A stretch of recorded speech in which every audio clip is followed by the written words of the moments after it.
5,000 years ago, humanity fell into an era of despair, nearly driven to extinction.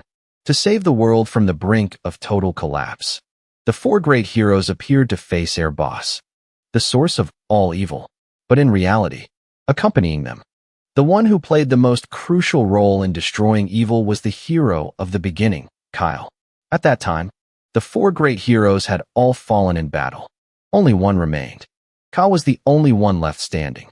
Carrying the souls of his four comrades and a deep-seated fury, he fought against the Lord Boss. In that final battle, thanks to the final sacrifice of the wise king in exchange for the dragon's heart, Kyle finally managed to repel Boss, destroying evil and restoring peace to humanity. Nowadays, that story has become a legend, told to every child from the moment they are born. In a certain happy family, a baby named Leo was just born, and ever since he was in his cradle, the boy had heard the story of the heroes who defeated Boss hundreds of times. However, no one knew that within Leo's body was the reincarnated soul of the hero Kyle. And what made Kyle furious was that, even though he was the one who personally broke Boss' neck, in the legend passed down to this day, he was the only one whose name was erased from history, while the four great heroes remained. More than 5,000 years have passed since the day those first heroes appeared, and the world has entered a new era, the Age of Heroes. Many changes have taken place. Most importantly, humans have gained superpowers. Because of that, schools have been established to guide heroes, such as the Del Royal Academy. This year, this school has been chosen to host the Lumen entrance exam.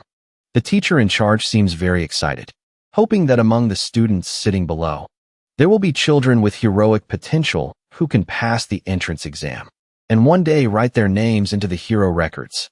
But while this young teacher was passionately extolling that ideal, a steady snoring sound echoed from the back of the class, greatly distracting him. Although he tried to ignore it, it was difficult because the snoring was quite loud. Finally, the young teacher couldn't take it anymore. He shouted loudly, "Pay attention, Leo. You must have mastered all the scientific material to the point that my lecture is putting you to sleep, right? Fine. Then I'll ask you a question." That's right. The teenager dozing off in the back of the class was the child carrying the soul of the hero Kyle. Leo was now 15 years old, a bright child from the Broad family. However, he was still the same. Inside that young body was an old soul, too jaded with this world. Up front, the teacher was asking him a question. 5,000 years ago, what ritual did one have to undergo to be called a hero? Leo stood up wearily, still yawning widely.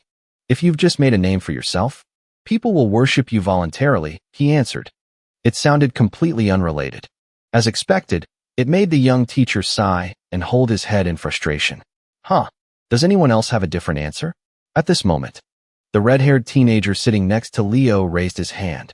Then he said confidently, "In ancient times, there was no way to be recognized by the gods, and so, only sacred rites were used to select heroes. A prime example of a sacred rite is the blood ritual, sir." Excellent. A smile finally appeared on the teacher's face. He couldn't stop praising the young man in awe. And it was no wonder his performance was so outstanding, because he was Guy Van from the Check-in family, the greatest magic prodigy in this kingdom. He was also the one the teacher had the highest hopes for in the upcoming Lumen entrance exam. Leo didn't bother to pay attention to Guy Van's provocative gaze. He looked at the magic history book in his hand and scoffed inwardly. Back then, meeting a god was as easy as pie. Sacred rites, my ass. Even after the battle with Boss ended, the gods bestowed miracles upon the world to commemorate these great heroes. Yet now, history only remembers the concept of the four great heroes, while the one who played the final role, the soul of Kyle in Leo's body, is the only one treated as if he never existed. This had troubled him immensely from the moment he was reincarnated until now. When the break came, the classroom suddenly became very noisy. The children in the class crowded around the window because of the appearance of the Stinger family. The teacher announced that all students had to gather in the hall for an emergency meeting because of this event. As soon as the announcement ended, Leo also stood up. Seeing this, Guyvan spoke up mockingly. "Are you going over there to attract the Stinger family's attention? Why would they care about someone like you?" "I'm going home," Leo replied indifferently. "Unlike you, I have no interest in these things. After saying that, Leo walked past Guy Van, ignoring him as he turned red with anger. I'm not interested either. I'm just going to see Celia Dinger as a rival, that's all. Yeah, whatever you say. Leo returned to his family's mansion, although he always acted indifferent in class. But in reality, he wasn't lazy in this life either. As soon as he got home, Leo immediately started training. To be honest, this body is even better than his body in his previous life, so he couldn't waste this potential.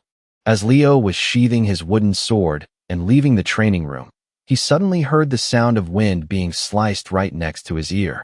Along with it was a very familiar voice. What's on your mind?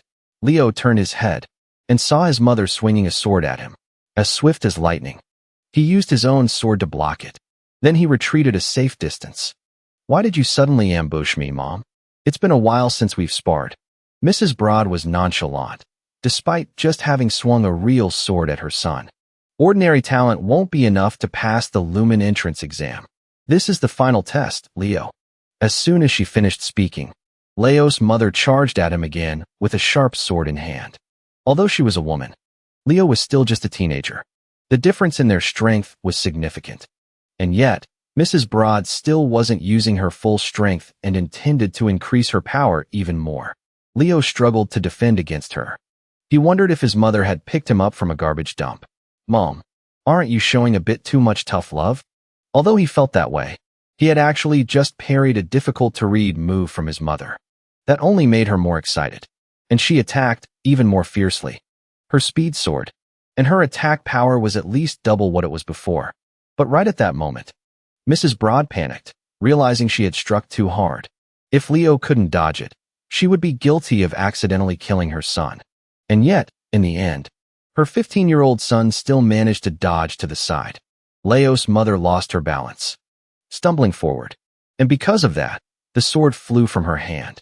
When she regained her composure, she saw the tip of her son's sword pointed right at her throat. Are you all right, Mom? Cold sweat started to form on Mrs. Broad's forehead. But it wasn't out of fear, but astonishment. She knew her son was gifted, but she had never seen the full extent of his potential. She didn't know how far this child could go in the future. Leo, do you still want to enter Lumen? She asked as she stood up. Leo was also panting from exhaustion. The Lumen they had been talking about was the most famous hero academy. But its fame wasn't the reason Leo was determined to pass the exam. It was because among the hero academies of the 4 races, which kept records of heroes from ancient to modern times, Lumen was the most likely place to find records of the forgotten hero, Kyle. The reason Leo wanted to go there was to find out why he had been overlooked by history. Of course, Leo replied firmly. Mrs. Broad didn't say anything more. She only announced that members of the Stinger family, who were visiting Del Royal Academy, would be staying at the Broad family mansion. Since the 2 families weren't particularly close, Mrs. Broad hadn't originally wanted them to stay over. But she wanted to ask Jace, the vice head of the Stinger family, to teach her son their family's light technique. That way, he would become strong enough to enter Lumen next year. The feeling of being cared for by his parent wasn't bad. But Leo didn't tell his mother that he wanted to and was strong enough to join the academy this year. Not long after, the Stinger family's carriage arrived. The first person to step down was their family's genius sword princess, Celia Dinger, who was the same age as Leo. She seemed disgruntled that her uncle insisted on staying here instead of just renting out an entire hotel. She wanted to focus on the entrance exam at Lumen, not waste time visiting a minor family like this. Celia, aren't you curious about Leo? They say he doesn't care about our family at all. Seeing his niece's sullen face, Jace tried to start a conversation with her. Well, if he's a potential knight who can't even use an aura, then he's not very impressive. Celia replied arrogantly. I don't think so. Until she entered the main hall and met the masters of the castle, Gazer Broad and Gina Broad. Celia was still resentful, but when she got a clear look at Mrs. Broad's face, her jaw dropped in astonishment, and she understood why Jace had insisted on staying here. The woman had red eyes and black hair. Her face also resembled Celia's father and uncle. It's a pleasure to meet you, Celia. Gina extended her hand. Her posture was incredibly confident. Say hello, Celia. Jace reminded the girl. This is Gina Broad, your aunt. After the greetings, Jace and Gina went into a private room to talk. He kept complaining about how the students at the lawn school swarmed to see them, causing a chaotic scene. Only Leo had taken it upon himself to just go home. This was like a heavy blow to the great pride of the Stinger family. I apologize if my son's behavior seemed disrespectful, Gina laughed. Of course, she didn't think her brother was truly blaming Leo. The boy doesn't care about anything other than training. Jace raised the teacup in his hand. He heard the sound of wooden swords clashing in the courtyard again. Then, he was silent for a few seconds before asking, "What kind of child is Leo? Do you truly believe he's worthy of inheriting the flame of the Stinger family?" The smile on Gena's lips deepened. Of course, she believed it.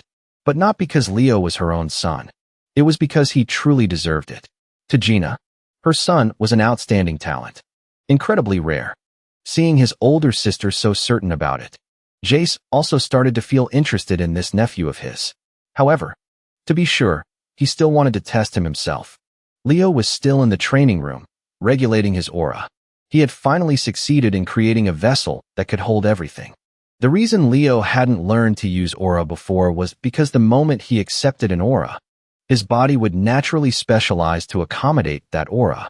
From then on, the chance to accumulate magic and soul energy would disappear. If he could have completely controlled their power and true essence in his past life, he wouldn't have left the seeds of disaster. Therefore, in this life, Leo was determined to control it perfectly. "You're Leo Broad, aren't you?" A voice cut through Leo's train of thought. He turned his head. It was Celia. But since he didn't care much about the Stinger family, he didn't know the identity of this cousin of his. Before Leo could answer, the other person spoke again. "It seems you have a pretty good grasp of the basics. They'll give you special instruction in swordsmanship. How about it?" The reason Celia did this was to curry favor with her Aunt Gina, whom she had just met. "Who are you?" Leo asked. Celia seemed to have been waiting for this question. She proceeded to introduce her illustrious identity to him. "The young lady of the Stinger family, known to the world as the Sword Princess for my extraordinary swordsmanship despite my young age." Leo stood up. He politely thanked Celia for her offer to help him practice. But he also stated bluntly that he had no intention of receiving guidance from someone less skilled than himself. This sentence dealt a heavy blow to Celia's pride. "Are you saying you're stronger than me?" "Oh, if it's a fight to the death, you might win, since I can't use aura yet. However, if we're just sparring with swordsmanship, that's a different story," Leo replied. His tone wasn't overly arrogant, but it was very calm, which annoyed Celia even more. She turned her head and happened to see a rack of wooden swords behind her. She grabbed 2 swords, tossed one to Leo, and said, "Fine. If you're that confident in your skills, then spar with me." Celia planned to teach this younger cousin of hers a lesson, to show him the harsh reality of the world. Of course, she didn't believe she would lose, so she made a proposal. If she won, Leo would have to be her servant for the entire week she was there. And if Leo won, the opposite would happen. Celia would voluntarily become his servant. This deal was very appealing to the 2 competitive children. So Leo picked up the sword immediately, and he was the one who attacked first. Faced with Leo's first strike, Celia couldn't help but break into a cold sweat, although she blocked the blow with ease. To be honest, Leo's speed was quite dangerous. However, in combat, speed alone is not enough. Celia was about to counterattack, but unexpectedly, Leo was even faster. He closed the distance once again and struck. This time, the force he unleashed was much greater than before, enough to frighten his older cousin. Leo's eyes shone brightly. Clearly, in this newly started battle, Celia was at a great disadvantage. And even though Leo had only thrown 2 blows, she could no longer block them. By Leo's third attack, Celia was out of options. She had no choice but to use her aura to create a layer of armor around her head. Leo's action stopped immediately. "Didn't we agree to a pure swordsmanship spar?" Celia was a little embarrassed. She explained that activating her aura armor was a natural reflex. But in truth, Leo didn't pay much attention to it, because he believed he would win anyway. At this moment, Leo paused for a moment, took off the bracelet on his wrist, and threw it to the ground. By the time Celia realized it was a magic weight bracelet, Leo had charged forward again, using the wooden sword to directly shatter the layer of mana armor around her body. Celia was so scared she let out a scream. She had never met anyone in her life as brutal as this younger cousin. When Leo left the training room, he ran into his mother walking with Jace. Gina called out to him, telling him to greet the man. Leo obediently and politely did as he was told. Jace's eyes seemed to light up when he looked at the child. I am Jace Stinger. Perhaps you already know. I am your maternal uncle. It's a pleasure to meet you. Leo extended his hand, shaking Jace's hand to end the polite greeting. At this point, Gina remembered something and asked if he had met Celia yet. At this, Leo looked a bit flustered. He shyly glanced behind him. Gina and Jace also looked in that direction. Coincidentally, they saw Celia being carried out on a stretcher by two servants. Someone quickly approached Jace and recounted what had just happened. At this moment, Jace's perception of him had somewhat changed. A child who could defeat Celia with just his body, without having mastered aura, was definitely no ordinary child. To be able to defeat Celia, you must possess an incredible ability. Jace praised him sincerely. But what did you two bet on? The loser becomes the winner's servant. It seems Celia Dinger will have to be my maid for the next week. Leo answered very confidently. At this point, Jace's expression darkened. He told Leo that keeping one's word is indeed very important. But Celia's status is that of the young lady of the Dinger house, the most powerful family in the kingdom. And she cannot become anyone's maid, not even her cousins. At the same time, he also tried to placate Leo by promising to compensate him with another reward. But before Jace could even give an example of that generous reward, he heard Leo clearly say two words, I refuse. He was extremely shocked. Leo continued, this was a bet between myself and Celia. As long as she bears the Dinger name, she must be responsible for this promise. Even if the alternative reward is that I teach you the Stinger family's method for regulating aura? Jace asked again. He had originally thought that upon mentioning the method for regulating aura, Leo would agree immediately. Unexpectedly, he stubbornly refused once more. I believe a method offered as a trade-off to save your niece from embarrassment isn't worth much learning, is it? Even though Leo was Jace's nephew, there was no denying that the words he just spoke were too arrogant. This caused Jace to lose all face. His expression grew worse and worse. His tone also became chillingly cold. Leo, just now, you declared that you would use a direct descendant of the Stinger family as a servant, and that the Stinger family's method for regulating aura is worthless. Is that right? Yes, Leo replied without thinking. Afterwards, he quickly spoke up to explain that he had no intention of insulting the Stinger family. However, if Jace intended to use that method as a reward for him defeating Celia, he would have gladly accepted it. But he presented it as a gift to negate Celia's defeat. This means he thinks her losing to Leo was just a rare occurrence. Even if Celia had fought me with her whole heart and all her strength, I would still have won. Leo affirmed once again. Jace suddenly understood. It wasn't that Leo was being disrespectful. He was refusing because the way he acted was like a dismissal of his talent. Jace's anger immediately vanished. Instead, he grew to like this child even more and felt that he was truly an extraordinary kid. It was just a pity he was only a maternal nephew of the Stinger family, not a direct descendant. Thinking of this, Jace beckoned two servants over. Then he ordered them to take Celia to the maid's quarters. The two soldiers under his command were extremely surprised by this order, but no one dared to disobey. Leo. Jace affectionately patted Leo on the shoulder. Then he reminded him, in less formal settings from now on, you can feel free to call me uncle. Yes, uncle. Leo replied comfortably, instead of the formal address Lord Jace he had been using, and he knew that this uncle of his had officially acknowledged him. After Leo left, Jace turned back to talk with Gina. She had originally convinced him to come here just to teach Leo the Stinger family's method for regulating aura. But after witnessing the talent and firm stance of this 15-year-old, Jace felt he should still return home to convince the family head, who was also their older brother, so that he could teach Leo the breath of the phoenix. The next morning, as the first rays of sunlight shone into Leo's room, a resentful Celia in a maid's outfit pushed open the door and entered. I am Celia, the maid who will be taking care of you for the next week. Young Master Leo, this outfit really doesn't suit the young lady at all. But you have to pay for what you play. What can be done now? That outfit suits you. Who would have thought that someone with your usual noble style would suit this simple maid's outfit so well? Leo's sincere compliment made Celia both embarrassed and offended. I know I'm beautiful, but if you keep talking like that. She trembled with anger. Sorry, I didn't mean to make you angry. I was just reminded of a few of my friends. They are great worshippers of beauty. Leo replied nonchalantly. In reality, he was remembering his 4 old friends. Among them, Donald was the greatest worshipper of beauty. He always believed that the beauty of eternity was peerless. Lysanus and Luna, on the other hand, were 2 beautiful girls. So beautiful that Donald once begged them to be his nude models. The result was that he got beaten up by both of them. Celia didn't know what Leo was reminiscing about. She only focused on the object under his hand. She had originally thought it was some kind of special training manual, but it turned out to be just a storybook titled The Great Hero of the Beginning. Celia was a little disappointed, because she hadn't read stories like this since she was 5. Celia approached Leo's bookshelf.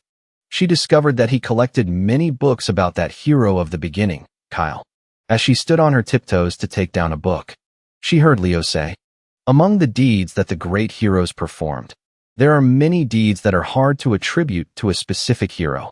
I think those achievements might belong to Kyle. Celia let out a loud scoff. Then she began to refute it. He's just a fraud who wants to steal the achievements of the great heroes. This statement was like a slap in Leo's face. But the truth is, most people think that way nowadays. So it's not strange for a 15-year-old like Celia to think so. Leo decided not to discuss this matter with her anymore. He wanted Celia to serve him breakfast, because it was almost time for training. Hearing the word training, Celia's eyes lit up. She proactively asked Leo to let her train with him. Her goal was to uncover the secret behind his strength. After hearing this, Leo looked at her with eyes full of doubt. It'll be a little hard to keep up. Will you be okay? His tone of voice was very normal, but Celia felt the content of his words was filled with contempt. After all, she was the sword princess. Why did this cousin keep looking down on her? And so, after breakfast, the stubborn Celia still decided to follow Leo to the training room. And indeed, he wasn't joking. The intensity of his training almost made Celia suffocate. She was beaten until she collapsed on the ground, gasping for air. Meanwhile, Leo was very calm, as if he hadn't even used a third of his strength. When your stamina reaches its limit, your reaction speed slows down and more gaps appear between your movements. When that happens, you expose a weakness behind you, just like you did. Is abusing your body like this really useful for training? Celia asked, still panting heavily. Yes. I think the youth of today are too weak, Leo replied. His tone was just like that of a precocious old man. But what he said was the truth. Compared to the past, aura techniques have developed a lot now. Maybe that's why people don't care about physical training as much as before. Because aura helps them enhance their physical strength. But of course, these words couldn't be spoken out loud. Who would believe that inside a teenager's body was the forgotten hero from 5,000 years ago? On the other hand, there was Celia, a typical youth. After being told she was too weak, her pride was greatly hurt. Even though her whole body was trembling, she still propped herself up with her sword out of pride.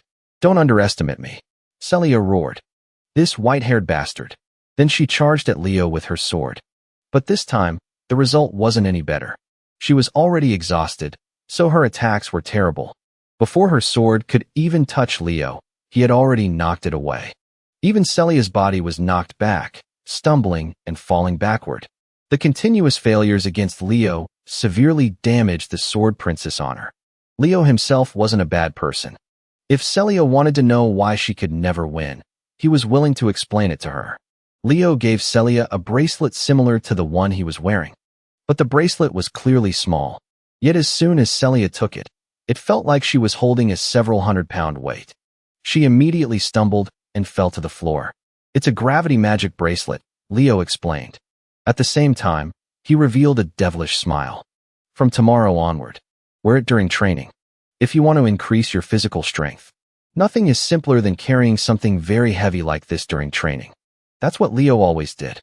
But Celia suspected he might be deliberately messing with her. Even so, the next morning, she still put on the bracelet and ran after him. Though she wasn't willing at all, Jace secretly watched the 2 bickering kids train together. and he suddenly felt this was a good experience for his little princess. After all, before going to Lumen, it would be a good thing for Celia's pride to be trampled at least once. So she would know there are many people out there better than her and strive harder. Leo, Jace called out loudly. As soon as Leo saw him, he obediently walked over. Jace informed him that he wanted to ask the family head to allow him to inherit the breath of the phoenix. That is the origin of the Stinger family's aura technique. Leo had heard that only those recognized by the family could inherit that technique, so learning it would surely be beneficial with no drawbacks. Celia was exhausted to the point of collapse, but she still didn't forget to eavesdrop. As soon as she heard Jace say this, she shot to her feet. Father won't agree so easily. Of course, Jace also knew that, so he gave Leo a condition. He had to pass this year's entrance exam for Lumen. Hearing this, Celia gasped loudly again, because the Lumen entrance exam was truly a battle. Meanwhile, Leo couldn't even use aura yet. It would be too dangerous to let him rush into that. However, in his past life, there was no danger he hadn't experienced.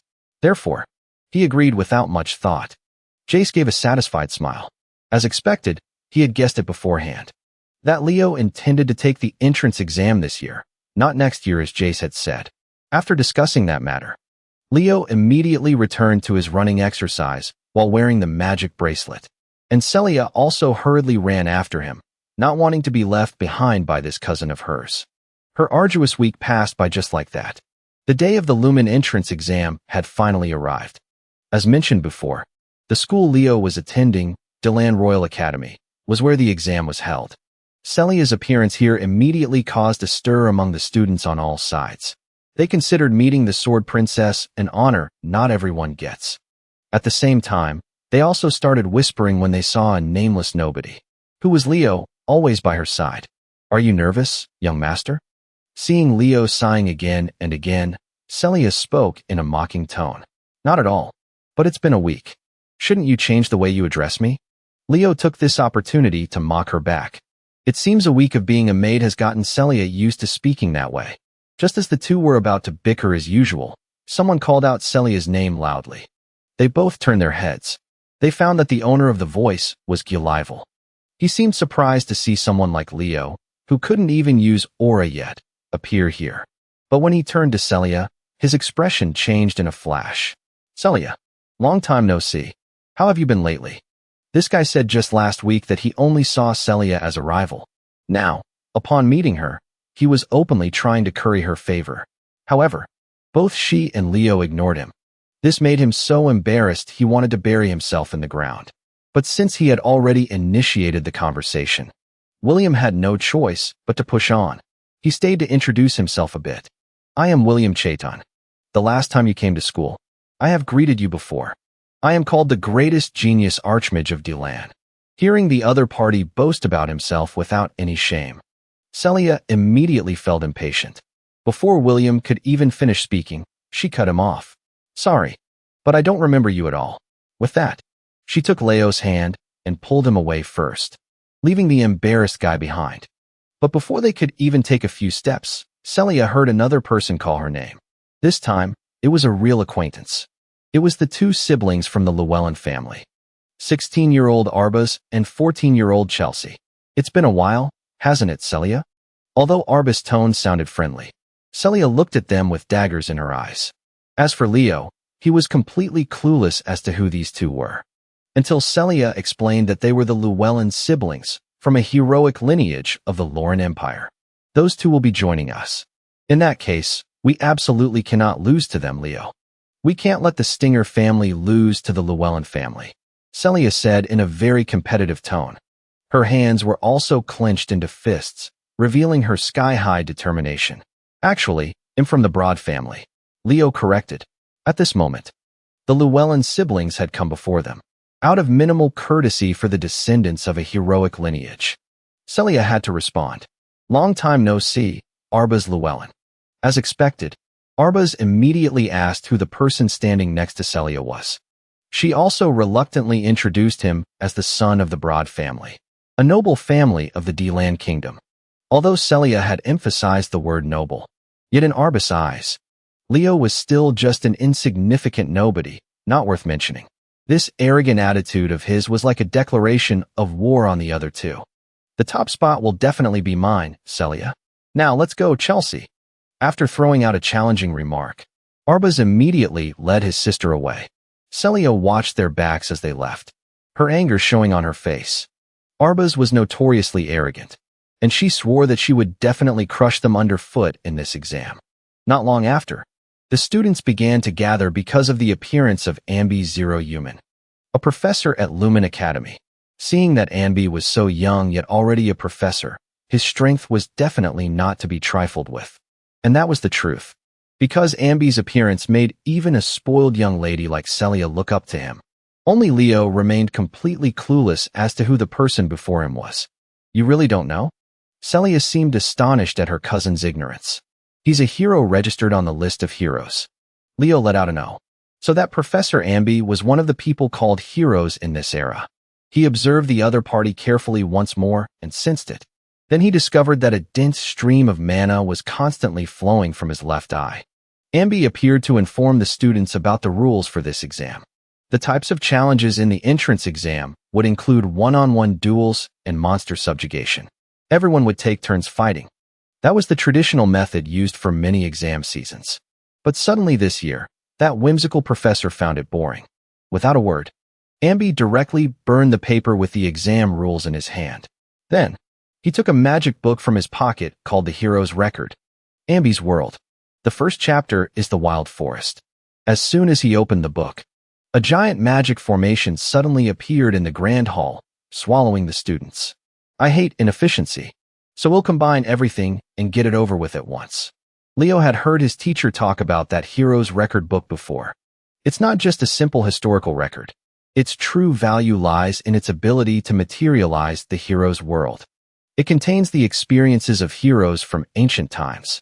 Moreover, when one accesses the hero's world within the book, one can also inherit the power of past heroes. In other words, that book is like a hero training system. When Leo opened his eyes, he had been thrown into a wild forest in the hero's world. At that moment, Ambi's voice echoed above the students' heads. This place is called the Wild Forest. The objective is simple. It's just about survival. I don't care if you cooperate or eliminate each other. Do whatever it takes to survive. Those who want to give up can break the sphere they're holding and return. That's all. While the kids were bewildered, wondering where the voice was coming from, Leo calmly observed the forest. Indeed, this place was constructed quite meticulously. It made him feel like it was identical to the elven forest before it was corrupted by the witch Queen Celasna. What is this? This is so scary. I want to go back. Suddenly, a rustling sound came from the bushes by the road. Immediately, a few students were frightened. It's just an illusion. How pathetic. Another student said scornfully. Leo didn't say a word. But that student was panting. This is not an illusion. Even though this world might be built from the examiner's memories, everything that happens here is real. There are traps that can kill a person at any moment. Just as he thought that, the first danger arrived. But it didn't come from anything within this forest, but from another student.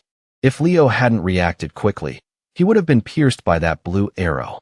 He looked in the direction the arrow was shot from, and what caught his eye was a hem of a dazzlingly luxurious dress. We've met before, haven't we? I'm glad I can eliminate someone from Stinger. It took Leo a few seconds to recall this face. She's Chelsea, the younger sibling from the Llewellyn family. Though she's younger, her belligerence and arrogance are no less than her brother's. I'm a member of the Broad family, Leo said calmly. It seems he had to correct his identity quite a bit today. But you were just with Celia, Chelsea yelled. A stream of blue mana appeared in her hands. In an instant, she summoned a giant scythe. Looks like it's wind magic. Leo had never seen this kind of magic in the past. In the 5,000 years since then, humans have discovered many new things. But the core principles don't seem to have changed at all. Facing a 14-year-old child preparing to attack him with magic, Leo just calmly drew his sword. Seeing this, Chelsea burst out laughing.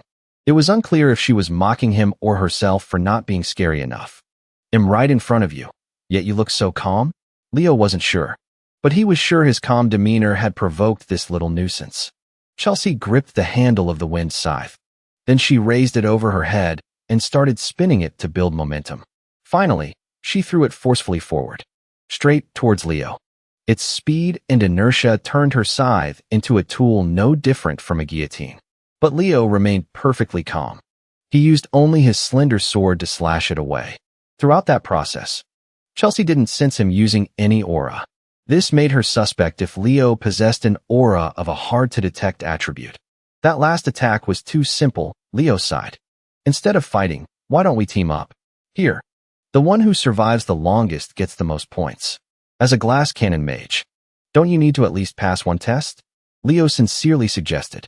But the reply was a mocking laugh from Chelsea. Unfortunately for you, I'm a battle witch. It seems the concept of a witch has been updated these days. Before, witches usually just cast spells from behind the front lines. Now there are even witches who participate directly in combat. You said my last attack was too simple, didn't you? Did you mishear me? What I meant was, for wind-type magic, that attack was too simple. Compared to its potential power, that is.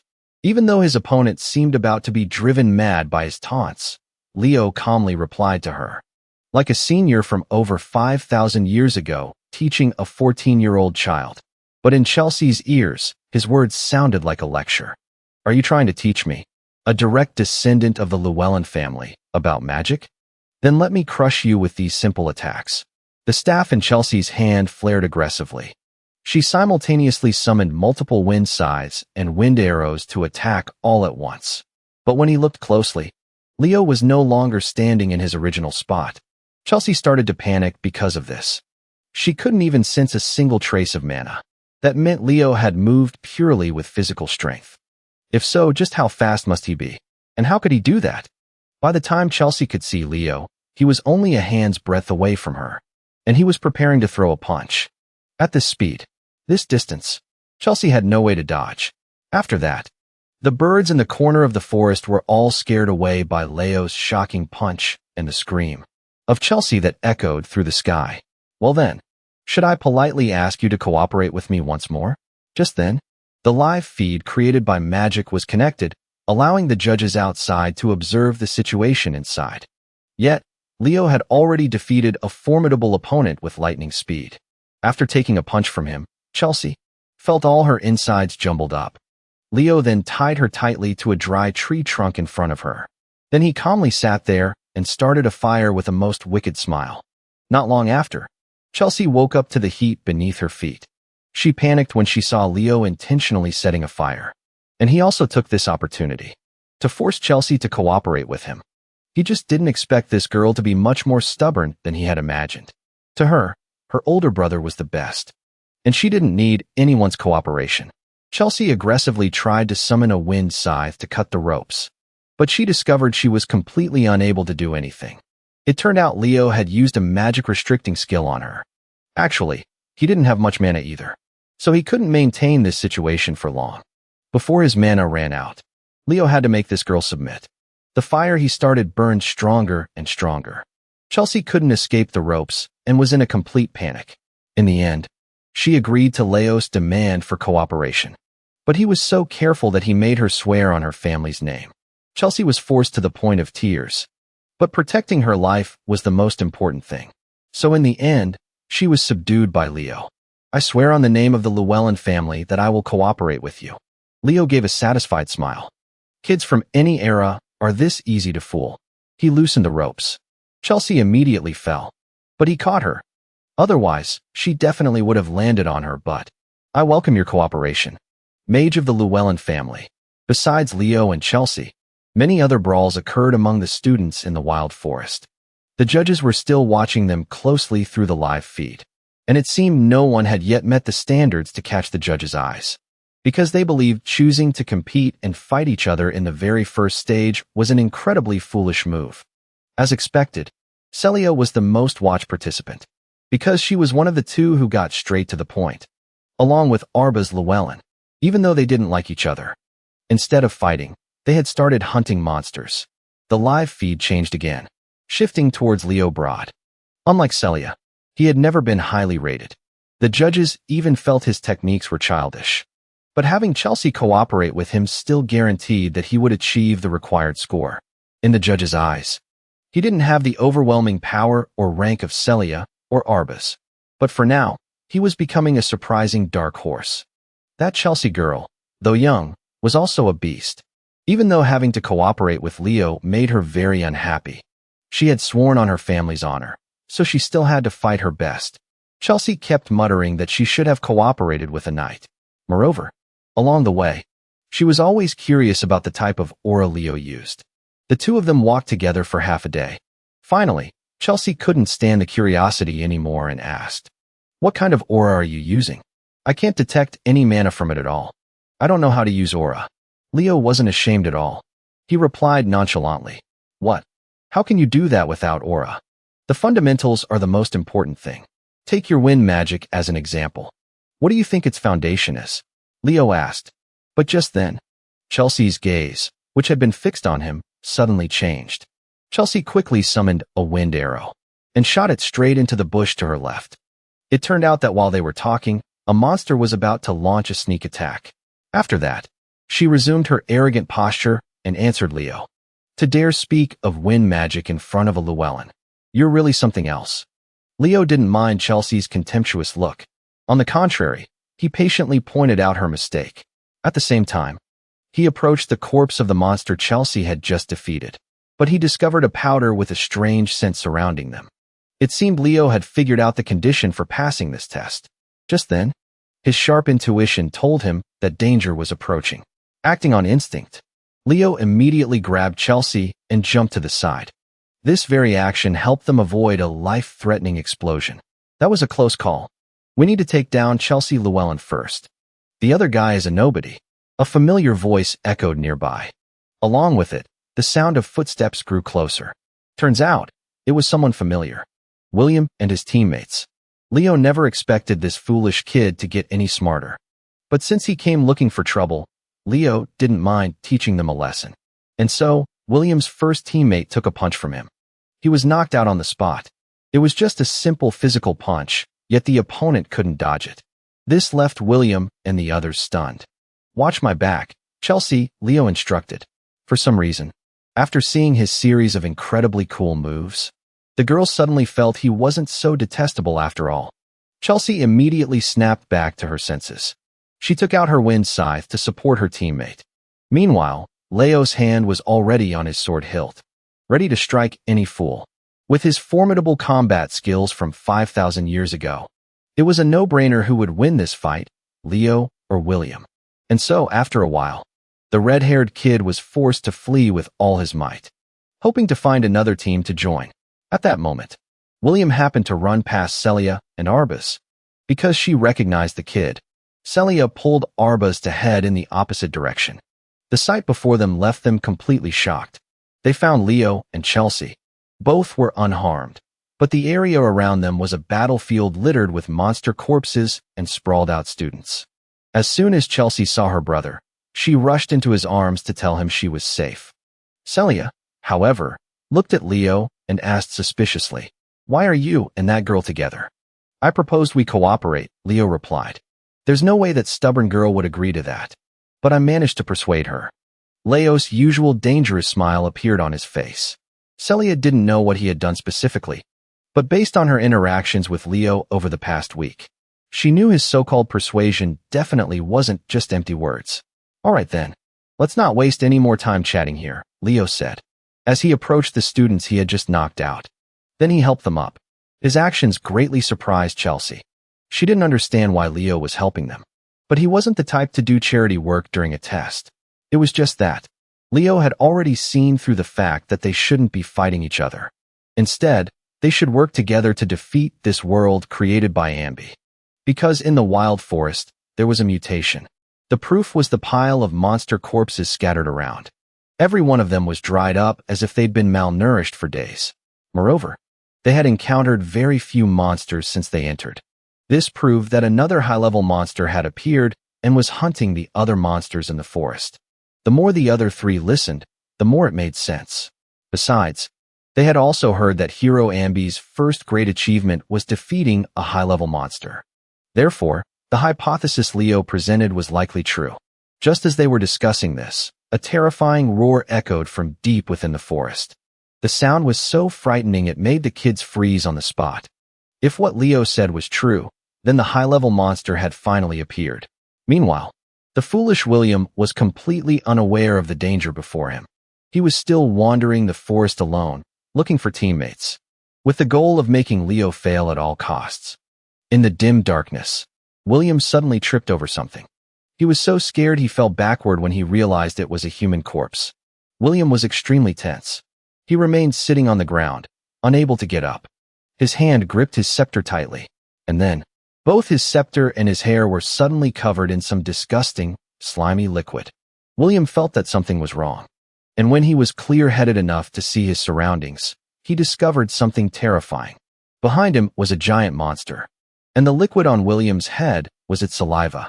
The longer time passed, the more combative students failed and were eliminated. So far, there were over 500 of them. They were all bragging about how many people they had defeated inside the wild forest. But in the eyes of Professor Anby, they were all failures. Seeing that the situation wasn't very promising, another proctor approached Anby and whispered, "Even if the overall standard isn't great, you should still pick the best 100 like the other regions. There are only 50 students left in the test now." Even so, Anby remained resolute. Even if no student met his standards, he was prepared to fail them all. Even though Headmaster Alien knew his personality, he still put Anby in charge of this. Because of that, Anby was even more determined to be strict. Because he felt that a true hero could only be found in difficult times. The selection couldn't be done carelessly. All this time, Anby's gaze was still fixed on Leo. He guessed that the boy had already discovered the mutated monster in the forest. But discovering it was one thing, and defeating it was another matter entirely. Therefore, Anby is greatly looking forward to your next performance. At this moment, in the wilderness, Leo was leading the troop he had just gathered, proactively searching for that monster. William's teammates weren't really happy about it, but following him was better than being left behind to be torn apart by monsters anyway. So they reluctantly followed along. The group hadn't been running for long, when Celia, at the front line, stopped and drew her sword. "There's something ahead. Be ready." A dazzling red light appeared on the tip of her sword, temporarily illuminating a corner of the forest. And thanks to this light, they could see Guan on the verge of death in the monster's mouth. An impatient Arbaz raised his scepter, wanting to summon wind magic, but was stopped by Leo, because if he attacked now, it could cost Gulivan his life.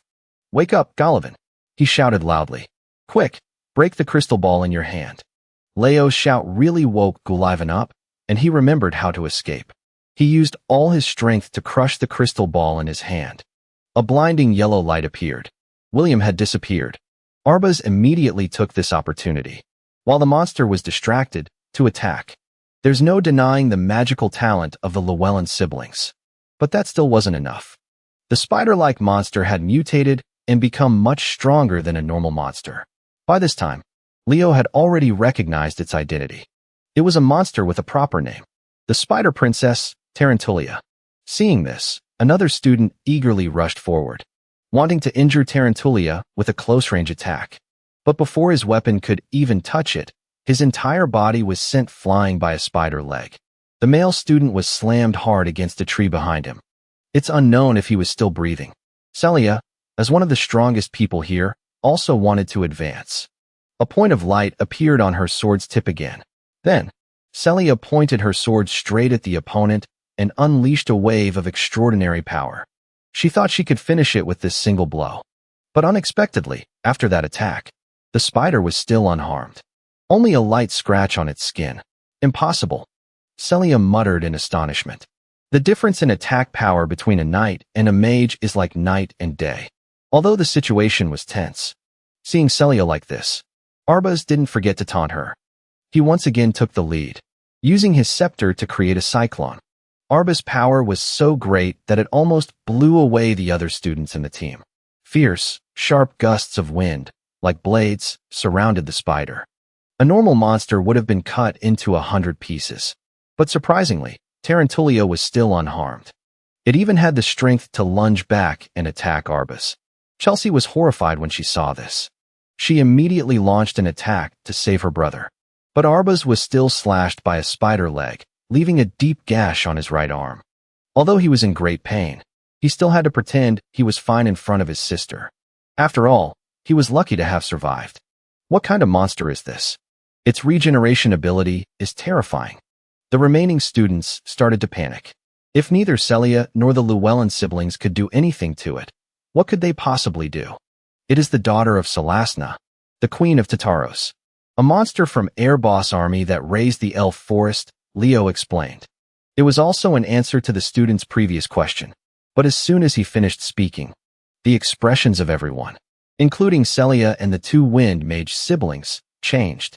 Now, he was certain that the magical power he had felt in Anby's left eye earlier was the power of the Elf King. Tarantulia rules the cursed wilderness. It destroyed the forest of the elves and ate the Elf King's right hand, the one who had bravely fought against it. Leo originally thought that Luna had destroyed Tarantulia 5,000 years ago, but it seems the Elf King's right hand in its stomach saved its life. Or to be more precise, the ring the Elf King wore on his right hand saved its life, because that was the source of infinite life energy from the Ring of Life. If that monster is the key to passing the test, then he'll defeat it. Although badly injured, Arbaz was still very eager. Who gave you that right? Celia was also determined not to lose.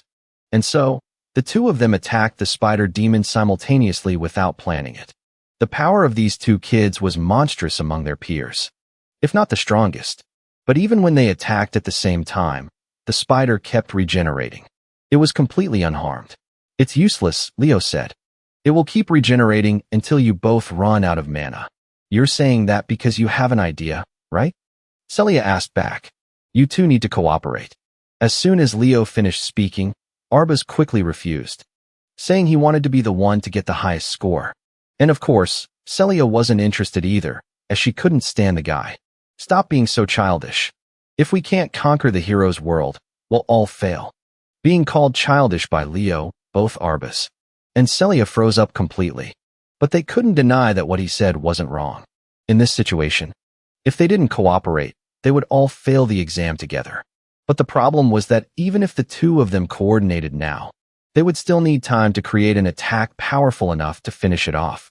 And besides Celia and Arbaz, there was no one capable of holding back that monster long enough for them to create that attack.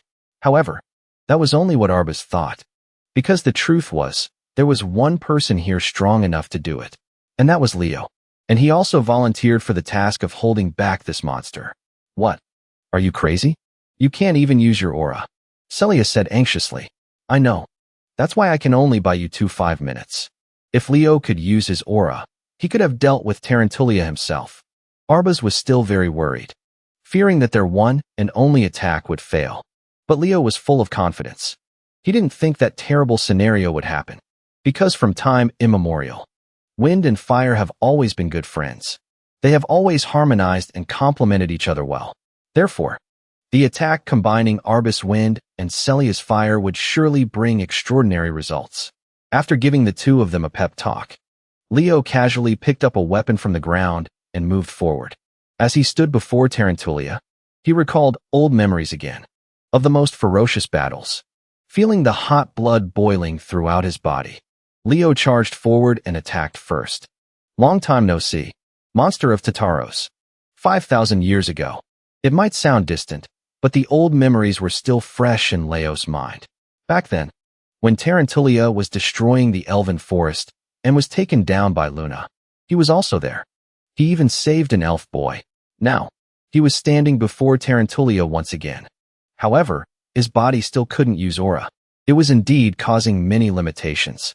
Chelsea, Leo shouted, startling the dazed girl. Use your wind magic to push the weapons scattered around towards me. Indeed, there were many weapons from other students scattered around Chelsea. But she didn't understand Leo's intention. Moreover, to avoid the monster's attacks, he was jumping from side to side. His constant movement could cause him to get hurt when Chelsea moved the weapons.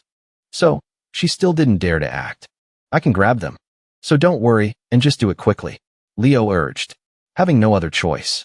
Chelsea had to do as Leo said. Guided by the sound of metal, Leo intercepted a scimitar and a short sword that she was sending over. With his keen senses, he timed it perfectly. He leaped high into the air and successfully caught both weapons. As he fell back down, Leo completely took the initiative. With 2 weapons in hand, Leo became even more formidable. He unleashed a continuous barrage of attacks, until the short sword's blade broke. Leo shouted again. This time, Chelsea was more in sync with him. She quickly used her wind magic to send Leo a few more weapons. He attacked relentlessly, without a moment's rest. This scene of Leo fighting with all his might made it impossible for Chelsea to look away, because even though the boy before her was about her age, the way he conducted himself was like a war god with decades of battlefield experience. Both Celia and Arbaz also saw this scene. Now, Arbaz felt ashamed of the words he had said about Leo in the exam hall. It turned out he wasn't just some nobody. Fighting like a man possessed like this wasn't something just anyone could do. Over here, the more Leo fought, the more ferocious he became. At this point, a wound had even been carved onto his face, bleeding profusely. But Leo didn't feel any pain. On the contrary, he felt even more pumped. If he couldn't even stop a spider like this, his old friends in the other world would laugh at him. Thinking of them, Leo was once again filled with energy. He picked up a sword once more. He signaled Chelsea to send more weapons. But the response was the girl's panicked voice, announcing that that was the last one. At that moment, Leo's heart skipped a beat. Without a weapon, how could he fight barehanded? Especially when the opponent was Tarantulia. But fortunately, just at the most critical moment, from Celia and Arbaz's side, they were finally ready. Her entire body was enveloped in a blazing energy. Although Celia's arm was trembling non-stop from the tension. Leo, I'm ready. Get out of the way. Immediately after, Celia used all her strength to unleash the all-or-nothing technique. This all-or-nothing gamble. The power of the attack truly surpassed her own imagination. To be precise, Celia had unleashed a sea of flames, instantly swallowing Tarantulia. No matter how powerful the monster's regenerative abilities were, it couldn't recover in time when engulfed by such a massive flame. As a result, it was burned to ashes. The lives inside its belly also fell out, marking that the opening chapter in Ambi's world has been cleared. Celia breathed a sigh of relief and collapsed to the ground. Fortunately, they had succeeded. But what occupied her mind now wasn't the fatal blow she had just delivered. It was that Leo had actually held back the monster, that terrifying creature, for over 5 minutes. Even though he couldn't use aura like the others, Celia was about to open her mouth to praise him for a job well done. But she was cut off by Chelsea's voice, twice as loud. Amazing. Truly amazing.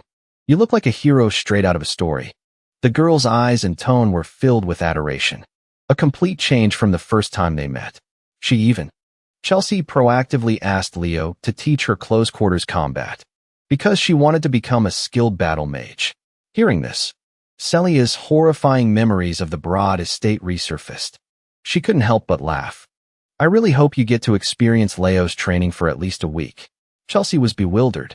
She didn't understand what Celia meant, and she had no intention of explaining it to the girl. Meanwhile, Leo had walked over and picked up the ring of life from the ground.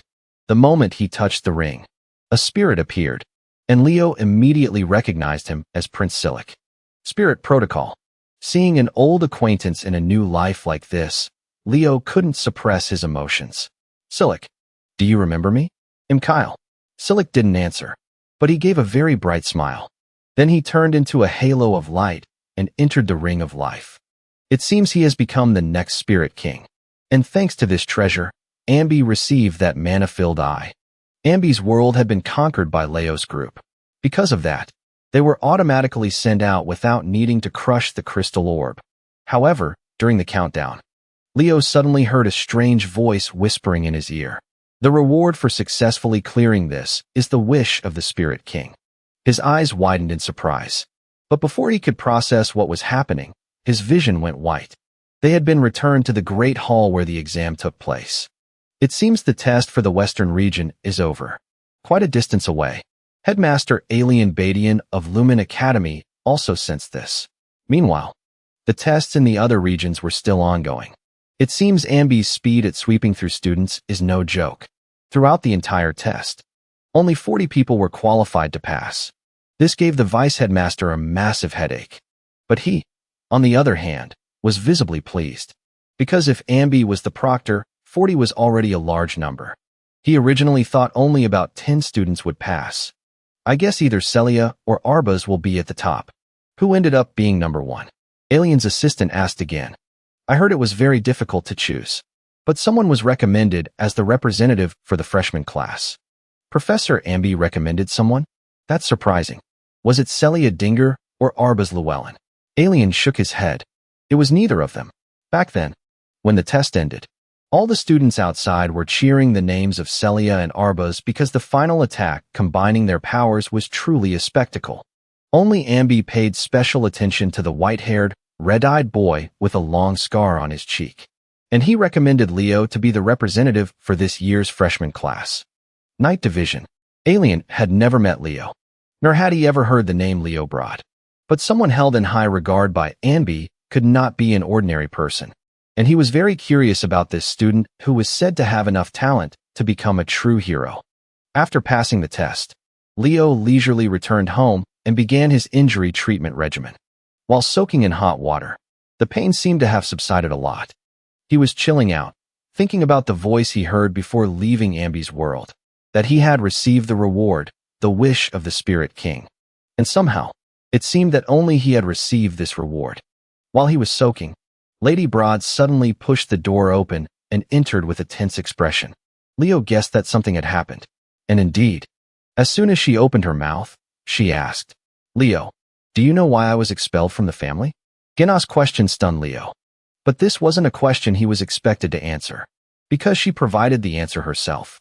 That day, when rescuing my comrades, I, Gina, lost the flame of the Silver family. That's why I was struck from the family registry.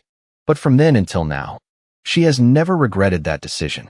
And today, Gina suddenly told this story to her son, because she hoped Leo would use his strength and talent for justice. Leo, congratulations on being accepted into the Lumen Hero Academy. Seeing his mother's radiant smile, Leo was finally able to relax a little. After beating around the bush so seriously for half a day, it turned out she was in such a hurry just to announce his acceptance news. Not long after, Leo arrived at the center of the world, Lumia City, and Lumen Academy was right in front of him. Undeniably, this place was much more bustling and lively than his home. As Leo stepped through the teleportation gate, he saw a familiar face. Jace had come to pick up his nephew and congratulate him on being accepted into the academy. According to him, the Stinger family had been embroiled in a nearly endless debate for the past month. The reason was whether Leo was qualified to inherit the breath of the Phoenix. Because Gina no longer carried the Stinger name, and he was her son. However, the elders were very impressed with how Leo had passed the recent entrance exam, so the final outcome was relatively positive. As he spoke, he tossed an intricate key into Leo's hand, saying it was a key to his subspace. Leo tried to open it. When the key made one full turn, a space immediately appeared before him. Inside, there was only a single book. Leo opened the book. From within, a scorching hot flame began to spread, making him jump in surprise. Jace instructed his nephew to drop his blood onto the center page of the book. Immediately after, the characters in the book appeared, and Leo was able to read it. This was the secret art of the Stinger family. Although learning it was no simple matter, Jace had a strong feeling that Leo could master it in a short amount of time.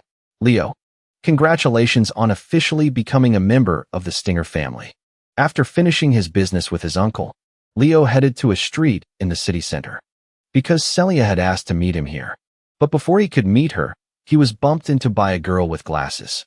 The reason was that she was carrying a large stack of books that obstructed her vision. The bespectacled girl profusely apologized to Leo while gathering her books and running off. She was in such a hurry that she didn't realize she had dropped her student ID. Leo curiously picked it up to take a look. The girl's name was Chloe Muller. It turned out she was also a new student at Lumen Academy. He temporarily put it in his pocket. Then, he entered one of the largest shops in the area. As soon as he went inside, he heard Celia's sharp voice. What took you so long, Leo? Uniforms, textbooks, and many other things. There are a million things we need to buy. She was carrying countless bags of stuff. As expected of a rich kid, her shopping style is on a different level than normal people. Leo apologized for being late. He also mentioned that he had met Jace on the way. As soon as she heard her uncle's name, Celia's eyes lit up. So they've made their decision? What was the result? Leo didn't give a simple answer. Instead, he chose to show off with his actions. He raised his left hand and snapped his fingers. Instantly, Leo's entire body was enveloped in a dazzling flame. A pair of phoenix wings made of fire also appeared on his back. Whoa, is this how you use it? Celia was so shocked that she dropped everything in her hands and fell backward. Had it even been 2 hours since Leo met Jace? It had taken her 3 weeks to get used to this secret art. Yet, he had mastered it in such a short amount of time. Ever since she was at the Broad residence, she knew Leo was no ordinary person. But at this level, he was a monster. How could anyone compete? It took a long while for Celia to recover from her shock and continue her shopping. The very next day, they went to the port to prepare for the entrance ceremony. A giant ship was riding the waves to the dock, and at that moment, a rather young man who called himself N. Elondil appeared, the professor in charge of the freshman night class. Compared to the suave Professor Amby, he seemed more abrasive, but in terms of strictness, they were probably on par with each other, and urged the new students to quickly board the ship to depart for Lumen. On the ship, they could enjoy the beautiful scenery and delicious food, so the new students seemed very excited. Leo and Celia, however, maintained their usual cold demeanor. But soon, someone came to strike up a conversation with them. The boy's name was Kato Matt. He was a new student from the Moira Kingdom, an alchemist. This kid had a bright appearance and was very talkative. Having just met, he had already shoved his business cards into their hands. From potions to weapons, I sell everything. Don't hesitate to stop by if you need anything during your time at the academy. Celia was as haughty as usual, but finding the other person quite interesting, Leo politely introduced himself. Upon hearing he was from the Dylon Kingdom, Kata's jaw dropped in amazement. Dylon. So you passed the Western Region exam set by the demon Professor Amby? That's really impressive. Leo wasn't used to such over-the-top flattery and praise, so he just nodded and changed the subject. By the way, am I the only one who finds the current situation strange? What do you mean? Kato asked. The reason Leo felt that way was because the ship was strangely peaceful. He was someone accustomed to living on the battlefield, so this atmosphere felt unnatural to him. It's just a normal welcome for the new students who passed the exam. What's so unusual about it? You're just worrying too much. Celia sighed. Right. They definitely wouldn't treat the students poorly before the opening ceremony, Kato added. However, just as he finished speaking, the ship suddenly shook violently. Even Celia couldn't keep her balance. Leo seemed to have anticipated this. He glanced to the side. He immediately saw a giant tentacle rising from beneath the water. Then it slammed into the ship, right in front of Kato. The kid, still chewing on a pie, spat it out and screamed for help. But Professor N, the one who was the focus of the students' cries for help, remained calmly indifferent. You're asking for help? You are all students of Lumen. You are hero candidates. When there's danger, you must overcome it yourselves. Now Leo could clearly see what had just attacked the ship.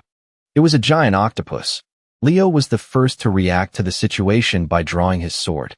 After becoming part of the Dinger family, his impression of Celia had improved considerably, so he spoke up to remind her. Stay sharp, Celia. Worry about yourself. She retorted sarcastically while busy dealing with another tentacle. But the truth proved that Leo's warning was not unnecessary, because after Celia unleashed her fire-type power, she was sprayed with water from head to toe by the monster. This is the natural behavior of a Bragan. It reacts to heat by spraying water. That's basic knowledge. My lady, Leo muttered. Celia was about to retort, but her words were cut off by the terrified scream of another student. This person had been caught by the octopus, a tentacle wrapped tightly around their leg, and was lifted into the air. Celia completely forgot about arguing with Leo. The two of them rushed over to rescue their classmate. Despite being soaked from head to toe, she fought fiercely. Kato observed their actions without missing a single second. He was utterly astonished. Celia had always been famous. Moreover, she scored at the top of the entrance exam, so it was no surprise that she struck so decisively. What surprised him was Leo's actions, because he looked even more ferocious than Celia. While Kato was watching with his mouth agape, he was suddenly hit by a frozen tentacle. He was almost flattened. He was so angry he jumped up and shouted, "Be a little more careful." Leo looked in the direction of the person attacking the monster. Then he realized it was the four-eyed girl he had bumped into on the street yesterday. Unlike her clumsy appearance, right now, Chloe was using ice-type magic with extreme skill. She looked very cool facing the octopus alone. If you can't protect yourself, then you should know to step back, Chloe said. This was directed at Kato. Looks like this girl has a sharp tongue. Kato sighed. He started grumbling again. The strong ones never care that we're caught in the middle of their fight. Just as he finished speaking, several more tentacles fell down. The perpetrators this time were the Llewellyn siblings. This was also the first time Leo had seen them since the end of the exam. As soon as Arbaz appeared, he quickly challenged Celia as usual. But since she was so used to this, she didn't even bother to respond. Only his younger sister, Chelsea, looked at Leo with a meaningful gaze this time, completely different from their first encounter. Unfortunately, he didn't care, because Leo was busy watching Professor N. In this situation, he was still leisurely pouring himself another glass of red wine. N announced that in the large lake leading to Lumen, there were many monsters, not just this grand. And it was the perfect greeting for the welcoming party. While the students were fighting the monster, N observed them very carefully. As expected, the top students stood out. Among them was Chelsea in the east, the pair of Celia Dinger and Arbaz Llewellyn in the west, Chloe Muller in the north, one in the south, and Duran Myra in the center. The quality of this year's freshmen is excellent, which made N very pleased. However, the one who impressed him the most wasn't any of the names just mentioned, but that seemingly insignificant kid, Leo Broad. His swordsmanship was clean, with no wasted movements. And he moved as if he knew the monster's actions in advance. Although Leo had appeared through Ambi's recommendation, it wasn't until meeting him today that N understood why Ambi made that suggestion. He began to eagerly look forward to seeing him again in the night's curriculum. When the ship docked, the students were nearly drained of energy after the battle with the sea monster. The weaker ones, like Kato, were even more exhausted. He had used up almost all the potions he brought, even though he didn't directly confront the monster. You all will have to cross that lake regularly, so it's best to get used to it quickly, and said as he jumped down from the deck. Then he guided the new students into the main hall. Lumen Academy was larger than Leo had imagined, and instructed the students to line up by region. Those with the top scores stood at the front of each line. The entrance ceremony would be simple, with a few words from Headmaster Alien. Before becoming the headmaster, he was once a sword master. So every stern word from Alien was enough to make the new students swallow nervously. If your dream is to become heroes, then you must always risk your lives and push past your limits. Those who cannot do that. At this point, Alien suddenly slammed his fist on the podium, causing the podium to instantly split in two. Do not belong here. After that action, he himself felt he went a bit overboard. The professors at the school were already used to it, so no one said anything. Indeed, the longer they taught at Lumen, the more the majestic image of Sword Master Alien crumbled with each passing year. After the headmaster's speech came the speech from the freshman representative. This was the part the new students looked forward to the most. The top students competed with each other. The lower-ranked ones were eager and curious to know which name was chosen from the best students of the 5 regions. Not just Celia, but Arbaz and all the other top students held their breath in anticipation. But in the end, the freshman representative who was named was Leo Broad. He himself didn't think this would happen, so the others were even more surprised. Leo subconsciously looked towards Ambi and noticed he was giving an encouraging smile. He immediately understood. This strict professor had recommended him. Before the doubtful gazes of many students, Leo took the speech and slowly walked up to the podium. Celia and Arbaz. Let's not even talk about them. But he could see the murderous gazes and attitudes of the top students from other regions. Did the school want him to provoke the people who were nearly qualified to stand in his place? After finishing the speech, the professor hosting the ceremony asked Leo another question. Leo Broad. Now, please tell us your goal as this year's freshman representative. Leo gave a confident smile, even though he knew many people below were glaring daggers at him.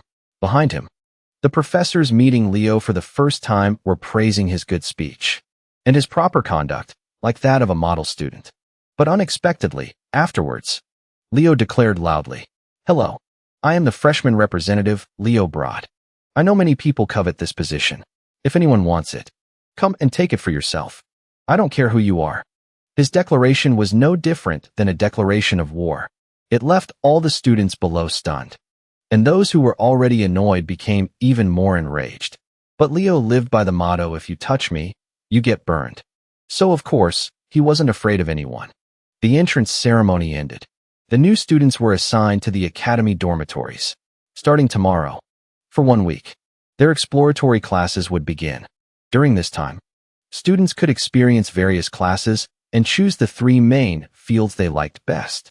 Leo was assigned to room 302, right next to Kata's room. That kid seemed very excited to be next to the freshman representative. But Leo was already getting a headache. He entered his room, threw himself onto the bed, and let out a long sigh. Finally, he could relax after a long, tiring day. Leo thought back to his speech from earlier. In truth, he had already set a clear goal before coming here. But of course, he couldn't say it during his speech. Because his goal was to find the hero's record of himself, Kyle. In the academy cafeteria, students were getting their meals amidst the noise. Kato appeared with a cheerful face and suggested, Leo, let's eat together. He picked up his fork and agreed. Then a voice announced, freshman representative. Suddenly, something flew by, splashing Kata's soup. Seeing this, Leo wondered, who was that? It was Duran, the leader of the central region. He walked over with a grumpy face. Did you mean what you said in your speech yesterday? He continued, eating calmly, and replied, perhaps my words yesterday were a bit provocative. Perhaps, if a stranger comes and provokes you like that. Duran's eyes darkened with extreme anger. Don't you know who I am? The leader of the central region. Kato and Leo ignored him, eating cheerfully as if he wasn't there. He gritted his teeth in annoyance. His body seemed to spark with energy. He took action while Kato was happily eating. Duran raised his leg and kicked their table away. A fork suddenly shot down in a flash. That person used the fork to skewer the pieces of food at the speed of light before they hit the ground. It was Leo, holding the tray of food. Kato looked at the meat back on his tray, extremely relieved. Meanwhile, Duran watched with eyes as sharp as knives. Leo smiled and said to him, wasting precious food like this is unforgivable. He said angrily with great determination, I will drag you down from that throne immediately. He thought to himself, I can't stand seeing someone weaker act so arrogant. Suddenly, a hand was placed on Duran's shoulder and approached, put his arms around both of them, and mumbled, let's see now. He gave a sinister smile and muttered, one is the captain of the central region, and the other is the freshman representative. The two were secretly a little flustered. When did he get here? His eyes turned sharp and cold. Fighting on the first day at Lumen. That threatening tone still echoed, making the two of them break out in a cold sweat. I suppose you students are ready, huh? In the night class. The atmosphere in the quiet room. Ambi was standing there, lost in thought. The brown-haired guy spoke up to remind him. Excuse me, Professor. It's almost time for class to start. 3 people, including Kato and Celia, were standing there with tired expressions, thinking, why isn't Leo here yet? A hand grasped the door. It was Duran and Leo. The two walked in, their faces covered in sweat and looking exhausted. Seeing this, Celia ran over to ask, Leo, what happened? She asked worriedly. Did you get into a fight? Leo said nothing and just smiled. Then Ambi announced, everyone's here. Shall we begin the class? He smiled cheerfully. Hello, new students. I am in charge of the course. For first-year nights. Duran looked at Leo with fiery eyes. Kato observed the two of them and guessed. Have they already started a tense psychological battle? En started the lesson. He spoke up. There are 3 powers that originate from mana. He continued. Magical energy, spiritual energy, and aura. Among them, aura is the most difficult to control. Does anyone know why? Celia spoke up to answer the question. Because aura loses the flexibility of mana during the conversion process. En replied. Correct. Then he continued. While magical energy and spiritual energy use mana in its natural state, aura absorbs mana and processes it to suit the body. He asked another question. Now, an aura enveloped him as he raised his hand and asked, can anyone explain how we use the aura accumulated in our bodies? Celia, with a serious face, thought about the reason. Isn't it Just released after using a bit of power? This time, it was Leo's turn to speak. We utilized the power of aura by burning mana. He smiled and asked further. Correct. In that case, do you know what the most important thing is when burning mana? He answered calmly. Life force. He praised him. Very impressive, Leo brought. Have you studied aura before? He answered. Not yet. The corners of his mouth lifted in slight surprise. It's unexpected that someone who has never formally studied aura could grasp its essence. With that said, he told the whole class. Now let's put theory aside. Time to warm up our bodies a bit, shall we?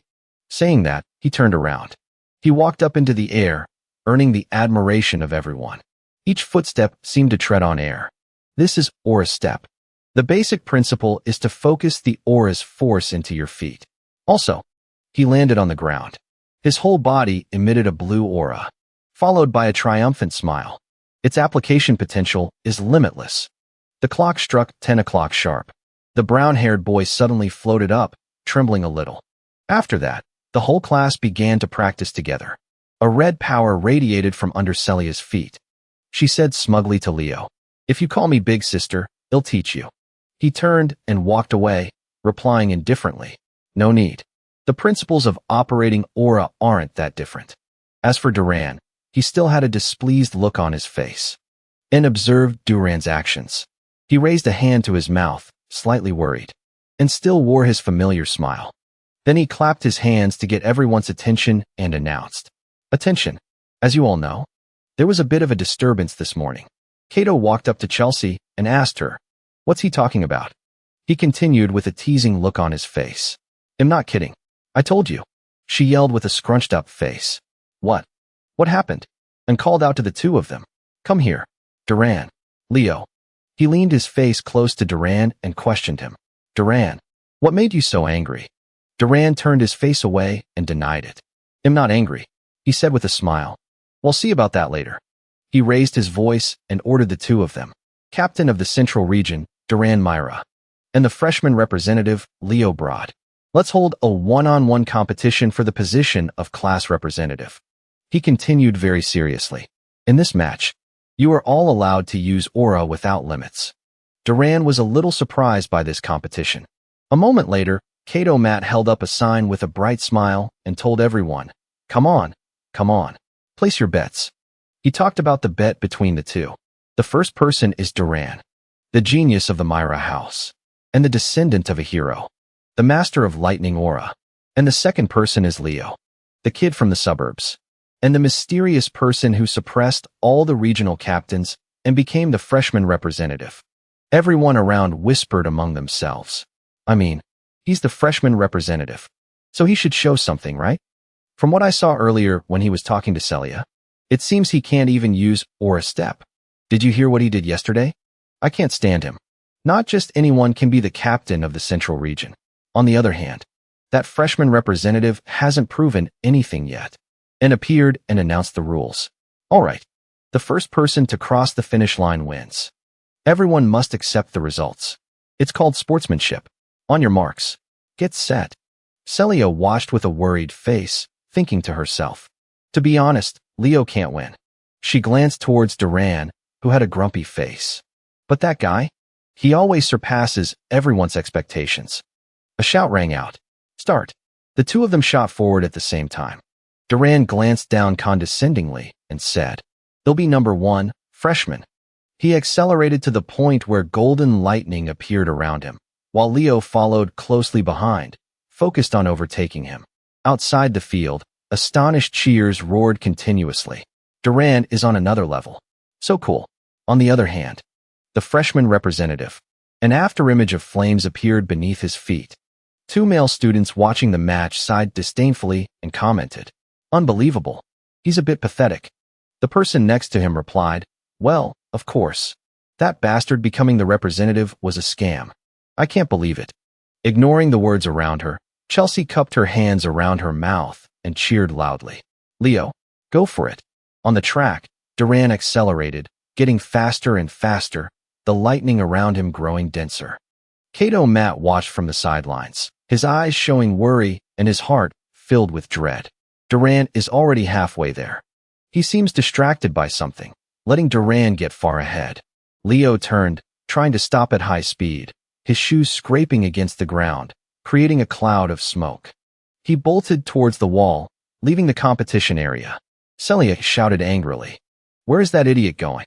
The flames under Leo's feet grew stronger as he stomped one foot down to build momentum. Leo leaped powerfully over the barrier. A sharp glint appeared in his eyes. Standing high above, the flames under Leo's feet intensified as he located Duran in the distance. He used his feet to push off with such force that the ground cracked. Leo leaped powerfully once more. Hearing a loud cracking sound behind him, Duran looked down in alarm. A figure shot forward like an arrow at high speed. Leo laughed, responding to Duran's earlier disdain. "He'll be number one. You brat." Not understanding his words, Duran broke into a sweat, terrified as he watched a speed no ordinary person could achieve. "What?" Leo landed on the ground with an imposing presence. He slowly ran up, cautiously looking at the young man before him who had snatched his victory. Leo turned back and smirked at Duran. The ground after their race was cracked, with only smoke and shattered stones remaining. The two who had mocked him earlier stared, dumbfounded, and mumbled to their friend. "Did you see that?" His friend, still in shock, replied, "You've got to be kidding me." Murmurs about his power echoed among them. Wasn't Duran supposed to be the fastest first year? I can't believe he beat him. But I definitely heard he hadn't learned Aura Step yet. Celia was stunned, refuting it in her mind. "That's not Aura Step. It's Phoenix Step. That guy really." Kato Matt cheered joyfully. Leo won. Chelsea clenched her fists happily and congratulated him loudly. "Leo, you were amazing," he exclaimed. "Leo, you're insane." Behind everyone in the field, En stood with his arms crossed, watching silently. He recalled, Duran used his special technique, lightning aura, and enhanced his speed. I predicted that, but that speed was truly astonishing. He then remembered the image of Leo using his footwork. Meanwhile, although he was slower, but Leo applied it better. He gathered and focused fire aura into his feet and created a formidable aura step. It was an excellent application. He extended his hand for an appreciative handshake. A very good match, Duran. If it were a long-distance race, the result would have been different. Duran, furious and scowling from his defeat, walked past quickly and bumped hard into Leo, telling him, "Get lost." Ambi was pleased with the result he saw and was certain that, among the disciples of this generation, a hero might finally be born. Chelsea, excited with wide eyes, made a request. "That was amazing. I want to train with you too." Kato, a little jealous of his classmate, pointed at himself and asked Celia, "But why does she keep focusing on him and not me? She should pay attention to me too." She asked back scornfully, "Isn't it obvious?" Hearing her condescending reply, he acted magnanimously, dropping the subject and saying to everyone, "Never mind. Class is over anyway. Let's go get some coffee, everyone. It's my treat today." Leo spoke up to refuse. "Sorry, but you guys go on ahead." The whole group exclaimed in surprise in unison. He quickly turned and left, with Kato asking as he followed, "Where are you going?" He replied nonchalantly with the air of a top student, "To attend the summoning class lecture." Confused, he raised a hand to scratch his neck, muttering in wonder. Why would a night student attend a summoning lecture? Celia sighed, replying in confusion, "I don't understand what he's thinking." In another area of the school, he walked under the shade of the trees, thinking, "There's one thing I still don't understand." He recalled that surprising encounter and thought, why did the Elf King give me a pact as a reward? The rewards from the hero's world are linked to the power of the world's master. The reward I received is related to summoning. But Professor Ambi is a pure mage, unrelated to summoning. Usually, I would receive a magic-related ability. Under the tree, he looked towards the distant forest, thinking, moreover, to match with the elves, I have to go to the land of the elves. For now, it's useless. A voice from behind him asked, "So, you're also here for the summoning class lecture?" He turned around, inwardly surprised. The Western captain, a girl with black hair and black eyes, greeted him. "It's a pleasure to meet you." Leo replied politely. "It's a pleasure to meet you too, Chloe." She spoke casually. "Just call me Chloe." Chloe mused. "I believe you, Leo, are a student of the night division. I didn't expect you to be interested in summoning as well." Leo thought for a moment and replied, "I'm interested in spiritualism." She beamed, saying enthusiastically, "Then we'll be seeing each other often." Leo asked curiously, "Can you tell me which spirit you've made a contract with?" She used her ability, and streams of water appeared, forming a spirit. Looking at the spirit, she asked, "And you, Leo? Can you show me your spirit?" He answered frankly, "I haven't made a contract yet." She looked at Leo in surprise. "Really? Well, if you need help in the future, feel free to ask me. I'll give you some advice on summoning spirits." He agreed. "Then I'll be counting on you. But how old are you?" Chloe placed a hand on her chest and said, "I'm 17. You, Leo? You're 15, right? I saw you talking with Celia." Hearing her, Leo thought of Chelsea and compared them. 17. She looks really young.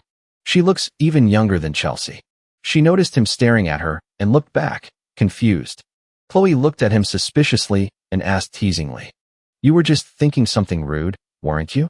He looked away and denied it. Sunlight hit her, leaving half her body in shadow.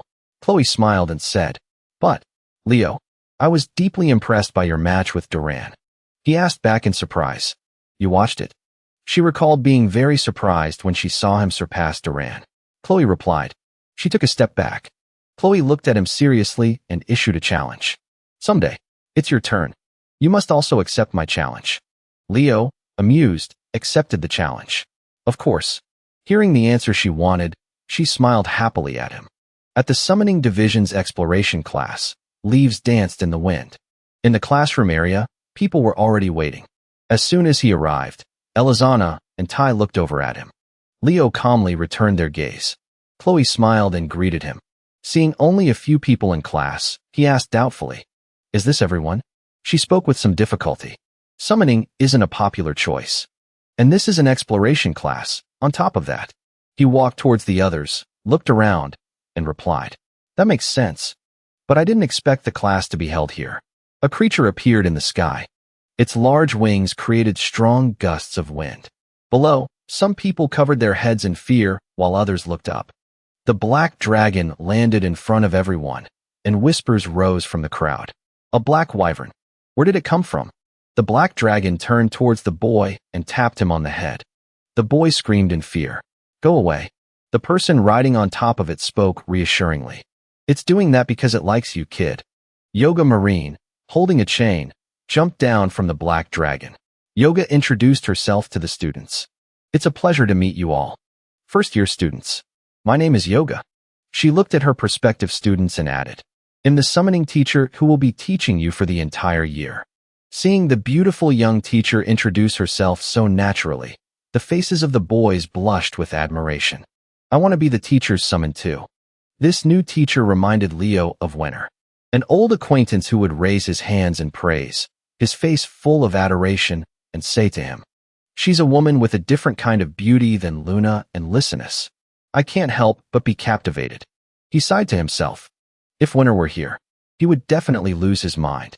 Under the blue sky, white clouds, and golden sun, Yoga's dragon was leaning its back against a tree trunk. Marine was gathering the students. "All right, you greenhorns.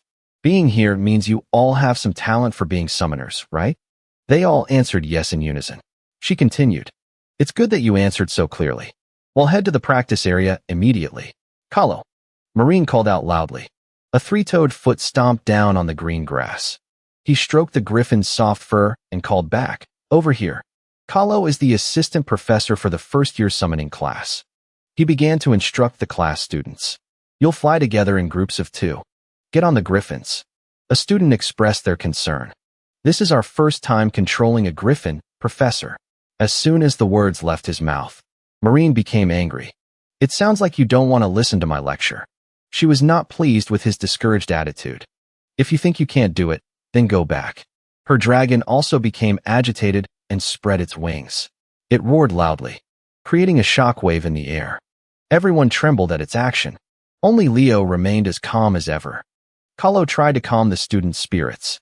Now, hurry up and follow the professor."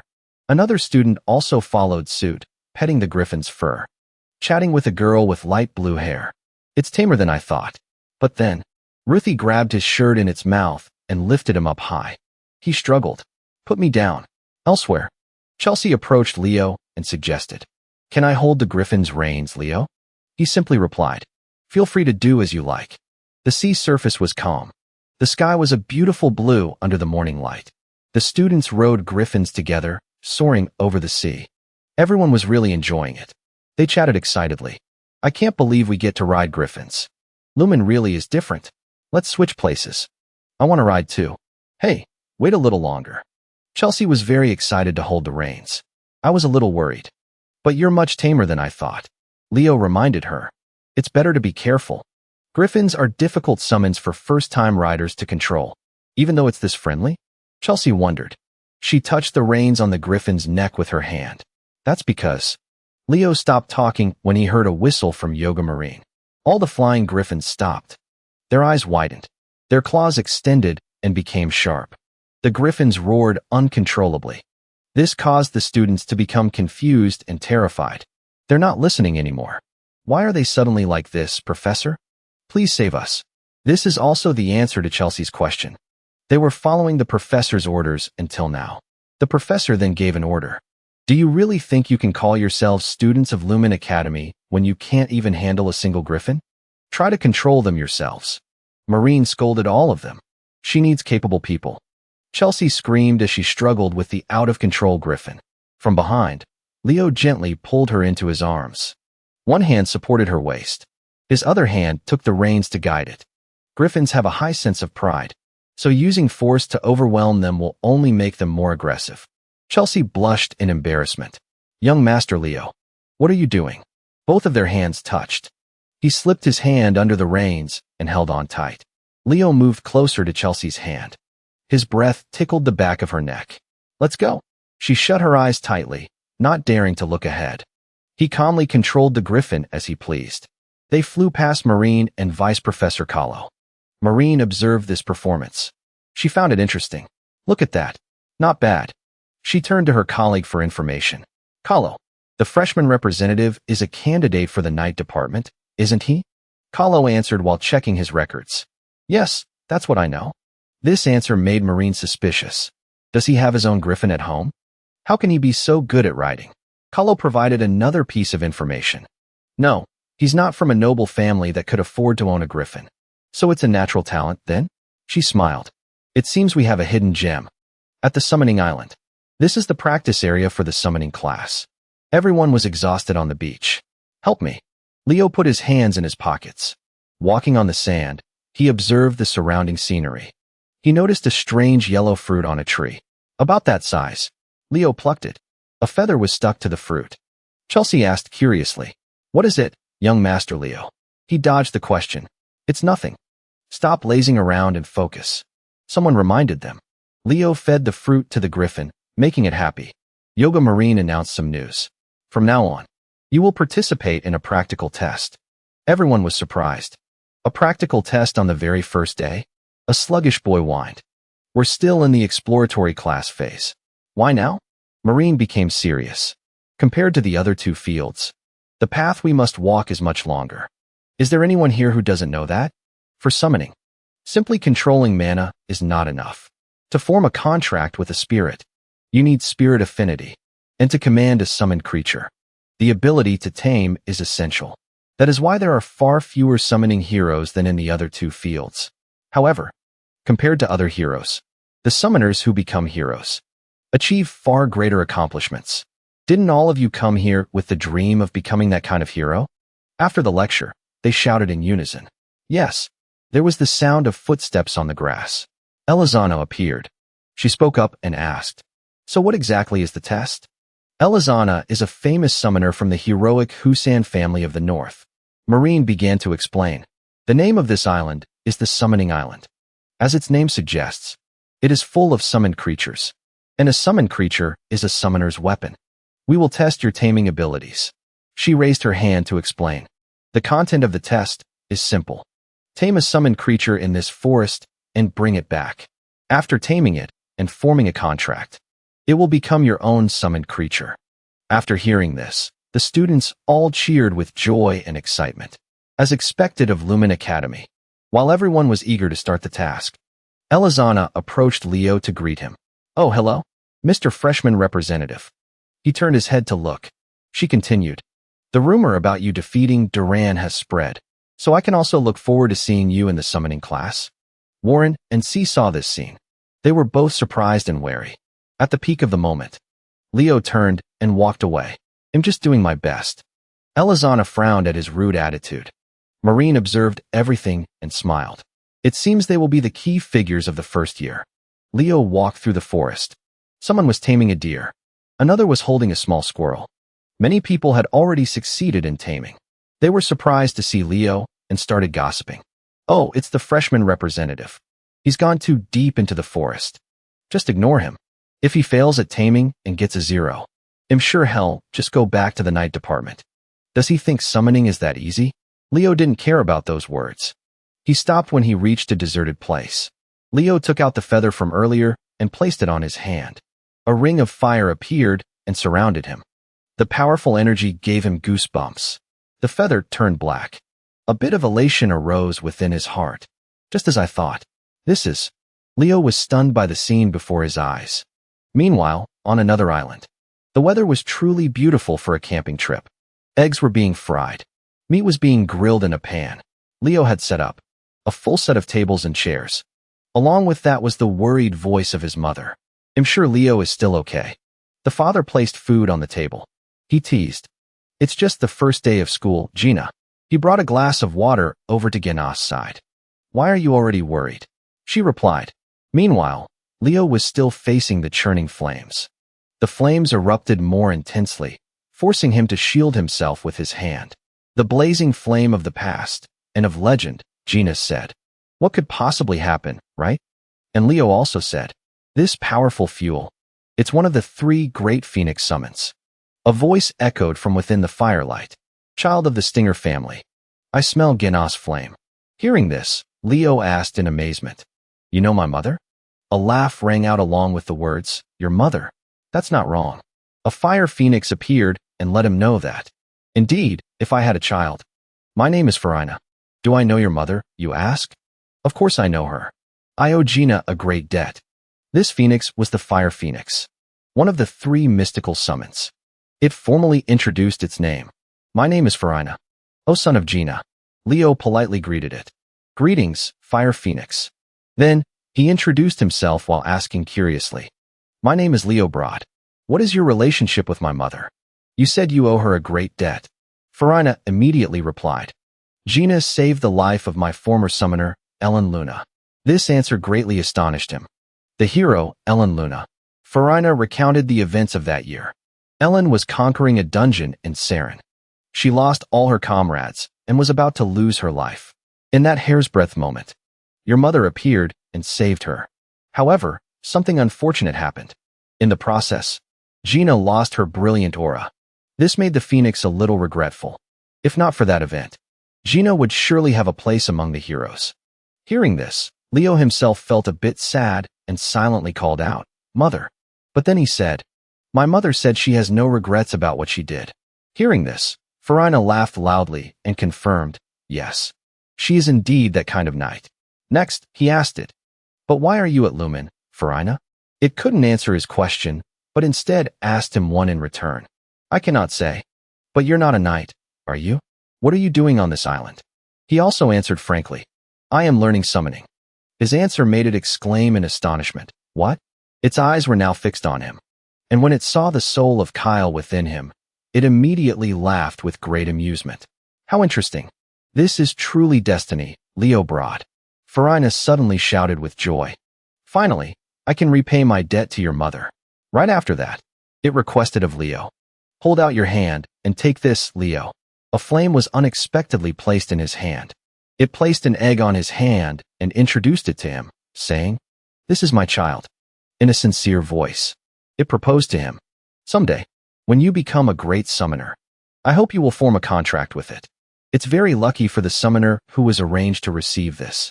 Just then, Leo suddenly spoke up and asked, "Can I do it right now?" These words of his bewildered Farina. "What?" Before it could even process what was happening, a flash of light suddenly appeared. A flame enveloped Leo, startling it and making it try to stop him. "It's too soon, Leo. You could lose your life. Stop." However, It seems it's already too late as you gradually fall into a state of uncertainty. Oh no, it's too late. Knowing it couldn't stop you. It could only say, your readiness to challenge the impossible without flinching reminds me of Gina. Good luck. A moment later, when Leo opened his eyes, he found himself floating somewhere with the phoenix egg before him. His hand reached out and gently touched the egg. Suddenly, a great flame appeared and enveloped him. Its heat made him cry out in pain and also made him realize that the thermal burn was making it hard to breathe. This is the phoenix flame. The flame burned his body, but it couldn't burn his thoughts. The result of burning the body to emit powerful flames.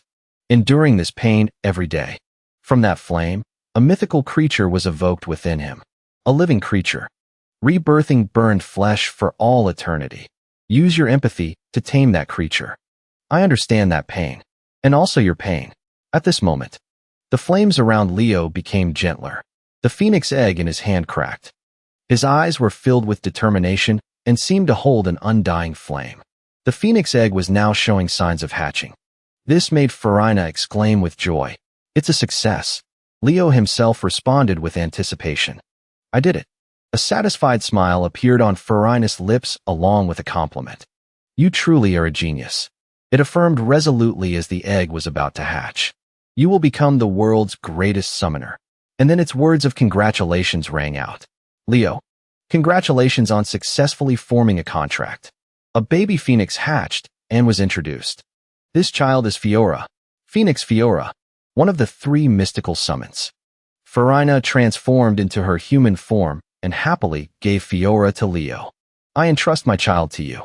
Looking at the tiny phoenix, he felt a bit conflicted. Is this really a phoenix? It looks just like a chick. As soon as Fiora chirped, he became even more certain. It really is a chick. The time was now noon. At the meeting point, Yoga was praising a student. A banana gombat. How cute.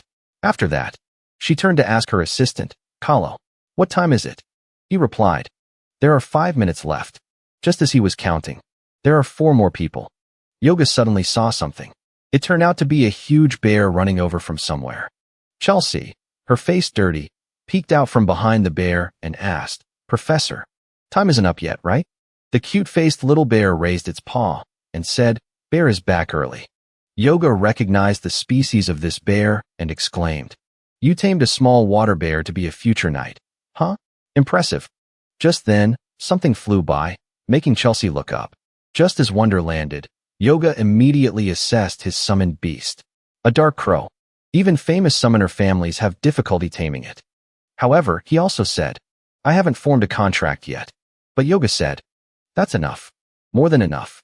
Right after that, Elizana returned with her snake, causing everyone to marvel in unison. She said arrogantly, I made a contract with it because my family doesn't have an animal like this. Yoga didn't hold back her praise for her either. A go-go snake. Excellent. At this point, Kalo announced, Professor, time is up. Oh, just in time.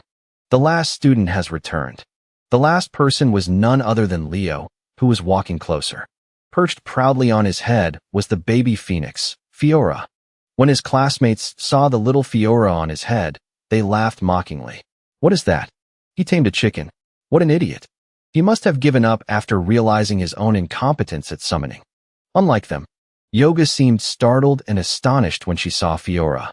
Watching Fiora calmly hopping on Leo's head, she screamed internally, No way. You've got to be kidding me. That's a phoenix. The scene shifts to Lumen Academy in the late afternoon. Leo was seriously adjusting his uniform. He knocked politely on a door. From inside the room, Yoga's voice called out, Come in. With a very sly expression, she said slowly, I heard you were looking for me. Have a seat. Then she said, You know, Leo, this is the first time I've ever seen a young phoenix. In addition, she also told Leo something. Actually, I also didn't know there was a phoenix on the summoning island. Suddenly, she moved closer to Leo with a very strange expression and an enigmatic tone. A new student forming a contract with a phoenix? That's unprecedented in the history of the academy. Her attitude made him a bit scared, and he blurted out, Professor, while she was serious, and declared to him, I know who you really are. Yoga's words made Leo a little flustered, but then she suddenly hugged him and shouted with joy, You're a summoning genius. A genius like no other. While hugging him tightly, she said, I want to praise what you've achieved, but I think the fact that you've formed a contract with a phoenix should be kept a secret for now. She said worriedly, if it gets out, things will get very troublesome. After that, she placed her hands on his shoulders intimately and emphasized, the day the discovery period ends. With an expectant look, she affirmed, You must choose summoning as your major. You have the talent to become a legendary summoning hero who will go down in history. The next morning at Lumen Academy, a girl was yawning repeatedly as she walked down the hallway. Suddenly, a teasing voice made her jump and turn her head. You're drooling. Two young men approached her step by step. One of them asked her, You look so tired. She answered honestly, I stayed up late reading magic books. Suddenly, Leo asked her, You're Chloe Muller, right? Then he showed her the student ID card she had lost.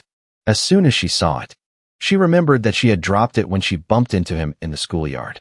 So she let out a cry and thanked him. So it was you. Thanks. The freshman representative. A moment later, as Chloe opened the door and entered the classroom, she asked, But Leo, it seems you're planning to attend the magic class too, right? He revealed his intentions without hiding anything. Since it's still the discovery period, I want to audit as many classes as possible. Hearing that, she expressed her admiration. That's amazing. Since I'm only interested in magic, I'm only auditing magic classes. At that very moment, Kato whispered something to Leo. The Ice Princess is aiming for the top spot in the magic department. Furthermore, he gossipingly revealed Chloe's name to him, not knowing she had heard everything. Her name is Chloe Muller. But it seems the sharp aura emanating from her made him understand the situation, and he tried to flee. Oh, it seems a bit chilly in here. Just as he was trying to change the subject, I think I should go to the back. A mountain of ice suddenly appeared in front of him. It scared him to death. Chloe stood up and seriously requested, Come with me to the front row. As she dragged him away, she said in annoyance, It seems you're interested in this class. So let me help you. At this point, all he could do was look at Leo and plead for help. Suddenly, some girl called his name. The voice was quite familiar, which startled him a little. Turning his head, he saw the duo, Arbus and Chelsea, waving hello. Just then, he saw something else. The classroom door suddenly opened, and someone's voice spoke up. It's a pleasure to meet all of you, attendees of the magic class. This person walked into the classroom step by step. As he approached the podium, he announced, I will be teaching you magic for the upcoming school year. The female students blushed with delight upon seeing his handsome face. He's so handsome. This person introduced himself in a clear voice. My name is Landolt. His profile is as follows. Landolt, Lumen Academy, professor of the freshman magic department. After finishing his introduction, he slowly began to speak. Before we begin today's discovery class, he suddenly snapped his fingers. Before the astonished eyes of the students, test papers flew wildly around the classroom. Then they settled down on the desks in front of the students. As one landed in front of Leo, Landolt also made an announcement. You will be taking a magic theory test. This announcement at the beginning of the year made the students groan. A test right at the start of the discovery class? Without any mercy, he declared bluntly, Students who do not meet a certain standard cannot remain in my class. His statement made the students exclaim in confusion. What? Ignoring the bewildered kids, he said nonchalantly, If you are students of Lumen, then this is the basic standard. After you're done, please submit it to my assistant, Anna. In a corner of the class, a girl raised her hand and said loudly, Please submit your completed tests to me, everyone. She is Anna, from the freshman magic department, the assistant professor. Back to Leo. Looking at the distributed test paper, he was completely bewildered because he didn't understand a thing. Is this really the current trend in magic? Why are the formulas so complicated? At this moment, the students had started solving the test. Every single word was being written on paper. The hourglass kept flowing. Time passed until the test period was over. The students started chattering amongst themselves. It was easier than I thought. But what was the answer to the last question? I solved everything except that one. Leo looked at his test paper and then heard those words, feeling conflicted. I only managed to solve one question. As he submitted his test to Anna, he thought to himself in disappointment. I should have studied more about modern magic before coming here. But Anna kept a cheerful expression as she took his test and even encouraged him. Good job. After submitting it, he also left the classroom and told himself, I should just study magic on my own. Time passed again until Landol finished grading the tests. As he handed back the papers, he said, 600 years have passed.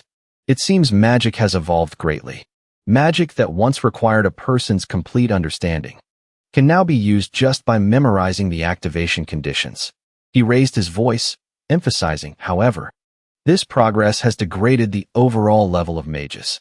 Suddenly, he raised his hand high. A source of power appeared in his hand. It emitted a sparkling light along with incomprehensible magic formulas. Before the astonished eyes of the students, Landolt explained, this is the origin of the magic I created. I created it from scratch. And then he requested, I want you all to become people who can research and create your own magic. Furthermore, he stated clearly, this is the reason I had you take this test. As he said this, his tone became more serious. 49 questions, each worth 1 point, based on basic memorization. And the final question, worth 51 points, analyzing the true origin of magic. I hope all of you can become mages capable of solving it. Hearing him say this, Chelsea realized with a shock. No wonder that was the only question I couldn't solve. Next, she looked down at Leo's seat and thought with regret. Did Leo give up? I wanted to attend the magic class with him. The results. Just then, Anna approached and whispered something to Landolt. Her words made him jump in shock. Professor, there's a student who solved question 50. After that, he rejoiced, laughing loudly like a madman. While the students were still surprised, he asked loudly, where are you? Among you all, there is one person. For the first time in history, it seemed he was extremely excited as he called out for someone. Achieved a perfect score. Please stand up. Who is it? However, Anna quickly told him, it's not a perfect score, Professor. After hearing her say that, his excitement didn't lessen as he still called out. Really? It seems some questions were missed due to spending too much time on the last question. What a pity. But that's all right. You, stand up. Seeing that he still misunderstood, she quickly denied it. That's not it. Anna explained everything clearly to Landolt, causing him to freeze. He only solved the last question. But when he had calmed down, he quickly asked, what's his name?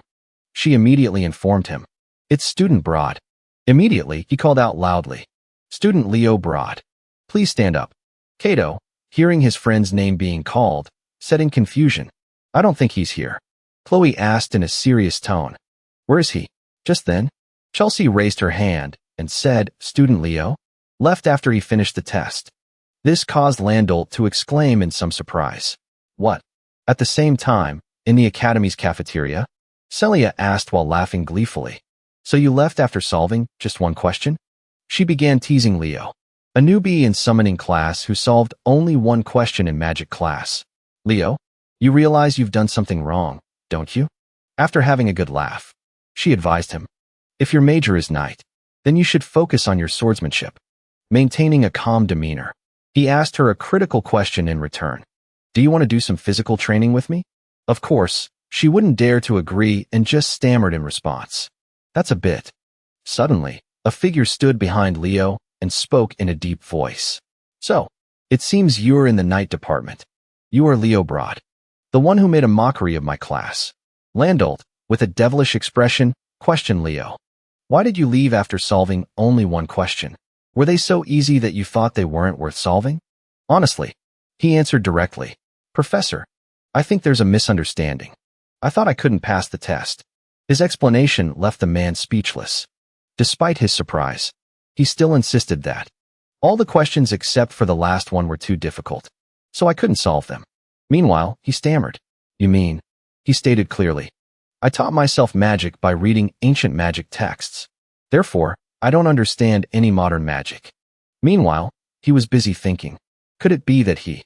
Suddenly, Landolt picked Leo up like a cat, to both his and Celia's astonishment.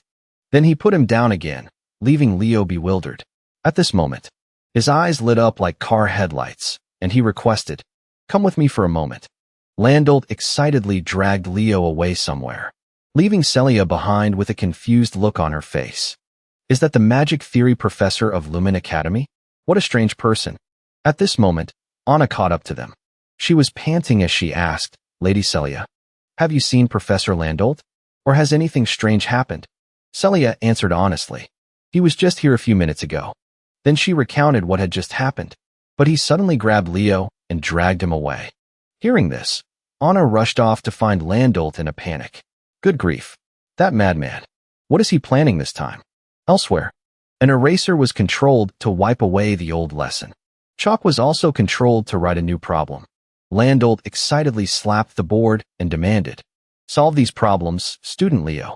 Watching him intently solve one magic problem after another, his mind was in turmoil. If he solved the last question through sheer luck, then he must already have a complete system of magic in his head. Just as he was waiting expectantly, now show me. I have seen through your true nature. Leo said in a serious tone. I've finished solving all of them. Looking at each answer he had written on the board, Landolt asked in amazement. You solved all of them? These questions, just in your head? He, of course, confirmed it honestly. More or less. With a face full of desire. Landolt stammered. Finally. At the same time, in the academy hallway, Ambi was leisurely walking down the sunlit corridor. Suddenly, Landolt came running towards him in a hurry. Even more surprising was Landolt's face, filled with unconcealable joy. This expression of his made Ambi wonder what was wrong with the guy. So he quickly turned to leave, but it was too late. Landolt desperately grabbed his leg and said, Professor Ambi, thank you so much.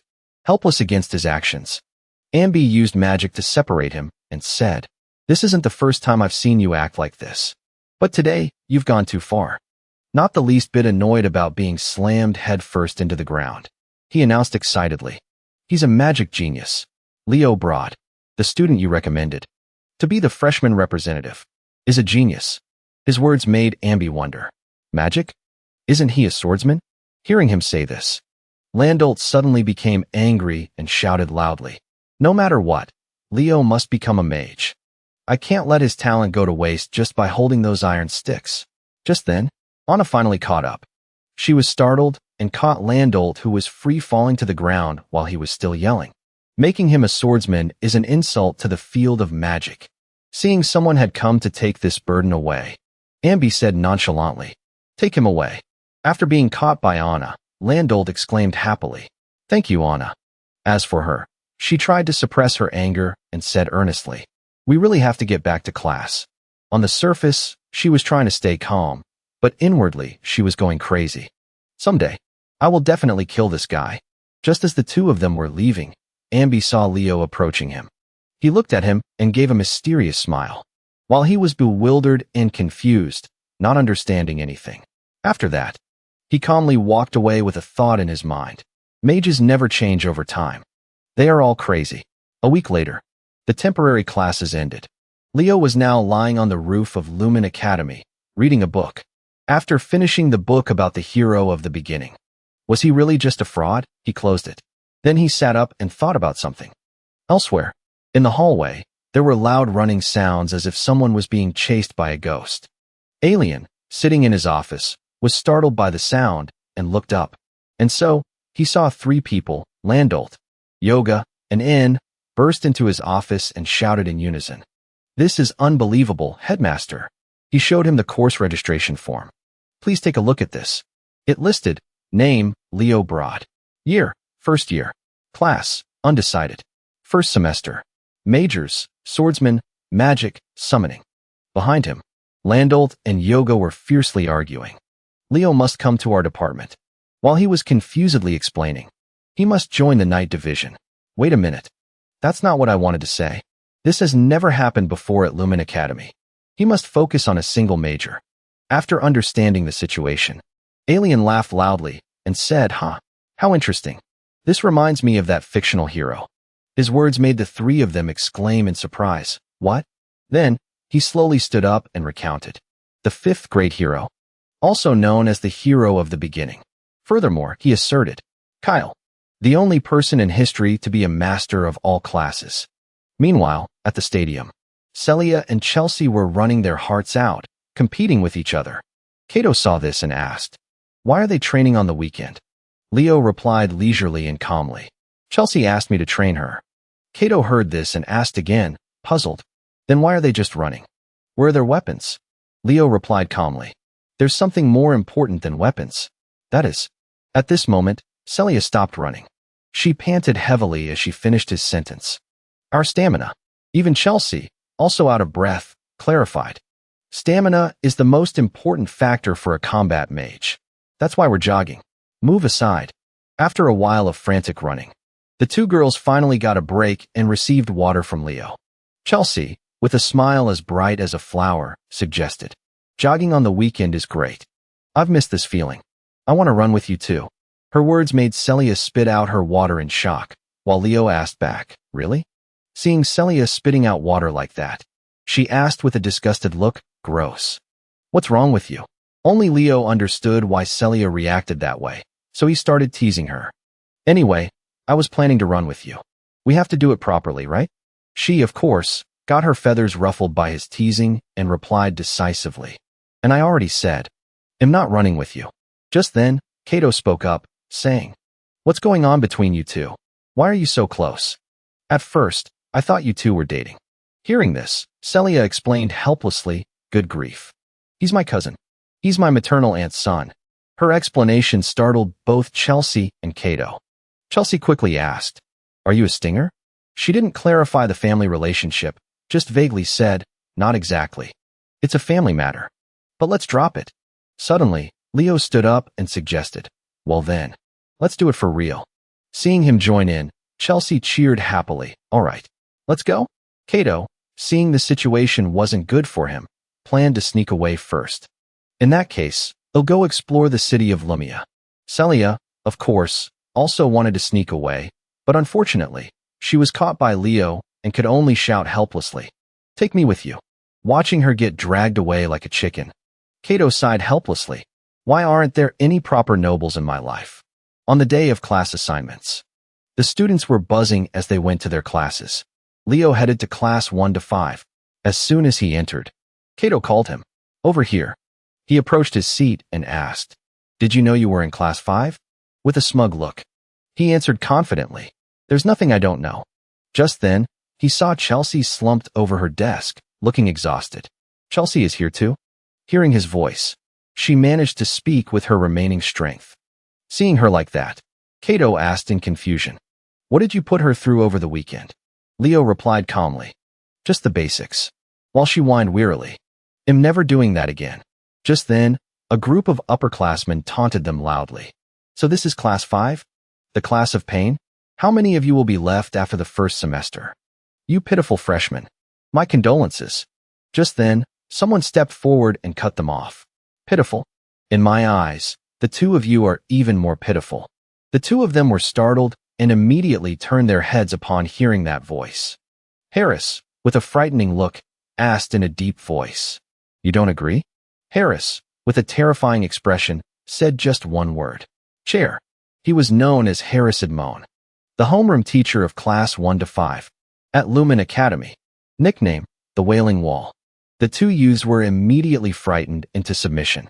They both answered in unison while quickly getting into position. Casually, he sat on their backs and greeted the class arrogantly. A pleasure to meet you. You useless lot. This is the class for failures. Those with the lowest scores among the newly admitted students. His voice rumbled as he assumed, you must have heard the rumors about me. Then, he introduced himself and asked, the Wailing Wall. Does anyone here know why I chose to be the homeroom teacher for this class? Kato timidly raised his hand and answered, could it be to help us raise our scores? Without any courtesy, Harris bluntly criticized him. Kato Matt. A typical answer from a bottom-ranked student. Then he continued to probe. Does no one in this incompetent class understand the duty of a student at Lumen Academy? Just then, Chelsea raised her hand and answered. It is to conquer the hero's world through practical missions. Harris confirmed her answer and added, correct. That's it. But I only see the faces of those who would die instantly upon setting foot in the hero's world. It's better to expel those pitiful ones who will only burden their comrades and die first. At this point, he reaffirmed. This is why I decided to take charge of class 5. Furthermore, he also emphasized where his nickname came from. and the reason him called the Wailing Wall. At that very moment, Harris noticed Leo sitting properly below, staring intently at him. He was certain of one thing in his heart. That kid, he'll probably survive. Suddenly, he commanded, "Students, change into your gym clothes and head to the training grounds." At the training grounds, he announced, "It's time for combat studies class." A moment later, the Class 5 students had changed and were present at the training grounds. An umbrella suddenly popped open, followed by a folding chair that was set up.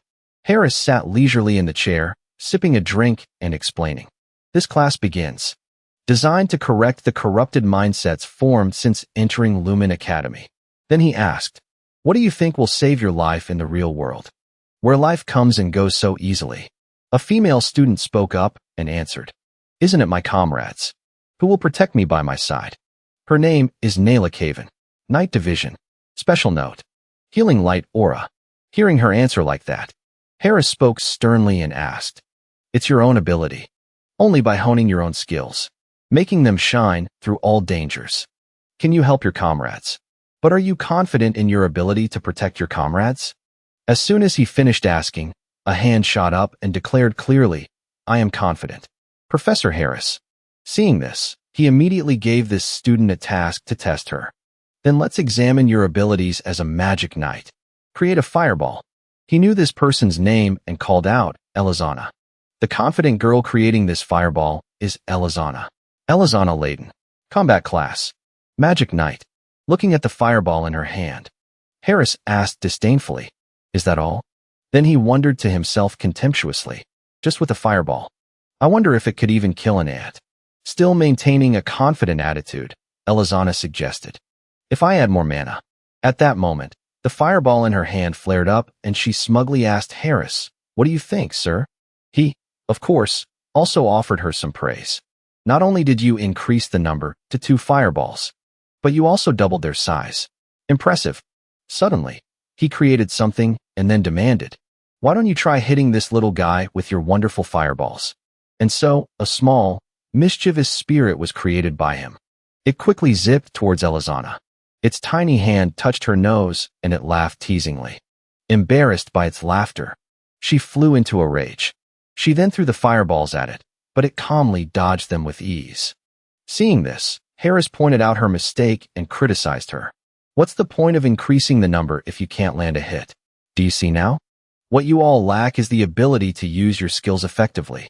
Furthermore, he added, much to the weary looks of the students, "You need to hone your abilities and overcome your own limits. Have you all forgotten?"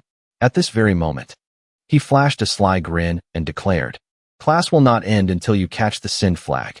Give it everything you've got." Descendants of Lumen.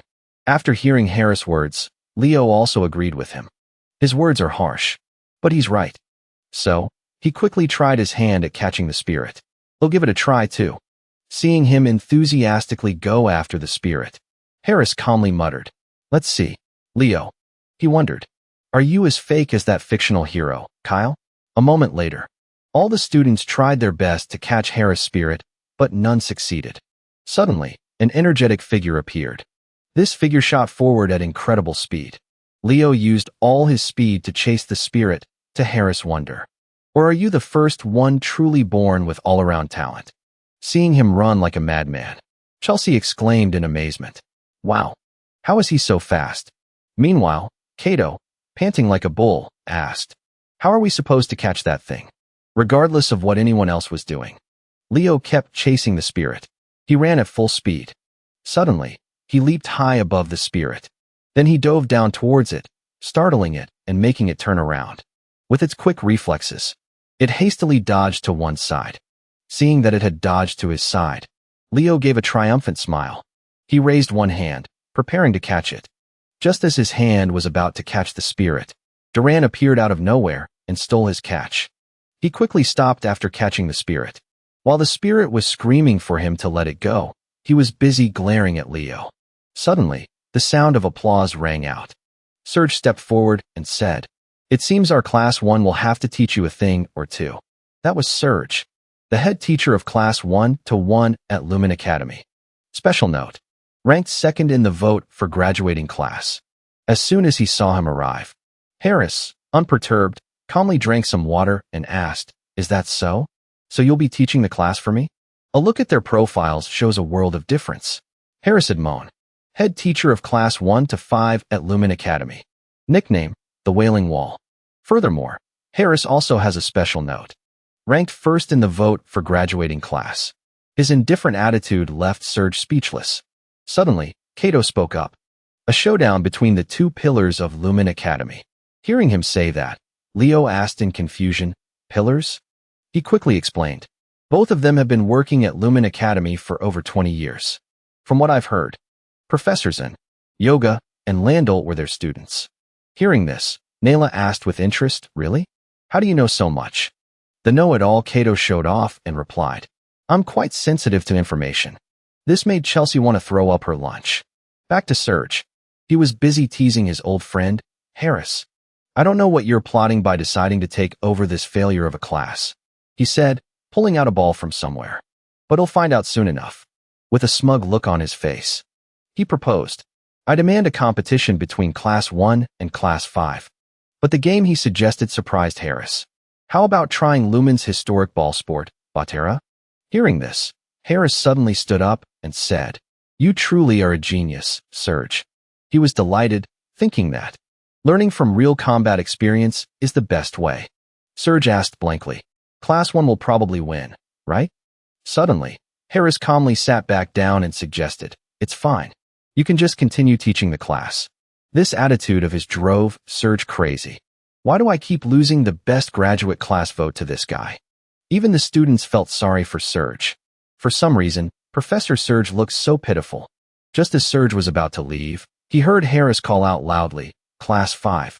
He announced to the students of his class, "I'm giving you all a chance to practice using your skills. There will be a Batera match against Class 1. Hearing him say that, everyone immediately started murmuring, "Batera?" It didn't stop there. "There's more." He declared clearly with a serious expression, "If you lose, you will be expelled." Hearing that threat, the students fell into a panic. Is he serious? It's only our first class today.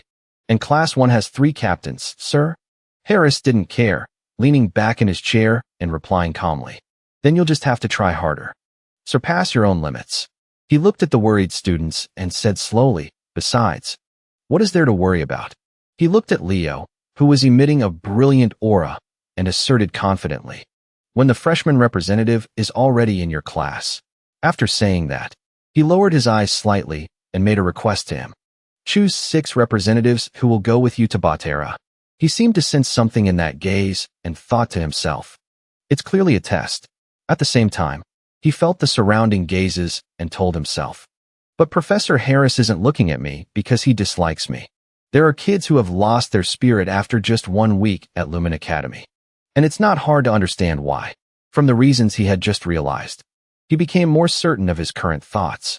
Perhaps Professor Harris wants me to lead the kids of Class 5, who are acting as if they've already lost."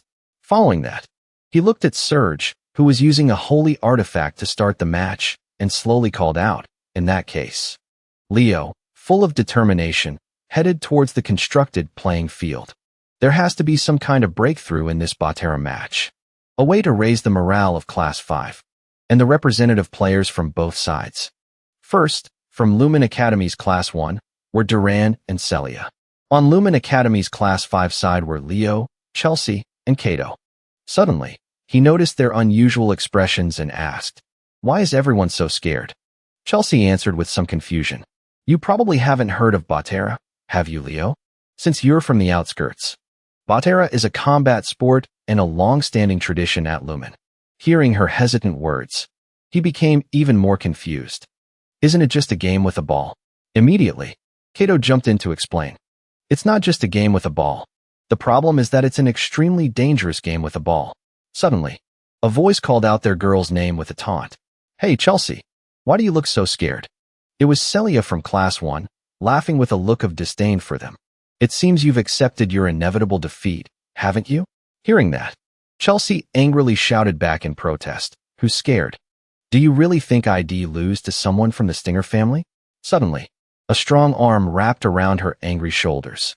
Leo put his arms around her and Kato, offering words of encouragement. "Don't worry. Our class won't lose. At the same time, a figure appeared behind Celia, who was clicking her tongue in annoyance. Leo, you too. I will show you the results of my special training. The person behind her was Chloe, with a cold gaze full of determination. I won't lose this time, Leo. A moment later, Serge, on behalf of Harris, who was fast asleep on the other side, acted as the match referee. The participants from each class, please enter the field. In Class 5 at this moment, Leo, promoting a spirit of volunteerism, asked those around him, who will go with me? As soon as he finished speaking, a pair of courageous legs stepped forward onto the grass. Chelsea appeared, cracking her knuckles with determination. They'll definitely put those people in their place. Elizana stepped forward with her, full of fighting spirit. If losing means expulsion, they'll use malice to win if that's what it takes. They'll show the professor what I'm capable of. Following those two were Nayla and Tai, who also volunteered to join the match. Right after that, he loudly called out the person who was trying to hide. Kato, you know the last spot is yours, right? Being called out by name. He panicked. But why? In the end, he looked soulless, resigned to following him. Class 5 is ready, Professor. Serge nodded slightly. Now then, he held out his hand, catching the ball as it fell. Immediately after, with his powerful arm, he threw the ball into the sky with all his might. At this very moment, the entire space seemed to fall silent. Chelsea furrowed her brow tightly. Her lips were set in a serious line, ready for the match. Kato looked a bit dazed. He stared open-mouthed at the thing thrown into the sky. Leo was calm, not a hint of worry on his face. Unlike him, Tai was a bit anxious and nervous, breaking out in a cold sweat. But this pressure seemed to be nothing to Elizana, who was already in a ready stance. Nayla was no exception either, and the other students watching were just as nervous. However, unlike those in Class 5, Class 1's Duran looked as calm as Leo. Celia watched the ball, waiting for the right moment, ready to act. Ham watched them with an interested smile, full of anticipation. And Chloe, with her icy cold expression, was determined to defeat him. The moment Serge's voice rang out again, breaking the tense atmosphere. Both leaders rushed toward the ball. The match begins. Perhaps due to his shorter height, Leo lost the aerial contest to Duran, whose hand touched the ball first. Immediately after, he held the ball tightly and used his speed to land quickly as the referee signaled. All right, Class 1 has secured the ball first. And just as Leo landed, he immediately spoke to the person next to him, demanding, Tai, explain the rules to me, quickly. Tai, the summoner, with his wisdom, explained. The rules of Batera are simpler than you think. Pass the ball and shoot it into the goal without using your hands or feet. The first team to score 2 points wins. Just as they were busy talking, a shout cut them off. It's coming. Get ready. His hands, emitting a familiar yellow electrical aura, clenched tightly, ready for an attack. Witnessing that, Kato was slightly startled and unnerved. Without a hint of hesitation, Duran unleashed his full power, punching the ball straight at Leo at the speed of light. But his speed was no less impressive. He quickly jumped up, dodging the ball that slammed right into his spot. Right after the ball slammed into his position, it didn't stop but flew straight towards the goal, to Kata's astonishment. Leo landed again, turning his head to look at his team's goal. After that spectacular score, the surrounding crowd immediately cheered. Duran Myra, nice one. Only the people from Class 5 were silent, with looks of utter despair. And Tai, having lost all hope, said sadly, it seems Professor Harris is going to expel all of us. But Leo didn't seem to care and asked, how do we gain control of the ball? Hearing him ask, he suddenly calmed down and replied, there are 3 ways. He proceeded to explain all the ways to him. When the ball goes out of bounds by the opponent's force. When we catch the ball, just as he was about to state the last way, Nayla's panicked voice rang out with a warning. Dodge. But it seemed the warning wasn't for the two of them. They quickly turned their heads towards the sound of the warning. The ball mercilessly struck and sent that person flying. They urgently called out her name. Elizana. The one who had thrown the ball so cruelly was none other than Celia. She laughed with amusement, looking down on them. What are you standing there muttering about? She looked at the chaotic scene around those concerned for Elizana and reminded them. Stop worrying and focus on the match. Tai, supporting the heavily injured girl, continued to explain. You can't directly block or attack an opponent's player. Just now, that was the third way. When a team member is disabled after being hit by the ball, he looked at the ball slowly rolling towards them and said, the only way you can attack them is with the ball itself. The moment he finished speaking, a hand reached out and lightly touched the ball. Thanks for the explanation. Leo picked up the ball, shining brightly under the sun. Now then, it's our turn. In the middle of the match, Elizana, disabled. At this time, at the observation spot for the two classes teachers, Serge became slightly pensive. For a player with a high destruction fire attribute, they possess an overwhelming advantage in Batera. As he thought this, an image of the powerful Celia appeared as proof. And among the human clans, the flames of the Stinger family are the most powerful of all. Thinking this, he spoke to Harris, who was yawning beside him. You still accepted, even knowing our class has Celia Dinger? I don't know what you're planning, but it will be extremely difficult for your class to win. Seeing him look down on him, Serge was visibly annoyed. You talk like a human being. Suddenly, Harris called his name. Serge. He slightly lowered his glasses and glanced at the person next to him, reminding him, do you remember your first student? That little kid from the Stinger family? Serge recalled a figure and replied dazedly. Of course. How could I forget? The Queen of Batera. Hearing that answer, Harris' mouth curled into a satisfied smile. The child of that very queen is in class 5. Hearing his words, Serge, slightly surprised, frowned faintly at him. The atmosphere around the field once again grew tense. Back with the class 5 students, they were completely disheartened, complaining, we're doomed. We tried so hard to get into Lumen. As they were despairing, a flash of fire suddenly appeared in their eyes. Is it ending as simply as this? Seeing that flame, not only the class 5 students, but even Celia became worried and said, it seems you finally made up your mind. Before their eyes was Leo, emanating immense power as he got into a ready stance. As he poured a large amount of power into the flame-covered ball, preparing to throw it, the others quickly shouted, it's coming. Be careful. The moment they finished speaking, he didn't hesitate, immediately throwing the ball straight towards the opponent's goal. But Chloe quickly erected an ice wall to block his attack right in front of the goal. The flame, the ball, and the oppressive aura disappeared. It left a hole and cracks on the ice wall. Because she blocked that shot, she declared confidently, Leo, as long as I'm here, scoring will be impossible. From out of nowhere, he appeared beside her, cutting her off in a chilling voice. Possible. That's what you meant, right? After speaking, Leo leaped high, level with the ball stuck in the block of ice. A powerful punch landed straight on the ball, without any mercy. Under that powerful impact, the ball pierced through the ice layer and shot straight into the goal, to Chloe's astonishment. Witnessing this scene, a surprised Serge exclaimed to himself, his combat sense is amazing. As for Harris, he smirked with a satisfied smile. After this point from him, the morale of the class 5 students was revived as they cheered. Leo Broad. Go. Class 5. Hearing these cheers, Serge seemed to understand something and let out a light sigh. I see.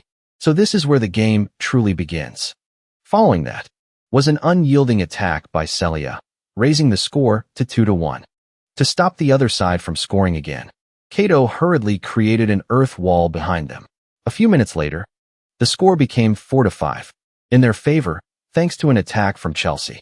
But very quickly after, along with Tai being eliminated, the score became 7-6, a lead for Class 1. Not long after, it was Class 1's H.O.L's turn to be eliminated by Leo's attack. And although Chloe tried her best to block, the score was still raised to 9-10 in favor of Class 5. The next attack came from none other than Duran. He gripped the ball tightly, pouring lightning power into it. When enough power was accumulated, he launched it straight at Kato, who was guarding the goal. Across the wide expanse of the court, the electric ball flew in a zigzag pattern, rushing forward. And a fearless hand reached straight out, wanting to catch the ball in its palm. Seeing that courageous, fearless figure trying to hold onto the ball, everyone around shouted in alarm. Right after that, his legs weakly touched the ground. He was battered, but still managed a lucid smile and said, my mana has dropped sharply. He'll leave the rest to you. With that, He tossed the ball forward. Leo then praised the one being helped off the field. Well done. The other students looked at the scoreboard, discussing worriedly. The score is 10-all. It's the deciding point. But the opponents are the top 3 students. A hand gently reached out and touched the ball resting on the ground. Amidst the complaints of those other students, only he remained calm and confident to fight. And we only have Leo. We're at a real disadvantage. At this moment, on Class 1's side, Chloe got into position, ready to release her power. I may have lost in the magic theory exam, but this time, I won't lose. The moment she finished speaking, ice clones of her appeared on the field. Facing this numerical disadvantage, Leo got into a ready stance and ran forward. Just as both Celia and Duran also got into position to release their power, shouting, "Here he comes." His feet seemed to be empowered by the force of wind at his heels. With one light step, he leaped into the air, disappearing from the ground. Witnessing this speed, Celia's jaw dropped. Chloe couldn't believe her eyes. Duran gritted his teeth and furrowed his brows. But all 3 of them exclaimed the same thought. He's too fast. Similar to Chloe's power, Leo also created many illusions that all charged forward together. A few illusions gently slipped past Celia, to her astonishment, and headed for the goal. He's not thinking about attacking. He's focusing on scoring. Chloe, in contrast to her, focused intently with disdainful eyes. An illusion spell. How shallow. Where's the real one? The real one. Truly. But when she saw something different from what she expected, she was completely stunned. This magic. Chloe saw an entirely different hazy dimension with numerous illusions. Behind each illusion were twinkling stars. And just like that, Leo easily surpassed her and moved forward. Of course, after witnessing that display, she completely collapsed, having lost her will to fight. Because Chloe was currently so confused, unable to believe what she was seeing. The magic of the stars. How can a human use the magic of the elves? After that overtaking maneuver, with the score at 11-10, the referee's voice rang out. The winner is Class 5. As soon as the referee finished speaking, the students of Class 5 cheered joyfully all over the field.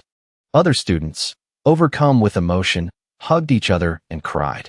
I'm so glad we're not getting kicked out. I was afraid I'd have to go home right away. Hearing their words, Serge immediately turned to question the person next to him. Kicked out? What are they talking about? Harris calmly replied to him. Perhaps I should say it was motivation. Ignoring him, Serge looked at the best students who were falling into despair on the other side. He scratched his head wearily and let out a sigh. Then, he stepped onto the grass and walked towards them. Serge extended a hand to Chloe and asked, "Are you angry because you lost?" Seeing him, she uttered softly, "Professor." With every word he spoke, it was like free birds soaring in the sky. Once the match is over, regardless of the outcome, like the gates of heaven opening, an angel descends. Serge helped Chloe to her feet, gently advising her, "You must also greet your opponents." He was like a gentle father, kindly comforting the children. To win for Class 1, you all worked very well together. The students of Class 1 were filled with joy and pride upon hearing his words of encouragement. You have learned to cooperate together in battle. Serge spoke eloquently to the kids, as if he had prepared this speech. That is why you must be resolute and proud. After hearing that speech, Class 1 seemed to gain strength, somewhat comforted, and exclaimed, "Professor Serge." But the joy didn't last long. The reality was that Professor Harris pushed him into an abyss. "Hey, loser, come over here and finish up." Serge was furious. "You bastard." A moment later, praises echoed across the field. Both classes did very well. Watching them get into position, Serge praised them. Class 1 has demonstrated their talent and abilities. And Class 5 did not give up until the very end and gave their all despite the challenge. He used all his words to praise the participants of the match. They understood their limits and successfully overcame the situation. I hope you will all work and compete with each other harmoniously. Immediately after, he shouted the command. "Students, shake hands." Celia cheerfully congratulated the person in front of her. "You lasted longer than I thought. I thought you would have lost sooner." The person in front of her, Chelsea, quickly retorted. "That's what I wanted to say to you. You're really resilient. I thought you were a squid. It wasn't just the two of them." Kato smiled brightly and said to Duran opposite him, Prince. We won this time. But his carefree words seemed to annoy the other person, giving him a loving look. Only Chloe at this moment was just staring at the ground, head bowed. Her eyes were welling up with tears, as if she was about to cry. Suddenly, a hand reached out with a compliment. That was amazing, Chloe. It was Leo. He sincerely expressed his thoughts to her. With just a little more experience, you will definitely become someone amazing. Hearing these words, she immediately raised her head to question him. Are you making fun of me? But his well-intentioned face didn't seem to imply that at all. Seeing that, she lowered her head again, lost in thought. Finally, Chloe grabbed Leo's hand as determination flared up inside her. One day, I will definitely defeat you. Time passed. A month later, at the school's canteen, Kato continuously stuffed food into his mouth while asking the two in front of him, by the way, what club are you guys going to join? Leo calmly put down his glass and answered him. I'm thinking of starting a club. Hearing his words, he was so startled that he shouted, spitting out food. Starting a club? Seeing this scene, Chelsea looked at him with disgust and scolded. Could you eat more properly? Although she expressed her disgust for him, when it came to Leo, her attitude was different. If Leo is going to start a club, I want to join. Curious, Kato immediately asked about his intentions. What kind of club is it? He nonchalantly revealed it to them. The Hero Research Association. Hearing this name, the two of them repeated in unison. The Hero Research Association? Leo then explained it to them in more detail. I want to learn more about the forgotten hero and the hero of the beginning. Kato confidently asserted. That person isn't forgotten. He's a fictional character. It seems like no one will join your club. Hearing that, Chelsea suddenly thought of something. Does this mean he'll be alone with Leo? Thinking this, she immediately raised her hand to volunteer. I want to join. Suddenly, the students around the dining hall became rowdy. They're back. Following the noise, Kato looked out the door and exclaimed, That's right. It's today. Seeing him like this, she was confused. Therefore, the three of them immediately stood up and followed the crowd of students rushing outside. Watching the figures approaching, Kato revealed with great excitement. The day the fifth-year students return after clearing a hero's dungeon. Fragments of the hero's records are scattered all over the world. Over time, they run wild and form dungeons. These are called hero's dungeons. From behind the glass, Leo watched them and thought to himself, the seniors of Lumen, to deal with these heroes' dungeons and collect the heroes' record fragments. They will be gone for at least 2 weeks, sometimes for a month. Thinking about this, he suddenly remembered Gina and said to himself, perhaps Mom went through this too. When he saw Chelsea exclaim with admiration, Kato cleared his throat and coughed. So they are the pinnacle of Lumen. After that cough, he began to introduce them. The muscular Easterner in the lead is Senior Lyra Mua. The southern girl next to him is Senior Toroyan. And I think the fair-skinned person in the hooded robe is Senior Unta. While explaining, he suddenly stopped, looking dumbfounded. But I can't see that person. While Leo was repeating in confusion, a hand reached out from behind him. That person. While he was explaining, Leo was forcefully pulled away by that hand. The one who stands at the pinnacle of Lumen. The student council president. And just as Kato turned his head to ask him something, he was gone. That's right. He's not there. Huh. Where did he go? He was dragged outside the school by that person and immediately questioned her.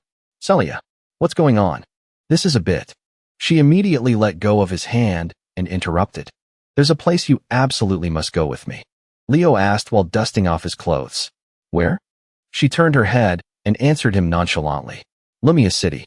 The student council president said he wants to meet you. Hearing this, he became even more curious. The student council president? Why is he looking for me? Hearing this stupid question, she sighed tiredly. You really aren't interested in anything related to school, are you? Just go there and you'll find out. A while later, the scene changes to the two of them inside a restaurant, waiting for someone. I wonder why he asked to meet in a place like this. What's wrong? It smells and it's noisy. Suddenly, Celia's face lit up with joy upon seeing something. Immediately, she ran over and hugged that person, exclaiming, Brother! The person who had just arrived was Ringer, Knights Division, Lumen's student council president. 5th year. He greeted Leo while patting Celia's head. Nice to meet you, Leo Broad. I've heard a lot about you. You're aiming for all departments, aren't you? A moment later, a skilled movement of a knife and fork cut into a delicious piece of bread. He watched the two of them eat and asked for their opinion. Does it suit your taste? Leo quickly answered. He only heard him, not her. He then asked, puzzled, What's wrong, Celia? Seeing that he was asking her, she quickly brought a piece of the bread up and replied, This is the first time I've eaten something like this. She cautiously brought a piece of the crust to her mouth to taste it. Instantly, her face turned bright red. Her eyes sparkled as she praised the food. It's delicious. Seeing her like that, Ree laughed with amusement. This is the restaurant I wanted to take you to when you enrolled at Lumen. After saying that, he turned to ask Leo, But I didn't expect you to be her son. He asked back in surprise. You've met my mother before? He quickly continued. I met her a few times when I was little. Besides, she was very famous back in her school days. He was surprised and found it hard to believe. My mother? Ree smiled happily, recalling the look in her eyes. Of Gina back then as he recounted. She did many things that became legendary. For example, she said that the dessert at the dormitory restaurant was terrible. A few hours later, they finished their meal. The two of them, Celia and Ree, turned to chat since it seemed they hadn't met in a long time. Only Leo remained silent, observing them thoughtfully. As expected, he's worthy of being called the strongest in Lumen. He looked at the handsome and charismatic man before him and assessed. It seems it's only a matter of time before he becomes a hero. After they were finished, he stood up and suggested, Shall we go get some dessert? Celia happily accepted the invitation. Right after that, he put his hands in his pockets and told the two of them, He'll pay. You two go on ahead. As he put his hand in his pocket to get the money, he suddenly touched something. Ree took the brilliantly glowing box out of his pocket in surprise. He looked at the shining record fragment and exclaimed in disbelief. Why is it? The scene changes. It seems we've returned to the classroom with scribbles on the board. Suddenly, a voice echoed in the classroom, stopping the feet swinging on the desk. Professor Harris, I have a question. He immediately called on the person who had a question to stand up. Elizana Layden, let's hear what your foolish question is this time. She raised her hand high and stood up to state her opinion. Why haven't we chosen a class representative yet? I heard the other classes have already chosen one. Hearing her say that, Ty just remembered. That's right. Hearing this, Harris, looking bored, cleaned his ear and replied nonchalantly. Class representative. Right. I completely forgot. Right after that, he looked at the most prominent person in the class and appointed him. Leo, you do it. Hearing him appoint someone without hesitation, Elizana complained unwillingly. What's this about? Ty also disagreed and quickly expressed it. Professor, shouldn't we choose democratically through a vote? Suddenly, a mountain-like stack of paper was placed heavily on the desk, and when she heard the task Harris requested, she froze for a few seconds. Class representative, take this back and sort it out. Immediately after, she obediently said no more and sat down quietly. At this moment, the speaker on the wall made an announcement. In a moment, we will hold a combined hero studies class. The noisy sound echoed steadily in the classroom. All first-year students, please prepare to go to the auditorium. I repeat, in a moment. Hearing the announcement, Leo spoke up with a cold expression. Professor, we should get ready to go. Harris immediately snapped his fingers in praise, as expected of the class representative. A moment later, in the hallway, students were bustling everywhere. Kato, walking with Leo, suddenly noticed someone's figure passing by. He immediately greeted the zombie-like person. Hey, Chloe. You look so tired. Like a weary spirit, she asked him. Do you have any fatigue recovery potions left? Can you sell some to me? He immediately took out 2 potions and gave them to her. Kato tried to rummage through his bag, but couldn't find any more. Right now, I only have these 2 bottles left. After observing Chloe for a moment, Leo finally spoke up and asked, The school year has just begun. Why are you pushing yourself so hard? She didn't answer, but immediately drank the potion she just received. After finishing it, she raised a hand to lightly wipe her lips. Then, Chloe coldly turned away and said decisively, I'm fine. Seeing this, Kato was a little impressed. Wow, that's pretty cool. She's the top student in magic theory. At that moment, Chelsea chimed in. I think Chloe has no choice but to be concerned, she said, recalling the past.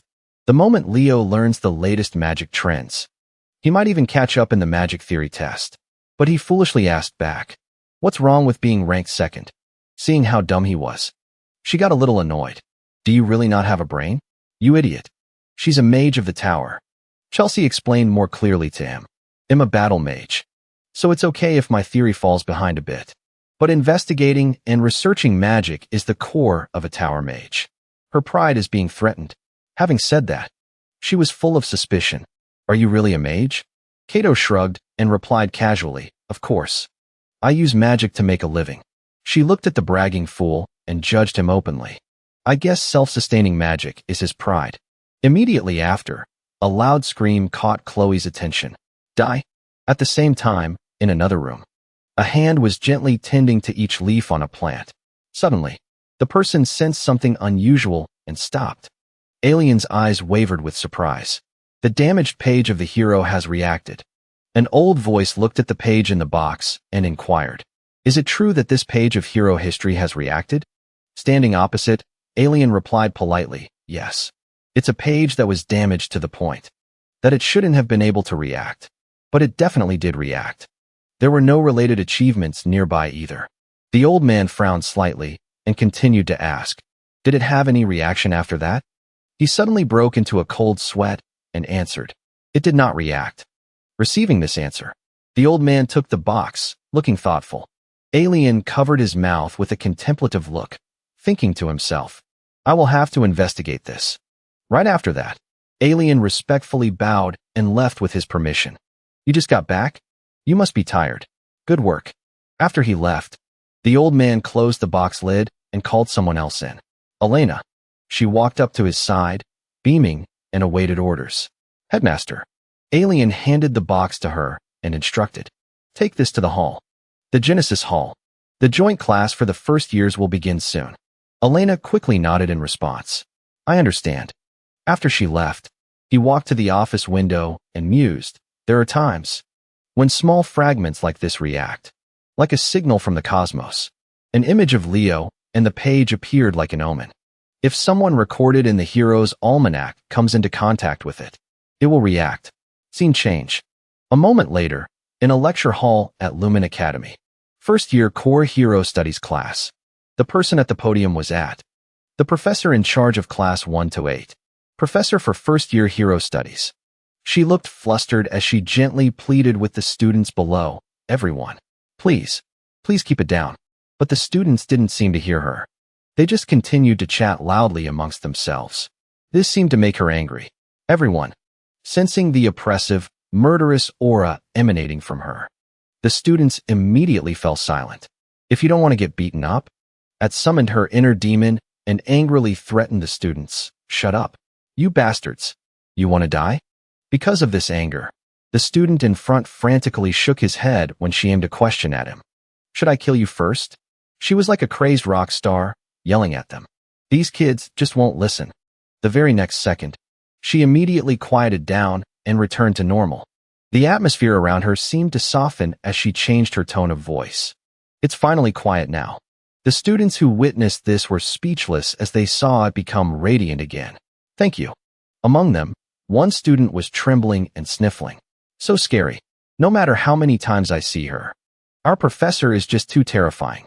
Only Leo was calmly assessing her. "So she's a spiritmancer, huh? Even in my previous life, they were hard to find." After things settled down, took out a weapon and said with a smile, "We will now begin the first-year hero studies class." She raised the dagger in her hand and began the lecture. After the appearance of the hero's record, the reason why hero clans appeared is this. She wisely explained as she gently stroked the sharp blade of the dagger.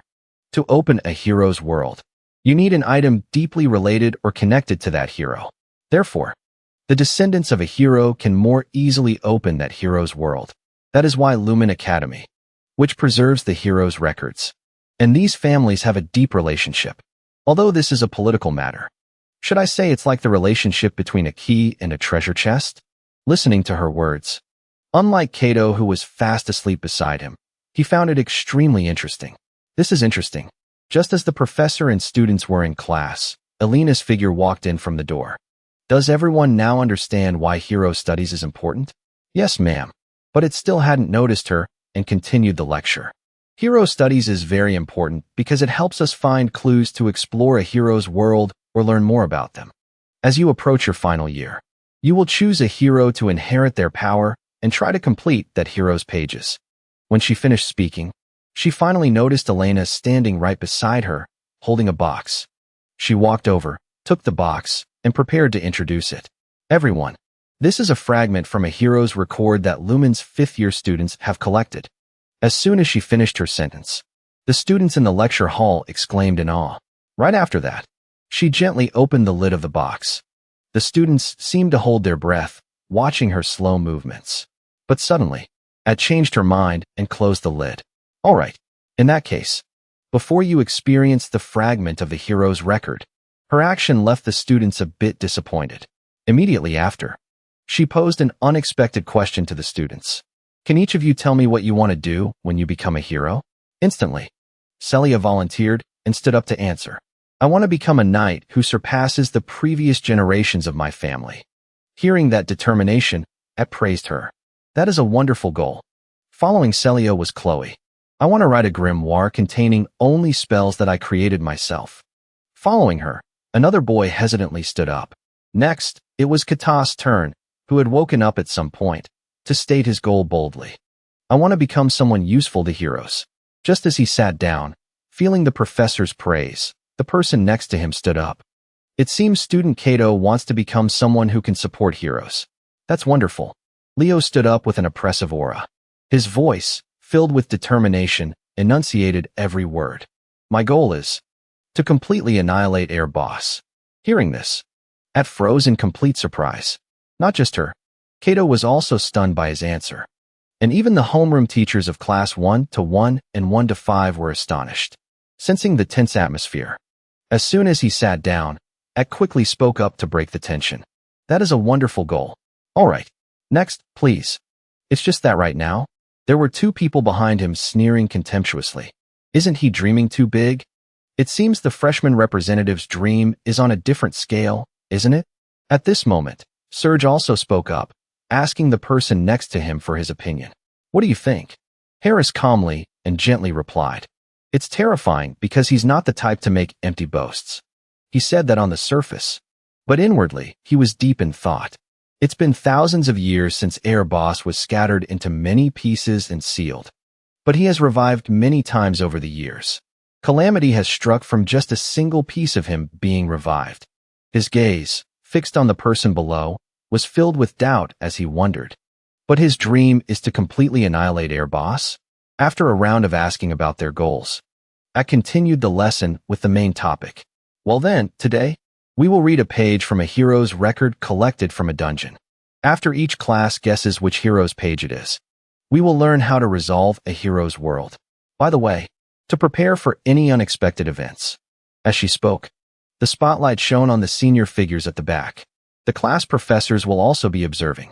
So please, don't cause any trouble. The long-awaited moment had arrived. The students, extremely excited, exclaimed. Finally, a radiant Nayla was filled with anticipation. This is my first time touching a hero's record. Unlike her relaxed demeanor, Tai was a bit tense. I'm so nervous. Annette began to give instructions as per protocol. All right. First, the representative of each class. Please come forward. The representatives of each class included elite names, such as Celia for class 1 to 1, and Leo for class 1 to 5. It wasn't just the two of them. There was also another familiar face, Arbus, and the top student from the Eastern Region's exam. Had held the box and waited for the first person, Leo, to approach as she explained. This time, 2 pages from the hero's record have been recovered. Of course, we will only be using one of them for this lesson. She presented 2 boxes with 2 different fragments. The other one is a very small fragment, but we brought it out to show you that such fragments also exist. After saying that, she held them forward and called his name. Student Leo. Without a moment's hesitation, he reached out and took the largest fragment. A stream of light immediately radiated from that fragment. He was a little surprised, watching the light and the ancient characters flying out before him. The light radiating from the fragment between them grew stronger. A mysterious command was executed. The hero's record opened. Following the vague announcements of the magic, countless magic circles appeared on the ground, radiating immense power. Serge felt anxious and shouted in alarm. Is it going haywire? As soon as he finished speaking, the characters and the mysterious light led them through time and space, through the mysterious black curtain. Finally, the three professors, along with Leo and the other class representatives, were transported to a mysterious location, an unknown world, an unknown place. Before the students' eyes was a horrifying scene of corpses scattered all over the ground. A student who witnessed it screamed in panic. Corpses. Harris immediately appeared to calm them down. Everyone, calm down. This is a hero's dungeon. Professor Serge also realized something and pointed. Harris, look at that wall over there.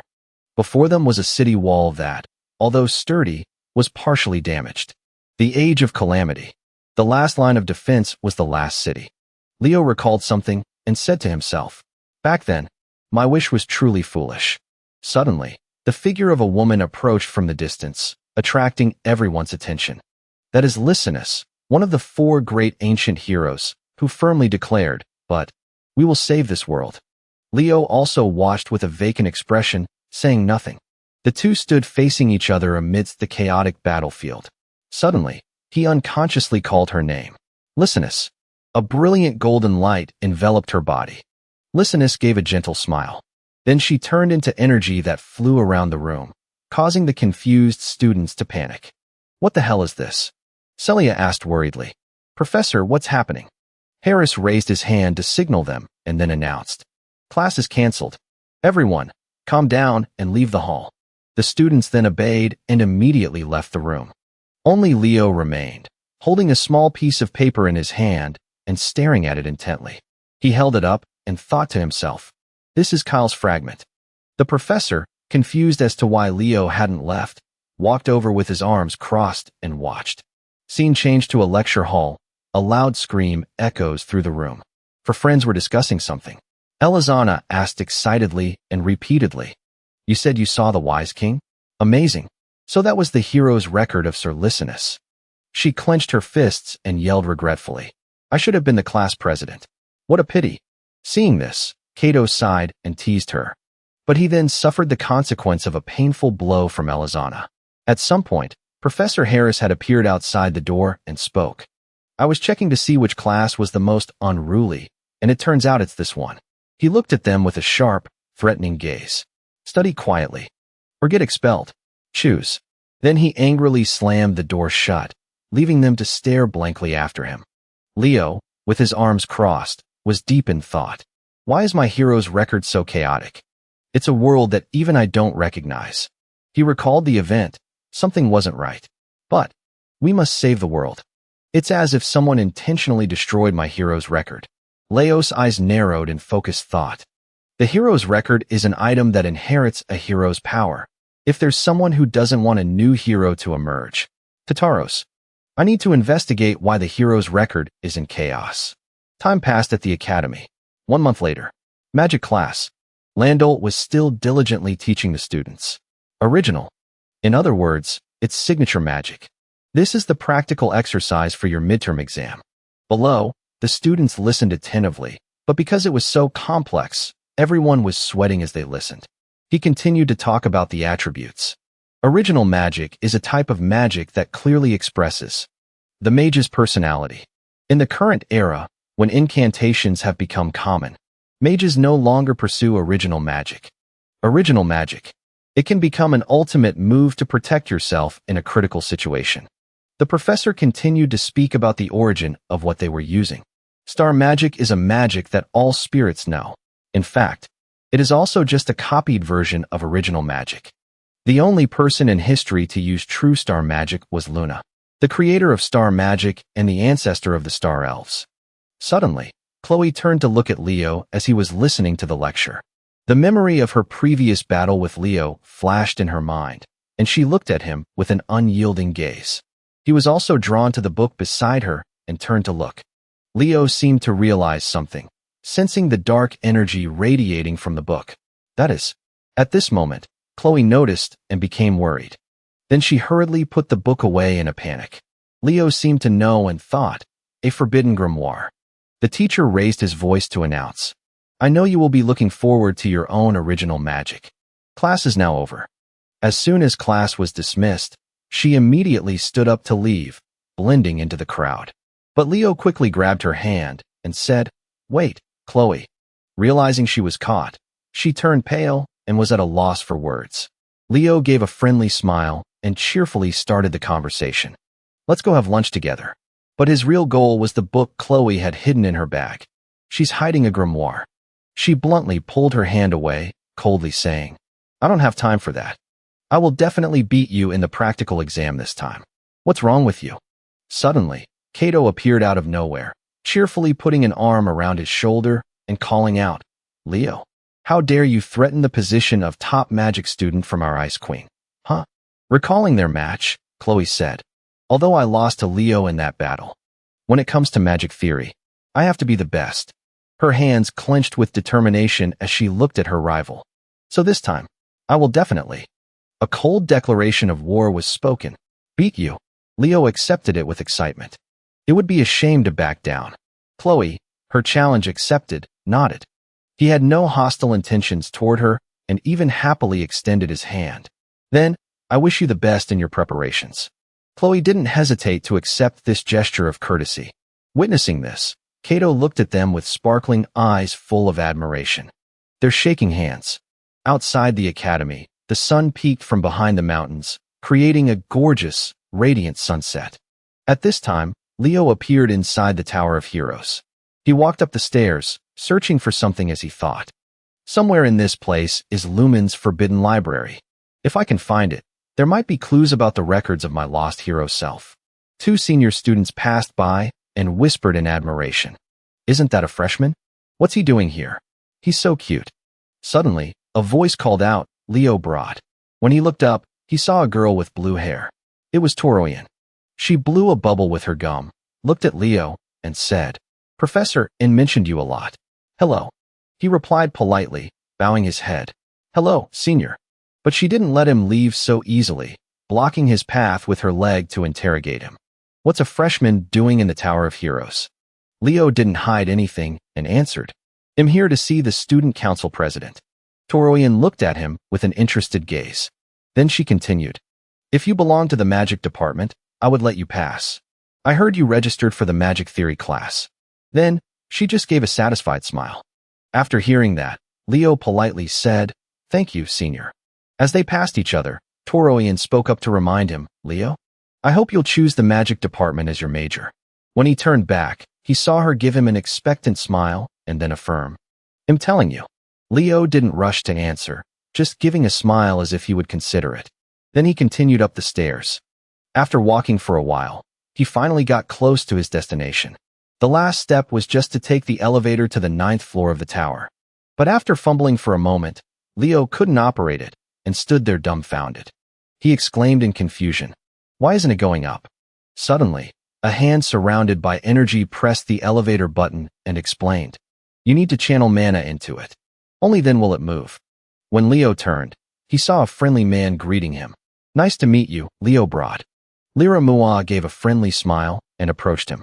So you're the rumored freshman representative. Leo bowed to the person in front of him. Hello. Mua looked at him and asked, Why have you come to the Tower of Heroes? He looked up, smiled, and answered, I have some business with the student council president. Mua rubbed his chin and chuckled with amusement, saying, Oh, look at this. A freshman who isn't scared of me at all. Bold enough to barge into the student president's office alone. Leo explained to him, I wouldn't call it barging in. But the man maintained his smile and said to him, You should seriously consider joining the night department. What do you say? Leo didn't know how to respond and just gave a polite, awkward laugh. After arriving at the door of the student council president's office, he sighed inwardly. Am I tired even before the main topic begins? Leo raised his hand and knocked on the door in front of him. President Res. I'm Leo Broad. May I come in? A voice from inside the room answered him. Come in. He pushed the door open and stepped into the room. As soon as he entered, he saw someone was already waiting. Residential sat behind the desk, smiled at him, and asked, Is something the matter? He was silent for a long moment, not answering him immediately. Then, his gaze began to change as he looked straight into the other person's eyes and spoke. I want access to the forbidden library. Rest's face also became serious, the smile completely vanishing as he looked at him.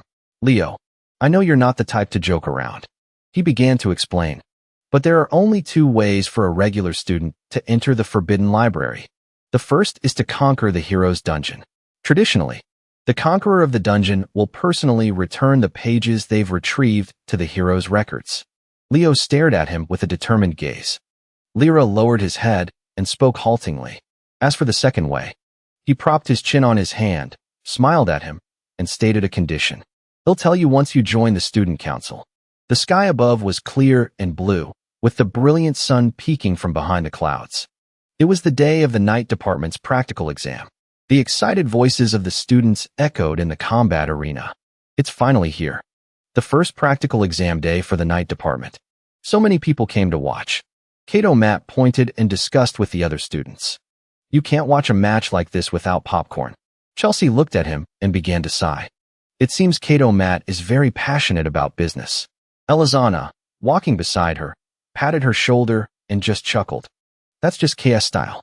He'd still make a lot of money even if he wasn't at Lumen. At that moment, Leo was standing in the crowd, turning his head to search for someone. He thought to himself, it seems Chloe didn't come. A shout rang out beside him. It's starting. And stood with his arms crossed in front of a group of neatly lined up students. His face was filled with solemnity as he announced to them. The first sparring match. The first name is called Hanais of Class 1, followed by the second name, Leo Broad of Class 5. Step up. Kato Matt, standing outside the arena, glanced over and noticed someone who had just appeared. Then he turned and ran cheerfully towards that person, calling out, Professor Surge. He paid no attention to him, still looking forward as he asked, What is it? Kato Matt, holding things in both hands, asked with an expectant look, Would you like to buy some popcorn and soda? Surge let out a chuckle and asked him in return, You think I'd buy that? Go ask Harris. He didn't leave, but instead turned his head to glance at someone, nodding. Celia, over here, seemed to have received the signal and nodded back at him. She ran over to Surge, looking at him with sparkling eyes. Professor, won't you buy some popcorn for us? It looks delicious. It looks really, really delicious. Kato Matt also called on other students to start chanting a name together. Surge, Surge. A group of students looked towards the two and continuously chanted, Surge, Surge. But he just stood with his arms crossed and eyes closed, saying nothing for a long while. Finally, Surge parted his lips and said to him, Give one to each person. Kato Matt immediately replied with glee. Down in the arena, Leo was now standing opposite Hanais. He smiled at him. Good luck, number one of the night department. From the heroic family of the Nip clan. He licked his lips, staring at him intently. It seems you're not paying any attention to me. You'll regret that. Lumen Basic Information. Night Department Midterm Practical Exam. Pass by winning 5 sparring matches. A female student in the stands wondered aloud. I wonder how skilled the class representative is. The male student sitting next to her looked at her and explained. Since Leo is majoring in 3 subjects, there's bound to be a gap compared to those who focus on just one. Don't forget, Hanais is ranked 3rd in Class 1, right after Celia and Duran. Hanais, down in the arena, was continuously spinning the weapon in his hand, thinking to himself, Leo Broad, that arrogant guy who's always hovering around Celia, and loudly announced the rules of the test to them. The one who renders their opponent unable to fight will be the winner. Treat this sparring match as a real battle. A surge of black energy suddenly appeared before Leo's eyes from an unknown source. His eyes widened at what he had just sensed. He tilted his head and glanced towards a distant building. That energy was emanating from a room in that building. Inside the dark room, Chloe sat at her desk, continuously writing something with her head down. Suddenly, she forcefully tore up the paper she had just been writing on. Chloe's whole body began to tremble as she gritted her teeth and said, This isn't it. There's no way I can create this unique magic with my abilities alone. She reached out and swept the neatly arranged books off her desk. Chloe's face was covered in sweat as an image of a certain person appeared in her mind. She declared, I absolutely cannot lose to him in this practical exam. She tilted her head, noticing something lying on the floor in front of her. Chloe stared intently at a brown book. With this, I can win. Her eyes slowly changed, beginning to glow. This time, I will definitely win. Returning to the battle in the arena, Leo was still looking up, observing the mysterious power that had suddenly appeared. On the opposite side, Hanais was smiling as he thrusted the tip of his spear towards him. Too careless. He thought gleefully to himself. Got you now. Leo reacted in time, tilting his head to the side and nimbly dodging his attack. Hanais didn't stop, continuing to attack him once more. Spear barrage. The sharp spear tip aimed straight for his chest and lunged forward. But in a flash, Leo reached out and gently caught the spear tip right before his eyes. Hanais couldn't believe it, his eyes wide as he wondered to himself. What is this strength?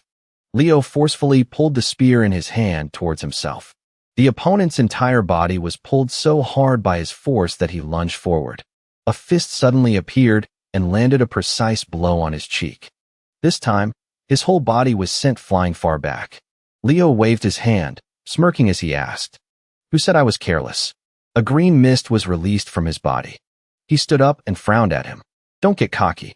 The match has just begun. Poison bone. He thought to himself.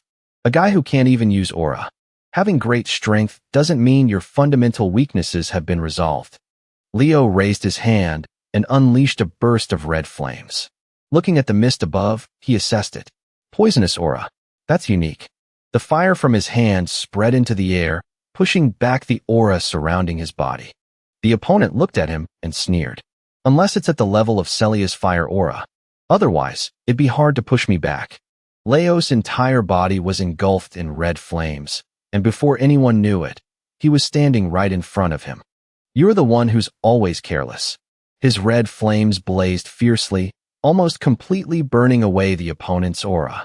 The students in the stands were all eating popcorn while intently watching their match.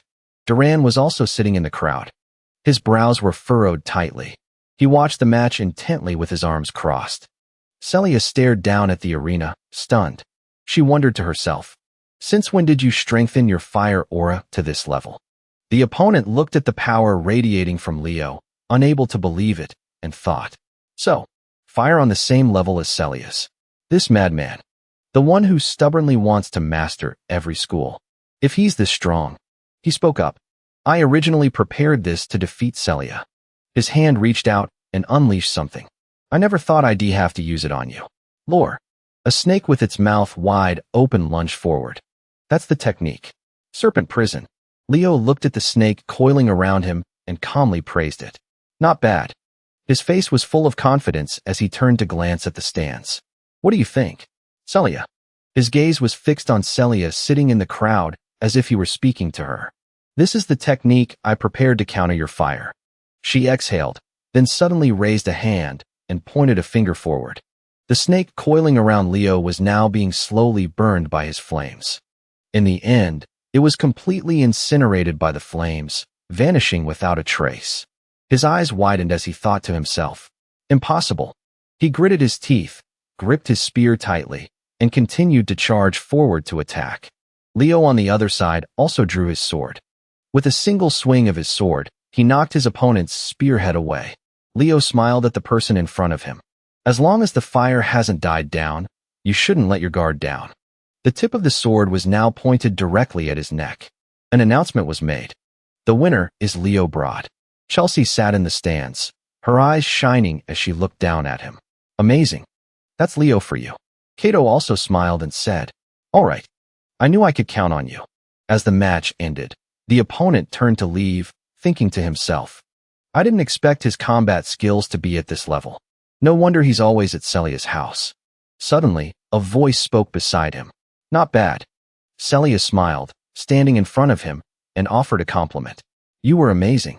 His face turned slightly pink as he looked away, chuckled awkwardly, and asked, really? You said I was amazing?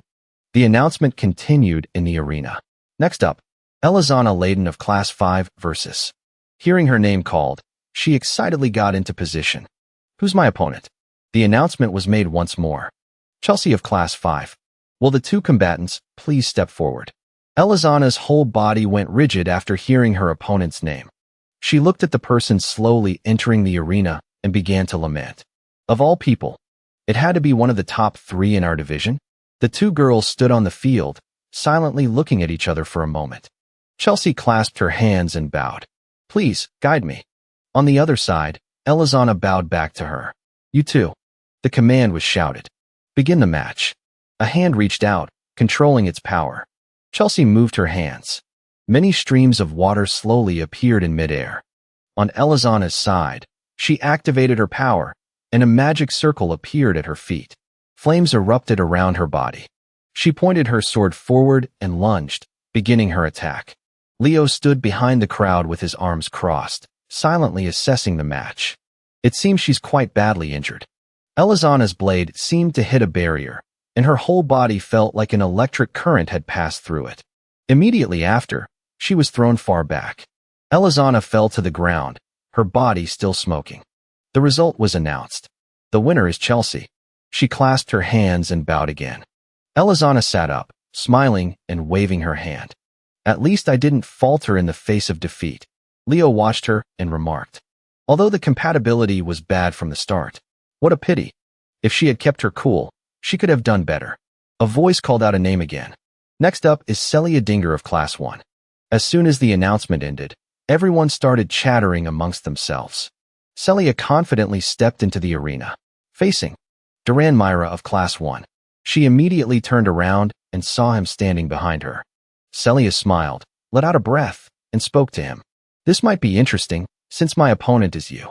Duran remained silent. His brows furrowed tightly, his face serious as he stared at her. Kato, sitting in the stands, was holding a box of popcorn and wearing 3D glasses as if he were watching a movie. Leo, sitting beside him, asked, Looks like this will be a match worth watching, huh?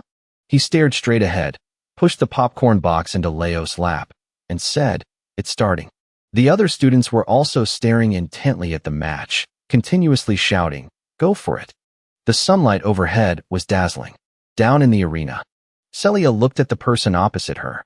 Let's see who the top student of Class 1's night division is. Duran remained silent, just staring at her. A slash was swung, drawing a yellow streak of light in the air.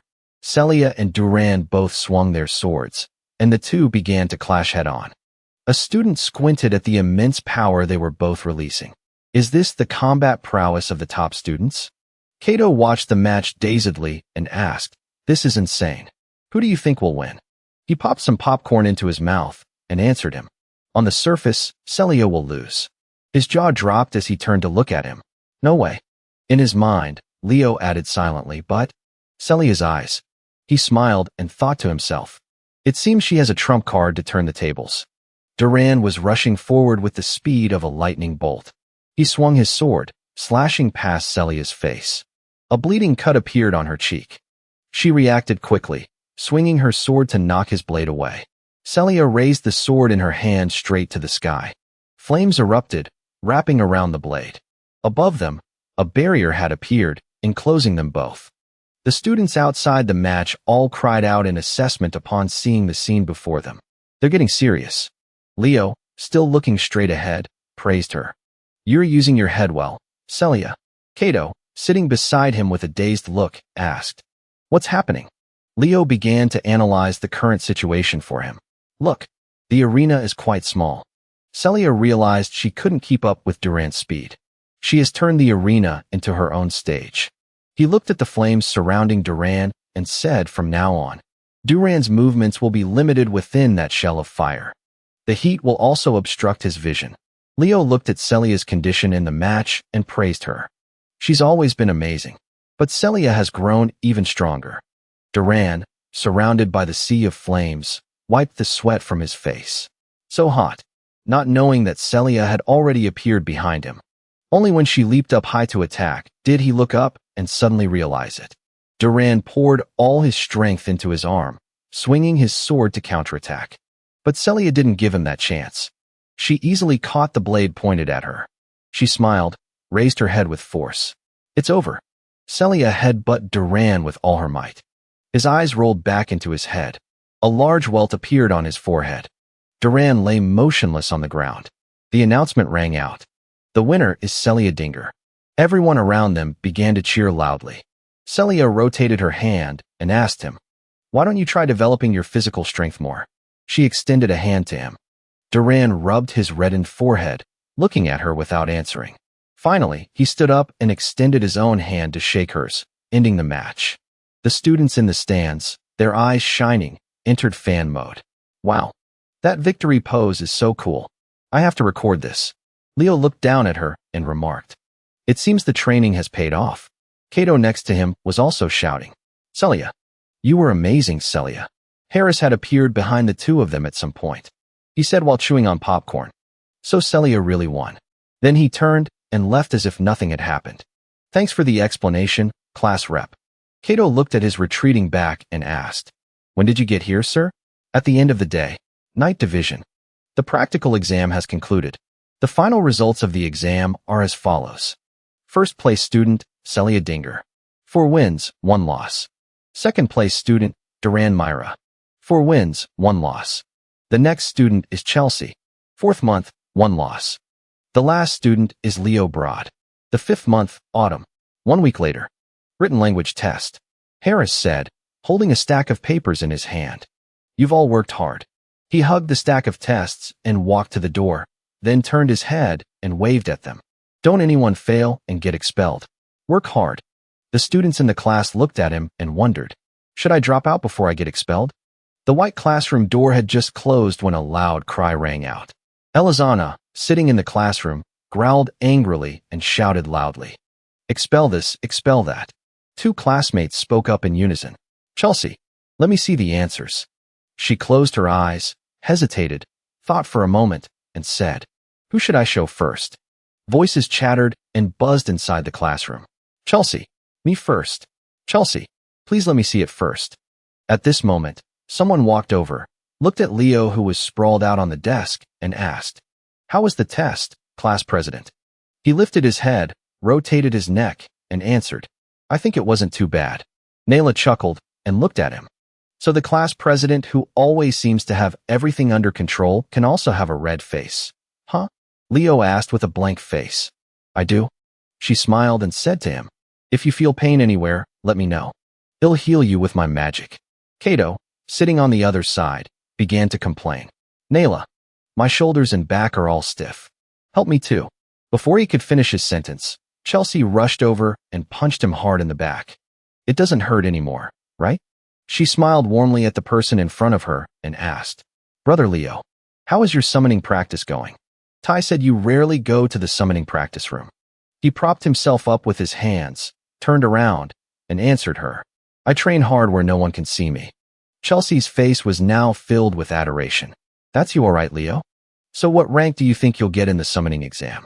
Leo parted his lips, but didn't answer immediately, instead asking again, "Me?"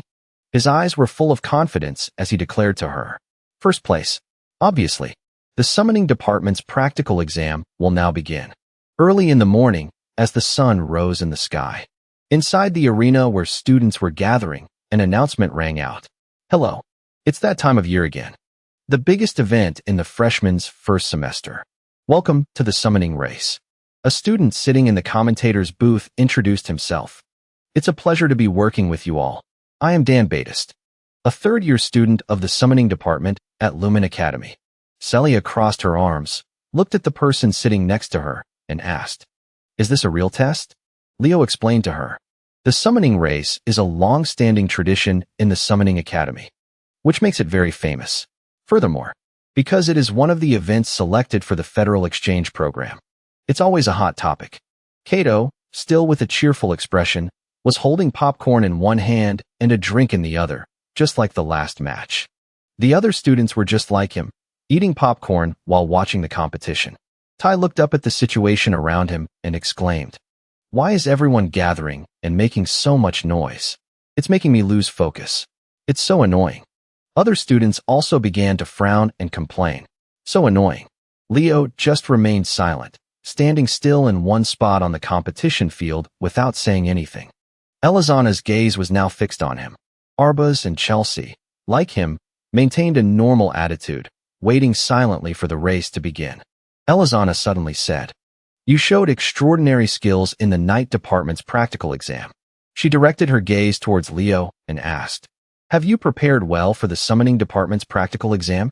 He answered while warming up his body and looking at her. Of course. But Elizana was still suspicious. For someone who claims to be well prepared, I've never seen you once during practice. Hearing that, another student also began to voice their suspicion. That's right. Suddenly, the others became agitated and said to him, "If you're taking this lightly, then just give up. We've never even seen you have a real bond with the summon." Tai, feeling the situation was getting out of hand, went to stand in front of those two to reason with them. "What's wrong, everyone?" The blonde student said in an angry tone. "Don't take his side just because you're classmates, Tai. That guy completely looks down on us." Chelsea glanced at the situation around her. The atmosphere is so tense. If it's like this before the exam. Sun Lu from the Eastern Continent's summoning department looked at her. "Chelsea, since you also got a high score in the night department, you don't need to bother with summoning, right?" She looked at him. That's Arbuz, who had been silent until now, suddenly cut her off. Too noisy. With one hand in his pocket, he slowly stepped forward and looked at the people standing in front of him. Arbuz from the summoning department. He's the top scorer from the Southern Continent. He frowned and said, "If you want to argue about who rode a summoned beast longer, then don't do it in front of me. Go somewhere else." Liu's face filled with anger as he looked at him. "What did you just say, Warren?" He crossed his arms and looked at him with a disdainful gaze. "I said it's annoying when people who rode a summoned beast for a little longer act like it's some great achievement." He pointed a finger at him and asked, "Feeling guilty? You rarely show up for taming practice either." Warren's eyebrows began to furrow. "That's because it's not worth wasting time practicing. I'm not the kind of fool who can't even handle a griffin." Lu became so angry that he raised his fist and aimed it straight at the person in front of him. "You bastard." Just as he swung his arm, another hand suddenly appeared from nowhere and blocked it. Leo looked him straight in the eye and said as a reminder, "If you fight before the test, it won't just stop at a warning. You'll also lose your right to take the test." In the end, that guy could only click his tongue and withdraw his fist. Tai scratched his cheek and explained to him, "The first years in the summoning department have been in a bad mood lately." Leo asked, confused, "Why is that?" He began to recount worriedly. Summoning is a field where there's a large skill gap between the minority and the majority. But because you and Chelsea, who aren't pure summoning majors, are at the top, the second and third year summoners once called all of us over. In addition, you guys rarely come to practice. Leo glanced at the students standing around and thought to himself, "Indeed, it might look like I'm slacking off. It's not like I meant to." In a corner of the high stands, unnoticed by anyone, a mysterious person in a black cloak was staring at them. He only said one sentence. "It has finally begun." Then he entered a spatial gate and left this place. Meanwhile, down below, Liu's entire body seemed to be emitting a strange power. "Just wait until the test. You arrogant bastards." His eyes had turned bloodshot as he thought to himself incessantly, "I will definitely eliminate all of you." The announcer began to inform everyone.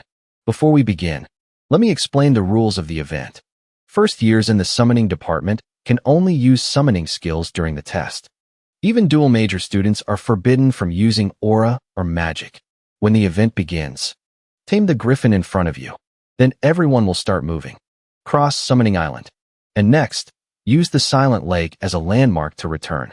Who will be the star of the summoning department's midterm practical exam? We shall find out."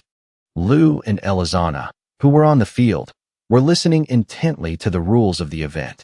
Leo remained calm, unafraid, standing tall and ready to enter the test. The participating students began to gather, lining up at the starting line. Yoga reminded them one last time. "Rookies, don't be nervous. Do as you have practiced. Anyone who gets discouraged by the pressure will be left behind in this test." Immediately, Lu and two other students felt nervous, silently telling themselves in their minds, "Don't tremble." Professor Yoga smiled and hummed, "Get ready." The red-haired, freckled student glanced towards Lu. He also nodded at him. The command was shouted, "Begin." Immediately, the competing students ran forward at great speed. The two guys who were standing with Lu earlier didn't run forward, but instead activated their powers. They aimed at the positions where Leo and Warren were standing and began to attack. The spectators outside also didn't understand what was happening. What is this? The students of the summoning department. It seems they planned this beforehand. They're all targeting the freshman representative, Leo Broad, and the top student from the south, Warren. Leo calmly raised his hand and blocked their fire attack. Ty had already climbed onto the back of the griffin mount. He turned his head and called out with concern. Class rep, he shouted loudly towards him. Don't worry about me. Just go. This is a test. He looked at him one last time and said worriedly, Sorry. Then he pulled the reins and flew away on the griffin. The students watching from the audience also felt it was unfair and spoke up. That's so dirty. This summoning department bunch. If you can't compete fairly, just drop out. Leo looked at the flames surrounding him and thought, I knew we were hated, but I didn't expect them to team up to interfere like this. At this moment, the commentator's voice echoed in the arena. The fifth-year students are too loud. But this is a form of strategy. Just as I'm speaking, Warren has immediately dispelled the elemental magic. He has escaped the magic encirclement. He leisurely walked to the cage of a griffin mount. Warren sat on its back, looked towards Leo, and asked, You seem to be having trouble. Need help? He raised his hand to shield his face, looked at him, and replied, They'll handle it myself. Warren didn't say anything more and rode the griffin straight up into the sky. The entire arena now had only Leo, surrounded by a magic circle, and a single griffin left in the pen. Chelsea's face was filled with worry as she stood in the stands, frowning as she looked down at him. Oh my God. Yoga looked at the situation in the arena, frowning in thought. The rift between the first-year students is deeper than I thought. They are openly cooperating against him. She couldn't help but worry as she watched Leo surrounded by blazing red flames. Leo's specialty isn't spirits, but summoning. This test will be difficult for him. Before she could finish her thought, Yoga looked down at the arena in astonishment. Leo was focusing his mind, chanting a summoning spell. O spirits, please break my chains and open the path before me. Grant me the great mercy of nature. O spirits, please break my chains and open the path before me. Immediately after, a small female fire spirit and a wind spirit appeared. She watched him, exclaiming as he gently recited the summoning chant. Spirit tongue. He's even very fluent. Every line of the chant that came out left Yoga amazed at her student. How is that possible? Leo looked up at her and gave a confident smile. Yoga's eyes widened as she suddenly realized something. Immediately after, she let out a sigh, calmed down, and said, He must have definitely learned summoning before. Scene changes to a windy hill. A flock of beasts is circling in the sky. The race is underway. A male student laughed loudly, saying smugly, Serves him right. And he's supposed to be the department representative and the top student from the south? He can't even get started. He'll definitely rank last. The guy named Lou laughed and called out to Elizana. How does it feel, Elizana? Very satisfying, isn't it? Contrary to his expectations, Elizana replied unhappily. I don't like this. I can totally beat Leo or anyone else without resorting to this. He frowned angrily and asked her what? She looked down, annoyed. Her sharp gaze questioned him. What do you think other people will think of the summoning class after this? Lou maintained his arrogant attitude, laughing as he said, Who cares? Those guys will probably have to face humiliation. Elizana just left him with a warning. Next time, think carefully before you act. With that, she quickly controlled her flying beast, accelerating and leaving him behind. Lou was so angry he gritted his teeth, but he only dared to curse her in his mind. Arrogant brat, acting all high and mighty just because your family backs you up. He also accelerated to chase after her, thinking confidently. But in any case, they'll definitely get second place. A sinister smile appeared on his face. Besides Elizana, in the best at controlling flying beasts this time. Just then, a shout interrupted Liu's train of thought. Look behind you. Chelsea was controlling her beast, closing in on him. Lou looked at her standing on the beast's back, horrified. What kind of posture is that? His thoughts were in a jumble.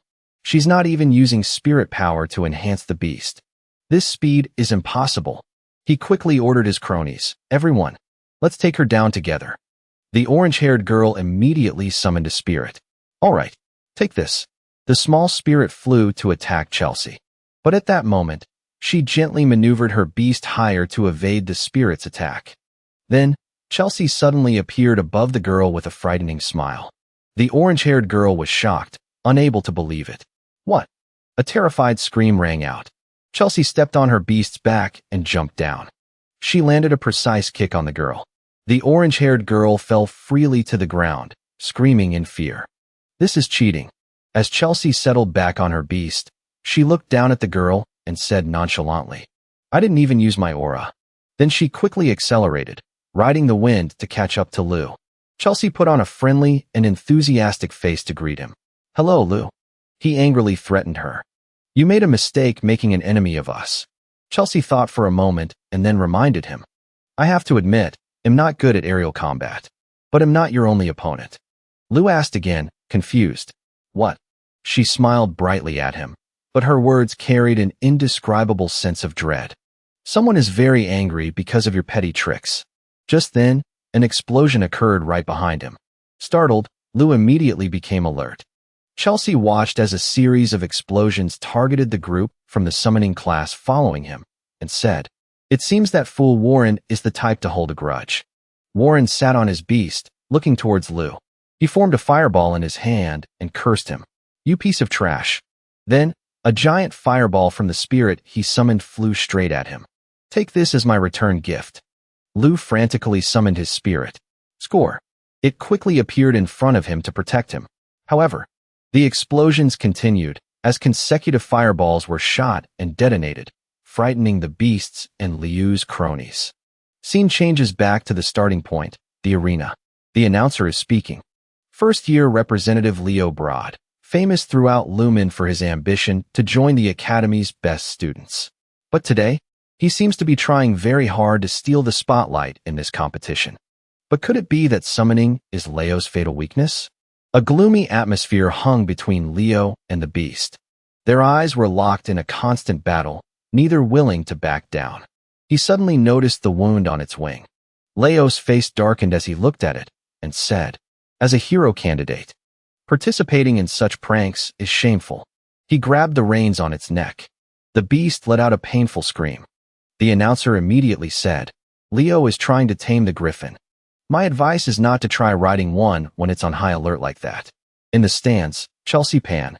Oh no. Why is Leo trying so hard? Celia beside her replied more calmly. He must have his reasons. Leo tensed up, pulling the reins to restrain the frantic beast.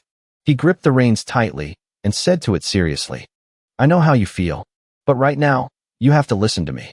He frowned, his killing intent flaring as he threateningly commanded it, kneel.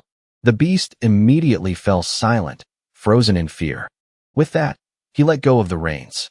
The beast obeyed his command, kneeling and lowering its body. Leo decisively pulled out the stone fragment embedded in its wing. After that, he smoothly climbed onto the beast's back. It roared once, then spread its wings and flew up. On the screen, an image of Leo finally taking off was displayed. The announcer commented, Leo's griffin has joined the flight path. A difficult start and a pile of bad luck. It seems last place is unavoidable. Sitting on its back, he said, this will probably hurt a lot. Many have endured it well. Have courage. A flame appeared in his eyes. Leo began to chant. In the name of the contractor, I command you. Appear before me. Fiora was summoned. Following that, a flame erupted and began to spread. The flame enveloped the beast's body, causing it to let out a sky-shaking scream. Celia, in the stands, stared at the screen and wondered, what is that flame? Celia pondered thoughtfully. Jace's flame? No, this isn't the flame of an aura. So what is it? Elsewhere. As the race continued, the two summoning class students who were attacked by Duran earlier were looking dejected. The girl said, their injuries are very serious. At this rate, we won't be able to reach maximum speed. The boy in front replied, but at least we can avoid last place. Let's relax a bit. Just then, sensing something, the boy turned around. Leo and his beast, surrounded by a roaring flame, were hurtling forward, causing the two of them to scream in terror. He smiled smugly and thought, now then, let's see. Time to speed up a bit more. After that was a thrilling chase. Leo noticed something unusual and immediately became wary. A black dragon appeared, roaring in front of him. Leo's eyes widened in shock as he looked at it. He couldn't believe his eyes. That's Fafnir. A massive and ferocious black dragon brazenly blocked the racer's path. A few minutes before this happened, Elizana was chasing right behind Warner, shouting loudly, "This is the end of the line for you, Warner. I can't give up first place." He remained calm. He just gently snapped his fingers. A small flame appeared in front of her. Elizana immediately pulled the reins to avoid the flame in front of her. Just a second after she changed direction, an explosion occurred. She thought in surprise. A burst attack using fire and wind spirits. Unexpected thoughts popped into her head. Elizana was suspicious. This move isn't just a simple display of spirit control. I've never heard of him taking magic classes. Warner's sharp gaze flew towards her. Her wariness made her subconsciously think of him. Warner. A smug smile appeared on Elizana's face. But, no matter how strong the attack is, it's meaningless if it doesn't hit. With her flying beast control technique, she easily dodged the explosions he created. Warner looked at her. He said with an imposing air, "Then let's see if you can dodge this one." He created ice magic. Immediately, a series of sharp ice crystals formed. With a flick of his hand, they were quickly surrounded by enhancement magic and flew towards Elizana. To her horror, Elizana looked at the attack and could only utter a single word. She pulled the reins to a stop, turning to face the attack. A surge of magical power gathered on the beast's body. It let out a roar. Then, the beast spewed a flame towards the approaching ice crystals. Eliza looked coldly at Warren, her aura not losing out in the slightest. The blast of fire completely neutralized his attack. Warren frowned in thought. Enhanced summoned beast. The announcer at the starting point, amazed by the battle, quickly commented, "What an astonishing battle." Warren used 3 spirit bodies for his attack, while Eliza countered with an enhanced summoned beast. Seizing the opportunity, a figure zipped past the two of them and took the lead. The announcer, once again catching up, said, and in that very moment, Chelsea took advantage of the opening to pull ahead. She looked back at the two behind her smugly. "Well then, thank you." Before she could finish her sentence, a purple cord wrapped around Chelsea's neck, startling her and yanking her back. Eliza used her weapon to hold Chelsea back. She shouted, "I won't allow that." Chelsea's attention was distracted by a small flame that suddenly appeared before her. Sensing danger, she immediately kicked off the beast's back and jumped away, barely escaping Warren's massive explosion. Chelsea forcefully tore off the cord wrapped around her neck. Immediately after, she landed lightly on her beast's back and continued the race. Her face showed a mix of surprise and excitement as she said, "The top students of the summoning department. They're no ordinary opponents." Suddenly, a resounding roar interrupted the situation. All 3 of them looked forward simultaneously. It was Lu, sitting on the back of a black dragon, cursing at them. "Damn it." The 3 couldn't help but say in unison, surprised. "A black dragon." Veins popped on Liu's furious face. He growled, "They'll kill all of you. You bastards." Chelsea, alarmed, hurriedly reminded him, "Riding anything other than a Chelan is against the rules." However, he seemed to be blinded by rage and screamed, "Shut up. I don't give a damn about that." Then he commanded the black dragon to attack, saying, "You people who only rely on natural talent. They'll kill every last one of you." The group immediately dodged the attack. Scene change. Returning to the present. The giant black dragon was blocking the path of the 3. Warren asked in disbelief, "Did that idiot form a contract with a black dragon?" Chelsea answered him, "That's not a black dragon. It looks more like a mutation." A cry rang out. Everyone turned their heads to look behind them. It was Leo, who had caught up to them. Seeing him rushing towards them, all 3, without planning it, called out his name in surprise. Lu was stunned when he saw him appear. He said, "Why did you follow me here?" "Never mind. They'll take you down." Not letting him continue, Leo cut him off in a low voice. The 4 people present were all surprised by his sudden change in attitude. Leo's face darkened, filled with a murderous aura. His sharp gaze fixed on Lu as he asked, "Where did you get that lizard?" Still foolishly fearless, he laughed smugly and replied, "So what? This is my power. I signed a contract using my summoning magic. You seem jealous of my summoned beast, don't you?" Leo looked at him grimly, assessing him. Mistaking that thing for a summoned beast? How ridiculous. That is a mutated monster. A monster controlled by the mages of Tartaros. He couldn't help but recall images from the past when he fought them.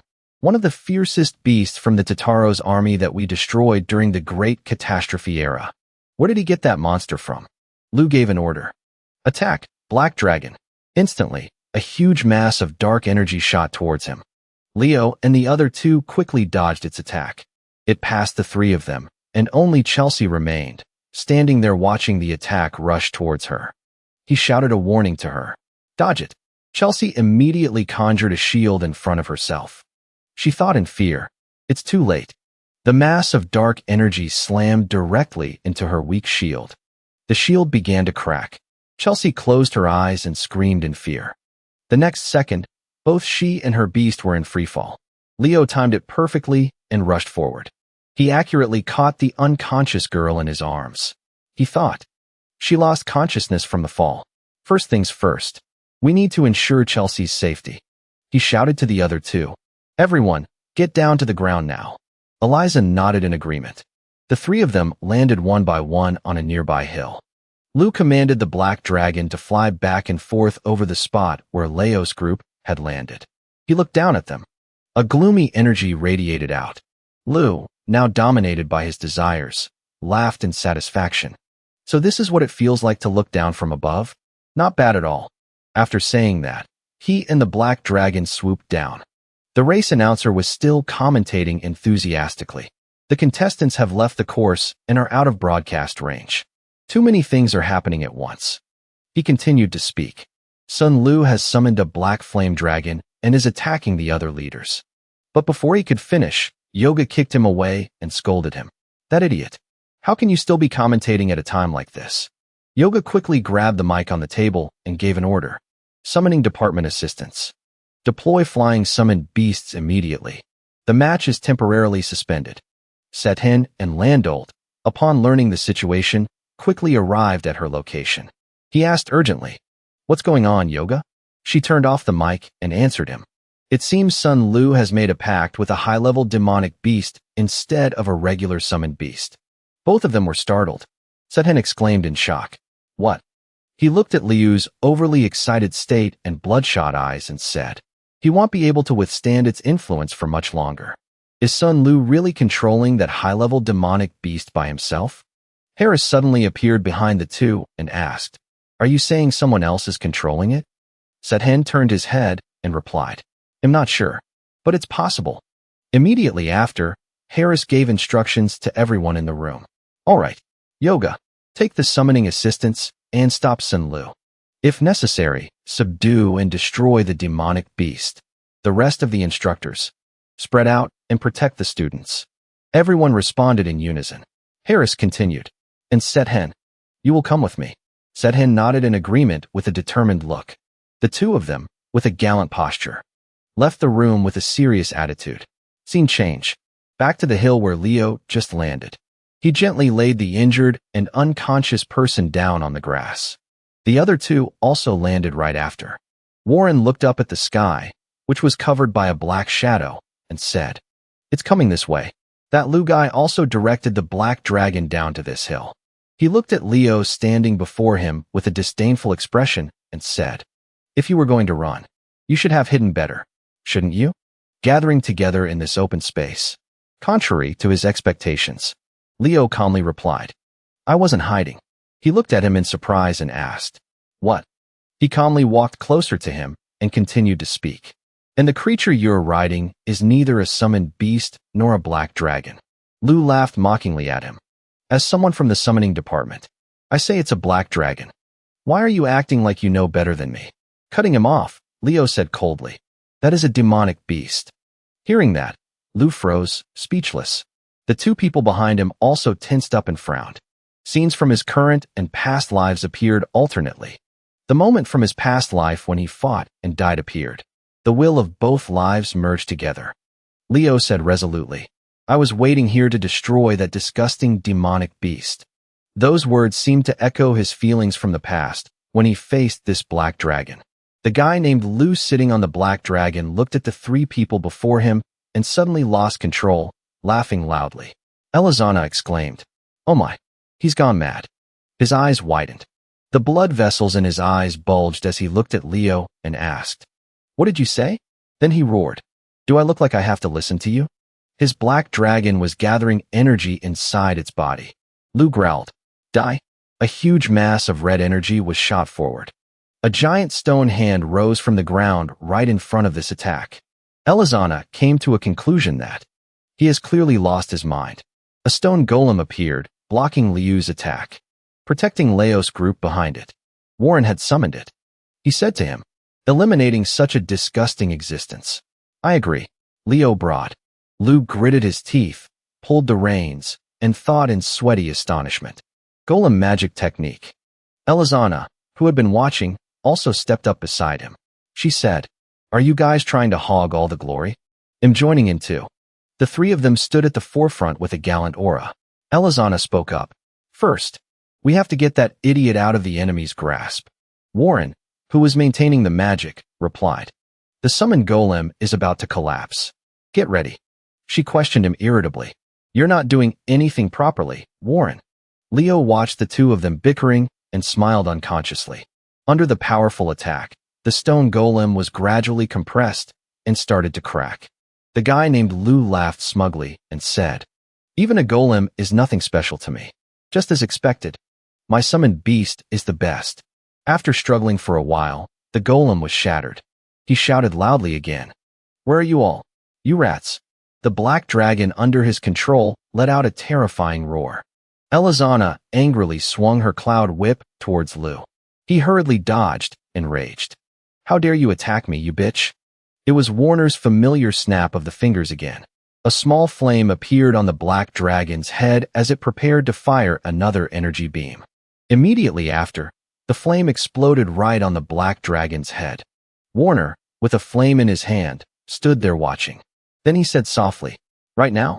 Leo seized the opening, receiving the signal. The guy named Lu looked at them in horror, speechless. Before he could finish, Leo had already dashed in front of him like a gust of wind.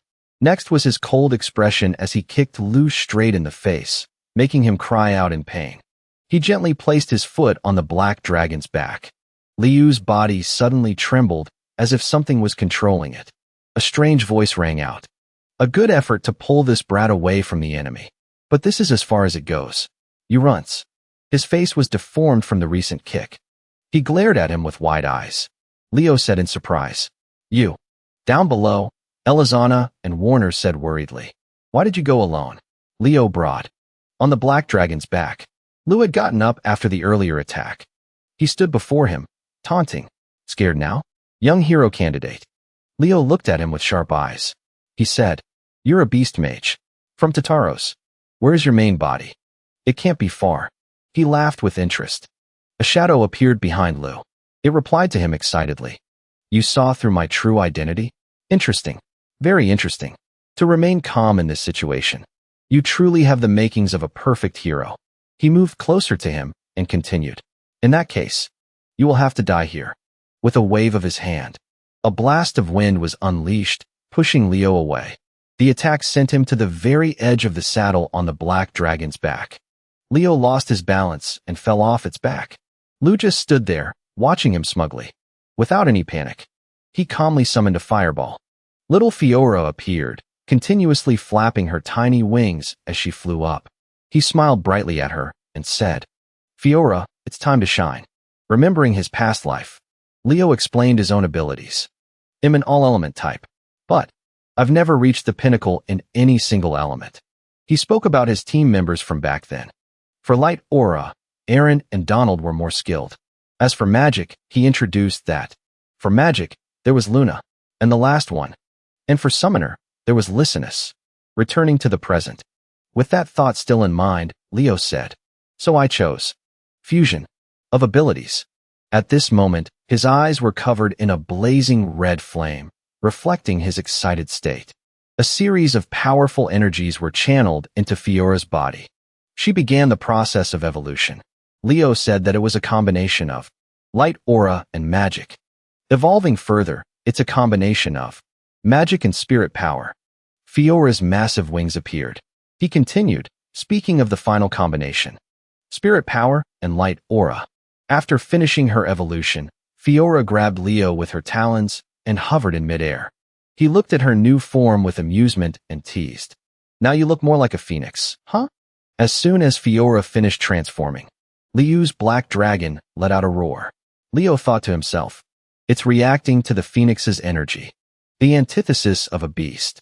The man on the black dragon's back asked him doubtfully, a phoenix contractor? What is your true identity? Leo calmly stated his condition to him. If you tell me where you captured that beast, I'll tell you. He hastily said, wanting to eliminate him. You even know about the catastrophe-class beast?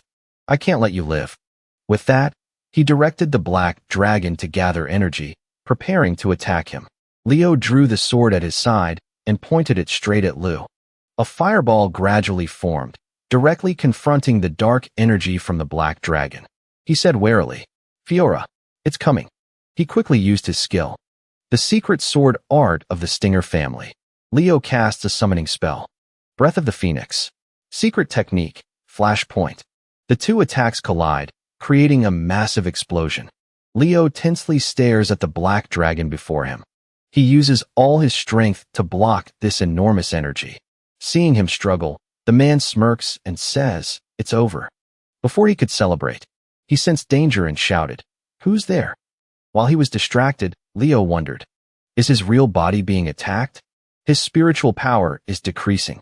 Seizing this opportunity, he focuses all his power into this final move. With a roar, a giant flame shoots out, piercing straight through the black dragon and the man opposite him. He only had time to utter, this guy? Before he could let out a curse, his black dragon, having directly absorbed Leo's attack, began to overload. Immediately after, it exploded before his eyes from the immense pressure.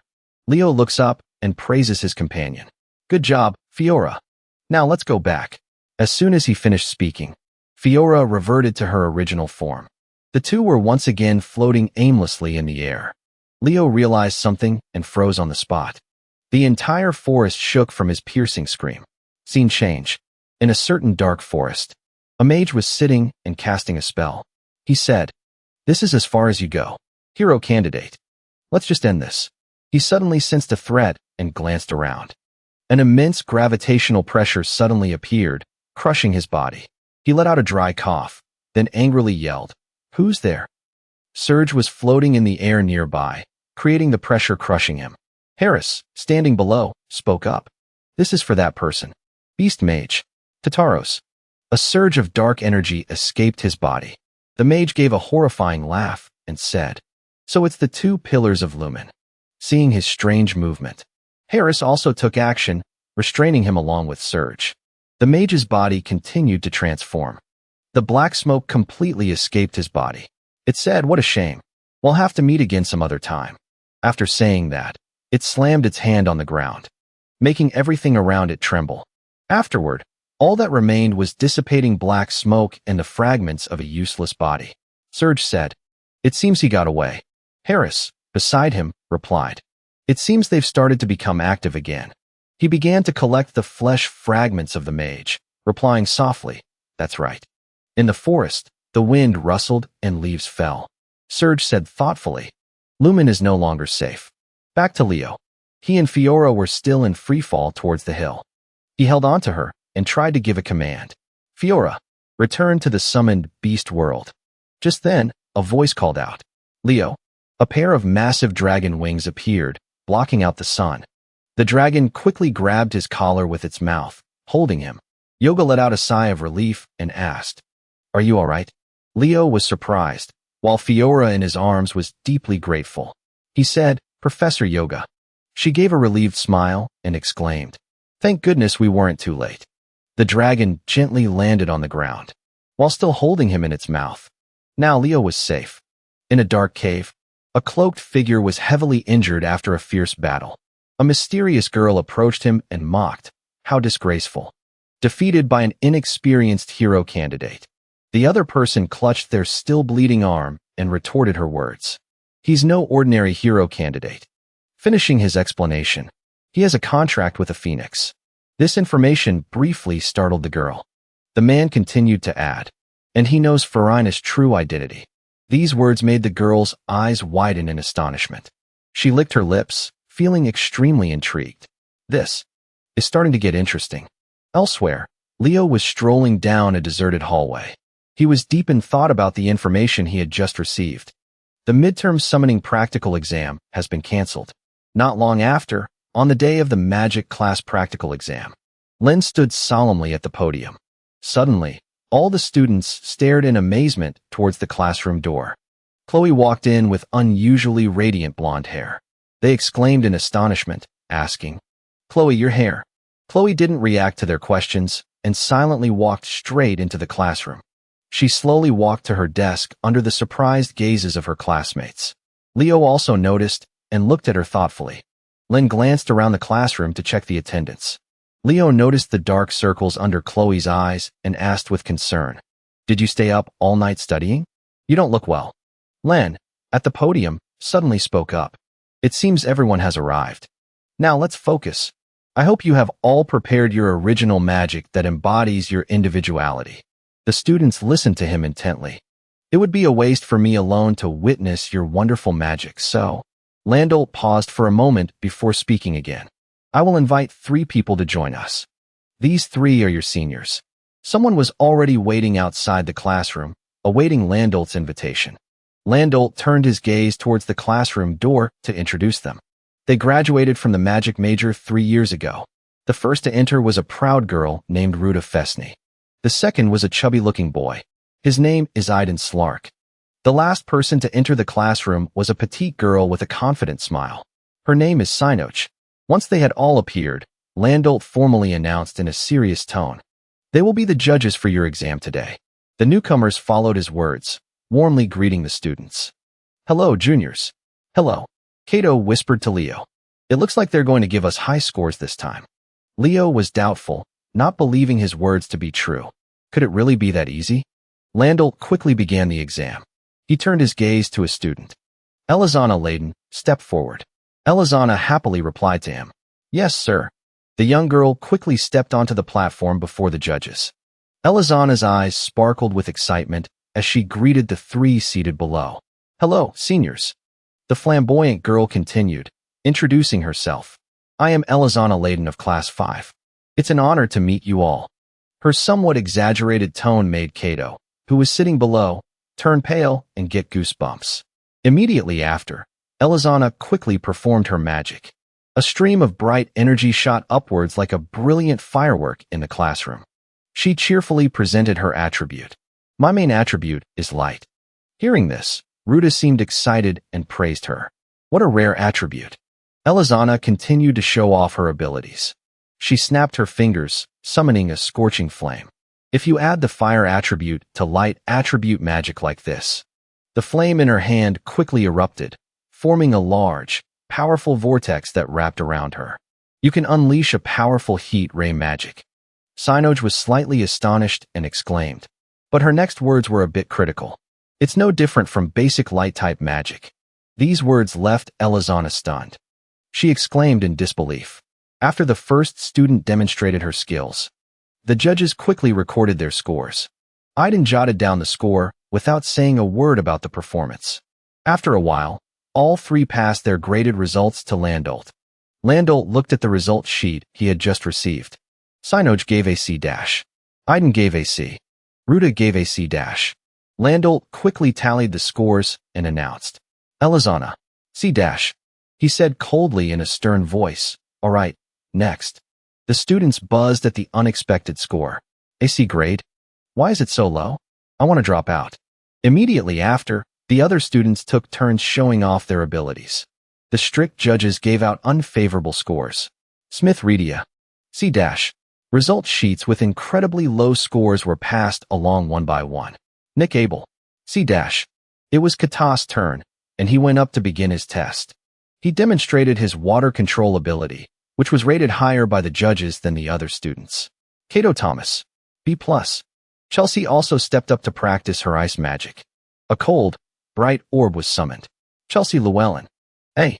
Both of them achieved high scores, making them jump for joy and celebration.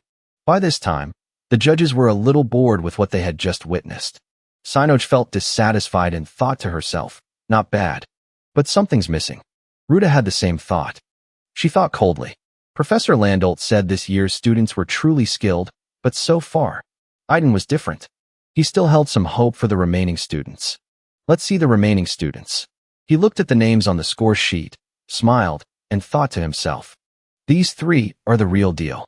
Landolt continued to call the next student up. Next, Arbaz stepped forward coldly.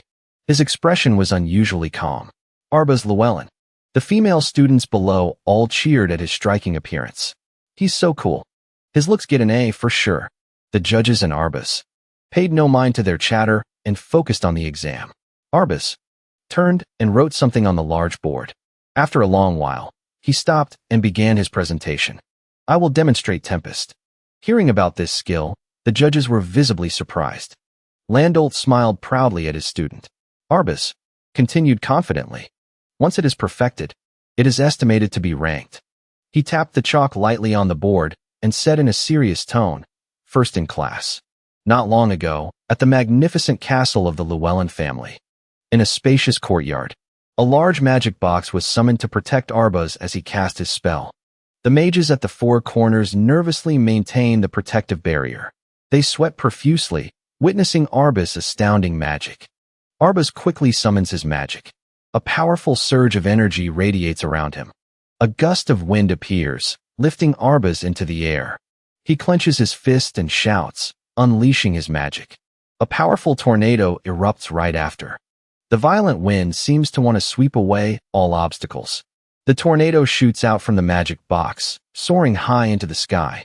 A small deer, unaware of the situation, ambles near the large tornado. It is unfortunately caught in Arbaz's magical wind. The small deer is quickly swept up into the air by the powerful tornado. Arbaz also sees this scene and becomes very tense. He quickly uses magic to form small gusts of wind to catch the poor fawn. Arbaz steadily catches it in his arms. He gently holds the deer and asks, "Are you okay?" The flashback ends. Arbaz withdraws his magic and continues his presentation. A magic that enhances the power of wind. It may look simple, but it is a system of techniques. An advanced and difficult-to-use spell. A moment later, the judges give Landolt a scorecard full of A's, praising Arbaz's ability. Landolt excitedly announces, Arbaz Llewellyn. A+. Chelsea, extremely proud of her brother, exclaims, "That's my brother for you." Landolt is also very pleased with his student. The indifferent face from before has vanished, replaced by a radiant satisfaction. Next student's turn. At his word, Leo steps up to the podium. Leo. He stands facing the judges and calmly introduces himself. The advanced spell I will demonstrate. He thinks about Kyle from the past, who summoned powerful, multicolored streams of magic, and continues. Is a system of techniques. A non-elemental spell. The students murmur in confusion. What is that? I've never heard of that before. Leo begins to present his skill. All existing magic has attribute manifestation techniques, right? Xion admits, of course. That's the basic requirement to activate any magic, isn't it? Hearing this, Leo lets out a faint, meaningful smile. He then asserts in a serious tone, "My special magic formula system is compatible with all of those techniques." His words make Ruta pause, unable to hide her surprise. What? Aiden frowns in confusion and questions him. What nonsense are you spouting? Xion can't help but ask doubtfully. So you're saying you want to create a new magic system? Leo confirms frankly. That's right. Landolt, standing nearby, glances at him, his eyes shining with pride, thinking to himself, this kid must become a mage. Aiden taps his pen on the table, displeased. How disappointing, Leo. We didn't come here to listen to such nonsense. Unlike him, Landolt is extremely excited. He can't wait any longer and hastily urges Leo. Write down that technique, quickly. Aiden lets out a sigh, still not quite believing in Leo. Ruta rests her chin on her hand and says casually, all right, let's see it then. Leo quickly picks up the chalk and writes the techniques he presented on the board. He slowly writes line by line in the silence of everyone in the room.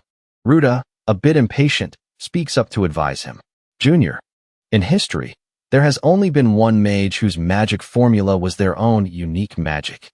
Leo responds to her indifferently. His hand doesn't stop writing on the board. That's right.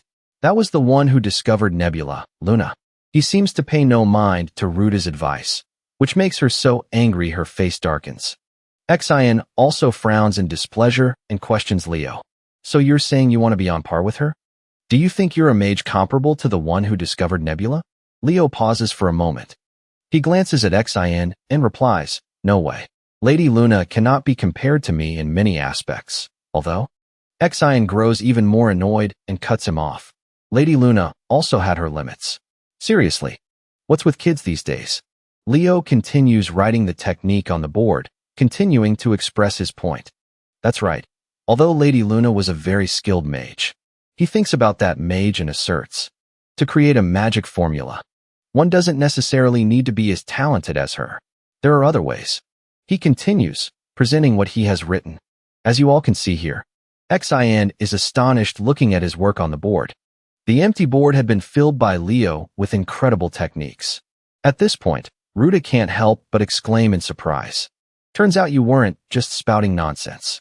Aiden also agrees, marveling at what he has just witnessed. Look at those structures. It seems that all magic can be used without any penalty.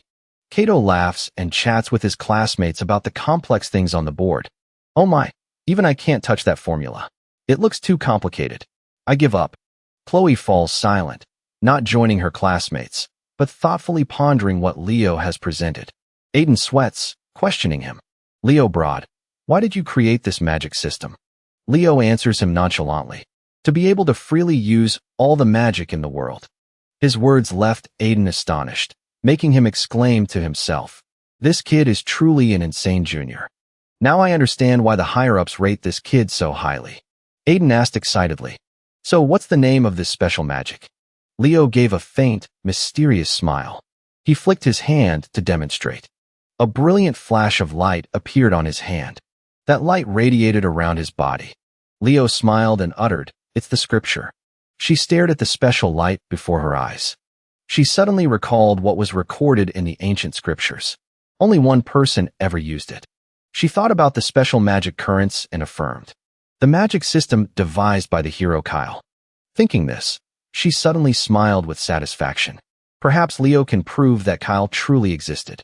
The three judges quickly gave their scores after Leo's astounding performance. Leo took the score sheet and gave a smug smile. Leo Broad, A+. After receiving his result, Leo stepped down from the platform. Landel watched and couldn't help but marvel.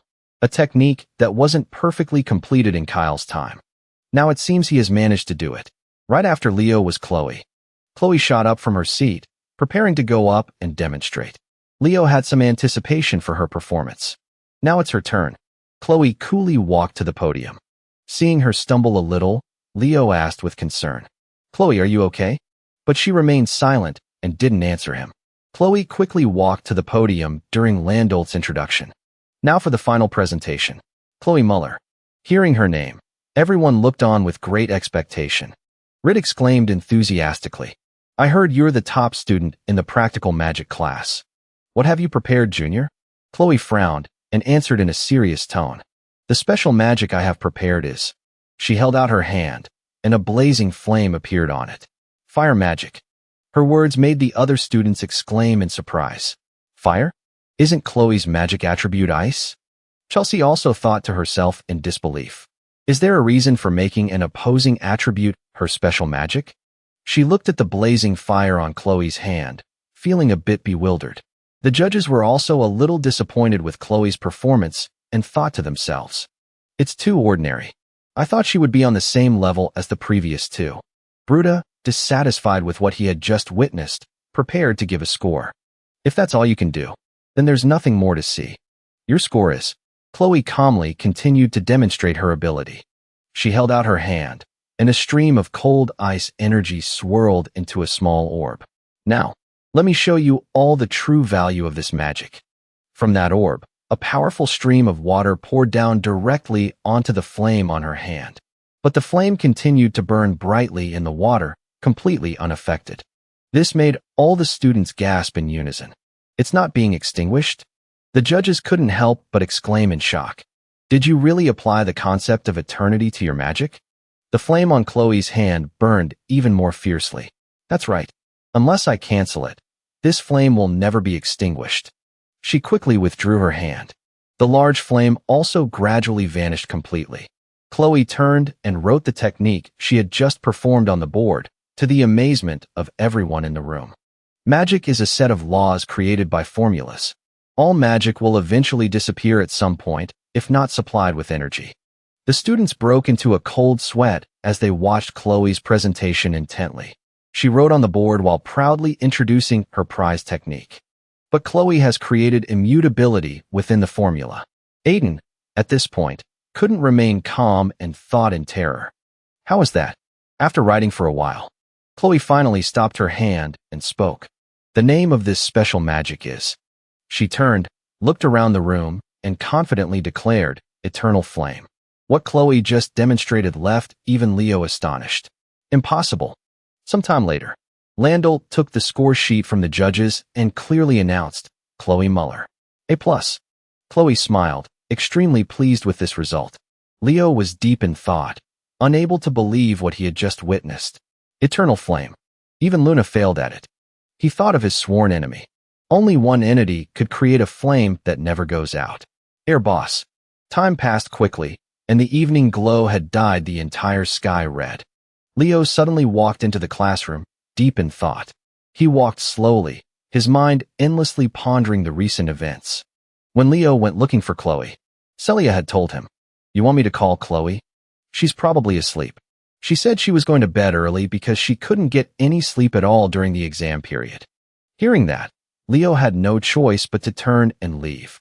All right then, I guess there's nothing I can do. They'll be leaving then. Celia's curious question made him pause. Did something happen with Chloe recently? Her question confused Leo. Celia hesitantly recalled what she had been feeling recently. She had become more sensitive these past few days. She remembered what she had heard about Chloe. She's had a few arguments with her classmates, too. There were some rumors that she'd been hanging out with some bad people at the Magic Tower. She's not that kind of person. At that moment, what Celia said made Leo fall into deep thought. A brilliant flame suddenly appeared beside him. Fiora appeared, chirping and breaking the silent atmosphere. The little bird flew over and nuzzled against Leo, startling him out of his thoughts as he happily petted it. Suddenly, another voice rang out, capturing his attention. Did you summon me? Farina appeared amidst the blazing flames. Leo brought. Farina appeared and asked doubtfully, All right, Leo, why did you call me to manifest through Fiora? Leo placed Fiora on the table and answered her. I'm curious why you, Farina, are staying at Lumen. Fiora toddled around the table adorably. Leo glanced at her, thinking to himself, Summoned spirits like phoenixes and demonic beasts are natural enemies. He frowned, staring intently at Farina, scrutinizing her. There must be a reason for you to stay here. Farina fell silent, contemplating his question. After a while, she began to explain in detail. 5 years ago, there was an attack at Lumen. She recalled the brutality of that attack. 2 students and 3 academy teachers were killed at that time. The culprit was never found. Farina thought of the headmaster's request and continued. In the end, Headmaster Californ asked me to investigate Lumen. And since then, I have been searching for their traces.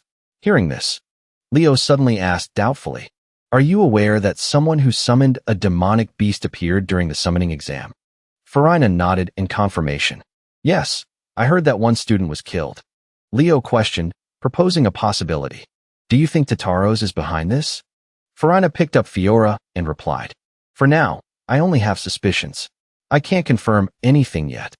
Leo suddenly instructed her. Then tell Headmaster Klaya that Zenlu might not be the only student Tataros has approached. These words startled Farina. She tightened her grip, accidentally hurting Fiora and making it cry out. The next day, the golden sun shone brilliantly.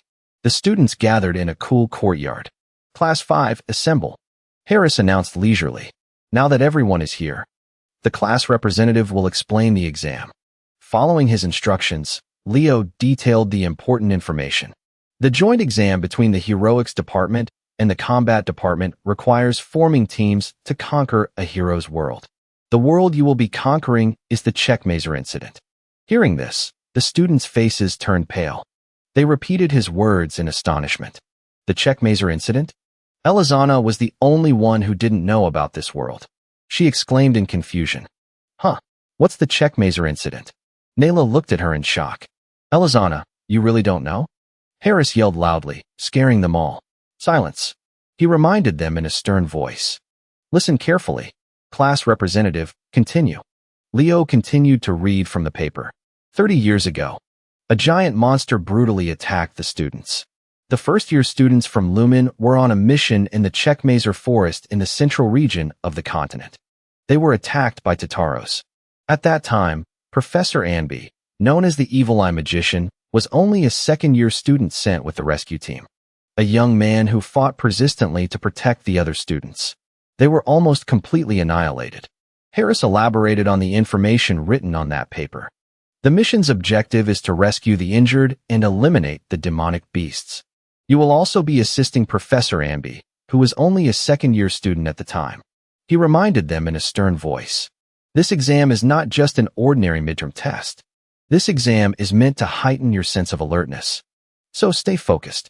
Anyone deemed to have no potential in this exam will be expelled immediately. His words made all the students lower their heads in worry. Harris gave a faint smile to comfort them. Believing in his students, he continued with words of encouragement. Believe in yourselves. All of you are strong enough. His encouraging words moved the students. They looked at their teacher with affectionate eyes. Elizana's eyes lit up. Ah, Professor. Harris found her voice extremely annoying and waved his hand. Be quiet. Not long after, Aiton stood on the podium to make an announcement to the students. We will now begin forming teams. Come up one by one, starting from class 1. Chelsea, unhappy, complained. Don't we get to choose our own teams? Kato was also worried. Oh no.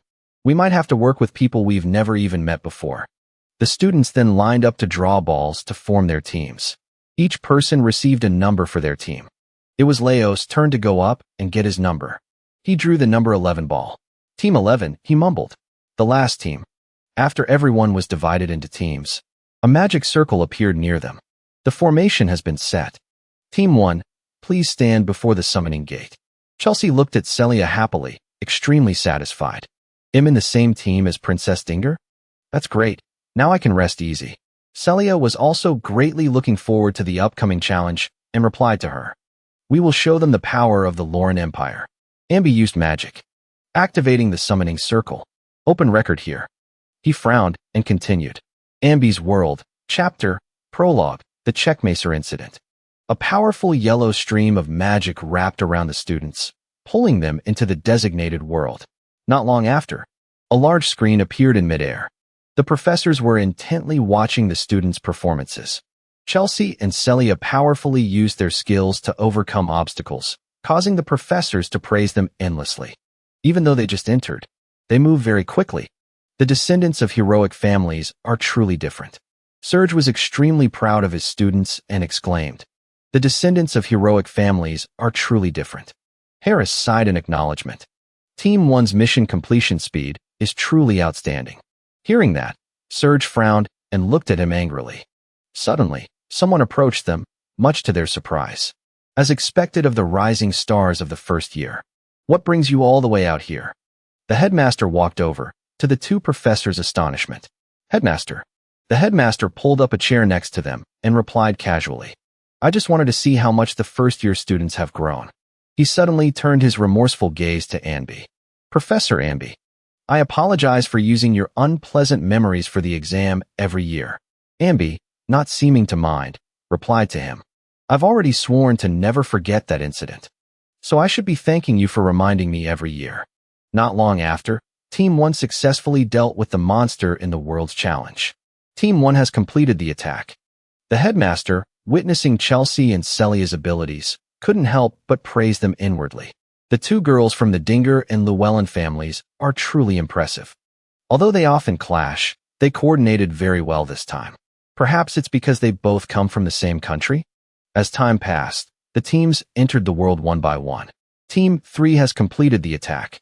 Team 3's performance also made the headmaster very satisfied. They had their two strongest members lead the charge while the others took on support roles. He stroked his chin happily at the students' excellent performance. That is precisely what led to their victory. Next, Team 4 completed the attack.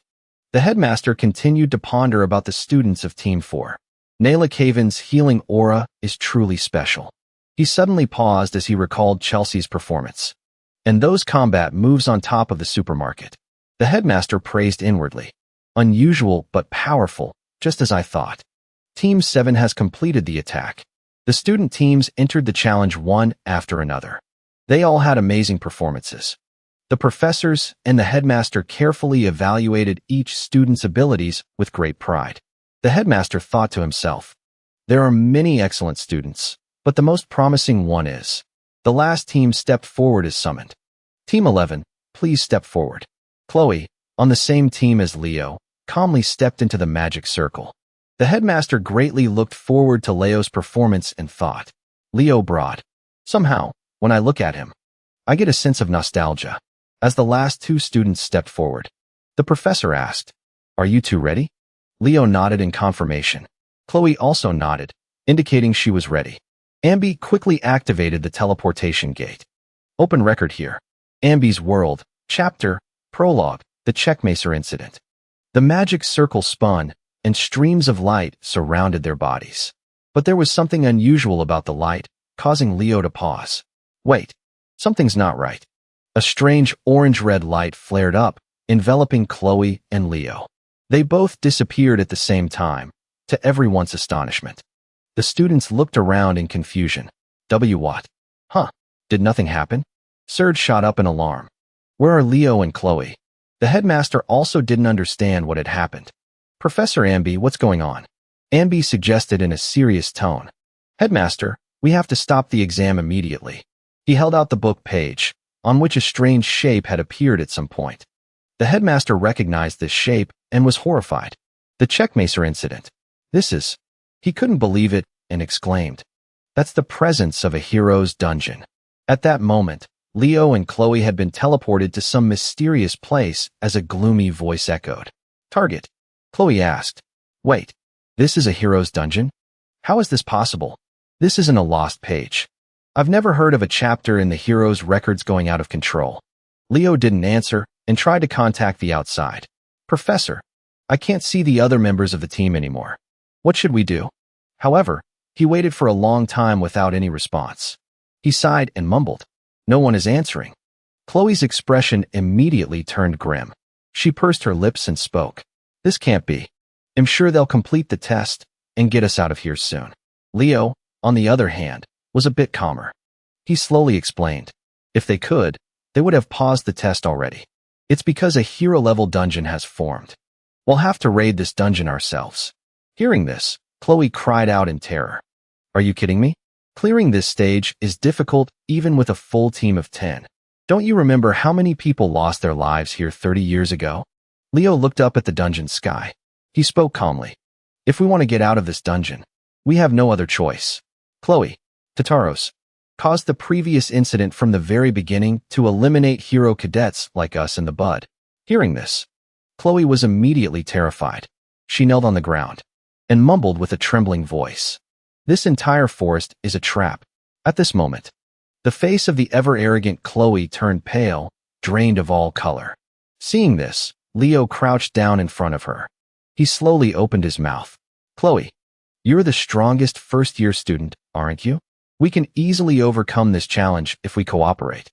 After saying that, Leo extended his hand in front of Chloe. It was clearly an offer to cooperate. Chloe bit her lip fiercely. She didn't understand. How could Leo be so calm? She thought she could finally catch up to him here. After hesitating for a moment, Chloe stood up and spoke. Do you have a plan? Leo answered calmly. To clear the Deathmore incident, we need to meet two conditions. One is to rescue the first-year students. Two is to ensure the safety of the first-year students. He said that to meet those two conditions, they first needed to find reinforcements. As he spoke, Leo drew a strategy on the ground for Chloe to understand easily. After listening, Chloe asked doubtfully, how are we supposed to do that? It's impossible to get into this dungeon.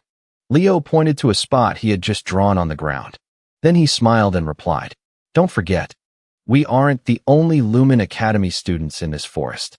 Hearing that, Chloe had a realization. The ones who were killed earlier. That's right. They must still be alive. Right then, Leo suddenly turned his back to Chloe, making her ask in surprise. What are you doing? He slowly replied. Get on my back. Hearing this, Chloe was even more confused. She asked, bewildered. Why? Leo said nonchalantly. We can't let those students fall into Tataros' hands before we do. You're a mage, so you're too slow. Hearing this, Chloe snorted in dissatisfaction, but it was clearly the truth. She could only follow his instructions. Meanwhile, deep within the forest, scenes of the Lumen students were clearly visible before a demon. He was Chuban, a demon of Tataros.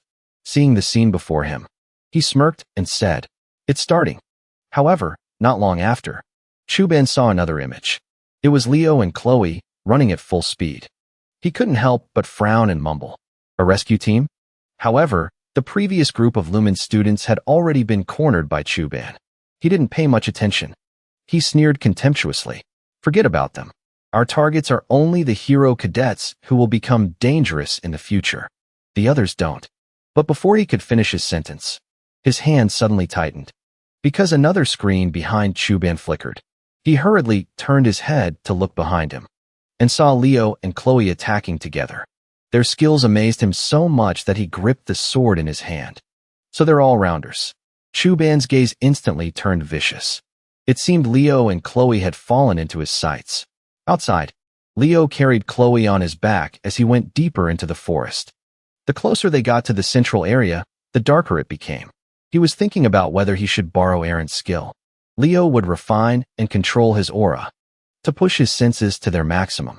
In just a flash, you've activated your super senses. Leo's field of vision has widened. He could clearly see the scenery several dozen meters away. Right after that, Leo took off running again. Before speeding up, he warned, Get ready. There's a group of goblins up ahead. Chloe was stunned to hear that, but she quickly nodded and replied, All right. Leo's speed was very fast. It wasn't long before they reached the goblins' location. Without any hesitation, both of them activated their skills. Leo shouted loudly, Chloe. Chloe understood perfectly. She swung the staff in her hand. A barrage of ice spikes shot out frantically. Their speed was very fast, making it impossible for the goblins to dodge in time. Thus, they were struck by the ice spikes. One by one, they quickly fell. Leo carried Chloe on his back and closed in on the goblins step by step. Seemingly sensing the danger, the goblins retreated step by step. But it wasn't long before Chloe's eyes suddenly narrowed, because a goblin was about to use a signal whistle to call for reinforcements. She panicked instantly. Oh no! If it blows that whistle, all the other goblins will come here. In that hair-raising moment, a flash of sword light slashed out. The whistle in the goblin's hand immediately fell to the ground and shattered. The one who acted was none other than Leo. He had noticed it too, so he acted first. Chloe was shocked by this scene. How could the power gap between them be so huge? Would she never be able to defeat Leo? Leo was unaware of these thoughts of hers. After finishing off the remaining goblins, he once again cast his gaze into the distance. He quickly spotted the group of students they were looking for. Moreover, there was a horde of demons surrounding them. Leo hurriedly carried Chloe and ran forward. Seeing those demons, Chloe cried out in alarm. Are those demons? Leo didn't answer and put her down. He shot forward like a flash of lightning. He shouted loudly, Cover me, Chloe. Chloe was very obedient. She immediately activated a magic circle. In just a moment, a magic circle appeared. On the other side, the first-year students were still trying to hold on. The female student in the lead hurriedly spoke up. Everyone, get ready. They're coming. At the same time, a demon frantically charged toward them. But at that very moment, Leo appeared. The sword in his hand immediately swung up. It stunned the demon. The students also stared wide-eyed in astonishment. Under their bewildered gazes, the demon knelt on the ground. Then, it disintegrated into dust before Leo. The girl leading the students quickly regained her composure and asked in confusion, Did you come here to help us? That's right. Leo casually nodded in reply. Meanwhile, another demon summoned magic. Countless leeches appeared and rushed toward him. But Leo remained very calm. He summoned flames to envelop his sword. Without the slightest delay, he slashed down. The sword light and flames struck simultaneously. The entire horde of death leeches was buried in a sea of fire. This spectacular scene left the students gaping in awe. Someone couldn't help but exclaim, "How extraordinary!" The leading girl was a bit calmer. She hurriedly shouted, "Now, move." As soon as she finished speaking, she raised the staff in her hand. Her mouth began to murmur an incantation. In the blink of an eye, the staff in the girl's hand was enveloped in holy light. Without any hesitation, she struck out at the Tataro's demons in front of her. The demons were thus buried in the holy light, dying on the spot. Chloe's eyes widened in shock when she saw this technique. It's star magic. Could this girl be the person she was thinking of? A moment later, after the demons were annihilated, a corner of the forest returned to peace. The girl spoke gratefully. "Thank you so much for helping us. We were in a panic after a horde of demons appeared, but I'm greatly relieved that the rescue team has come to help." Before Leo could even answer, Chloe spoke up apologetically. "Sorry, but I'd like to speak with my teammate alone for a moment." The other girl didn't think much of it. She nodded and replied, "All right." After that, Chloe pulled Leo to another corner. The other girl just stood there waiting, not interrupting their conversation. "Over here." Chloe leaned close to Leo's ear and whispered, "That girl is Elia Zero." Leo frowned slightly and mumbled, "You mean?" Chloe nodded in reply, "That's right. She is Professor Ambi's younger sister. Chuban killed her in this very forest 30 years ago." She said, "I'm sure you've noticed this too." But they couldn't save Elia Zero's team. In the incident where they were fated to die, as soon as these words were spoken, the atmosphere fell into a heavy silence. Among so many people, they never expected to run into Elias' team. Chuban is a night-level demon knight from Tataros. Their team is famous for being the first to be attacked by him. Chloe then sighed and mumbled. Tataros instigated the Death Rain incident from the very beginning, with the goal of eliminating the genius mage, Elia Zero, a promising hero candidate. Therefore, after being killed 30 years ago, their names were recorded in the hero's records. Chloe thought that with their current strength, they should quickly find another team. Hearing this, Leo furrowed his brow and asked, "Are you saying we should just leave them be?" Chloe grew more frantic and yelled, "It's not that I want to, but according to, this is the hero's world. In reality, they're already." At this point, a trace of sorrow appeared in Chloe's eyes. She mumbled in a low voice, "They already died 30 years ago." Leo knew that too. He nodded in reply, "Yeah, they're dead. But," he said, "we can't just abandon Elias' group like this." These words made Chloe so angry she gritted her teeth. She yelled out in frustration, "Get a grip." Her voice was very loud, startling Elias' group. They all glanced over at them. But Chloe didn't stop shouting, "You're amazing. You're brilliant. I admit that. Even so, this isn't the time to act recklessly. Stop trying to act like a hero." That last sentence made Leo pause for a moment. It's just that Chloe was crying now. Tears streamed down her face. Leo sighed helplessly. He walked over and patted her head. He comforted her in a low voice. "Act like a hero? Chloe, you shouldn't say things like that so carelessly." Chloe retorted defiantly, "Why not?" Leo answered calmly, "Because you're a hero candidate. We're not just pretending to be heroes. This is also part of the process of becoming a hero." Hearing these words, Chloe was startled and looked up at him. A hesitant look flickered in her eyes. Leo continued speaking. "History has already been changed." Chloe asked, confused. "What do you mean?" Leo calmly explained. "Look around, Chloe. When we met Elias' team, the forest was already shrouded in darkness." At this point, Chloe seemed to realize with a start. Normally, Elias' group should have been killed by Chuban long ago. She still thought this was absurd, but in the end, she still nodded and said, "They'll let you decide." Hearing these words, Leo broke into a satisfied smile. Then he suggested, "All right, let's retreat with Elias' team." Chloe looked at Leo's back. Her eyes filled with thought. It seemed she had guessed that he would go up there alone again, without her. Thinking about this, she couldn't help but clench her fists. At the same time, Elias' group was also whispering amongst themselves. The first-year student from the magic department spoke hesitantly. "Isn't this a little strange?" Only 2 people from the rescue team came, Dina and Balark. The first-year male student from the night department also nodded in agreement. That's right. They seem to be around our age. Could this be a trap set by Tataros? Elia shook her head and retorted. What are you talking about?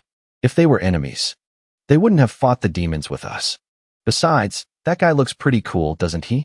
As she said these words, her smile was bright, completely unaware. But Dinah's group saw it clearly. They stared wide-eyed in astonishment. Dina muttered in disbelief. Are you kidding me, Elia? In front of all these people? You're really saying that? Hearing this, Elia asked in confusion. Is there something wrong with what I said? Dina chuckled and replied. I just thought Senior Ambi would be your type. While they were talking, Leo and Chloe had returned. Startling Elias group. Leo didn't say much. He got straight to the point. Everyone, listen carefully. We're getting out of this forest as fast as possible. Elias group was stunned. After a long moment, Tat hesitantly asked, Is that necessary? Since reinforcements are here, we should just take our time and wipe out the monsters along the way. Leo shook his head and retorted, We can't do that. A night-level demon is targeting you all. Dina broke out in a cold sweat hearing this. Blog also muttered in disbelief. A night-level demon is as strong as an entire military troop. Even Tyet, who had just suggested they stay, stared wide-eyed in horror. Leo knew they understood. He spoke again slowly. That's why we're going to avoid a direct confrontation. Our goal is to return safely. Elia listened to Leo in silence, unable to help but feel moved. Somehow, he's strangely similar to my brother. Just then, Leo asked seriously, Are you all ready? Although a bit bewildered, Elias group nodded. Immediately after, their group immediately set off running. But while running, Elia noticed that something seemed off about Chloe. The entire time, Chloe kept her lips pressed tightly together, her face clearly showing that something was weighing on her mind. Elia couldn't help but frown and think, What's with that expression? At the same time, outside, all the instructors at Lumen Academy were in chaos. Harris and Serge were trying to search for all cases of dungeons turning into heroes' worlds. Time was of the essence. Inside the room, Alien spoke urgently. The fact that we can't get in yet should be seen as a positive sign, right? Ambi nodded. That's right. You can't enter a hero's world while the previous entrants are still inside. That means the two of them are still alive. It's been 3 hours since Leo and Chloe went in. Night must have fallen in that hero's world. Alien frowned slightly in silence. After a long moment, he asked in a low voice, Ambi, what time did you defeat Chuban 30 years ago? Ambi recalled the past from 30 years ago. He pressed his lips together and replied, It was around midnight. Does that mean all we can do is rely on my past self? Just then, someone came running from outside. Their footsteps hurried. It was Anna. She hastily pushed the door open to report. Headmaster, we found the person who sold the monster summoning catalyst to student Celia. As for the connection to Tataros. But as soon as she said it, her expression suddenly turned to panic. Even Alien glanced over in alarm. It was Ambi. He was now unleashing his aura, his face filled with rage.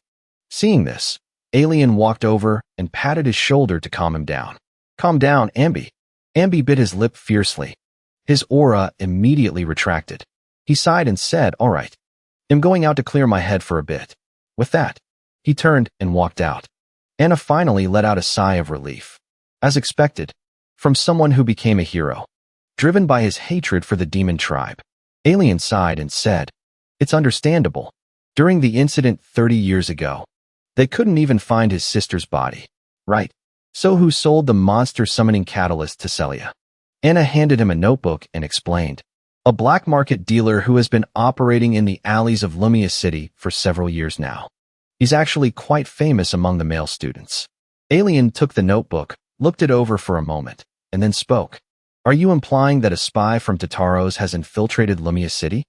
Anna hesitated for a moment before speaking. They don't work for Tataros.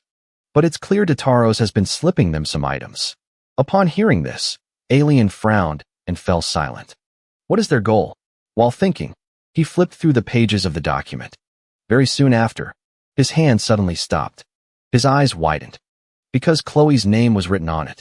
She had bought a black grimoire. Alien hurriedly closed the document and called out, Anna, please call the professor. Anna nodded slightly and replied, Yes. I understand. After saying that, she turned and left. Alien was left alone. He looked down at his own hands. His instincts, honed through countless near-death experiences, seemed to be screaming inside Alien's head.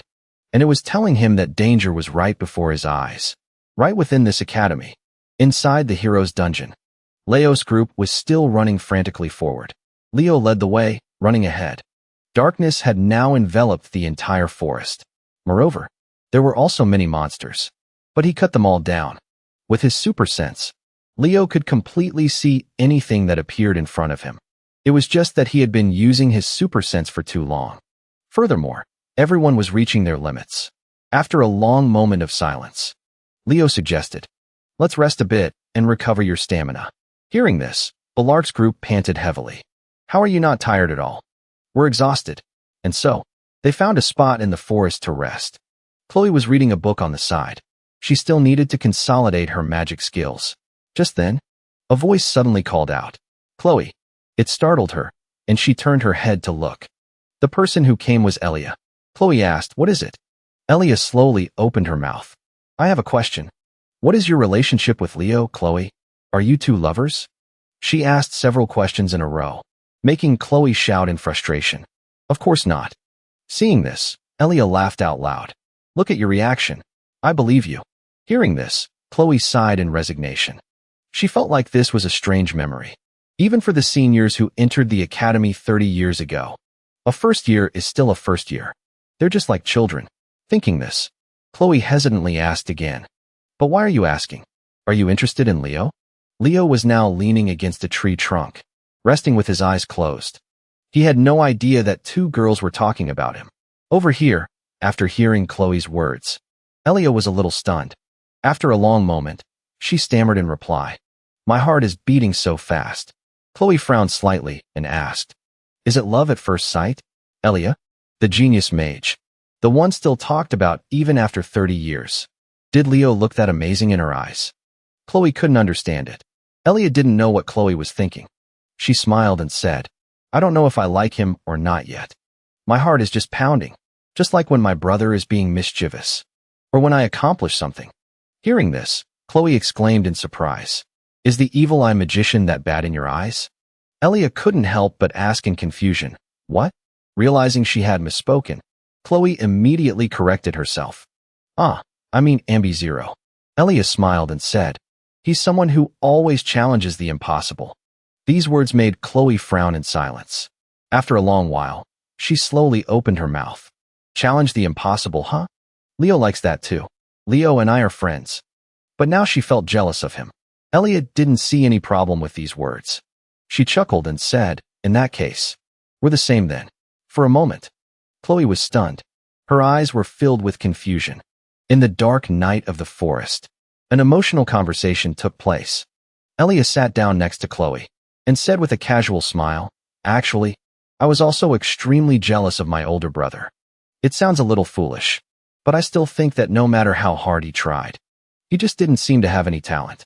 At this point, she chuckled and whispered, "This is a secret, but the fundamental nature of my magic was actually created by my brother. I'm good at using existing magic, but I'm terrible at creating new magic." Elia said she had failed the Lumen exam twice. There was a time when she extremely hated her brother. She felt a certain sense of superiority, but that jealousy turned into admiration. After hearing this, Chloe suddenly saw herself in Elia. Right after that, she put the book in her bag. On the other side, Leo was resting with his eyes closed. He suddenly opened his eyes wide. His face was full of vigilance. He hurriedly shouted, "Everyone, get ready. Change of plans. We can't escape." As soon as Leo's words fell, a rustling sound came from the distant forest. This caused Duran's group to jump up vigilantly. Even Elia and Chloe on this side stopped their conversation. They stared intently in that direction. Leo then shouted to reassure them, "Don't be afraid. Remember this. Everyone has the potential to become a hero." These words seemed to empower the first-year students. They all tightened their grip on their weapons. Their eyes were filled with determination. Before long, a pair of sturdy legs emerged from the forest. It was Chuban. He roared madly, "Found you, you detestable brat, descendant of the great hero." As soon as he finished, Chuban brought his weapon down forcefully. Leo hastily dodged. He frowned in silence. The order Chuban had received was to eliminate the seeds of heroes at that time. But now, he was showing hostility towards him. Moreover, he said descendant of the great hero. This made Leo feel that something was not right. But he didn't have time to think too much. He hurriedly shouted, "Chloe, it's coming." Chloe immediately summoned a magic circle. Chuban on this side didn't back down either. He attacked again. Die. At this very moment, an ice wall appeared, blocking Leo's group. At the same time, Leo also channeled magic into his sword. He charged forward without any hesitation. Leo swung his sword down. The powerful blade swept out. Chuban's neck was immediately slashed. Fresh blood instantly gushed out like rain. Leo frowned slightly. He quickly retreated. Chloe's group behind him couldn't help but cheer excitedly upon seeing this. He cut it. But their joy didn't last long. Chloe's eyes suddenly narrowed, because Chuban's neck was already starting to heal. Before long, it returned to its normal state. Seeing that everyone was distracted, Leo shouted, "Focus! Keep your distance from Chuban. That's nullification, a spell that makes it seem as if the attack never happened. This is one of Chuban's abilities." Hearing these words, Tai immediately cried out in panic. "Then what should we do?" Elia also muttered worriedly. "Is there no way to defeat that monster?" Leo slowly explained. "The nullification spell isn't all-powerful. Moreover, it's not something he can use endlessly, so that magic has its limits." Although Leo had figured out his weakness, Chuban wasn't panicked at all. He snorted coldly. "Do you think you have a chance? You descendants of the great heroes." Leo didn't back down either. He replied coldly, "You're the one who's afraid of new great heroes being born, aren't you?" As soon as he finished, he tightened his grip on the sword in his hand. Then, without any hesitation, he charged towards Chuban. The others also charged forward at the same time. Elia used support magic for everyone from the back. A powerful ray of holy light crazily rushed towards Chuban. This was the light magic he hated most in the world. Just as Lord Salasna had said, Chuban should kill them right here. So he began to aggressively attack Leo's group.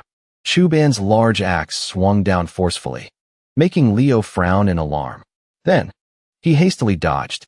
With a loud thud, the axe smashed violently into the ground, sending dust flying everywhere. But Chuban didn't yield. He attacked again.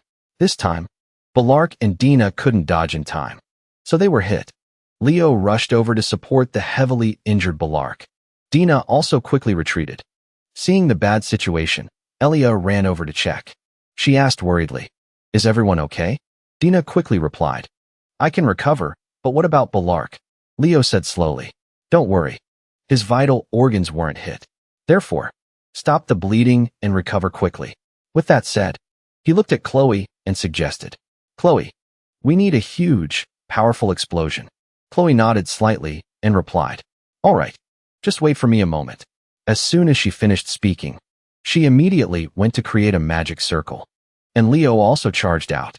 While Leo buys her some time, she should quickly cast the spell. She needed a massive explosion to break Chuban's defensive spell. With that thought, she immediately took the dark grimoire from her bag. Instantly, a pitch-black eye appeared from within it, along with a low voice that seemed to echo from hell. "If that is the magic you wish to cast, then I shall help you." While Chuban was lost in thought, Leo had already charged forward aggressively. He slashed out with his sword. The ground split apart just like that. Tai and Dina watched this scene. Their eyes widened in astonishment. Even Elia, who was supporting Balark, couldn't believe her eyes. Leo fought with incredible skill. His figure darted about nimbly. He was so fast that Chuban couldn't keep up. Naturally, it was inevitable that he would be cut by Leo. Tai couldn't help but mutter, "Do you think we could ever fight like that one day?" Dina shook her head slightly. She replied reluctantly, "I don't know. Maybe someday we will." At the same time, Elias' expression became somewhat grave. "That's definitely star magic. But who is the one casting it?" Just as she finished that thought, she seemed to sense something. Her eyes unconsciously narrowed. Elia glanced behind her and saw Chloe casting a spell. However, her eyes were now filled with a murderous aura. She spoke in a cold voice. "I will kill you. You filthy bastard. Leo, you're getting pulled in. Dodge." These words startled Leo in the middle of his fight. He hurriedly looked towards Chloe. She was clearly not okay. Chloe seemed to have lost all reason. She roared fiercely. If you get caught and die, it won't be my fault. Die. As she finished speaking, she swung her staff down. A powerful stream of magic shot out. Leo's eyes couldn't help but narrow. That's not ice magic. It's a fire element attack. In an instant, Chuban was engulfed in fierce, fiery magic. His wretched screams echoed accordingly. Hearing this sound, Chloe became even more smug. She cried out excitedly. That is an inextinguishable flame. You all shall die in the pain of the eternal flame. At the same time, the flames seemed to be turning into blades and began to cut into Chuban's flesh. Even so, Leo was very worried. He hurriedly shouted a warning. Chloe, dispel the spell. Hurry up. But Chloe didn't seem to hear him. She tightened her grip on her magic staff. She gritted her teeth and muttered, You need to suffer more of this pain. Seeing that the situation was not good, Leo hurriedly turned and ran towards Chloe. But she had already channeled magic into her staff. Before Leo could reach her, a stream of fire magic was unleashed. At the same moment, Leo appeared, and with one slash, he knocked the book from Chloe's hand. The moment the book fell, Chloe returned to normal. Leo caught her as they landed on the ground. Chloe raised a hand to her head. Looking at Leo in confusion, Leo squinted his eyes at her and spoke in a low voice. Chloe, be honest with me. The unquenchable flame. Is that really your special magic? Chloe hesitated for a moment before answering. It's really a magical beast from a grimoire. Hearing that, Leo realized. The thing burning Chuban is the fire of air boss. And Chuban was in immense pain at this moment. Leo spoke again with a serious tone. Listen carefully, Chloe. What you used was dark magic. Chloe was stunned for a moment. She cried out in disbelief. What? Dark magic? Leo nodded and explained. That's right. That grimoire is an artifact of the demon race. Chloe finally realized what she had done. She trembled and muttered. What have I done, Leo? Am not worthy of being a hero. As she said these words, her eyes were filled with despair. Seeing this, Leo put his hand on Chloe's shoulder to comfort her. Calm down. Nowhere does it say that warriors don't make mistakes. That means they can always atone for them. Stand up and fight the enemy. Do you understand now? He said, 30 years ago. Elias Group was also afraid of the demons. But not a single one of them gave up. They fought to the end in this impossible battle. So, Leo told Chloe to surpass her limits. Just like how Elias Group did 30 years ago. After saying that, Leo looked at Chloe. He gave her a look. Trust in me. And trust in yourself. Chloe hesitated for a moment, then nodded to show she understood. She had always been impressed by the sight of Leo from behind. He was too cool for her to even be jealous. While Chloe was thinking, a staff suddenly appeared by her shoulder. It startled her. It was Elia. She offered her magic staff to Chloe. She spoke with determination. Here, Miss Chloe. Please. This way. Leo once again walked toward Chuban. Anyway, thanks to Chloe's magic, the toxic curse has vanished. Now it's time for me to settle this. But before he could do anything, he heard the sound of Chloe chanting an incantation. She had regained her spirit. Then, holding Elias' staff, she began to cast her magic. She too would surpass her limits. She would not disappoint those who believed in her. Leo realized Chloe had regained her confidence. He smiled with satisfaction. Although it felt a bit strange, he still moved forward. Chloe provided cover from behind. It was just like in his past life. The pure magical remnants Chloe was using reminded Leo of his comrades from the past. Looking at them gave him more courage. And it was the same at this moment. Leo charged forward without hesitation. At the same time, Chuban had also escaped from that flame. He was charging frantically. The skull sword in his hand swung down fiercely. Leo didn't dare to be careless. He quickly raised his sword to block. However, Chuban kept pressing down step by step. He gritted his teeth and muttered, Die? Just as he finished speaking, Chuban slashed down with force again. The powerful mana made Leo's hands go numb from blocking it. Before he could even recover, Chuban's fist came at him again. Leo couldn't dodge in time. He took the full force of the punch. His body was sent flying as a result. He slammed hard into an ancient tree. A trickle of blood ran from the corner of Leo's mouth. But he didn't give up. He used his sword to stand up. At this moment, Chuban approached again. He snorted coldly and said, "This is the end for you, seed of the great hero." But Leo had sensed something. Not far behind him, snowflakes were hovering in the air. He lifted his lips into a smile and said, "Then and now, demons are no match for us." These words confused Chuban. He gritted his teeth and asked, "What did you say?" Leo raised an eyebrow and smirked. "This is your end, Chuban." At the same time, Chloe, from behind, had finished casting her spell. This is Chloe's special magic, and it was perfected thanks to Leo. This made her very happy. Right after that, Chloe swung the staff in her hand again. Frost spikes appeared in the clearing in the blink of an eye. In just a moment, the ground was frozen by her ice magic, and even Chloe couldn't escape this fate. Seeing this, Leo slowly walked over. Then he reached out and touched the block of ice. In that instant, the surface of the ice began to crack, and then it gradually melted away before Leo's astonished eyes. Just then, he noticed something else. It was the black grimoire that he had dropped on the ground earlier. Leo frowned and thought for a moment. Then, immediately, he raised his sword. He directly pierced the black grimoire. At that moment, a notification sound also appeared. Achievement unlocked. Rescued a first-year student in crisis. Peak reward. In addition, there was also the achievement for defeating Chuban. Everything was finally over. Chloe quickly landed on the ground. Seeing her, Leo couldn't help but praise her. "Your unique magic is truly impressive. I've never been able to cast field magic, not even after dying and coming back to life." It's just that Chloe was a bit awkward at this moment. She hesitantly mumbled, "Leo, I plan to confess everything I've done to the academy. I might even get expelled." Leo shook his head reassuringly. "There's no way a hero candidate like you would be expelled. I'm sure you'll become a hero." At the same time, Elias Group also ran towards them and exclaimed excitedly, "You two were really amazing. Just now, you two look just like real heroes." Leo sheathed his sword and nodded slightly in response. Everyone worked hard. Chloe also handed the magic staff back to Elia. "We put it to good use. Thanks to it, we were able to defeat them." But Elia didn't take it. She pushed Chloe's hand back. She smiled happily and said, "Chloe, you should keep it." Dina also nodded in agreement. "That's right. You saved us. Leo, you should take this too." As she finished speaking, Dina also handed the sword in her hand to Leo. Leo didn't stand on ceremony. He took it. "Thanks." Not long after, a sudden shout echoed through the forest. "Over here. There are survivors here." Very quickly, a young boy immediately ran over. If you looked closely, he looked quite similar to Ambi. As expected, when she saw that person, Elia happily called out, "Brother Ambi." Chloe couldn't help but be stunned. "Professor Ambi?" Back then, he was the same age as us. Leo clicked his tongue and remarked, "Wow, it's already been 30 years. At that moment, a scene that didn't happen 30 years ago was now unfolding. Ambi was able to meet his sister. She was still there, happily talking to him.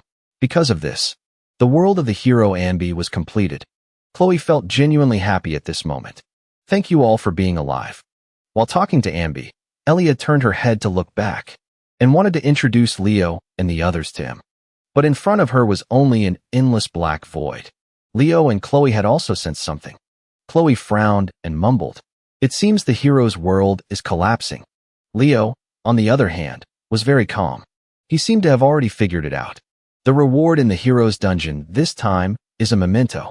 A few hours later, at the medical building of Lumen Academy, after a long sleep, Leo groggily woke up. He glanced around and mumbled in confusion, "Where is this?" Just then, a low voice suddenly rang out, "You're awake," making him look over in surprise. He saw Ambi standing not far away. He hesitated for a moment before speaking. "Leo, thank you for saving them." Ambi also asked Leo to pass on a message to Lewis, who was still resting. After that, he coldly turned and left. As he reached the door, Ambi ran into Alien, who was walking in. When Leo saw him, he hurriedly greeted him. "Headmaster Alien." Seeing him trying to sit up, he told him not to stand. "Just rest. How is your body feeling?" Leo shook his head and replied, "Sir, I'm fine. There's no problem." Alien sat down on the chair. He spoke slowly. "What happened inside?" Does this incident have anything to do with Chloe's grimoire? Leo asked back in surprise. How did you know? Alien slowly explained. Before you all arrived, we discovered that the place where Celia bought the summoning catalyst is the same place Chloe bought her black grimoire. You know that. That black grimoire is also a demonic artifact. A demonic artifact? It's a fragment of Air Boss. In other words, it's a tangible fragment of Air Boss. Leo knew this well. It becomes a powerful weapon when used by demons. But anyone else who uses it will gradually lose their sanity. After hesitating for a moment, he finally spoke. To start with, it was like this. After that, he began to recount everything that happened inside the dungeon with Elias Group to the headmaster, including how Chloe used magic from the Black Grimoire to fight Chuban. After listening, Alien nodded in understanding. So that's how it was. If what you're saying is true, then that demonic artifact affected the hero's world? Leo thought for a moment before replying. After we eliminated the demonic artifact, the hero's dungeon immediately returned to normal, so it's highly likely. At that moment, Chloe suddenly shot up from her bed and shouted, "Headmaster Alien." Seeing her reaction, Alien waved his hand and spoke with a gentle smile. Calm down. At that moment, the door to the room opened once again. Ambi pushed the door open and asked, "Since you two have just woken up, I want to ask you something. Please explain this." Having said that, he opened the thing in his hand, revealing a scepter. Seeing it, Chloe exclaimed in surprise, "That's the sep." The headmaster frowned slightly. His tone was a bit grave. A reward that shouldn't exist. How did it fall into your hands? Leo just sat there silently without saying a word. Based on that reaction, it seems Chloe didn't receive any reward. Similar to the entrance exam in this recent event, there are no clear rewards in the hero's world of a living person, and the rule about the reward being tied to the master of the hero's world. Both have been broken. Why is that? Leo simply couldn't understand. The reward is the oath of the Sky King. How is it you again? After a long silence, Leo slowly opened his mouth. It's a strategy reward. Hearing these words, Alien exclaimed in surprise. So a reward was given in Ambi's hero's world? Leo nodded slightly and replied, "Yes, perhaps so. I think something unusual happened during the restoration process of the hero's world." After hearing this, Alien frowned. He muttered doubtfully, "Miss Miller seems to be completely unaware. But why only you, Leo?" Without waiting for Leo to answer, Chloe hurriedly replied, "Maybe it's because Leo contributed the most to the strategy? I heard that whether you get a reward or not depends a lot on your contribution." Alien was still suspicious. After hesitating for a long while, he finally nodded and spoke. "I see." Then, he stood up from his chair. The headmaster opened his mouth. "All right. We will investigate this phenomenon discreetly. The memento will be returned to the family after inspection." And Alien instructed everyone not to say a single word about the demonic artifact. Hearing that, Chloe cried out in surprise. "Huh, why not?" But before she could finish, Alien cut her off coldly. "The enemy isn't just on the outside." After that, he spoke with a smile.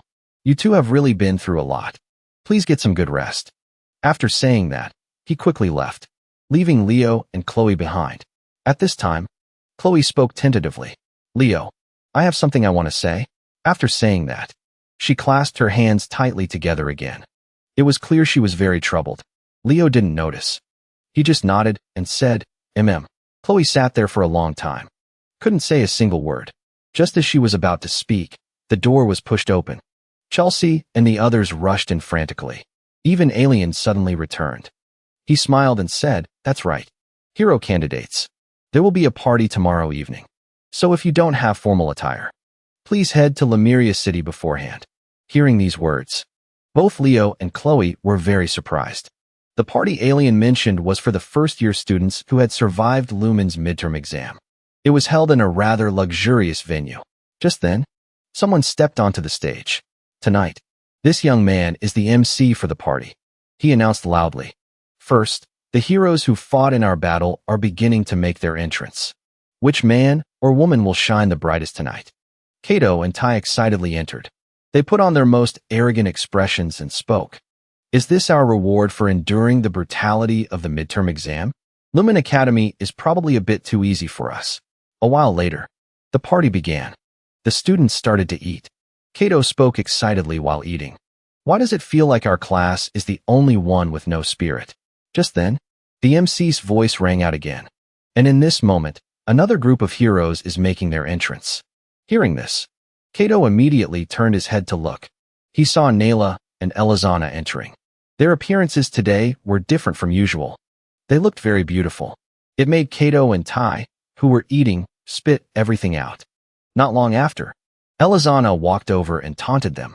Did you two steal your father's vests? Hearing that, Kato sighed in resignation. What was I even excited about just now? While they were talking, the MC continued to announce loudly.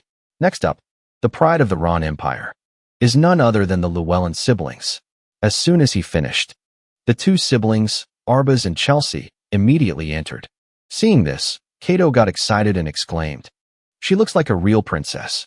But just as he finished his sentence, Chelsea made a nasty face at everyone. She really deserved a spanking. Elizana couldn't help but remark, "We're surrounded by the elites of the Ron Empire. This guy is no joke." But it wasn't over. The MC spoke again. Finally, a true couple has entered the room. Celia, from the Stinger family, and Leo Broad are making their entrance. As soon as he said that, Leo and Celia walked in. Today, Celia was dressed up beautifully. It highlighted her noble air, and Leo was also very well dressed. As soon as she saw the two of them, Nayla excitedly jumped to her feet. "There's our class representative." Hearing that, Leo waved at her. Kato and Elizana also cheered loudly in support. The pride of Class 5, Leo, our representative, is the best. At that moment, a dry cough suddenly echoed through the hall. Another person appeared on the high platform. It was Instructor At. She cheerfully said, "Is everyone enjoying the party?" As soon as she said that, everyone below immediately froze. They realized that it had another personality. They could only pretend to raise their hands and cheer. Seeing this, At nodded with satisfaction. "I'm glad everyone is still enjoying it." As she spoke, she waved her hand. Fiery fireworks filled the sky. She even excitedly shouted, "Then please enjoy yourselves while listening to the results of this midterm exam." The moment she said that, the students became gloomy. Kato pouted and sighed. How are we supposed to enjoy ourselves now? Only Leo remained very calm. Aisha saw everyone's reaction and said with a smile, "I had anticipated all of your reactions. Therefore, we will only announce the top 3 students from each department here." She said the remaining scores would be announced by their homeroom teachers the next day. So don't worry too much. Hearing this, the students below breathed a sigh of relief. They immediately started cheering again. The first person to make an announcement was N. When Elizana saw him come out, she immediately shouted her support. "So cool. The Frost Knight, N. Elondil." Under everyone's eager anticipation, and began to speak. "All of you have completed your midterm exams very well. Now, I will announce the top performing students in the night department, in order. Right away, the top 3 have appeared. In first place is Celia. In second place is Duran, and in third place is Sia." Looking at the rankings, Celia immediately frowned in silence. Leo didn't make it to the top. In contrast, Leo remained very calm. He didn't seem to care much. After N finished his announcement, Landolt appeared next. He stepped up to the podium and spoke cheerfully. "Now I will announce the rankings for the magic department. Arbaz Llewellyn, Chelsea Llewellyn, Emio Luchan." As soon as the rankings came out, Chelsea immediately spoke up in confusion. "Why isn't Leo?" Before she could finish, Leo calmly cut her off. Things like that can happen. Kato also spoke up awkwardly. "I can understand about Leo, but why isn't even Chloe?" Celia thought so too. She glanced at Chloe, who was sitting beside her. But Chloe was very calm. She seemed to know exactly why she wasn't on the list. Of course, Landolt knew too. Because of the appearance of the dark magic grimoire, Chloe's exam score had to be reduced to 0. But even so, what she has shown them, her academic passion to become a mage, is truly wonderful. Even Serge fiercely declared, "In my heart, the top magic student has always been Chloe." Therefore, Landolt didn't care too much whether Chloe was on the rankings or not. Don't people often say that being the champion in the hearts of the fans is the best thing? Chloe didn't seem too heartbroken at this moment. After the magic department's announcement, it was the summoning department's turn. Yoga spoke excitedly. All right. Now, you brats. Make sure you do well next semester too. As soon as she finished speaking, the rankings appeared. In first place was Warren. In second was Elizana, and in third was Dud. After seeing the rankings, Celia immediately frowned. Leo isn't on any of them. Even Arbus was also very suspicious about Leo not being on the list. At that moment, Ed spoke up. Are you all having fun? Finally, we will announce the highest scoring students and the department representatives. As soon as these words were spoken, Celia immediately looked on in anticipation. Arbus also looked up, wanting to see who was at the top, and Warren did the same. He was waiting to see who the representative would ultimately be. Without keeping everyone waiting for long, Ed made the announcement. As expected, the student with the highest score who will be the new representative for next year is Leo. Immediately, the hall completely erupted. The name they had been waiting for the most had finally appeared. However, there was one dissenter. A hand was raised defiantly, along with a clear, firm voice. I object. The one who spoke was Emio Luchan, the third-ranked student of the magic department. He spoke aggressively. How can Leo, someone who isn't even in the top 3 of any department, be the one with the highest score and the new representative for next year? Over here, Leo was also a little surprised. He also didn't understand why it was him. When questioned, Ed stammered in response. Ah, well, that is. There's a reason for this. But very quickly, her expression changed. Another one of Ott's personalities had appeared. Her eyes were filled with anger. Ed shouted in displeasure. You little brat over there. They'll explain at once so it sinks deep into that thick skull of yours. Got it. Seeing this, Harris sighed helplessly. She's possessed by her sharp-tongued grandmother again. Huh? Watching her is truly entertaining. Because she was possessed by her sharp-tongued grandmother. Ott's words were now incredibly sharp. First, dual specialization students are not evaluated by their department scores. Because dual specialization students cannot compete fairly based on conventional metrics. For example, a magic swordsman's sword skills are weaker than a pure knight's, and their magical abilities are weaker than a pure mage's. Second, Leo achieved the highest score among all first-year students in spiritual studies and combat. After hearing this, Emio was still not convinced. He muttered under his breath. But for the combat assignment score, didn't other students get high scores too? Ed snapped irritably. You ignorant little brat. Leo has surpassed the goal of his hero's world mission. He defeated Chuban. As soon as these words were spoken, all the students' eyes widened in astonishment. Elizana and Kato Matt looked at Leo in disbelief. The two exclaimed in shock. You defeated Chuban? Just you and Chloe? Leo sat there calmly and nodded as if to confirm it was true. At the same time, Ed had also woken up.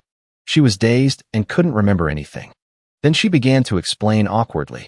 Everyone, the reason Leo Broad is at the top of the midterm exam is because.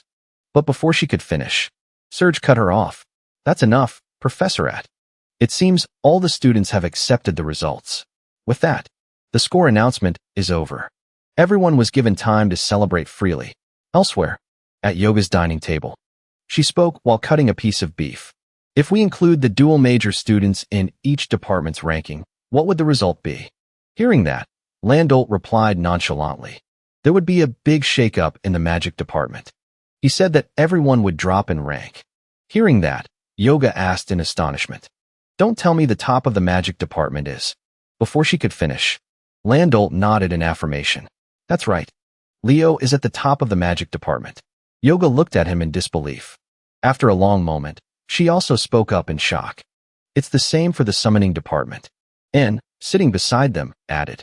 It's the same for the night department too. Leo Broad is number 1. Hearing this, Yoga couldn't help but exclaim. My goodness. Is he really aiming to be at the top of all departments? En pouted and replied. Isn't that just a crazy dream? But as soon as he finished speaking, Landolt slammed the table aggressively and said, even so, Leo will still be trained to become a mage.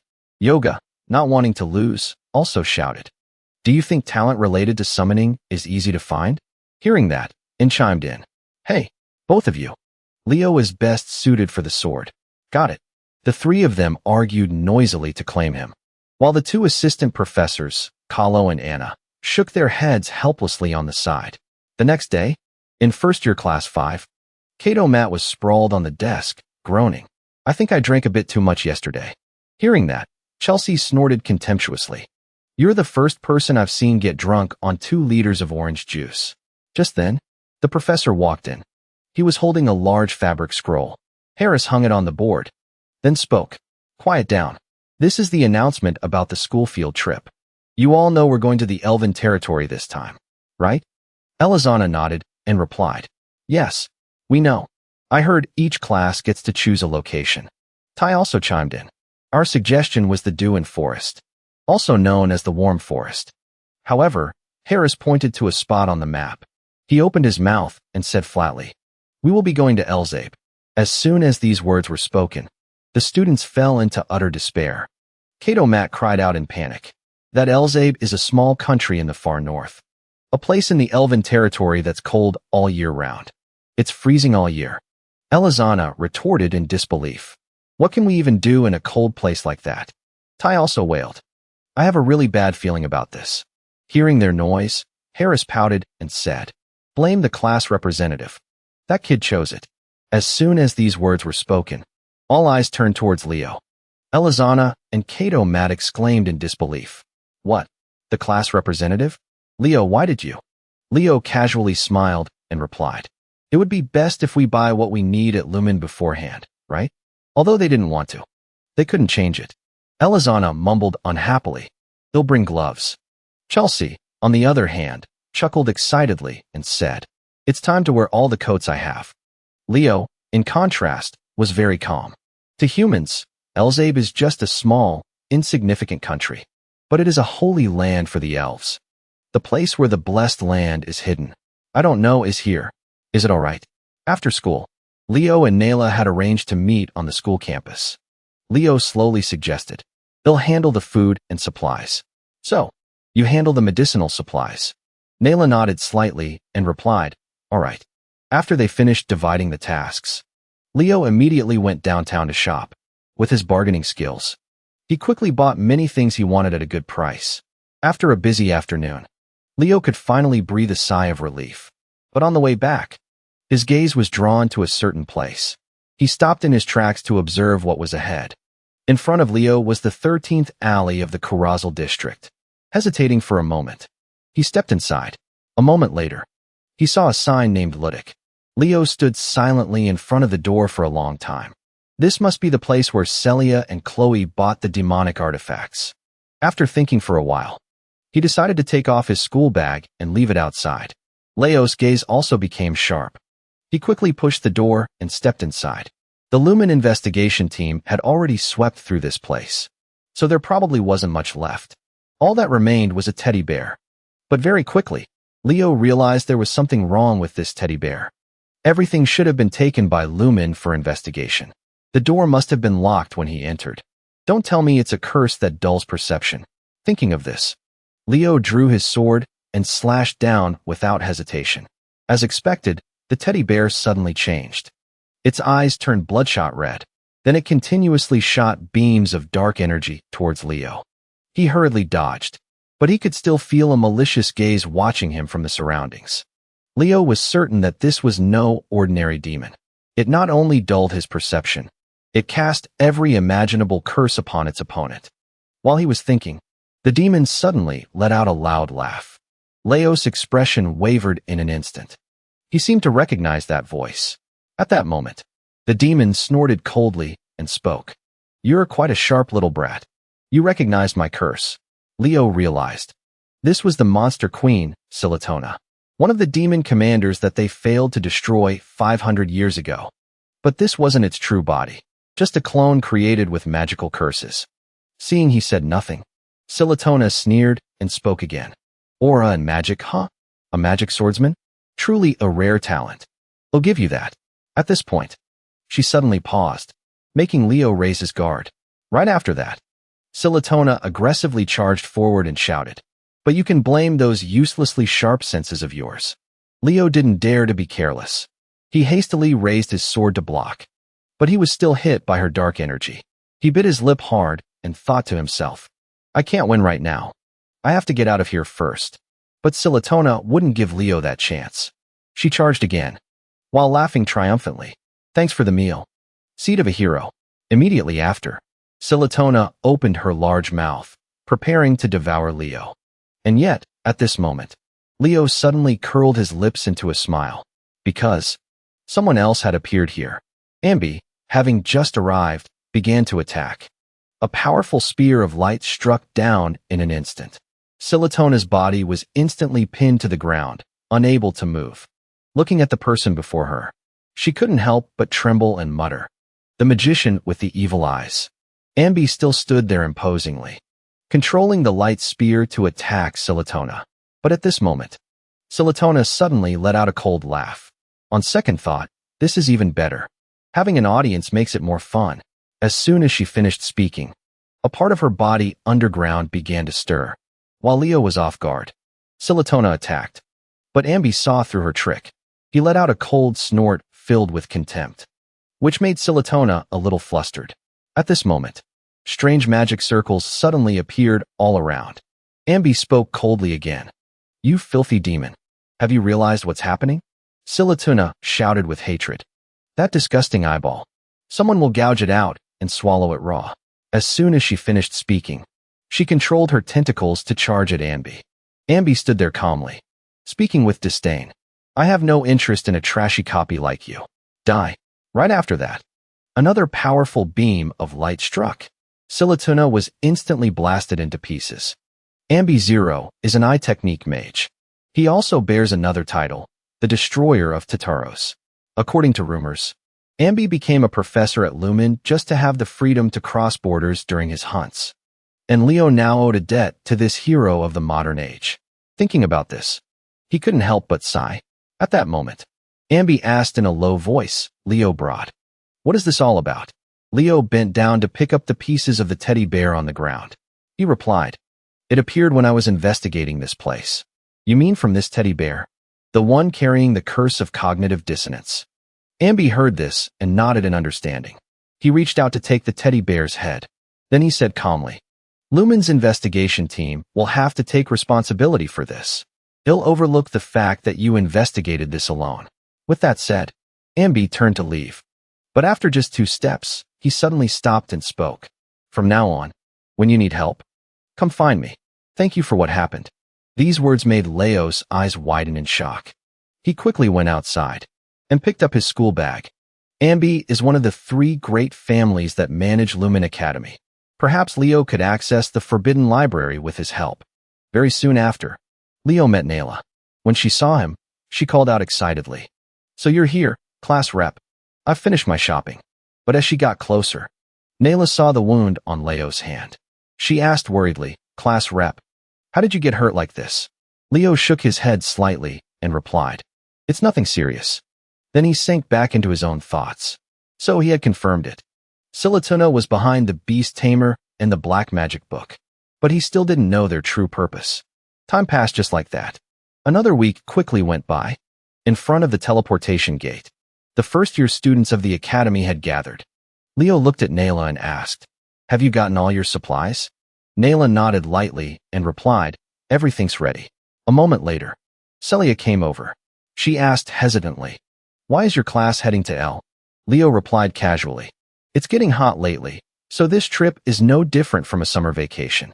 When Celia heard this, she smiled, waved her hand, and said, "I hate the cold. Have a safe trip, Leo." Leo slowly opened his mouth. "You stay safe too."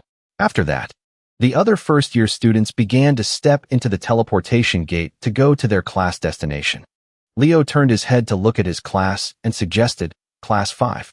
We should get ready too." Hearing this, Chelsea walked over excitedly. "I'm so looking forward to this trip." But Kato sighed in distress. "But I hate the cold." But who cared? They still had to go into the teleportation gate. Leo led the whole class to L, the domain of the elves. Meanwhile, at Saren, the heroic military academy of the elves, 3 students were gathered in front of the gate. A boy and a girl were blocking another person's way, speaking in an arrogant manner. "What's with those undignified clothes? How could a star elf become a student of the great Saren Academy?" Hearing these insults, the other person just lowered their head without a single word of rebuttal. At this moment, a figure approached from behind. with a displeased voice. Don't bully your classmate. Act befitting of your status as descendants of Serenity. The one who just spoke was Lunia London. She is the young lady of the London family, one of the most prestigious families of the elves, and the first-year representative of Seren. Yet the other two remained defiant. Aren't you bothered at all that someone of mixed blood got into Seren? His existence is a disgrace. As soon as they finished their words, Lunia aggressively approached the two of them, startling them, and without any warning, she directly flared up. Wonderful. Yet another piece of trash. If you don't like his clothes, then take yours off and give them to him. If you're not going to help him, then shut up. The two of them immediately cowered in fear. They cried out in alarm. Miss Lunia, you should be ashamed of such vulgarity as the daughter of a prestigious family. Lunia snorted coldly and scolded them. Why should I be ashamed when you're not ashamed of ganging up to bully someone? If you don't like it, then get lost. She was furious now, causing the two bullies to scramble away in fear. At that moment, Lunia walked over to the other person. She took off her own coat and draped it over him. Then she asked worriedly, "Why are you wearing such thin clothes?" The person who was just bullied was Lucas. He was ranked third among the freshmen of Seren Academy. He was of mixed blood. He sighed helplessly. Someone stole my other set of clothes. Hearing that, Lunia became even angrier. She couldn't help but curse. Those bastards. But right after cursing, she sneezed. This made Lucas say in alarm, "Please take your coat back. It's very cold." However, Lunia shrugged and replied with a smile, "It's okay. Don't worry about me." Lucas noticed something. He asked hesitantly, "You seem to be in a particularly good mood today." Lunia nodded slightly and replied, "Yup. It seems my bonded familiar has finally hatched." Hearing these words, Lucas also felt excited for her. He said cheerfully, "Congratulations." Lunia smiled and replied, "Yeah, I'm off now." Right after that, she ran to her father's office. She called out excitedly, "Father, my bonded familiar has hatched, right?" Her father was Ellen Londa, the head of the Londa family. He was also a professor at Seren Academy. He was handling documents. Hearing his daughter's voice, he looked up and reminded her, "I told you to call me professor at school." Lunia, however, didn't pay much attention. She ran and sat at the desk opposite Ellen. He helplessly answered her previous question. "It seems Farina's child has hatched." Hearing these words, Lunia mumbled excitedly, "I knew it. So when can I meet it?" But Ellen suddenly spoke with difficulty. "There's a problem, Lunia. It seems your bonded familiar has already formed a contract. As for the details, I will continue to investigate according to Farina's words." These words made Lunia feel as if she had fallen into an ice pit. She angrily slammed the table and stood up. Then she roared furiously, "Who is the thief? Who stole my bonded familiar?" Elsewhere, in Vikia, the capital of Elzabe, Leo's group had been teleported to this place. But the air here was too cold, causing them to shiver uncontrollably. Kato couldn't help but complain, "Oh heavens above. You might as well just kill us." Harris was wrapped in a cute pink blanket, but his words were as cold as an ice pit. "Stop making a fuss. Line up." The students immediately obeyed. Then, he slowly began to speak again. "This is Vikia, the capital of Elzabe. Does anyone among you know its history?" Chelsea immediately raised her hand to speak. Vikia was founded and named after the knight, Vea, one of Luna's disciples, the star poet. To be more precise, she was a disciple of both Luna and Eren. Leo remembered that person. He couldn't help but smile. Vea, that arrogant girl, is now known by a grand title like the knight. At this moment, Harris spoke again. "That's right. And to add to that, the USA family, descendants of the knight, holds the leading position here." While they were talking, the sound of footsteps suddenly echoed from behind. Harris immediately turned his head to look. Kato also looked on, confused. From within the mist and snow, "There's a group of people heading this way." Kato couldn't help but cry out in fear. "Are there thieves even in the ancestral lands?" Harris retorted with a pout. "There are bad people everywhere." But it wasn't long before a voice was heard. "How have you been, Professor Harris?" This stunned Harris. The footsteps of the group grew closer and closer. The vague figures began to come into focus. The person in the lead was a white-haired man. He had an extremely handsome appearance, causing the female students to squeal in fascination. "So they're elves?" "This man is Run ESA. the spokesperson for Elzabe and the head of the USA clan. Harris recognized Run. He pouted and joked. You haven't changed a bit. Just then, Elizana spoke up, extremely excited. I think I found my future life partner. Hearing this, Leo asked doubtfully, age isn't an issue for you? His words left Elizana bewildered, but she quickly winked and said with a smile, don't tell me you're jealous, class president. Leo pouted disdainfully, as if, you know that elves live long lives and don't age much. How old do you think he is now? Hearing this, Elizana was stunned. She didn't know how to answer. At the same time, Run heard their chatter from a distance. He couldn't help but remark, the students are so full of life. Students led by Professor Harris are always so disciplined, aren't they? Hearing this, Harris couldn't help but feel guilty. He stammered, they're just first-year students. They're still very green. Just then, Elizana approached the two. She asked sheepishly, excuse me, may I ask for your name and age? Run couldn't help but be taken aback. But he quickly realized he hadn't introduced himself. He hurriedly said, my apologies for the late introduction. My name is Run ESA, and I am 97 years old this year. These words made Elizana freeze solid. Seeing this, Kato cheerfully ran over and asked, will you be our guide later? Run smiled and replied, I am the head of the USA clan and a member of the Elzabe Council. This time, Kato looked stunned. He stiffly shook hands with him and said with a stone-like smile, it's a great honor to meet you. Seeing this, Harris reminded him, we'll talk later, Kato Matt. A moment later, at the lodging for the field trip, the place was a rather small building. It seemed to have been abandoned for a long time. There were even mice nesting here. Looking at the surrounding scene, Kato couldn't help but mumble in confusion. Are we really staying here? Chelsea also shook her head and sighed. I can't do this. Hearing this, Leo pouted and said, really? Then I guess you'll have to sleep somewhere else, right? Elizana cheered excitedly. I knew it, class president. You already had a plan, didn't you? Shrugging indifferently, Leo pointed outside at the snow and suggested, I figured as much, so I prepared a place outside. Do you want to sleep there? Only a madman would agree to sleep outside in the snow. He immediately urged everyone. What are you all doing? Hurry up. Get into our lodging, and let's unpack our luggage. Very quickly, the house became noisy and bustling. Everyone quickly cleaned up and chose their bedrooms, storing their luggage neatly. At the same time, a figure was sneaking up the stairs. It turned out to be Kato and Tai. They were plotting something. Kato whispered excitedly in a low voice, do you know what the real thrill of a trip is? It's sneaking into the girls' room. But just as they crawled up the stairs, they saw a pair of legs. Chelsea had changed into her sleepwear. She glared at the two of them. And so, right after that, a gust of wind appeared, blowing the two of them downstairs. It shook the entire first floor, causing everyone to be extremely bewildered. Seeing this scene, Leo couldn't help but chuckle.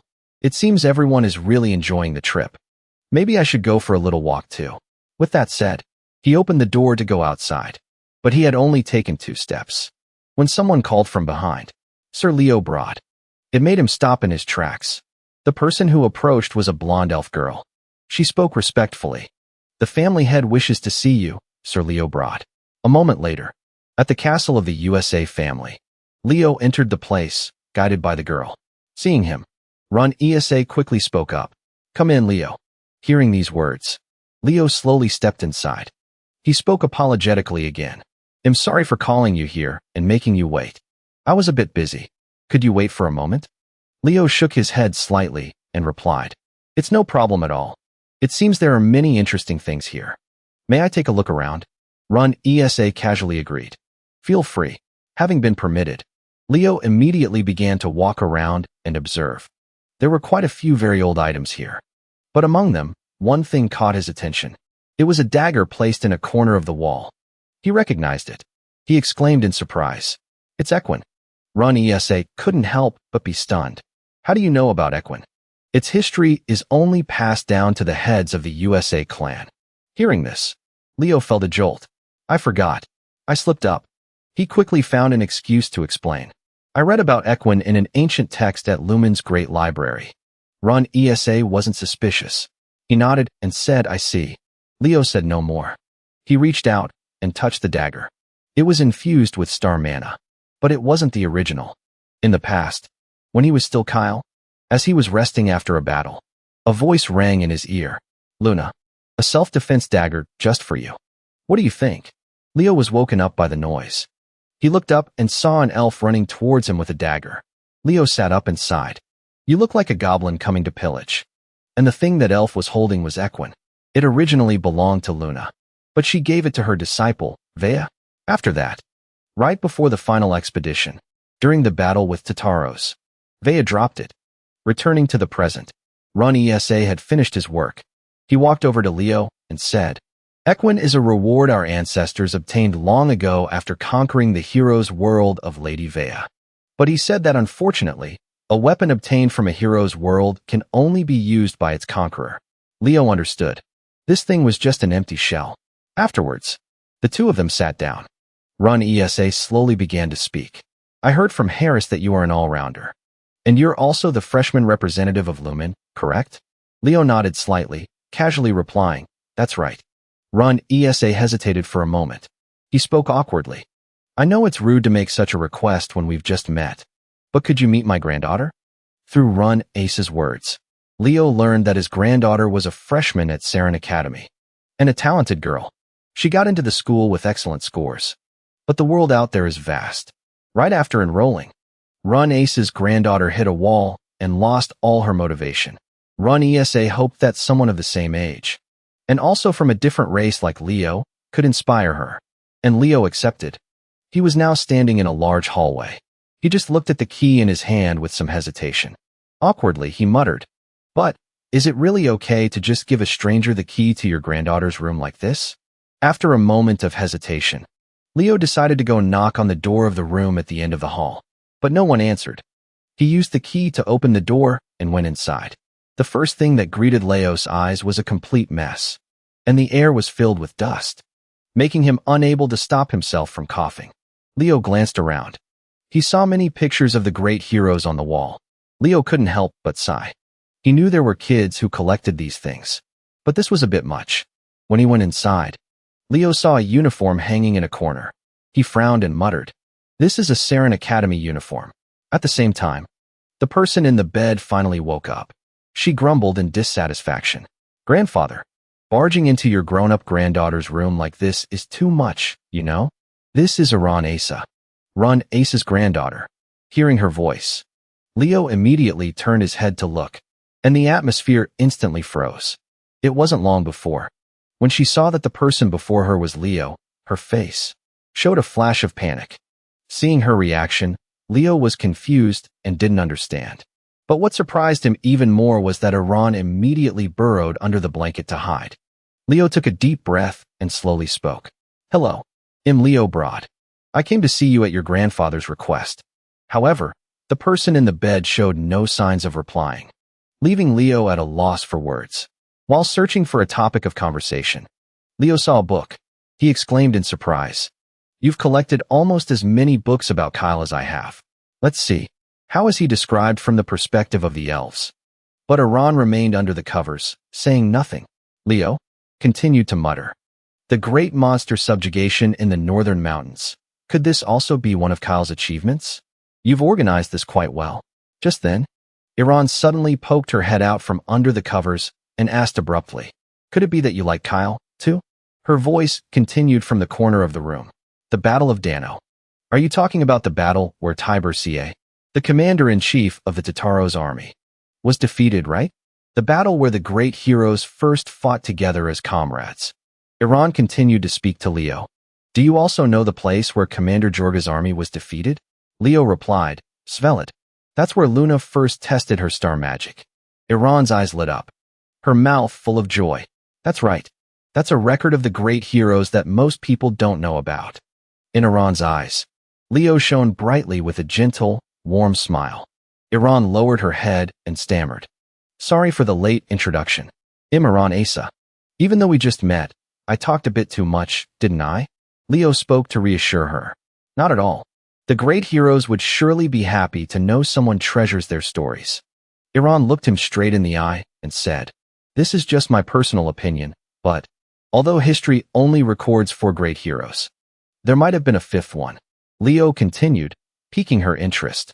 Kyle. I believe that person really existed. So when I get back, I plan to join a club dedicated to researching traces of Kyle. Iran's eyes widened with interest. A club? That sounds wonderful. Her voice dropped hesitantly. School? Her action made Leo think. Shy and reserved. But it's not that bad at this level. He continued, Iran. Why don't you go to school? Iran tried to avoid the question, her words trailing off.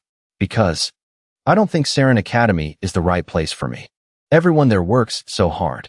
They are all seriously pursuing the path to becoming a hero. She wrapped her arms around herself, her eyes looking to the side, giving a sense of insecurity. Someone like me, who only dreams of being a hero with such a half-hearted spirit. Leo smiled knowingly as he remembered the wrinkle-free uniform that looked like a treasure. But the way she treasures that uniform so carefully, doesn't that mean she hasn't given up yet? Thinking that, he stood up and said, Iran.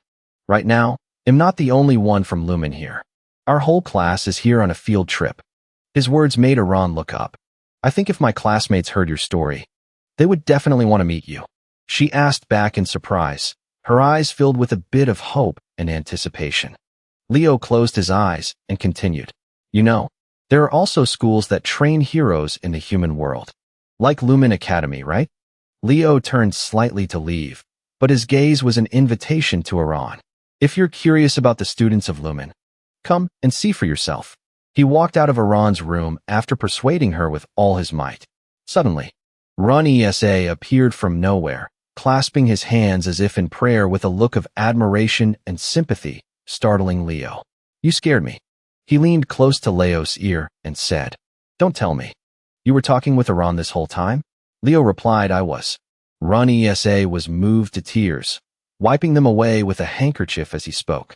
It's been months since she's had such a long conversation with anyone. Run ESA smiled kindly, placing a hand on Leo's shoulder, and said, It seems she has opened up to you. I am the little one's grandfather. I wish to repay you. What do you think? I want to give you a magical item that could be of use. Give me your answer. It would be too impolite to refuse a gift. In a room filled with blindingly bright gold, silver, and jewels, Run ESA said, Please, help yourself. Leo, unfazed, simply looked at the pile of gold and silver. He glanced over, thinking to himself, This is... He spoke up. I'll take this one if I may. Run looked at what he was holding and said, That is a precious orb that contains the power of the elven race. It was obtained by the previous clan head 1,000 years ago. An elf is carved on it, exquisitely and beautifully. But other than that, its function is... Leo smiled, looked at him, and said, That's all right. Run replied to him, As long as you like it, that's all that matters. Leo stared intently at the gem in his hand, thinking to himself, I'm sure that's not a carving. Leo held the gem with both hands. Inside the shimmering golden gem resided a tiny figure. He thought, That's a real being. The students gathered. Harris shouted, Quiet. I will now explain the upcoming schedule. He looked at the paper in his hand and began to speak. Starting tomorrow, you will wake up at 6 in the morning. In the mornings, you will have self-training in the elven forest near the city. And the afternoons will be for practical missions. Elizana raised her hand, interrupting him. Wait a minute, sir. Haven't we already had enough individual training at the academy? Even during a field trip? Harris' reply left her slightly disappointed. During this field trip, we intend to focus on the areas where you are weak. Surely none of you thought we came here just to have fun, did you? Harris waved the schedule paper and said, Let me make it clear. This schedule was drafted by your class representative. Chelsea turned around in surprise and said, Leo did this? Kato made a crying face and said, Why would you do that? You idiot. Facing those two pairs of accusing eyes, Leo just smiled and said, The elven forest has monsters, so it's perfect for real combat training. Let's train. Train until we drop. And the first one to get tired will be the dog. Elizana, dejected and unwilling, said, I'm sure the class representative meant well. Harris said his final words, then dismissed everyone to their rooms as it was getting dark. That's all. Enjoy it. This will be the last bit of free time you have.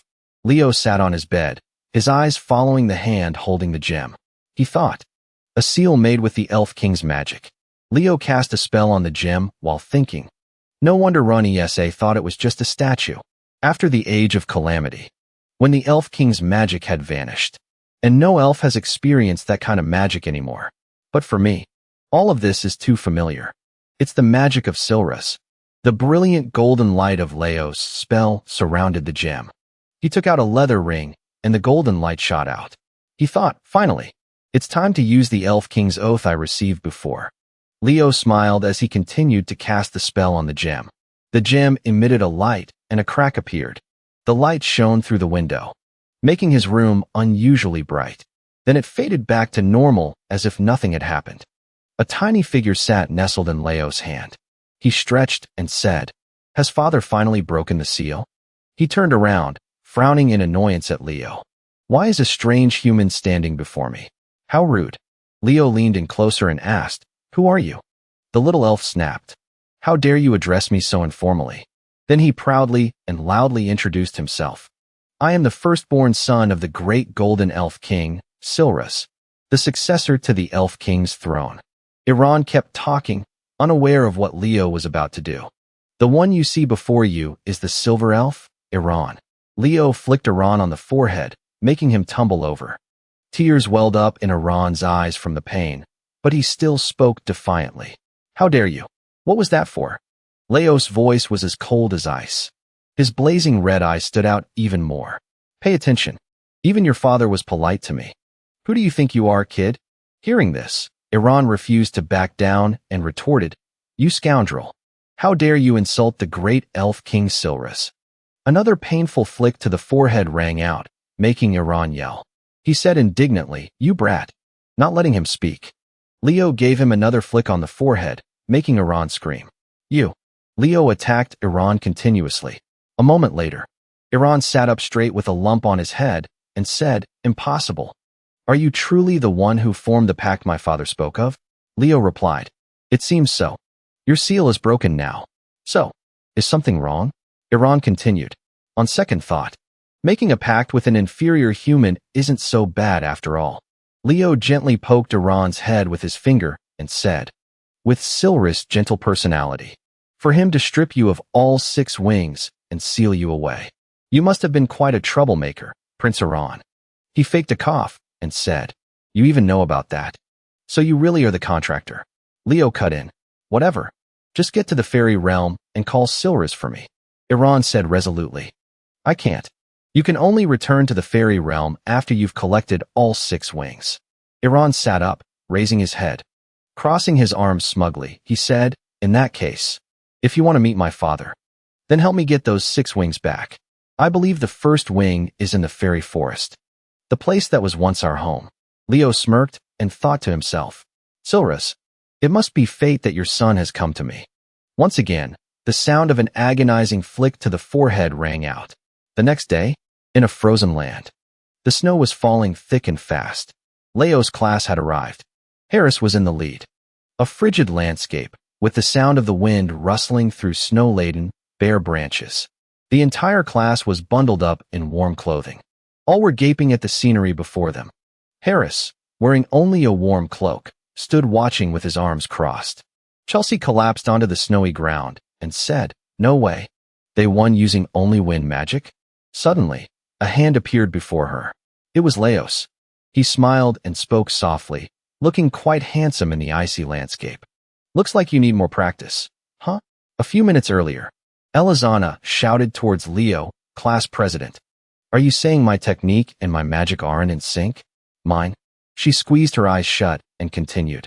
"Is that why you wanted to have one-on-one training today?" Leo turned his head slightly, glancing off to the side. Both Tai and Kato looked angry at Leo. Tai said, exasperated, "Lacking in creature summoning skills?"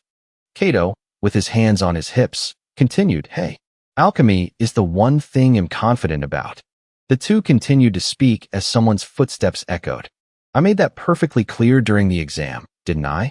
Leo turned his attention to Chelsea as she spoke. "I don't understand wind magic properly." She confidently hoisted her staff and challenged him. "Then show me what you've got." With his hands in his pockets, Leo replied, "Fine." Chelsea kept her eyes fixed on Leo. She thought, everything Leo has done up to now has surpassed all imagination. Who knows what else he's hiding? Her gaze grew more serious. There's no more time to prepare. They'll attack now. Chelsea attacked first. Windbreak. Sharp blades of wind flew towards Leo. His expression was calm. He calmly cast his spell. Windbreak. Leo's spell easily deflected Chelsea's, leaving her quite surprised. Elizana was perhaps even more surprised. She commented on the duel. Isn't fast casting Chelsea's specialty? He countered at the same speed she did. Not stopping there, Chelsea summoned blue chains to attack him. Wind chains. Chelsea's powerful chains lunged at Leo, but he fearlessly said, Chelsea. He cast a spell, countering her wind chains. I told you the very first time we met. That's not how you're supposed to use wind magic. The chains were now shattered. Leo's eyes widened. As his fingertips cast the spell, a massive blast of red light shot towards Chelsea so fast she couldn't react. The blizzard intensified, influenced by their battle. A clump of snow fell from a tree branch onto Chelsea's head. She had just opened her eyes to find the tip of a sword at her neck. From above, Leo pointed his sword down and smirked. The wind billowed his coat, creating the aura of a victor.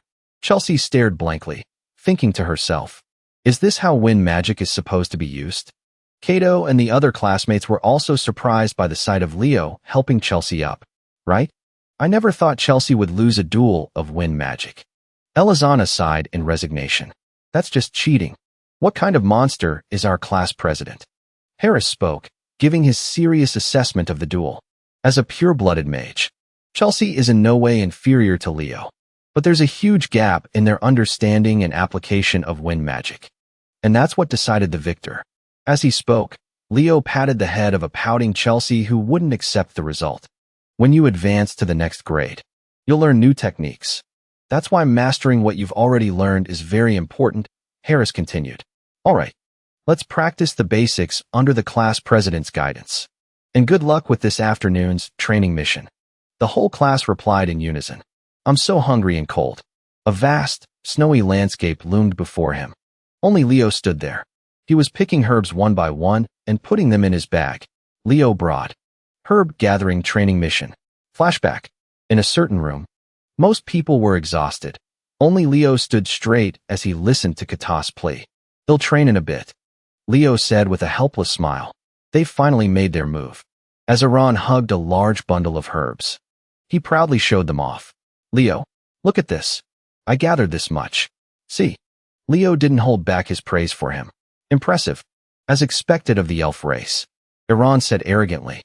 I am no ordinary elf. Leo put his bags of herbs into his storage space and said, this should be enough herbs. Leo looked at the forest with Iran flying beside him. Leo said, shall we begin a full investigation of the elven forest now? Iran added, finally.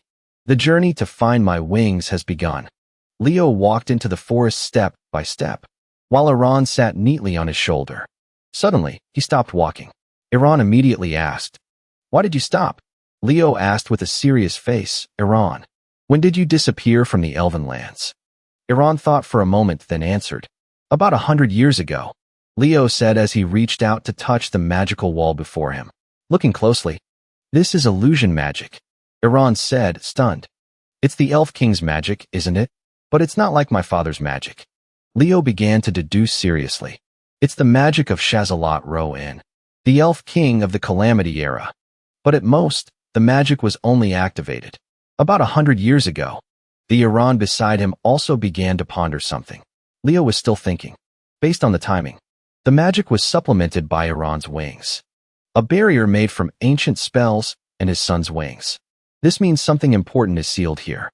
Suddenly, someone's foot appeared, emanating a terrifying aura, causing both Leo and Iran to grimace defensively. The stranger slowly approached and said, why is a human in the land of El?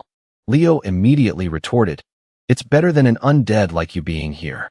A walking skeleton named Kagere. His eye sockets glowed red as he said, this place has long been ruled by us, Tataros. Iran shouted back, this is the sacred land of our elf race. What nonsense are you spouting? Kagere placed his hands on his hips and said with contempt, sacred land? A weakling like you is called an elf? Iran flew into a rage and shouted at him. What did you just say? A streak of green light shot from his shoulder. Iran used all his speed to charge and attack him, cursing him. You stinking corpse. Kagear's eye sockets glowed crimson and widened. Bang. Iran had punched right through Kagear's body, causing Kagear's bones to fall to the ground. Iran stopped and said, "All bark and no bite." Leo said sarcastically from behind, "You call yourself an elf, yet you charge in so brutally?" Iran stretched his muscles, but his face was still scowling as he said, "As long as it's effective. Who cares? The powers of elves and the undead are polar opposites." Suddenly, the undead's green light appeared again, stunning Iran. He said, "I see. Even if you are a low-level one, an elf is still an elf." Iran pinched his nose in disgust. "You stink and you're persistent." Kagear held a holy sword enveloped in his power. Once more, Iran zipped forward as Kagear lifted the sword with both hands. He shouted, "I will grind you to dust." Leo seemed to realize something was wrong and warned Iran. "Iran, get out of the way." Kagear's rusty sword plunged straight into the ground. His power surged. A strange seal appeared beneath his feet. Iran was only a few centimeters away from Kagear's terrifying power. He swerved hastily and flew away, and then crashed right into Leo. He looked grimly at Kagear and caught Iran with his hand. He exclaimed, "What the hell?" Leo said as he placed Iran on his shoulder. "It's a monster from Tataro's that has existed for a long time." Without his concealing cloak, Kagear's skull revealed a pair of mighty horns. He roared powerfully, "My name is Kagear, a knight under the Lich." He swung his sword and charged. Leo quickly drew his sword and slashed, but missed Kagear. Suddenly, Kagear appeared behind Leo and shouted, "And I will be the one to finish you." Leo thought about Kagear's technique. Astral Link. He frowned in surprise as Iran struggled to cling to his shoulder. Kagear slashed down from above, creating a powerful, burning slash that rushed towards Leo. Just in time, he created a magical shield to block Kagear's spell. His crimson feet stepped forward. He glared and said, "You managed to deploy a skylight aura in such a short time?" "Again," Kagear said as he charged with his sword. "How inconvenient." In a flash, Kagear closed in on Leo. He nimbly used his sword to block his opponent's blade. Kagear gained the upper hand and said, "All resistance is futile, human." Iran jumped up from Leo's shoulder and said, "Leo, I will help you." But he was quickly knocked back, head-butting the ground due to Kagear's sturdy armor, making both him and Leo stare blankly. He sat up, rubbing his forehead and complaining, "Have I already used up all my strength? If only I had my wings." A phoenix flame flared up from nowhere. Leo's voice was heard.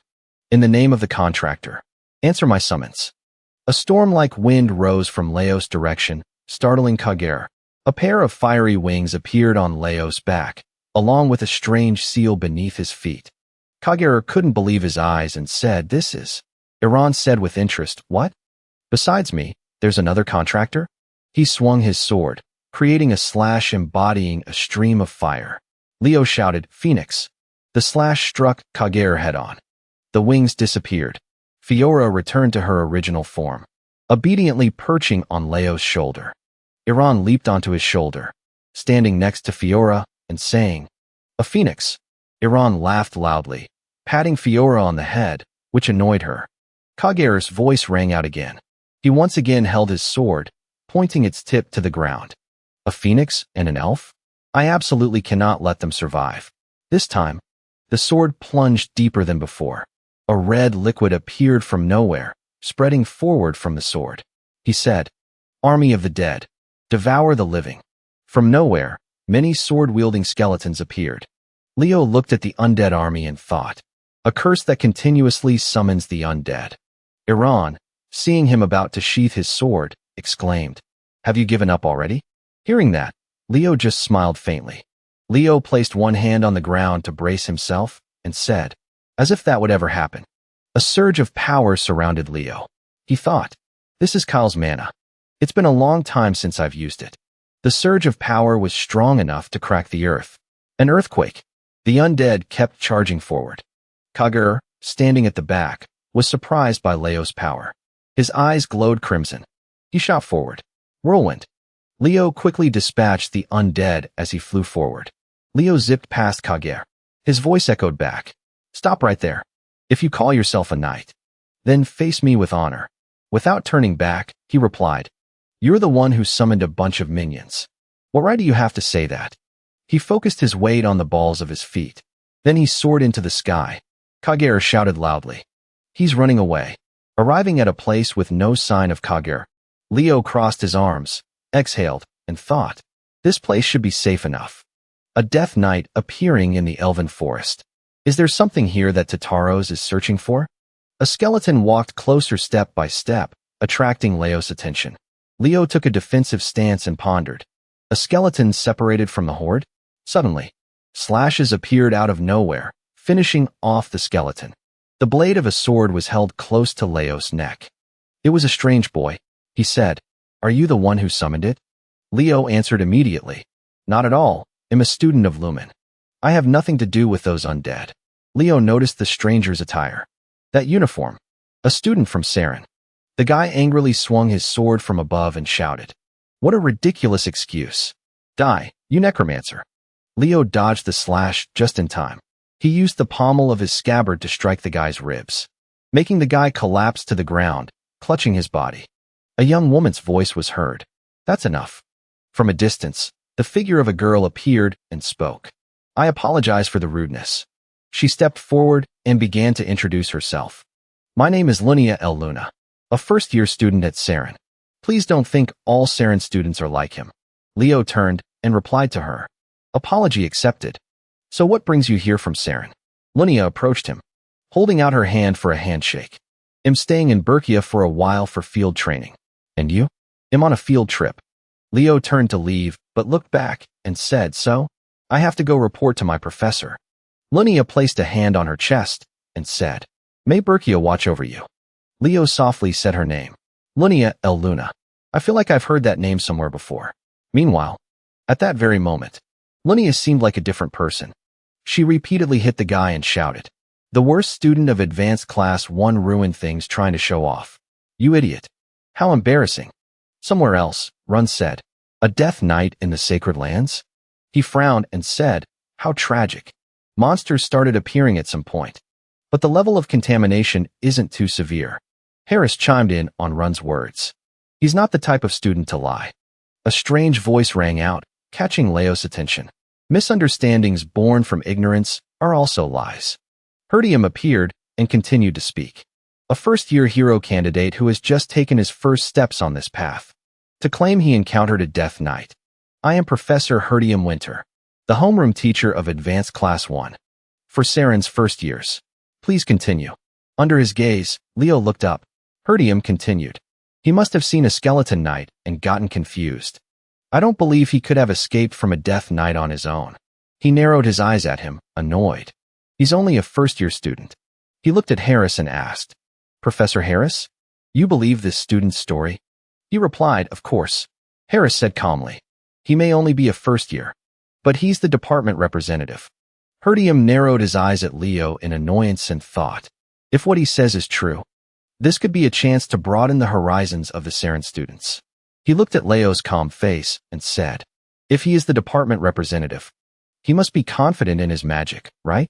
Herdium suggested with a serious face, "I propose a joint class between Saren's and Lumen's Advanced Class 1. At a lavish party." Everyone was whispering and gossiping. Kato looked at the party in awe and said, "They're holding such a grand exchange event. Saren really is a rich school." Chelsea, walking beside him, added, "This is on par with a party thrown by His Majesty the Emperor." Elizana couldn't hide her excitement and said, "I heard we'll get to experience Saren's teaching style tomorrow." Nayla smiled in reply, "I'm so excited." Herdium and Harris were talking while snacking on food. Not far away, Leo sat at another table, glanced at the two professors' table, and thought, proposing a joint class so suddenly. He must be the type who has to see it to believe it. Someone's voice caught Leo's attention. "We've met before, haven't we?" It was Lunia. She held out her hand, inviting him. "Shall we have a dance?" Above, the lights of the chandeliers shone brilliantly and elegantly. Below was the image of Leo and Lunia dancing together. Lunia seemed intrigued and asked Leo, "You know this dance?" Leo replied briefly, "I learned it a long time ago." Lunia's face flushed. She asked, "Come to think of it, I don't even know your name yet. What should I call you?" As Leo replied, Lunia was suddenly startled and froze. Leo Broad. Just call me Leo. Then, she suddenly grabbed his collar, lifted him up, and shouted. So it was you. The thief who stole someone else's contract. Her fierce expression was completely different from her graceful appearance moments ago. They'll kill you. Leo suddenly remembered the woman's words. Gina is my contractor, and the savior of Ellen Luna's life. I'm sorry, child who was supposed to be Fiora's contractor. Leo realized and thought, is this girl Fiora's original contractor? Leo chuckled softly. He let out a short sigh, which irritated Lunia. You shameless thief. Leo smiled brightly and told her, Fiora is fine. She gritted her teeth in anger. Lunia lunged at him, forcing Leo to step back. Everyone around was also surprised. She shouted loudly, Die? Scene change. Herdion stood next to Lunia and said, I'm sorry, Leo Broad. Although she was unwilling, she still said, Please forgive my impoliteness. Leo smiled and said, All right. He thought to himself, pretending must be tough for her. Harris walked up the stairs with Leo and said, Since the misunderstanding has been cleared up, we'll be on our way. Herdion turned to Lunia and said, Student Lunia. He reminded her respectfully, Don't make that mistake ever again. As the freshman representative of Saren. Her face darkened as she replied, Yes, I understand. Herdion continued, In tomorrow's joint class, we have to prove. He suddenly grabbed her by both shoulders and said loudly, That we at Saren are better than Lumen. Herdion, full of spirit, said loudly, We are the best among all the hero academies.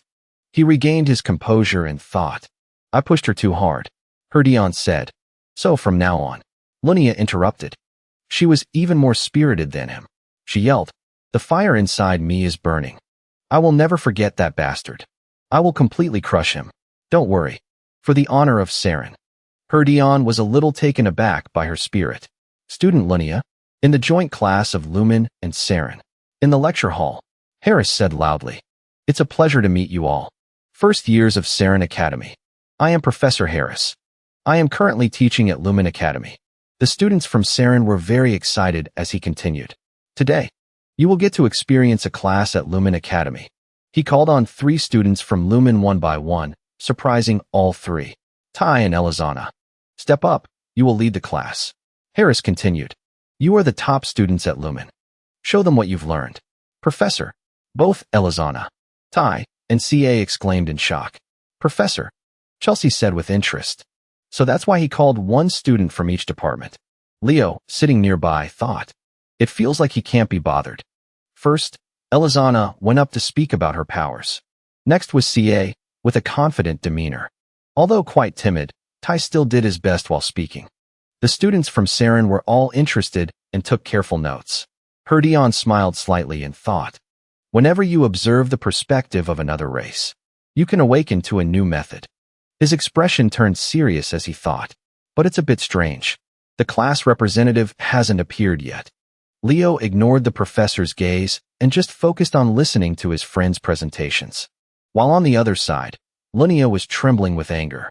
Only Chelsea was still cheerful and cheering. You guys are amazing, Elizana. Tai and CA took turns bowing to thank everyone. Footsteps were heard, along with praise for the 3 of them. That was truly wonderful. Lumen students. It was Herdion. He spoke formally. I can feel that each of you has developed your abilities in depth within your own departments. He approached the board and picked up a piece of white chalk. Herdion pointed to the board and said, Saren pursues a different method compared to Lumen. He continued speaking as he wrote on the board. Saren students learn magic as a foundation. That's why we aim for a balanced teaching method. So we don't focus too much on magic. Leo seemed interested and paid close attention. He thought, it's ironic that they pursue balance. They teach a wide range of subjects, but all their theories are steeped in magic. His face grew serious as he thought. It's so obvious.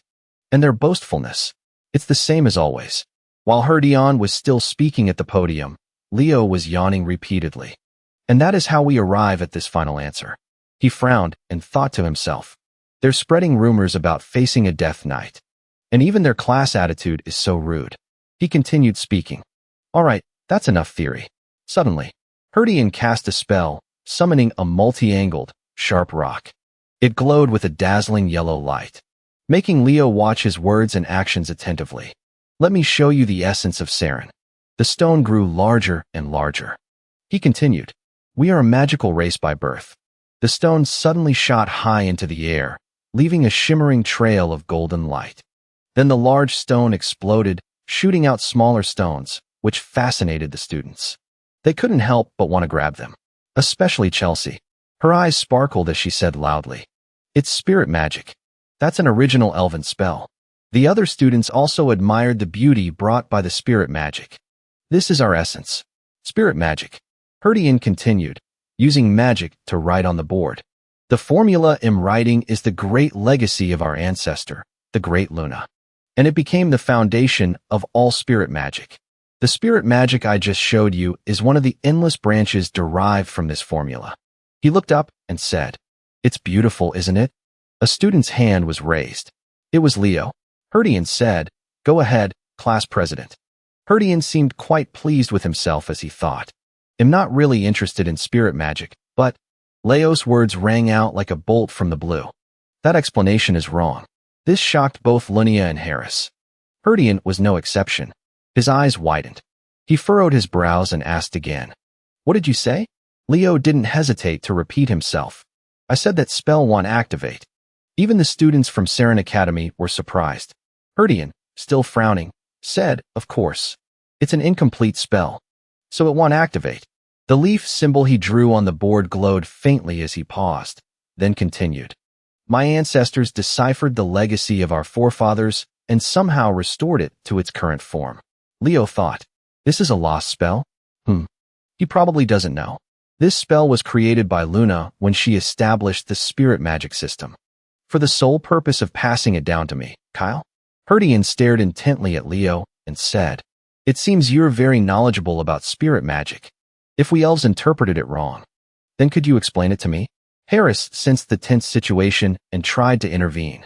He suddenly showed a look of surprise mixed with a little fear. Before he could even react, Leo had already walked to the podium, thinking, the magic used today is just a copy. He walked resolutely closer to the podium. I was the one who received the entire essence from Luna, and I died before I could pass it on to another elf. He faced the leaf symbol drawn by Herdian.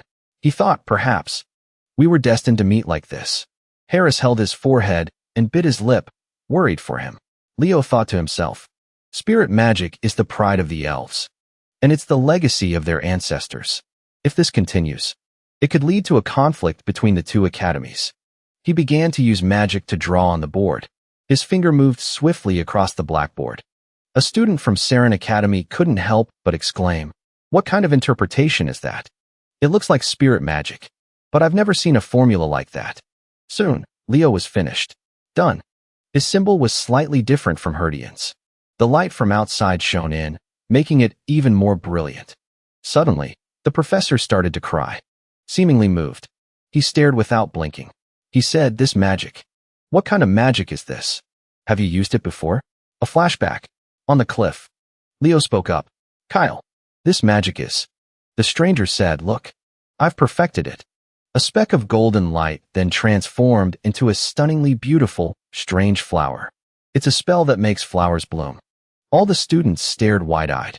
Elizana said, still dazed. Our class president just did something amazing, right? Naylan nodded in agreement. Lunia seemed to disbelieve it, thinking, what is this? What's with the professor's reaction? Did that bastard really solve our ancestors' legacy? Herdian was still crying before the beautiful, strange flower in Leo's hand. Amazing, he said. There are many elemental magics derived from it. Don't tell me this magic is just a spell to make flowers bloom. He smiled as he continued talking about this flower.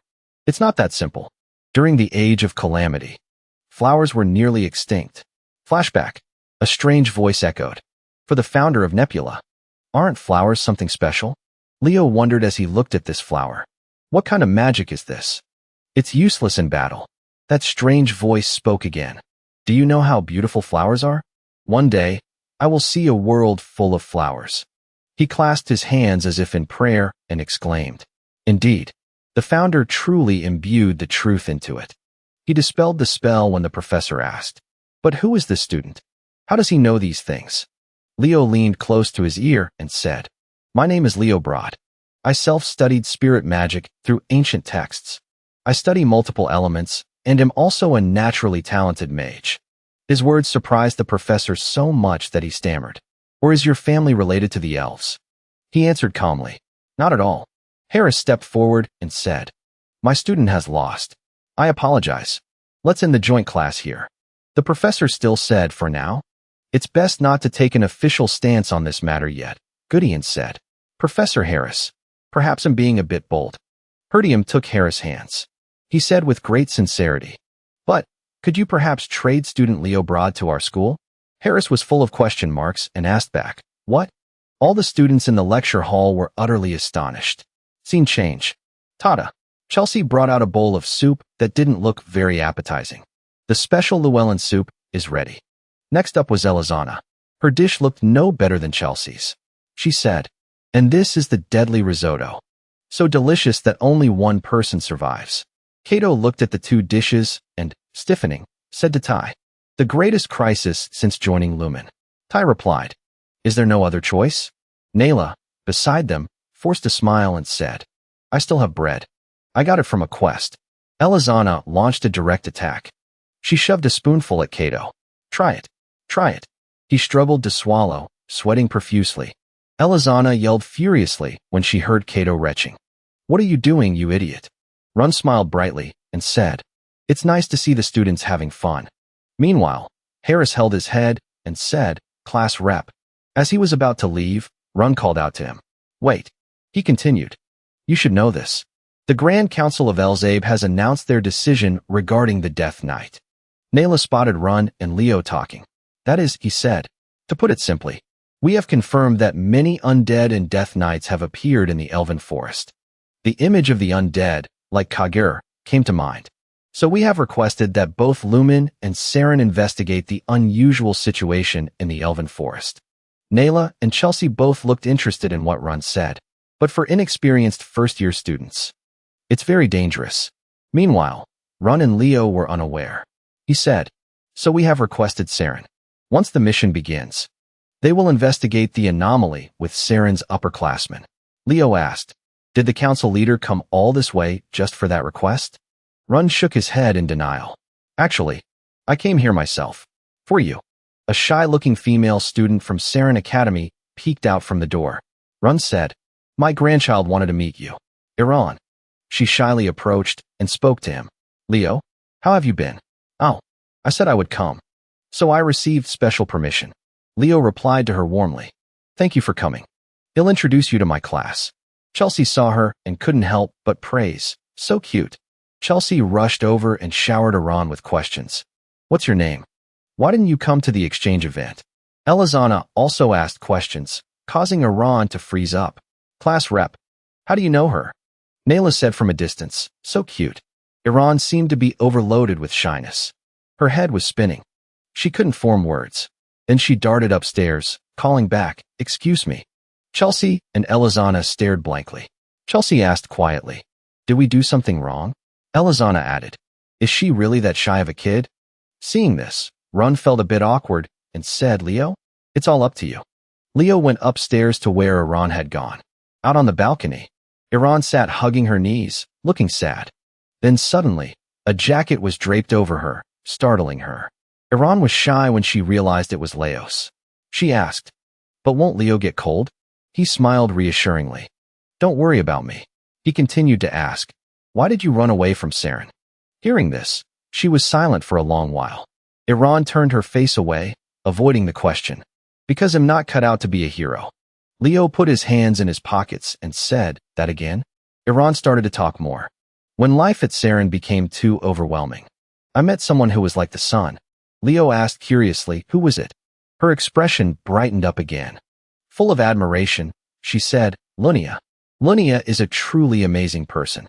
She can do anything, always confident, and kind to everyone. She's a true hero. Image at school. Everyone surrounds Lunia, and Iran watches from afar. She continued, "So I started to admire Lunia." Iran continued, "Because she's an extraordinary person. Unlike me. I want to follow in her footsteps." She began to recount. I worked my way up to the advanced first-year class on my own.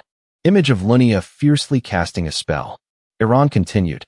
But during the evaluation match, I must have made a big mistake. At this point, Iran's face crumpled as if she was about to cry. And I think she started to hate me after that. Leo just looked at her and thought to himself, she's not the type of person to be hated. Lunia isn't the type to hate someone over something trivial. I should ask her about it sometime. As he looked at Iran, he was reminded of someone else. He thought, for some reason, I keep seeing glimpses of Vea in her. Leo spoke up and asked, do you like the story of Vea? Iran answered immediately without hesitation, yes. It's a story about an ancestor, after all. He walked closer to the balcony and said, then you must know. Vea admired the great heroes who led her and followed in their footsteps. That's how she became a hero, right? Leo's next words seemed to awaken Iran. Don't worry about what others think. Just follow the path you want. He held out his hand to her. Let's go down. My class is great and a lot of fun. At the snowy mountain, everyone had gathered. Lunia whispered to Leo, how in the world did you convince Iran? Leo replied calmly, I told her there was no reason to be afraid of you. In contrast to his calmness, Lunia whipped around and asked, Iran is afraid of me? Why? Leo recounted. She said you were very scary during the evaluation match. So she thinks you hate her. Lunia explained in astonishment, what? It was just because Iran was so strong that I had to focus on the match. Leo continued, take care of her. She probably needs you. A strange voice rang out, drawing everyone's attention. I'm here. It was an elf with short, light purple hair. It was Rhoda Andra, the third-year representative of Saren. He smiled, shook hands with Herdion, and said, Professor Herdion. Herdion said, Rhoda, your recent thesis was quite interesting. Leo noticed the ring on Rhoda's hand. He turned to ask Lunia, Lunia, who is that? She replied, Senior Rhoda? He's the third-year representative. Lunia continued. He wasn't anything special until his second year. He suddenly improved and became the talk of the entire semester. Leo thought to himself, he suddenly improved? Harris stood next to Herdion and said, now that everyone is here, let's begin the group mission. Each group will have 2 to 3 first years and 1 third year. Herdion held up a piece of paper and announced loudly. Announcing Group 1, Leo Broad, Lunia London, and Rhoda Andra. His posture was very confident. He stood perfectly straight. A thought flashed through his mind. No way. An outburst of frustration made Lunia almost roar. This is so annoying. Her face couldn't hide her scowl of annoyance. She bluntly threw it in Leo's face. Why do I have to be paired with a thief? Still talking about that thief thing? He talked to himself and answered. Lunia aggressively raised her fist and snapped, of course. I still haven't acknowledged you as Fiora's contractor, you know? Seeing this, Leo couldn't be bothered. He shrugged nonchalantly. Whatever you say. At the moment, the Elf Forest Survey team was divided into 3 groups. At different locations, Leo, Lunia, and Rhoda went deep into the forest to find information. The remaining members were scattered around the boxwood habitat, the herbal cluster, and the recording area, the coniferous trees, and near the forest entrance. After taking a few more steps, Lunia had more questions. By the way, Senior Rhoda, where did you go off to alone? Weren't we supposed to move as a group? The reason she asked was because of what Rhoda said. I will go separately. Let's meet in the center of the forest. Leo lowered his eyes, guessing. He must have something he needs to do alone. His hand touched the ground. Faint purple smoke wafted out around him. Lunia raised her eyes and looked around vigilantly. Questions kept tumbling from her mouth. But, we've come this deep and still haven't encountered any undead. Leo's expression grew tense. He thought to himself, it still looks the same as last time.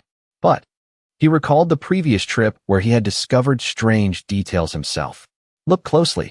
This is part of an illusion spell. This is the Elf King's magic, isn't it? But it doesn't look like my father's magic. There's a curse on the island that wasn't here before.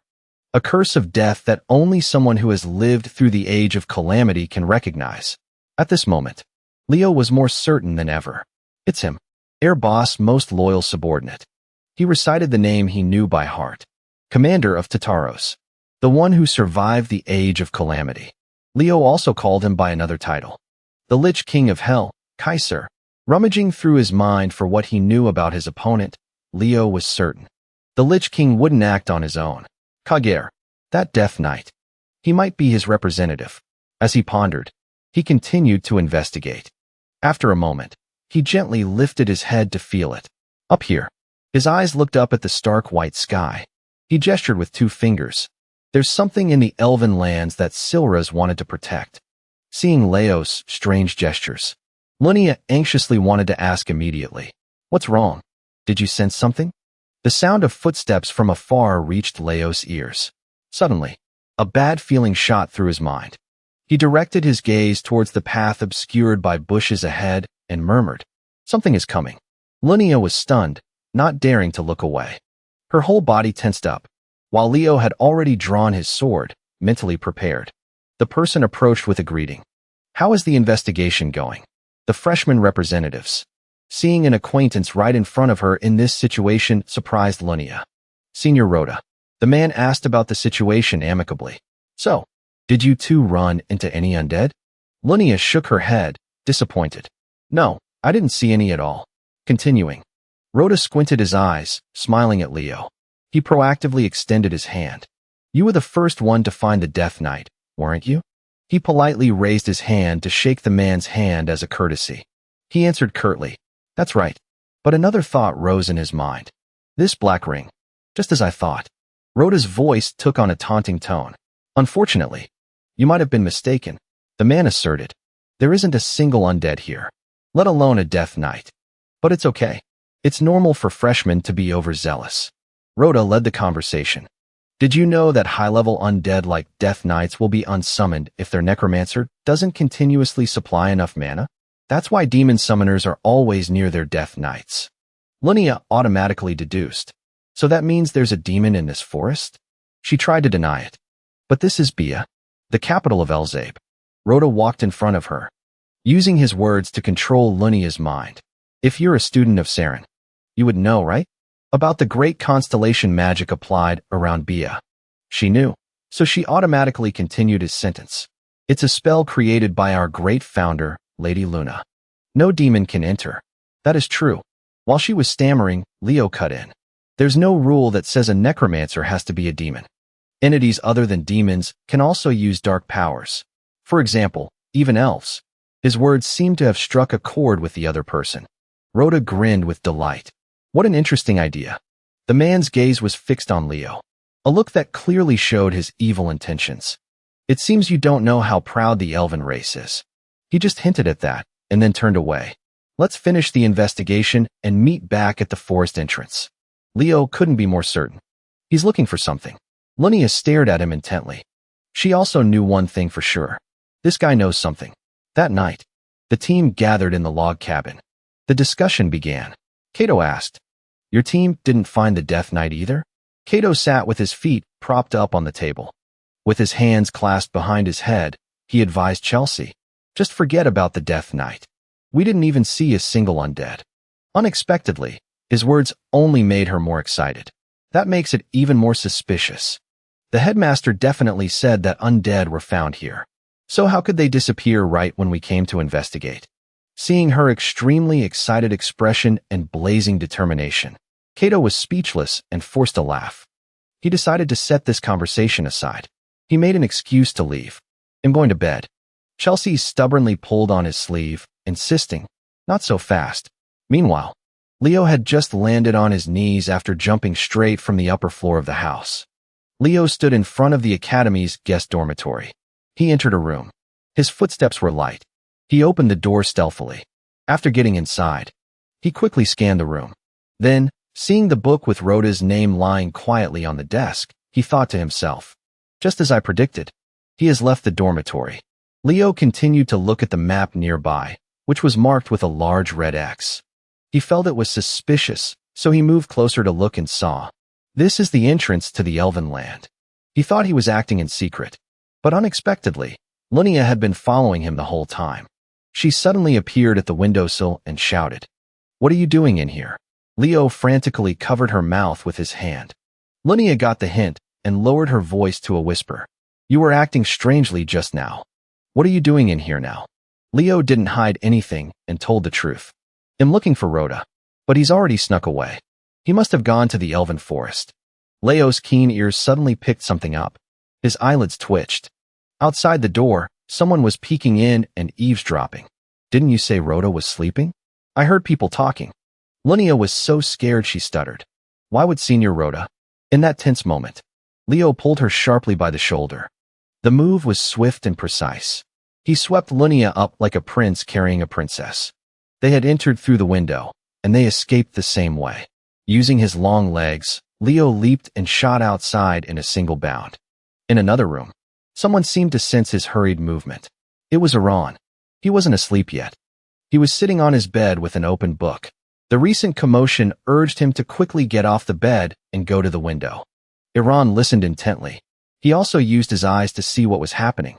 When he saw Leo holding Lunia below the dormitory, Iran was so surprised that he exclaimed, "Leo? You and Lady Lunia?" The book in his hands fell in astonishment. Iran's lips trembled. This is clearly. He clutched his blushing cheeks. His mind painted a romantic scene between Leo and Lunia. Following that fantasy, he wondered, a secret, romantic rendezvous? The night sky was still dark. Only the snow-covered branches provided a bit of white light. Annoyed, Leo had no choice but to ask, "How long are you guys going to follow me? Just go back to the dormitory." Lunia, irritated, argued, "You think Senior Rhoda is involved in all of this? You just arrived this morning. But you encountered the Death Knight several days ago." As she was speaking, she suddenly thought back to Leo's last question and paused. "But you guys?" It turned out Iran had been running frantically after them for some time. He was panting as he shouted, "Stop right there, you two. This has gone far enough." Lunia turned around, startled. "Iran, when did you get here?" Leo already knew, so he was calm. "He's been following us for a while." Iran suddenly cried out, "Oh my God. Students are not allowed to have unhealthy romantic relationships." After hearing that, Lunia's facial muscles tensed up. "What?" Leo was also confused. "What are you talking about?" Iran had an emotional outburst. "I saw everything, including when you two snuck out of the dormitory together." He insisted all his deductions were correct, so the words just flowed out. "Of course. Miss Lunia is very pretty. And Leo, you are also very handsome." Leo ran a hand through his hair. With a weary expression, "Iran, you've misunderstood." He pleaded for help. "Lunia, you should say something too." Lunia's whole body was trembling. Her lips pursed, letting out a sound. "What?" When she turned her face, her bewilderment was clear. "It's not like that. I mean," at the same time, Leo's red pupils widened. He was just as shocked as Lunia. From beneath the ground, an arm patched together with blood-red sinews had just emerged. Uninvited guests appeared before the three of them. Of course, everyone recognized them. They were the undead. A cold and gloomy atmosphere surrounded where the students stood. A chilling greeting was uttered. "Welcome to the Fairy Spirit Forest." Leo's sharp eyes identified the heavyweight opponents. "They are all high-level undead. Bone soldiers." Lunia was still bewildered. Where did these things suddenly come from? He turned his head to look at her. He asked bluntly, "Lunia, are you ready?" She wasn't the type to be weak and dependent. Frightened just a moment ago, she now erupted with fighting spirit. She answered clearly, "Of course." Beneath her feet, Lunia was activating a firestorm formation. The corners of her mouth curved into a confident smile. A tornado of fire swept through the horde of undead, pulling them into its intense heat. Lunia laughed with delight and turned to ask her comrade, "How about this?" At that moment, an urgent voice called out to her, "Lunia." It wasn't Leo, because he was startled, looking in the direction the call came from. The other one, Iran, saved Lunia in the nick of time. He raised his shield against the undead that was stealthily attacking Lunia. Leo clearly recognized the origin of the transparent ice armor Iran was wearing. It was from Berkia. The armor's power was enhanced when supported by the shield of Animus. The ground dented slightly as someone pushed off their heels to launch forward. Iran's eyes rolled back. He shouted loudly to boost his morale. A single slash from his sword successfully took the head of a bone soldier. As soon as its weak point was struck, its body immediately dissolved into black smoke and vanished. Lunia looked at Iran with admiration. "You're amazing." Iran scratched his head and gave a forced laugh. Leo chimed in with praise. "I didn't think you had a move like that." He remained humble. "It was nothing special. returning to the unfinished business from before. Iran was determined to get to the bottom of it. So, why are you two out here so late at night? Leo had to growl emphatically. Lunia and I are not in the kind of relationship you think, Iran. Lunia, now over her hesitation, cleared her throat to explain. That's right, we just stopped by the third-year seniors' dormitory to investigate. Iran still didn't believe it. His eyes wide, he asked again. Really? Lunia put her hands on her hips. She suddenly raised her voice. That's right. Wouldn't it be good for you? If these romance-related issues made me unable to focus on my studies, that would mean one less rival for you. Iran calmly denied it. It's not like that. He placed a hand on his chest. He expressed himself seriously and sincerely. Lunia is the best student. And I want you to always be the best. Because you will become a hero. Lunia, opposite him, was momentarily stunned. He thought of me that way. She suddenly recalled the advanced combat class evaluation at the Ken Academy. Iran and Lunia had an explosive confrontation. Back then, Iran was cornered against a cliff by her. His breathing was heavy. Lunia was incredibly excited at the time, just as expected of Iran. Among all the first years, only Iran could stand against me. Because her opponent was also highly regarded, it stimulated Lunia even more. After a few minutes of composing himself, she pursed her lips and smiled. All right, I will also use my full strength. The cannon-like attack summoned by Lunia at that moment left Iran completely frozen, able to do nothing but watch.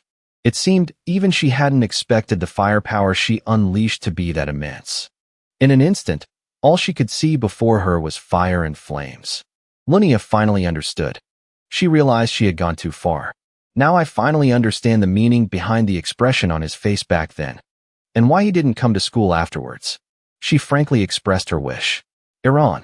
Lunia approached and took Iran's hand with an affectionate gaze. I want you to keep coming to school. Because you're my friend. Iran was flustered. Wait, Miss Lunia and I are friends? Don't you hate me? Lunia's eyes crinkled with a smile. Her voice was full of joy. We're friends, didn't you know? Iran listened attentively. As a friend, and also as a rival. I hope you can continue to compete against me. That innocent confession made her happy as well. Friend and rival. Suddenly, Iran's face fell. His tone was filled with concern. He stopped speaking loudly and leaned close to Lunia, whispering. His eyes were still fixed on Leo. Are you two really not, you know? Lunia jumped. Her voice echoed to the high heavens. We already told you no. Iran let out a sigh. He thought to himself. Kids really do grow up by fighting. In a corner of the forest.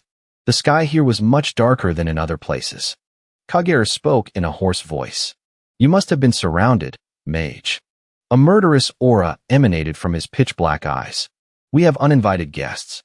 A very familiar figure in a black cloak approached. He replied, So what? Isn't that something your warriors are supposed to handle? The hood of the cloak was pulled back. Rhoda's soulless face appeared. He hissed the word. Warriors? Kagero yelled two words right in his face. You bastard. He stomped his foot intentionally, in order to command the warriors of the Lich King. Kagero couldn't stand Rhoda's arrogant tone. Are you treating me like a subordinate? The man didn't even bother to raise his voice. He gently raised the ring on his index finger and reminded him. It seems you've forgotten the fact that the Lich King has already chosen me. After saying that, Rhoda arrogantly turned his back. He intentionally provoked Kagero with a few more words. Once the summoning circle is complete, I will no longer need the help of Tataros. His figure was distant, but his arrogance could still be heard. So until then, he'll be relying on you. Kagero must have had his own calculations. So he immediately changed his tone. Humph. Of course. Back to Leo's group. After hearing his deduction, Lunia still showed a disapproving attitude. Are you saying that Senior Rhoda is involved in the problems of the Elven Forest? It's just this guy's guess. Don't take it too seriously. Iran whispered. But, isn't it colder than before? That's right. This area is a cold region. But how should I put this? Lunia frowned. Now that I think about it, it's still a bit faint, but Leo kept his thoughts to himself. I think I'm sensing a curse. He advised aloud. Let's prepare a little before moving on from here. As his finger pressed into the center of the formation, Iran and Fiora jumped out with gleeful laughter. Look at this. My entrance. Lunia's eyes lit up as she rushed over, looking like she wanted to eat them alive. She exclaimed, "Fiora, how could something so beautiful be born?" "It's me. It's big sister Lunia. You still remember, right?" Iran was curious and wanted to know. "Leo, what is this summoned creature?" He took a moment to introduce them. "This is a baby phoenix, Fiora."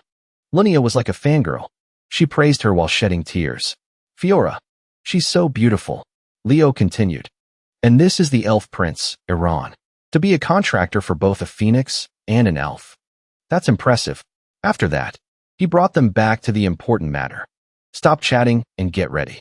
We are heading to the center of the forest." They hadn't arrived yet, but Leo had to warn his friends. From here on, things are going to get more brutal. Just as he said. After walking a short distance, they confronted reanimated skeletons again. Lunia fought alongside them, coordinating to deal with the threat. She resiliently used all of her most vicious techniques. The red arms from before appeared again. The skeleton soldiers rose up in unison, as if just awakened by someone. Iran was dazed. Gaping mouths. Corpses. Lunia tried to remain calm and speculated. There must be a necromancer nearby. Leo didn't bother to think about it. He coldly passed by each one, giving them a few sword slashes as a greeting. They couldn't withstand the pain. They continuously perished amidst terrifying screams. After dealing with a bunch of them, Leo panted and then confirmed. "There's no one here." But Lunia insisted. "Leo, you just saw it too." A snail suddenly turned into a skeleton soldier. Leo explained to her. "Those aren't undead created by a necromancer." Lunia pressed on. "Then what are they?" He lowered his voice. "A curse of death." Lunia was stunned, partly out of fear, partly out of shock. "A curse of death? I've never heard of it before." But Iran seemed to be familiar with this. She continued Leo's words. "It will continuously summon undead in the surrounding areas, and will turn this area into a realm of the dead." Leo proactively cut in, and the one who cast it is. A cold, gloomy glint flashed in his eyes. "The commander of Tataros, the Lich King Kaiser." Lunia immediately realized the current critical situation. Oh no. Does that mean Tataros is planning a large-scale attack on Alzabe? This is not the time. We must inform the professors immediately. The thought had just left her mouth. A bone-chilling gust of wind swept by. The strong wind carried powdered snow, forcing the two girls to raise their hands to shield themselves. What suddenly? A hoarse voice spoke up. "Hero candidates. Greetings." Kagero lunged out from the dust cloud. Before he could even finish his introduction, his sword was already drawn. "Welcome to the land of the dead." His sword came down decisively, clashing right against the blade of Leo's sword. He started off with a threat. "You won't be able to escape today." Kagero exuded a formidable power. He kept uttering words to make his opponent falter, despair, and tremble in fear. "I will make you regret ever setting foot in this forest." Leo looked him straight in the eyes, face to face. He told the two girls, "They'll take care of this death knight." He assigned tasks to both of them. "Iran, take care of the undead. As for Lunia, prepare the strongest magic you can cast." The two girls obeyed. In unison. "Understood." Kagero closed in on Leo, scoffing and mocking. "Oh, so you've chosen to fight this time?" he said decisively. "I will face you." He still had a contemptuous tone. "You foolish brat. Do you think I'll let things go your way?" Suffer in the darkness. The two swords clashed, making a sharp, grating sound. Sparks from the friction flew out continuously. To deal with this stubborn and arrogant guy, Leo immediately pulled out the Stinger family's secret sword technique. Sword strike. The weapon in Kageru's hand was knocked aside by the seemingly ordinary human metal. Panic struck him. Is that the phoenix fire? The tip of Leo's foot slid lightly, turning in the opposite direction. Leo's body, only half the size, powerfully advanced. His voice was overwhelming. "That's not just the phoenix fire. The Stinger's flame aura has also been fused into it." Kagero was stunned for a moment. He lowered his gaze to the thing in his hand. The sword was melting. With nothing holding him back, Leo thrust forward. An arrogant guy like Kagero was now forced to halt. "He's overwhelming me with his combat experience." His eyes filled with disbelief. His mind wanted to deny it. How could a first-year brat do something like this? What is that look in his eyes? A source of light burst forth, obscuring Kagero's vision. When he could see again, He saw a hellfire vortex right before his eyes. The roles have changed. The one attacking now was Lunia. A mischievous smile appeared as she summoned her flames. A waterfall of fire crashed down on Kagura and his minions. Echoing within it was Lunia's hateful voice. Die, you damn bag of bones. Silence and cleanliness returned to the scene. Lunia was incredibly proud of herself. She cracked her neck, her mouth clicking in satisfaction. This is what happens when you dare to mess with me. That was so refreshing. Behind her, Iran was not pleased at all. He screamed loudly. The forest. Iran, who had been hiding his face behind Leo's thick hair, now dared to peek out. Is she really a spirit? Why is she so violent? He blurted out. So persistent. Leo wasn't quick to celebrate. He warned them. It's not over yet. Let's go after them. Just as he finished speaking, the air was once again shrouded in black smoke. A piercing scream echoed. What the hell is that? The two girls were worried and distressed. Is this the curse of the dead? It's so strong. A strange voice reached their ears. Freshman? Rhoda glared at them. Who gave you permission to investigate the forest at night? Even the freshman representative of Lumen is like this. What a disgrace to discipline. Lunia was shocked. Senior Rhoda? Why are you here? He answered very calmly. Right now? The undead are appearing in this forest. I'm investigating the cause. Lunia automatically gave him a clue. The cause is a curse. A very powerful ancient curse. Rhoda whipped his head around to look. A curse? Are you saying that right now? There's a curse here? A question suddenly popped into Lunia's mind. She thought to herself, it's this serious. But you can't feel anything? Rhoda's facial muscles tensed upon hearing the accusation. Some Lumen freshmen accidentally came into contact with artifacts leaked from Tataros. Leo said leisurely. Those students have inadvertently used the power of darkness. When the curtain behind Rhoda was lifted, Lunia and Iran were immediately stunned. Bones were scattered in pools of red blood. The detail caught their eyes. It made Lunia, who had trusted him, now have doubts. But you look as if you've willingly cooperated with Tataros. Only dark magic or necromancy uses the flesh and blood of monsters as a catalyst. Rhoda's hands were stained with black blood. He began to show his true colors. Cooperate? You're really troublesome. And incredibly stupid. He ruffled his hair. His tone was slightly mocking, but still revealed a malicious intent. You freshmen over there. Right here, in this place. His next sentence left the listeners indescribably stunned. The heroic legacy of Lady Luna lies dormant. Rhoda stated the obvious. But the Elzabe Council doesn't even know it exists. What's wrong with using Tataros to reclaim our heritage? Iran couldn't suppress his agitated emotions. He immediately argued with him. That's an insult to a great hero. And you just want that heritage for yourself? Lunia now had no respect left for him either. She said bluntly, Leo, take care of him. Smash that hateful face of his and drag him back to the instructors. Leo placed his hand on the hilt of his sword. His voice was cold. Lunia, Iran, from now on, fight as if you're prepared to kill your senior. The two girls hadn't even had time to process it. Busy asking again, what? When Rhoda had already cast a lightning net towards them. Leo stood in front of them and took the first hit. His body swayed. Then, a blinding light filled the entire space, obscuring the current situation. Fortunately, Leo was fine. He was one step faster, expanding a barrier to keep the members safe. Calm down. This is what it's like to confront Tataros. Seeing how cleanly he executed his move, Rhoda felt a bit of amusement. A human? Using primordial star magic? What in the world are you? Outwardly, he was smiling and talking, but deep down he felt a certain apprehension. Did you really cast, and then nullify a spell in that brief moment? Your ability to recognize me as an enemy and your combat intuition are both top tier.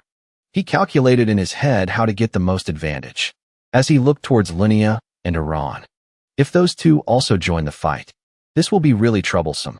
Rhoda waved his hand. A faint, hazy purple smoke emerged from his ring. He clicked his tongue. In that case, an electric current surged through, separating Leo and the two girls. He gloated. Bow down. He chanted another spell that echoed through the turbulent space.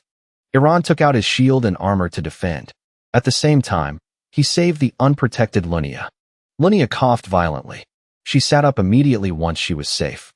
He just said that was Irashagasso. Iran was bewildered. It's just a basic spell, but it's unbelievably powerful. Suddenly, Lunia's eyes widened in shock. Her brows furrowed tightly. Seeing Rhoda just a few steps away from closing in on Leo, she screamed in horror. Damn it! We have to help them, Iran. With Rhoda's help, Kagero could now brazenly charge out and block the way. He looked at the two girls mockingly. This is the end of the line for you. Oh, chosen heroes. Lunia glared at him, tight-lipped. Rhoda? It seemed she had prepared something. She quickly told her companion, Iran, buy me some time. Iran coordinated smoothly. Leave it to me. On Leo's side, Rhoda was now staring at him with lifeless eyes. He asked, any last words before you die? Leo showed no sign of fear. He arrogantly asked back, you're pretty confident, aren't you? The small but mighty savior was summoned. Iran. Since Rhoda couldn't see how he moved, he was caught in a sneak attack. He fell flat on the ground. His legs were paralyzed. Stiffened, he no longer dared to talk tough.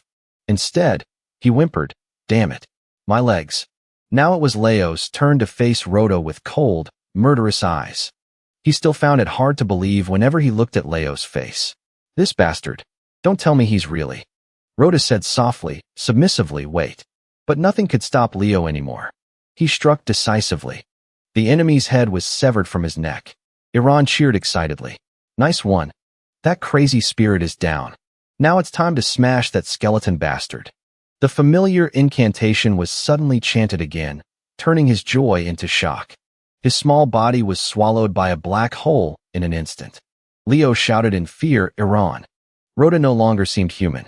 He was reattaching his own head back to its place. He spoke fluently. A half-blood elf. And yet you can also summon a magical beast. That's some impressive talent. You're Leo Broad, right? His face was now half human, half demon. One side of his face was covered in a web of scars. Only his mouth retained its arrogant expression. I'm so glad that I'm the one who gets to send you off. Rhoda was completely transformed by the strange power he had absorbed. The power of the Lich King isn't half bad. And if I add the power of the founder, Kelowna, I can trample arrogant brats like you who only rely on talent. Leo Broad. Iran, with his injured shoulder, observed the opponent. That eye. It seems the mechanical demon has begun to devour Rhoda. He screamed as he raised his hand to gather dark energy. Die. Leo calmly raised his sword, ready to receive the attack. Leo's blazing red eyes never left Rhoda. You failed to fully accept the power of the mechanical demon. As fast as lightning, he dashed past and sliced off the man's arm. His goal was clearly to sever the connection with that ring. Leo didn't even stop there, stabbing his sword into Rhoda's shoulder. He was like a predator in the dark who had already won. Those who gain power through shortcuts always lack a feel for battle. He grimaced with contempt and urged him on. Come on. Keep regenerating. They'll keep cutting you down until your mana runs out. Rhoda could only groan and look up, suffering from excruciating pain. But a whispering voice rang out. Are you having trouble, mage? The Lich King's voice continuously whispered temptations in his ear. Is the human before you your target? Hurry and complete the summoning circle and seek the power sealed in this land. Therefore, the Lich King moved his severed arm on its own. That's right, if I can absorb that power. Leo quickly glanced over to observe his two comrades in the distance. Although they looked wretchedly exhausted, they were still standing firm. Those two are holding up quite well. Looks like I have to deal with this guy first. Rhoda clutched his bleeding wound and wondered, why hasn't my arm regenerated yet? Iran quickly noticed something unusual was happening. Leo, Rhoda's arm has completed several bloodlines of a magic circle. Look over there. Then, he also started showing abnormal signs. He opened his mouth wide in delight, releasing a strange power. It's too late. This power vibrated and spread throughout the surrounding area. The completed crimson magic circle glowed eerily. Kagero also stopped fighting, drawn by the commotion, and turned to look. The explosion of demonic energy forced Leo to retreat. The entire ground seemed to shake because of what was about to appear. The ground suddenly cracked into small fragments. A massive, giant hand rose from beneath the earth. Iran's face turned pale as it appeared. Oh my God, what is that? But Leo recognized the giant skeleton before him. The Skeleton King. He frowned slightly as this thing was summoned. One of the most powerful undead in existence. All the particles gathered to form its complete shape. Rhoda can completely recreate his original form. Am overflowing with power. So this is the power of the founder? Leo knew he could no longer stop the guy's actions. By completing the summoning circle, he has completely accepted the dark magic. The only thing he could do was charge forward to face the Skeleton King. He gripped the sword in his hand, denying Rhoda's logic. That filthy power can't be Lunia's. At this moment, the guy, emboldened, just sneered. Is that so? The Skeleton King's huge hand swung out under his control. Leo nimbly stepped on the hand to dodge. He landed. The aftershock kicked up dust all around. Rhoda laughed smugly. I don't care if it's the Skeleton King's power. This power is mine now. Iran saw the surge of power rushing towards them. He immediately warned Leo. It's better to retreat. That skeleton is too strong. He calmly replied, look closely. That Skeleton King wasn't summoned through normal means. Leo continued while dodging. It seems he hastily summoned the Skeleton King by making a contract with Kaiser of Hell. He barely met the summoning conditions. He can't maintain it for long. A thought appeared in his mind. The most basic condition for summoning is having enough mental power to maintain the summoned creature's existence. Leo swiftly dodged the blow, stating his intention. We just need to hold out until his mana for maintaining the skeleton runs out. All right, let's do it. He turned and requested. Iran, I need your support. He immediately used his power on Leo. Leave it to me. A magic circle appeared on Leo's hand. He unleashed his ultimate move, Ray of Light, creating a huge explosion. The attack made the Skeleton King's head smoke. Its eyes glowed red, flashing with a deadly glint. The Skeleton King raised the sword in its hand high, aiming at Leo. He hastily jumped up to dodge the recent slash. He thought to himself, just as I expected, the power gap is huge, but we just need to stall for time. If we can do that. At that moment, Rhoda gave a cold, calculating laugh. The guy used his reserve energy. As soon as Leo landed, he immediately attacked. At that moment, Lunia appeared and blocked his path. She used the Phoenix shield to block Rhoda's power. She turned back and said to him, Leo, focus on the Skeleton King. He'll take care of that depraved senior. Waiting for just that, Leo replied. Then the Death Knight will be left to Iran alone. Lunia smiled and said, Don't tell me you don't trust Iran, she added. Iran was one of the ones who volunteered to fight the Death Knight one-on-one. Over there, Kagero unleashed a powerful slash, but it was blocked by Iran's shield. Although he was pushed back, sliding a short distance, he was still unharmed. His voice rang out. How arrogant. You think you can face me, the great Kagero, all by yourself? With that, he unleashed a horizontal slash, aiming at Iran. He crouched down, gripping the shield in his hand. He wondered to himself, can I really do this? Iran shouted, preparing to fight back. He thought to himself, but if I can't hold him back, the others might be in danger. He stabbed powerfully at Kagero's body, but in return, he only received a sarcastic smile from him. Kagero fiercely threw a punch straight into Iran's chest, causing him immense pain. Iran was sent sliding across the ground. As the shield fell from his hand, he thought, I never wanted to be a hero, but at least I can't be the one to hold them back. Kagero stepped forward. He used his sword to shatter his shield, uttering words of contempt. Compared to those two, you're just a fledgling. Iran bluntly retorted, That's right. That's right. Those two will one day walk the same path as the great heroes. I'm sure of it. Kagero cut him off. I should take your head and go help that necromancer. You have no chance of winning.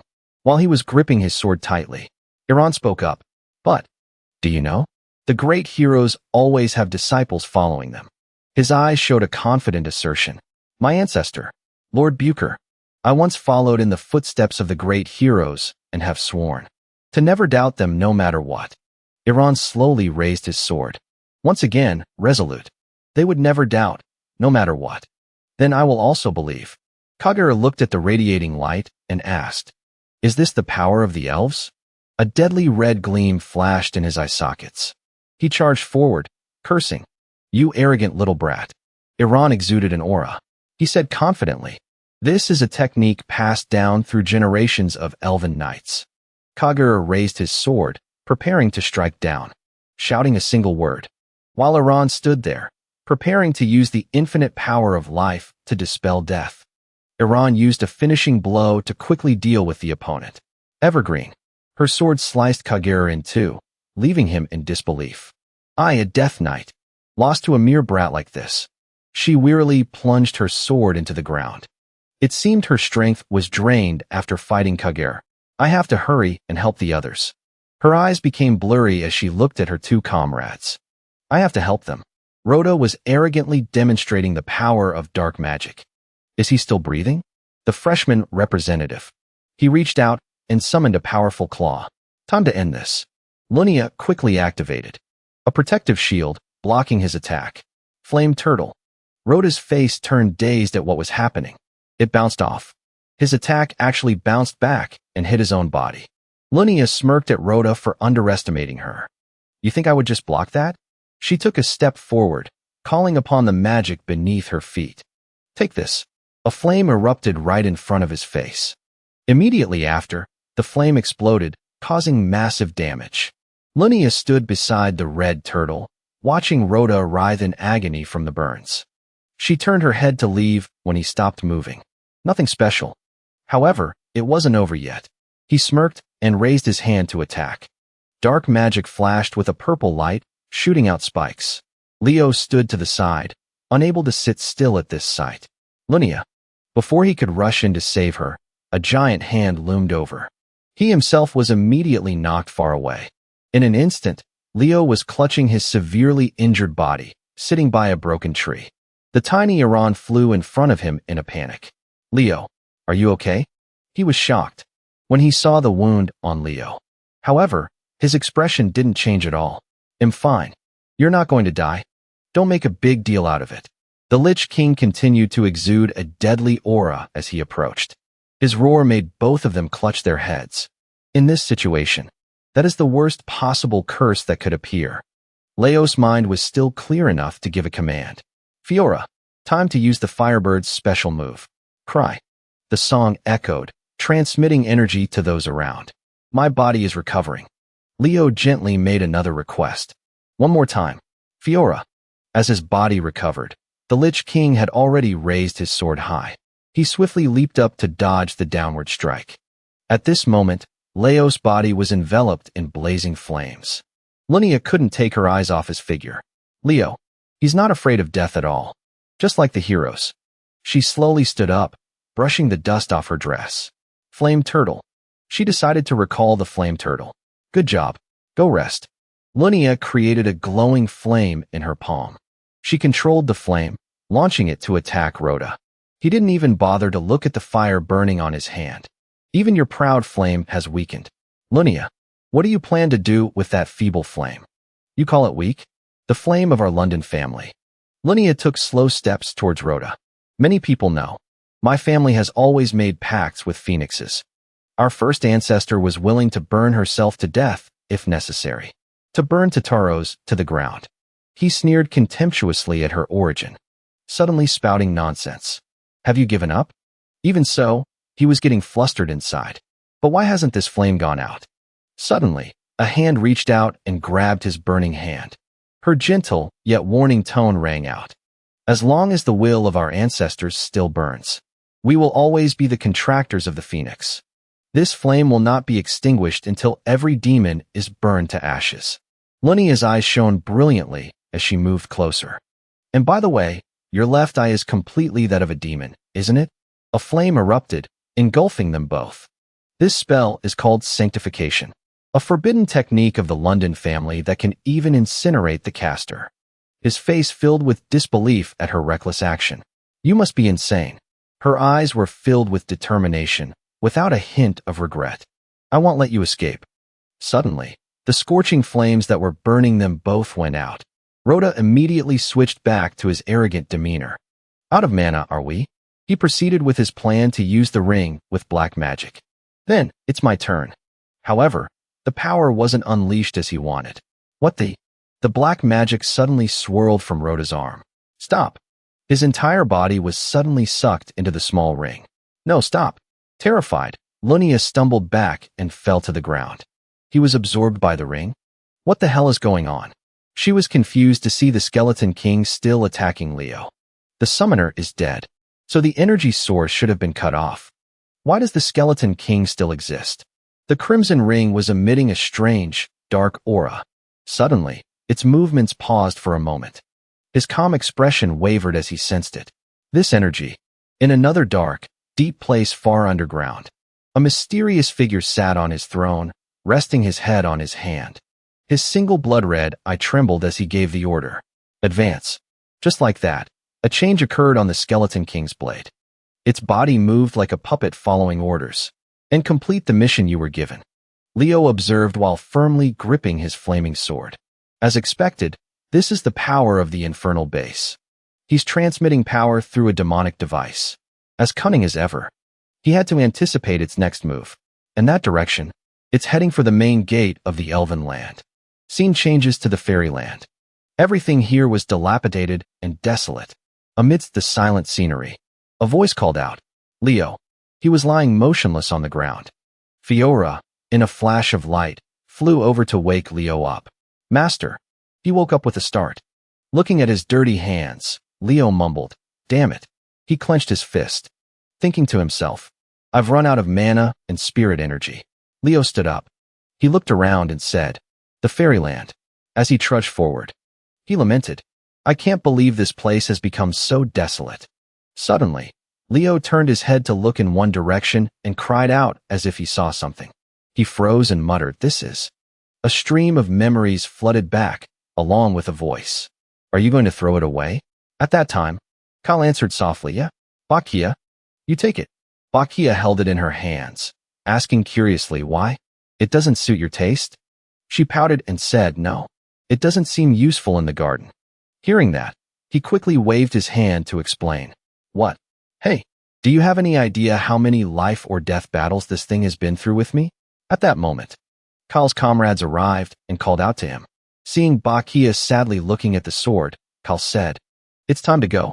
Then he placed his hand gently on her head. Bakia watched Kyle's back as he walked away, with his farewell words, I'm leaving. See ya, kid. And so, she stood silently, watching his team disappear into the sunset. Back to the present. Leo picked up the dagger and muttered, that arrogant kid. He looked at it, let out a soft sigh, and continued. Back then, she said with her own mouth that she didn't need it. Suddenly, the dagger emitted a stream of magical power. The surging streams of energy startled Leo. Then, the streams of magical power were absorbed into his body one by one. It flared up so powerfully that the entire space seemed to tremble. Leo thought, the magic sealed in this dagger for thousands of years.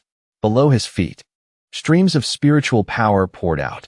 Leo's entire body seemed to embrace all of the magical power. He silently affirmed, it has responded to its true master, me. Leo opened his sharp, cold eyes. He asked himself, with this much magic. Then he turned his gaze towards the skeletal monster and continued to think. Which spell should I use? Suddenly, a wave of power slammed into the monster's head, nearly cracking it. Leo closed his eyes. He thought calmly, those kids. If that's the case, then, over on this side. Lunia summoned a magic circle and said, stay right there. You bag of bones. Iran struggled to support her, crying out, Miss Lunia, over there. Suddenly, Iran's eyes widened. She exclaimed in awe. That amount of magic is terrifying. From the distant castle, a burst of magical power shot out, radiating a blinding light. Seeing this, Lunia said with satisfaction, if he's the one who made a contract with the Phoenix, then this is the bare minimum he should be able to do. At this moment, Leo walked forward, his spiritual power surging. He muttered, although it's not as good as the real thing. A series of twinkling stars and planets appeared in the sky, leaving the two girls speechless in amazement. Leo asserted, but for those kids, this will be a priceless gift. As Lunia and Iran stood silently watching them, Leo's voice echoed, I once read in an ancient text about a constellation that bathes the world in the light of the morning stars. Now, twinkling stars were reflected in Iran's eyes. He exclaimed, that's the most powerful spell. A series of stars flew towards the skeleton. He shouted, the end. A wave of power struck the skeleton, causing it to disintegrate. The entire space trembled violently because of it. The scene changes back to the wonderland where Leo is standing. He held out his hand to summon a magic circle. From within, a beam of light leaped out, accompanied by a voice. Iran. Iran dashed off, shouting, "The one who will finish you is me, Skeleton King." Seeing him flailing his arms and legs, Leo said in a deep voice, "It's over." Iran asked in surprise, "When? How?" He didn't answer and just said calmly, "Go find your wings first." Hearing that, Iran hurried away. That's right. Suddenly, a voice called out, "Leo." He turned and asked, "Is everyone all right?" At this moment, Lunia was helped over by Iran. She replied, "Are you worried about us? You're the one who's in the worst shape." Iran added softly, "I believe you two can get through this."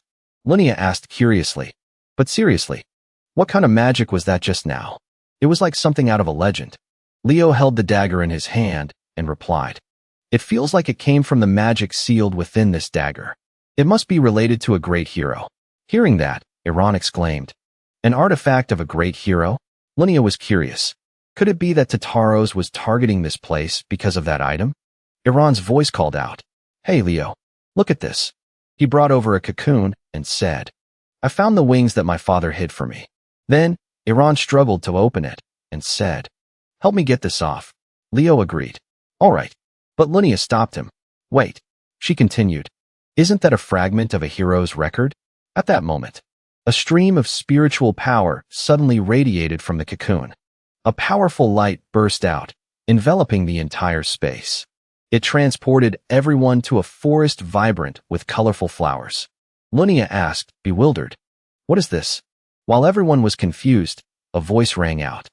"We decided to defeat Air Boss later." Hearing that, Leo thought, that voice. Footsteps slowly approached. That person spoke. "Are you crazy?" "But whatever. Never mind. I like it. Hunting Air Boss is a perfect target for me indeed. I like it." Seeing this, both Lunia and Iran stared in astonishment. That person continued, "I already said so, didn't I?" Leo affirmed to himself. "Now I understand what Tataros. My name is Luna. I will become one who shines like the stars in the night sky. So you should feel honored to have me in your group." Was truly searching for. The white-haired girl introduced herself in a deep voice. "My name is Luna." Then she gave a brilliant smile and continued, "I will become one who shines like the stars in the night sky. So you should feel honored to have me in your group." Leo stood stunned. He merged the image of Kyle with himself. He thought, "Yes, that's me. This is a fragment of Kyle's hero's record." At that moment, Harris and another teacher ran over in a panic. He called Leo. Student Lunia. Student Iran. Run also rushed over. Seeing this, Lunia spoke up. "Professor Harris." Then she took out a fragment and said, "Please look at this. This is the hero's record of the founder." Harris looked at it and stammered, This is." He turned to Leo. He placed a hand on his shoulder and praised him. "Well done." Then he asked, "Is everyone who left the dormitory present?" Leo replied in a deep voice, "There's still one more person." Iran said awkwardly to Ron, "Grandfather. Senior Rhoda is." Before he could finish his sentence, the old man spoke up. "Let's go talk." Then he walked away with everyone. Only Leo was left, looking back. He mumbled, "Luna." The scene changes to another space. It was the last day of the field trip. Another teacher shook hands with Harris and said softly, "It seems the day. The students have learned a great deal. I'm truly grateful." Lunia said confidently, "The next time we meet, they'll be stronger than you." "We'll see," Leo replied. "They'll be waiting." Suddenly, Iran ran over and called out loudly, "Leo." He said, panting heavily, "I'm going back to Lumen Academy." He looked at Iran and gave a gentle smile. Leo gently patted his head. He replied, "All right. See you later." Tai and Kato also waved goodbye cheerfully before leaving. The scene changes to a large castle. An excited voice echoes, "I've finally got my wings back." Inside, Iran flew around excitedly. He shouted, "Take my fist, red monster." Fiora calmly dodged Iran's fist. He said resentfully, "You managed to dodge it?" But she didn't care and just flapped her wings and flew away. Suddenly, Iran blocked Fiora's way and said, "What if you can't fly?" Which made her yelp in surprise. He got even more excited, laughed, and said, "It'll show you elven magic." Suddenly, a hand grabbed Iran's wings. Leo scolded in a low voice. Do you pull this stunt every time I leave? Do I need to confiscate your wings?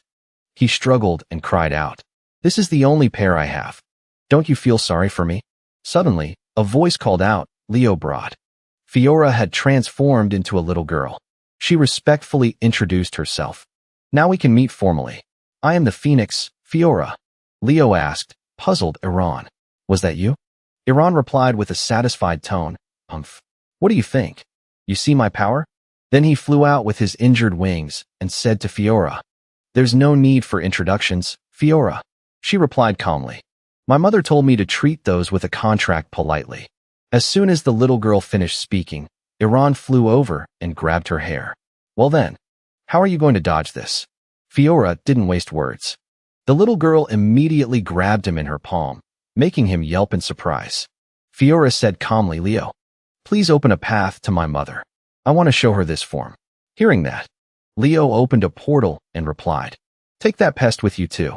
And just like that, the little girl took him and stepped through the spatial gate. He struggled and cried out, hey, wait. Leo stood there, watching the spatial gate fade away. He sat down. He thought with relief. It's finally quiet. Leo dried his hair while muttering. The hero's record and the dagger I found in Arginia are now with LC. Thinking of the images of the monsters, he continued to think. At Lumen, there was the monster queen Selasna, and at Saren, the Lich King Kaiser was behind it all. With a somber look, Leo concluded, it's clear that Tataros has erased all records of the great heroes. The images of the wicked ones appeared in Leo's mind again, causing him to ponder. Planting an enemy within our ranks is a dirty trick. It was the same in the past. There are still Tataros agents at Lumen who haven't been eliminated. Then, the grotesque image of Rhoda appeared. Leo speculated, and at Saren, there are direct traitors. Just like Rhoda. There must be someone like that at Lumen too. He told himself, I have to find him as soon as possible. The traitor who has infiltrated this place. Scene changed to Lumen Academy. Main auditorium. The students were gathered in a large crowd. Ambi stood on the podium and spoke down to them. As previously announced, first-year students will line up by department. The headmaster will be here shortly. Elizana and Warren stood silently with cold expressions, thinking to themselves, why are we gathering by department instead of by class? Duran also stood listening in deep thought. Alien's voice rang out. Did everyone have fun on the field trip? He continued cheerfully. The reason I've gathered all the first-year students today is to prepare for an upcoming departmental event. Alien slammed the table and announced, it is the interdepartmental tournament. Hearing this, Chloe spoke up. The interdepartmental tournament? Celia also added. So that's why we were called by department. He continued to announce. To prepare for the tournament, the professors will guide you. But we have also invited special instructors for more intensive training. After hearing this, Chelsea's eyes lit up. She exclaimed, special lecturer.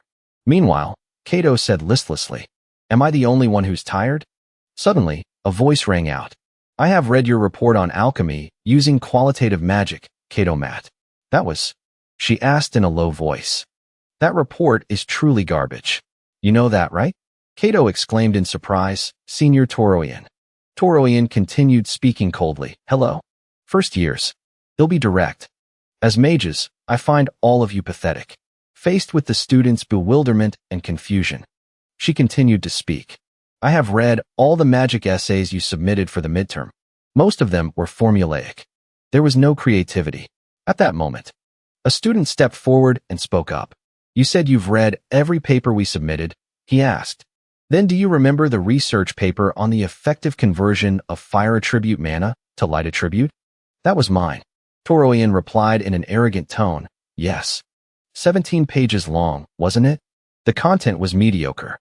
It was about using thermal energy to increase the output.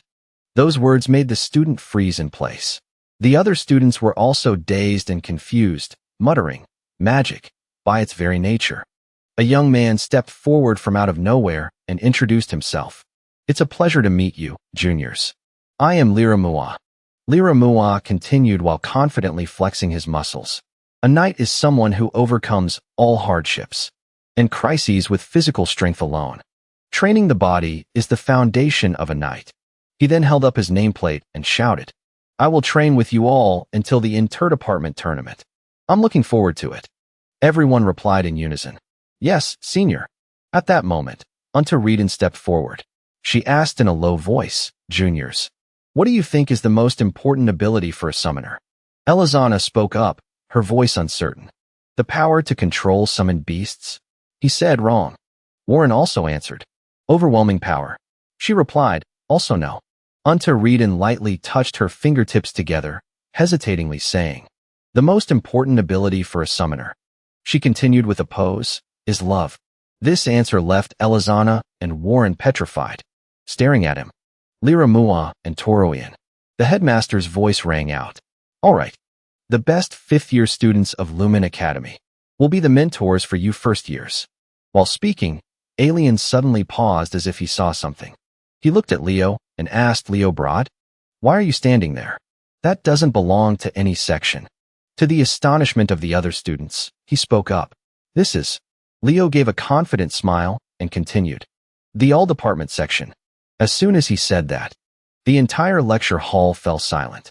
Toroian exhaled sharply and said, "What? The all-department section?" Alien spoke up. "Leo, are you insane?" But his eyes remained determined. He looked at the other students, then continued speaking. "Don't you see how many people are here? This is an inter-department competition." Reeden, Elizana, and Warren also grew pensive upon hearing that. Duran said, "Hurry up and go back to the night department." Chelsea also chimed in. "Leo is in the magic department. Remember?" At this moment, Alien chuckled and said, "The all-department section, huh? That's what you said, Leo?" he asked. "But being mentored by a fifth-year student from Lumen is a rare opportunity. You're not planning to waste this precious chance, are you?" Leo replied firmly, "I don't mean that I don't need the seniors' guidance. I just plan to participate in all the classes as usual." Alien laughed heartily. The space seemed to be submerged in an illusion of power. He spoke, "Very well. Then let me ask you one more thing. If you don't change your mind, you understand that you'll have to face them all alone, right?" He replied, "Of course." Both Leo and Alien looked at each other with determined eyes. He said, "Give me some time to think." At that moment, while Landolt was lost in thought about what Leo said, Toroian spoke up resentfully. "Toroian, we should still focus on magic research. Didn't he analyze a magic spell left by our founder during the field trip?" He nodded in response. "I agree, Toroian. It's clearly the magic department." On this side, Liramua was observing Leo from a distance. Looking at the aura emanating from him, he thought to himself, "To dare stand so upright." Liramua held up a perfect scorecard and marveled to himself. "You truly have the makings of a true knight." At this time, Yoga had Reeden in a headlock, making her tremble as if about to foam at the mouth, and said angrily, "As a fifth-year student, I should be more active in training my juniors." Alien continued to speak. "I have decided." Hearing this, Yoga let go of Unta. He clearly declared, "This year's interdepartmental event for freshmen will be a survival battle." After that, everyone left the lecture hall. A voice echoed from the room. "Headmaster, I don't understand this. I thought the competition was to strengthen unity among the departments and to grow by competing against each other." In Alien's office, everyone was still puzzled. Like a survival battle. Does that mean it's an individual competition? This is unprecedented. He looked at the document and replied in a deep voice. "As you all know, this year, we have a rather special student, right?" Someone asked, "Do you mean Leo Broad?" Recalling Leo's charismatic image, Alien replied, "Leo Broad." At first, everyone was just surprised that he was an all-department major. "We used to think he would soon hit his limit, didn't we?" he added. "And yet, he still maintains a top rank in every field." To everyone's amazement, Alien confirmed, "Therefore, the student council is paying more and more attention to him." Someone asked, "The student council is paying more and more attention to him?" He answered, "Exactly." Yoga broke into a cold sweat and thought to herself, "The founding families of Lumen Academy." The emblems of those powers appeared. Vero, Wraith, Tusha. Those are the ones backing Leo. After hearing that, Landolt's face flushed. He said, "If that happens, it wouldn't be impossible for the next generation to inherit Leo's abilities and create another all-department student." Alien chuckled and replied, of course. But he will eventually have to choose one department. Hearing this, everyone was at a loss for words. Scene changes to the next day. The students were lined up in front of a frigid ice wall. Chatter broke out among them. Why is it suddenly so cold? It's like stepping into a freezer. What is that? En snapped his fingers and said, all right, pay attention. He explained, I created this ice wall to teach you aura skills. It will be useful for both the interdepartmental tournament and conquering the hero's world. En looked at Celia and said, Celia, draw your sword. Hearing that, she let out a gasp. He asked, do you think your fire can break that wall? Just then, Celia drew her sword. Flames surged around it. She began to slash with the flames and said confidently, this will be a piece of cake. Celia swung her sword hard. The flames tore through the air. The ice wall was immediately struck, causing a huge explosion. Shards of ice flew everywhere. Leo stood at a distance, watching her. But surprisingly, the ice wall didn't collapse at all. It's hard as rock. And spoke up. The technique I will teach today is the breath of the hero. He raised his sword. His image was reflected on it. He continued to explain. It's a technique derived from the unique breathing style of the beastkin, adjusted to suit human life force. Celia was a little surprised to see En step forward. Without hesitation, he slashed out a flame with immense pressure. The terrifying power of the flame rushed towards the ice wall, causing it to explode and leaving a long scar on the ground. Duran witnessed the scene, furrowed his brows, and exclaimed in admiration. What incredible destructive power! Looking at En standing there with his spiritual power swirling, he thought to himself, what incredible destructive power! A student spoke up. How can he create fire like that? But Professor En is an ice-type user. Duran explained. Professor En was once a dungeon conqueror. It's not strange if one of the heroic abilities he inherited is fire-based. Hearing that, Leo said in a deep voice, Duran is right. His eyes glowed. Every breath seemed to merge with the ice. He continued speaking. Because it's different from my innate aura, it should have been weaker than Celia's. He crossed his arms and continued. But thanks to the breath of the hero, aura can be amplified. He turned around and said, let's begin training. After witnessing all of that, Leo recalled an image of Iran and wondered in amazement. Isn't that Iran's technique? A moment later, everyone spread out to practice. Elizana was channeling her aura. Her whole body was trembling. He was still coughing while practicing his chi and looked tiredly at Elizana. Over here, Duran and Celia were training with a more relaxed mindset. Celia closed her eyes, focusing all her internal energy to practice. He watched the scene and thought with satisfaction. Well done. A moment later, Elizana sat down tiredly, sighing. This is crazy, but it's finally done. Suddenly, a hand offered her a handkerchief. Elizana beamed and replied, oh, thank you. She was delighted and thought to herself. Even the head of the Eastern Division acknowledges my skills. Elizana said, you're pretty good. Then, Celia suddenly looked in a certain direction. Over here, Leo was drenched in sweat. Seeing him drenched in sweat and breathing heavily, Celia called out, Leo. Elizana asked Leo, is he still at it? And stood watching from a distance. He exclaimed internally, truly unexpected. Seeing Leo taking each breath, he silently assessed. Leo is the only one whose chi hasn't appeared yet. Perhaps this is an opportunity for him to focus more on learning swordsmanship. Suddenly, his eyes widened. He cried out internally, the way he breathes, and called out, hey, who taught you that technique? Standing in front of Leo, he added, the hero's breath originally came from the beastkin of Arginia Academy. Celia also stood and listened intently as En continued to explain. I modified it so that humans could use it, but the way you breathe. His expression was a bit tense now. In a serious tone, it's like that of a beastkin. Leo thought of Iran's image and spoke up. Really? Not human. At that moment, En placed a hand on his shoulder and said, so, can you change the starting point of your chi? Draw out your mana right from the source of your breath. While he was still speaking, use the technique I taught you. But imagine that you are a real beastkin. A flame erupted fiercely, as if wanting to burn everything. This scene completely astonished Duran. Watching the flame gradually die down, he wondered, what was that just now? The remnants of the flames still lingered around Leo's body. Duran was still puzzled. How did he do that? Just then, En, breaking out in a sweat, spoke up. Leo Broad, you truly are a special one. Leo held the flame in his hand. He exhaled streams of air and replied, Thank you, Senior. I did it. Inside the hallway, Chloe was walking while holding a stack of documents. Suddenly, a voice rang out, startling her. Isn't that heavy? It was Leo. He walked over to help Chloe and asked, Are you heading to the practical class for the magic department? Let's go together. She replied, Okay, thank you, Leo. Chloe shyly turned her face away. She blushed and thought, Why? Why can't I look Leo straight in the eye? Suddenly, another voice spoke up. Such a pleasant atmosphere, you two. That voice belonged to John. She crossed her arms and continued in a smug tone. Hello, Chloe Muller. Chloe was surprised and asked, You know me? John replied, Of course. I really like your explanation of northern magic. Hearing this, she said shyly, Am very honored. John turned to ask Leo, when are you planning to transfer to the magic department? He replied in a firm tone, Senior. Forcing a transfer is against school regulations. Leo muttered.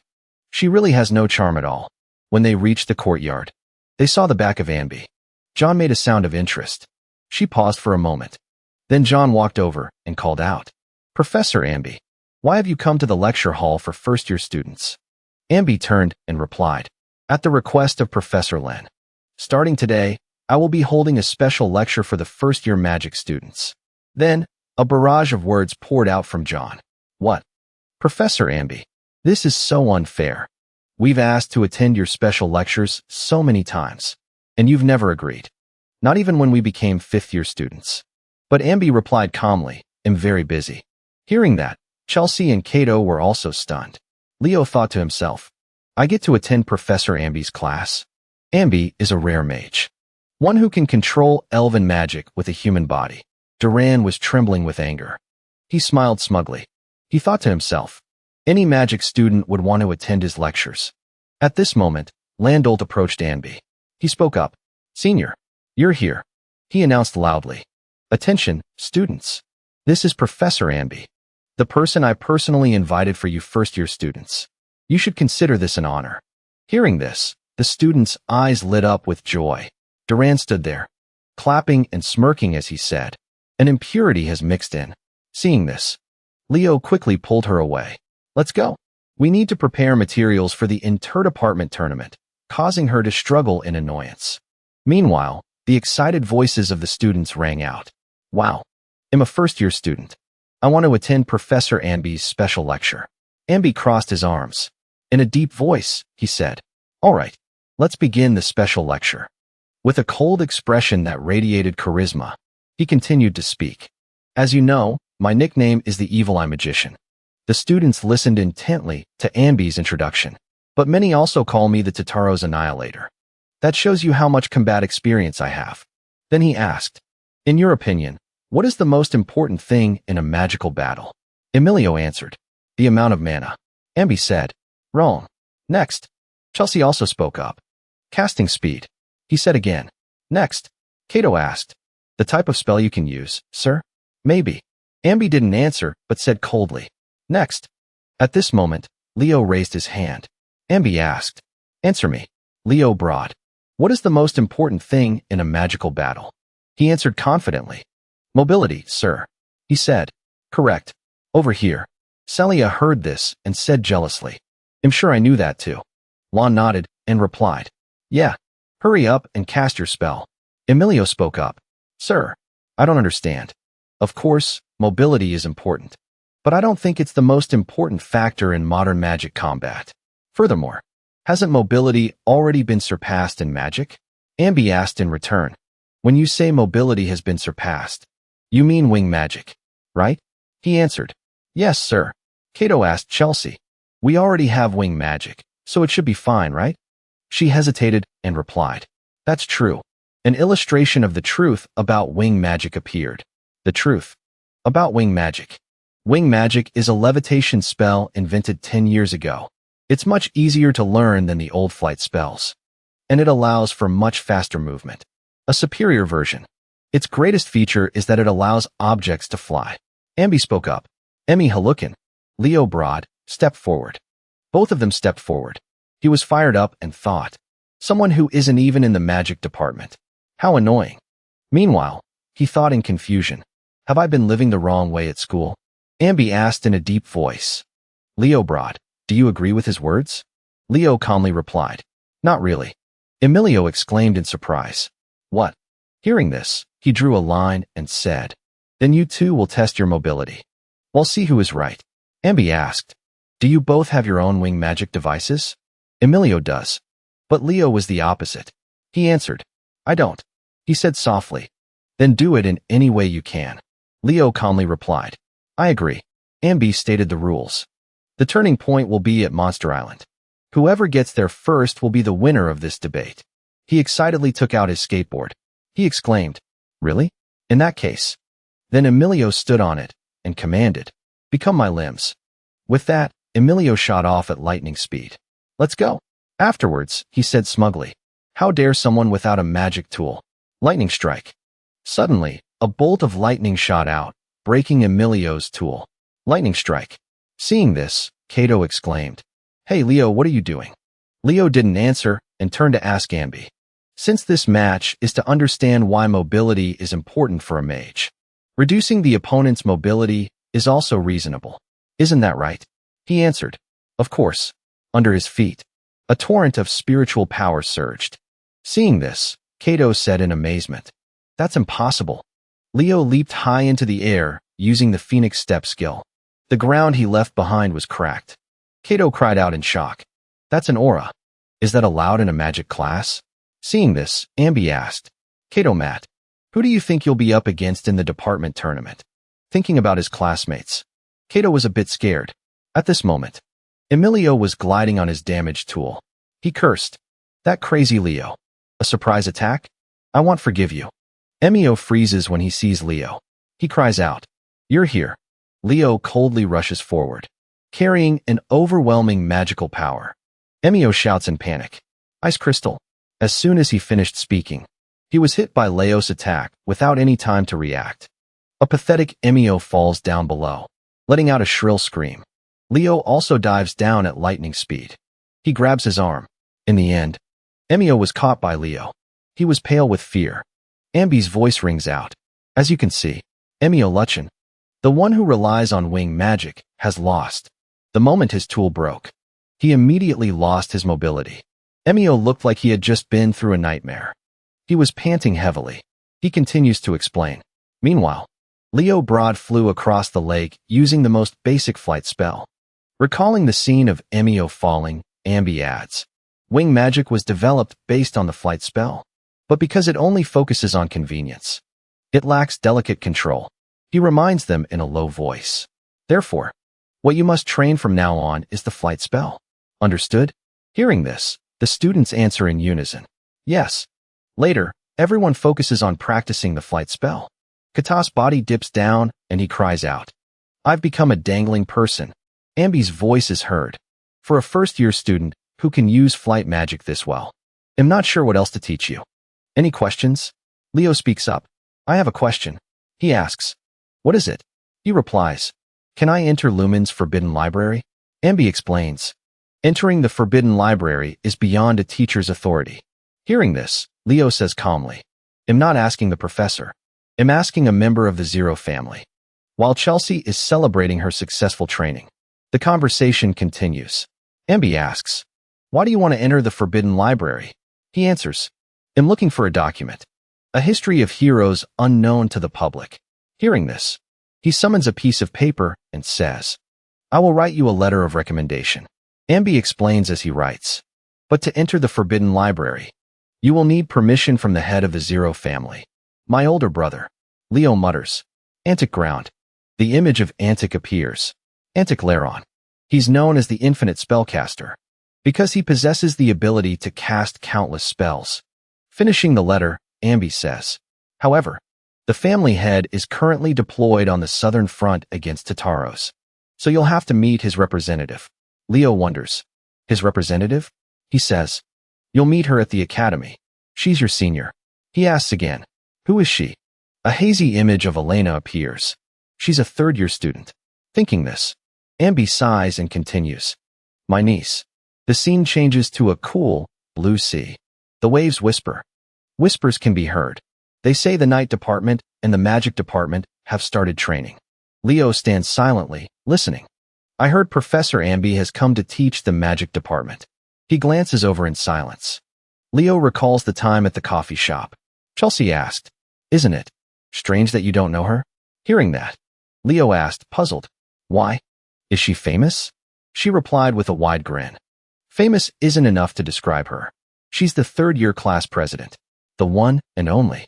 Elena Zero. 18 years old. Right now, her skills are the top in the magic department.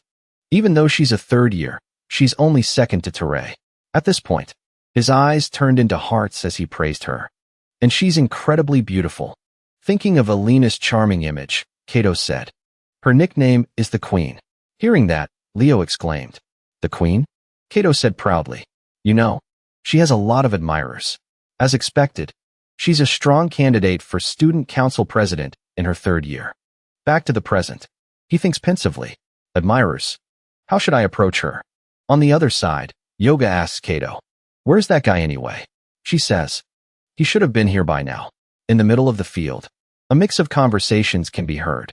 Professor, who are you waiting for? Unta. So it's finally our turn for special training before the Inter-Academy tournament. Special training under the guidance of our senior. Unta. Footsteps approach. Someone spoke up.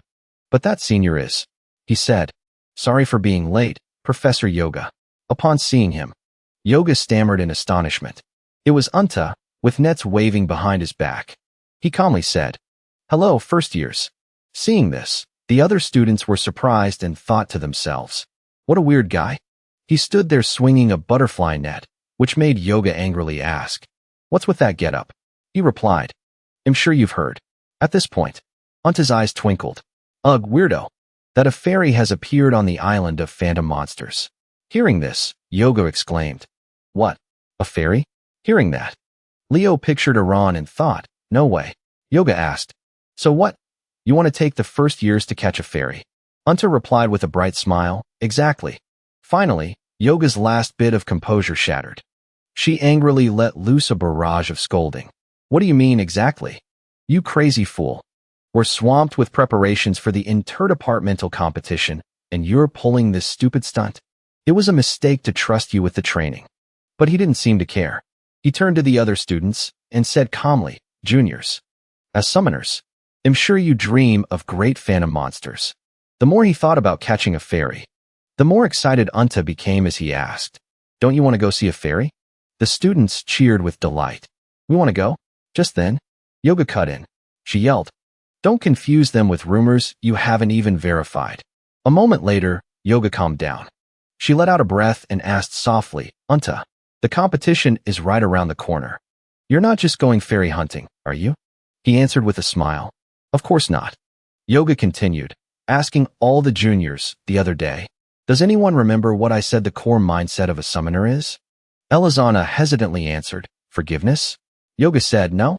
An image of the god of love appears. She gave the answer. It's love. Not just loving the monsters you've made contracts with. The god plays with the beasts. Yoga analyzed. You must love all summoned entities. Become one with your summoned beast.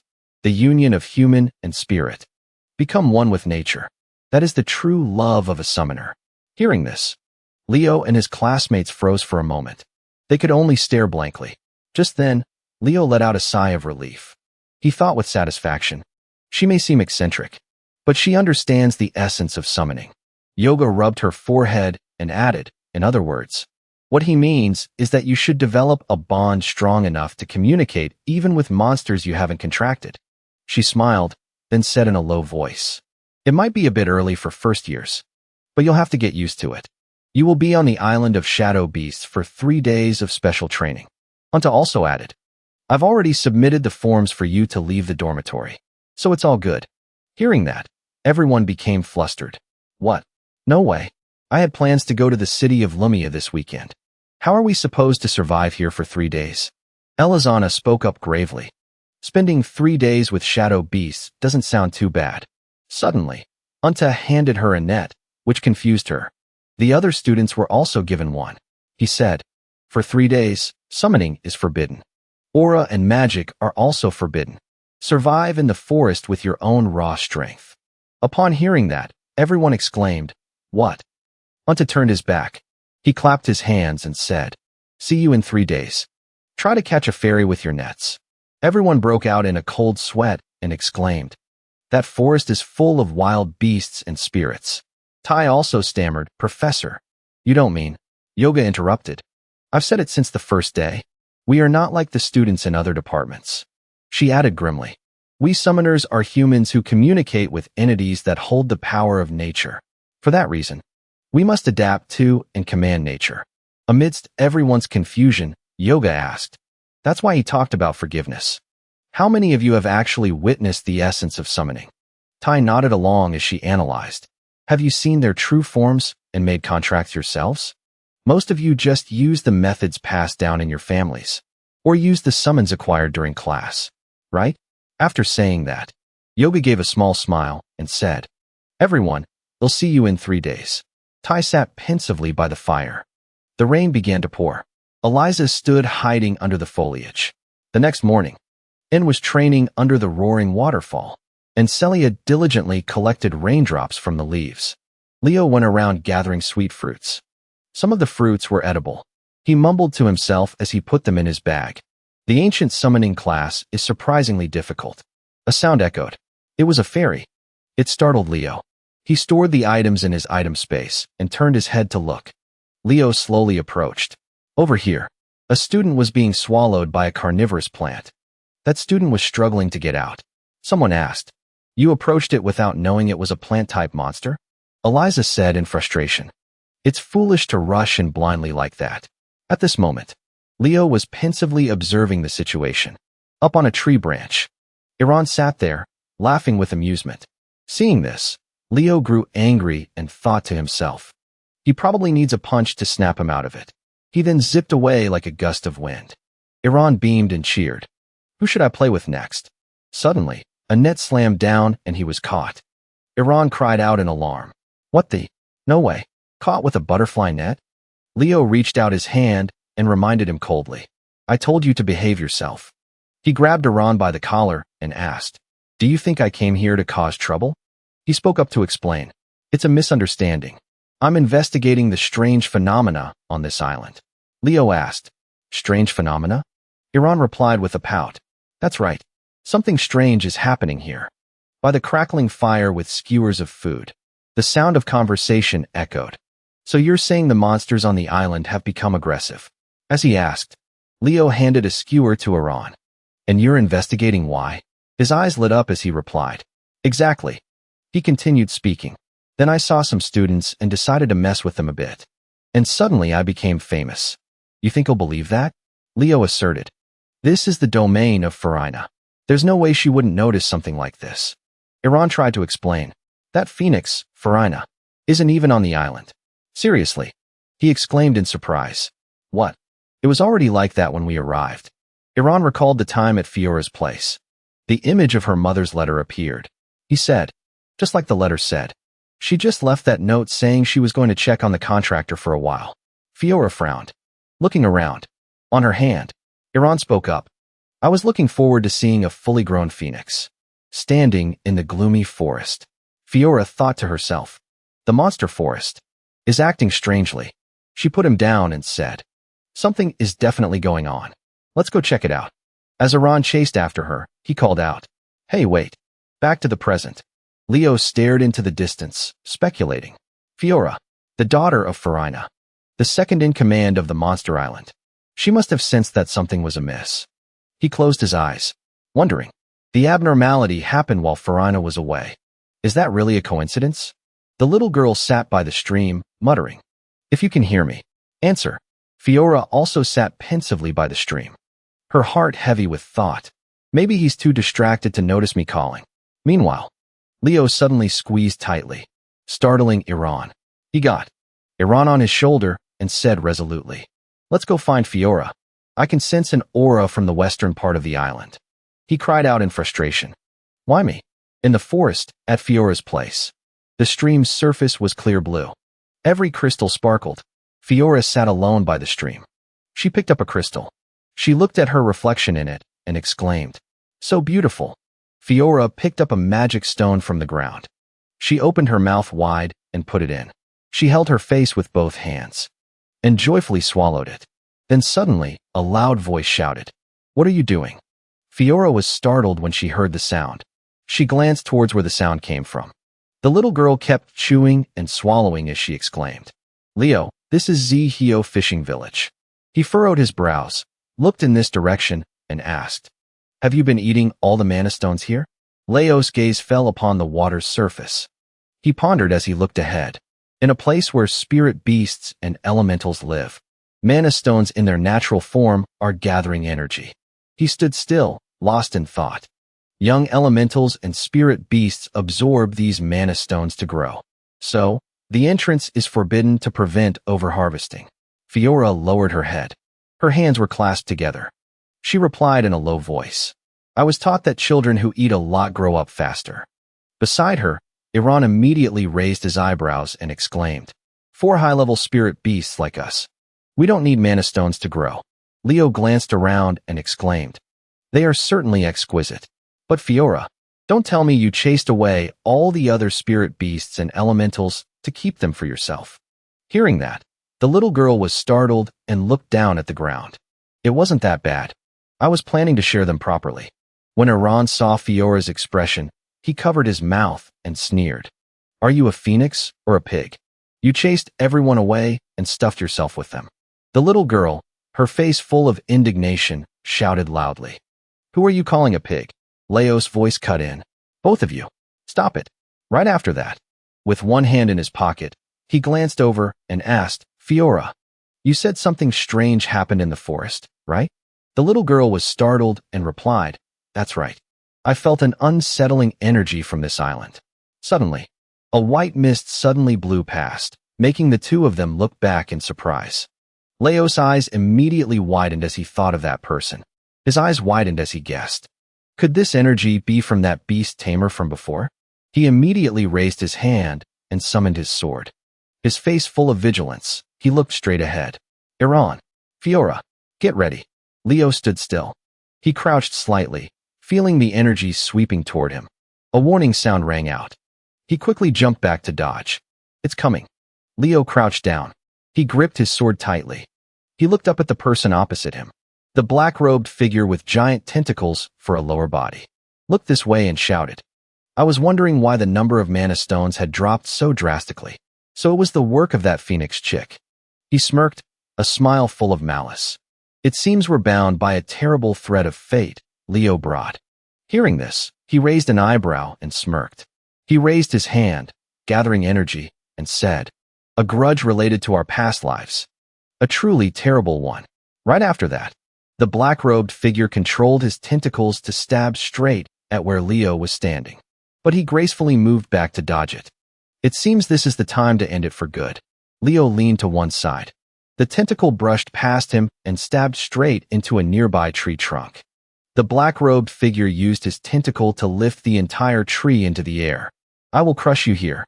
Suddenly, Leo was startled by a rustling sound beneath his feet. He looked down. He saw that both his legs were bound by tentacles. A magic beast? He hid that magic beast underground.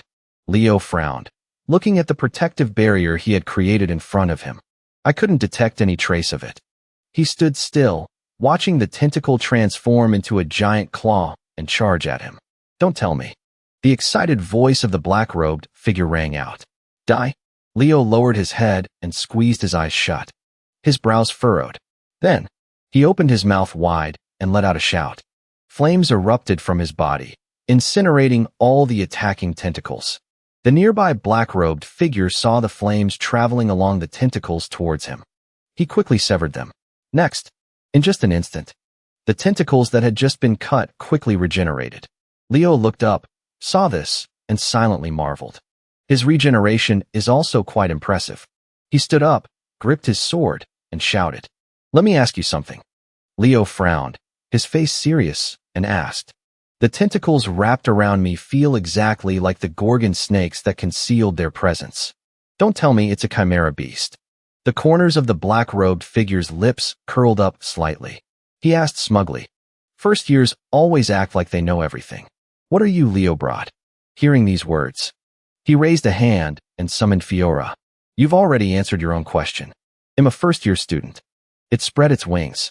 A giant flame flared up and enveloped them from above. Leo let out a shout. Look at it rushing swiftly towards him. Fiora. A powerful explosion erupted. The flames quickly shot up high. Rocks were sent flying everywhere. Iran crossed his arms, glanced in that direction, and said, "Not bad for a chicken." Fiora shrank down, landed on Leo's shoulder, and chirped in response. He saw a purple light flash on the opposite side and spoke up. "It's not over yet." The black-cloaked figure stood up. He gritted his teeth, felt the magic within him, and shouted, "All of my magical beasts are angry now." He raised his hand, gathered energy, and said with a smile, "You will pay the price." Next, a yellow liquid appeared in the black-cloaked figure's palm. "Come."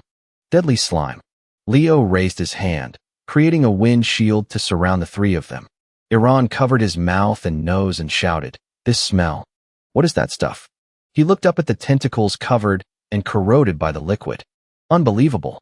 It's a high-level monster beast. The corners of the black-cloaked figure's mouth curled up. He said smugly, "You won't be able to avoid this attack." Suddenly, a blinding ray of yellow light tore through the night sky and shot down, along with a loud shout. "What do you think you're doing to my beloved junior?" Hearing the voice, Leo was startled and looked up. A figure appeared within the golden light. Anta was riding on the back of a winged horse. From high above, she looked down at Eri below, a magical beast tamer. He crossed his arms. With a bright smile, he shouted, "My magical beast armor was torn apart just like that?" As expected from one of the strongest in Lumen's summoning department. Eri looked at her calm face and shouted, "Anta redden." Below, Iran looked at the horse and exclaimed, "What is that winged golden horse saying? Just lie down first." Hearing that, Leo frowned and explained, "Pegasus. It's a spirit beast on the same level as you two." She sat still on the horse's back. She said, "Looking at monsters is never easy on the eyes, no matter how many times you see them. Eri, let's destroy that pathetic combination." The black-cloaked figure below gritted his teeth. He muttered to himself, "I need to buy more time for the tentacles to regenerate." Next, he raised his hand and summoned the yellow liquid, launching it straight at her. Deadly slime. Immediately after, a bright golden light shot down from above, disintegrating the mass of liquid. Seeing that, Iran was startled and let out a gasp, asking, "Is that thing supposed to be on the same level as us?" Leo glanced in that direction and replied, "A Pegasus isn't that strong on its own. The power bestowed by the summoner is what makes it strong." Up above, Anta, with a calm face, stared straight down below without moving.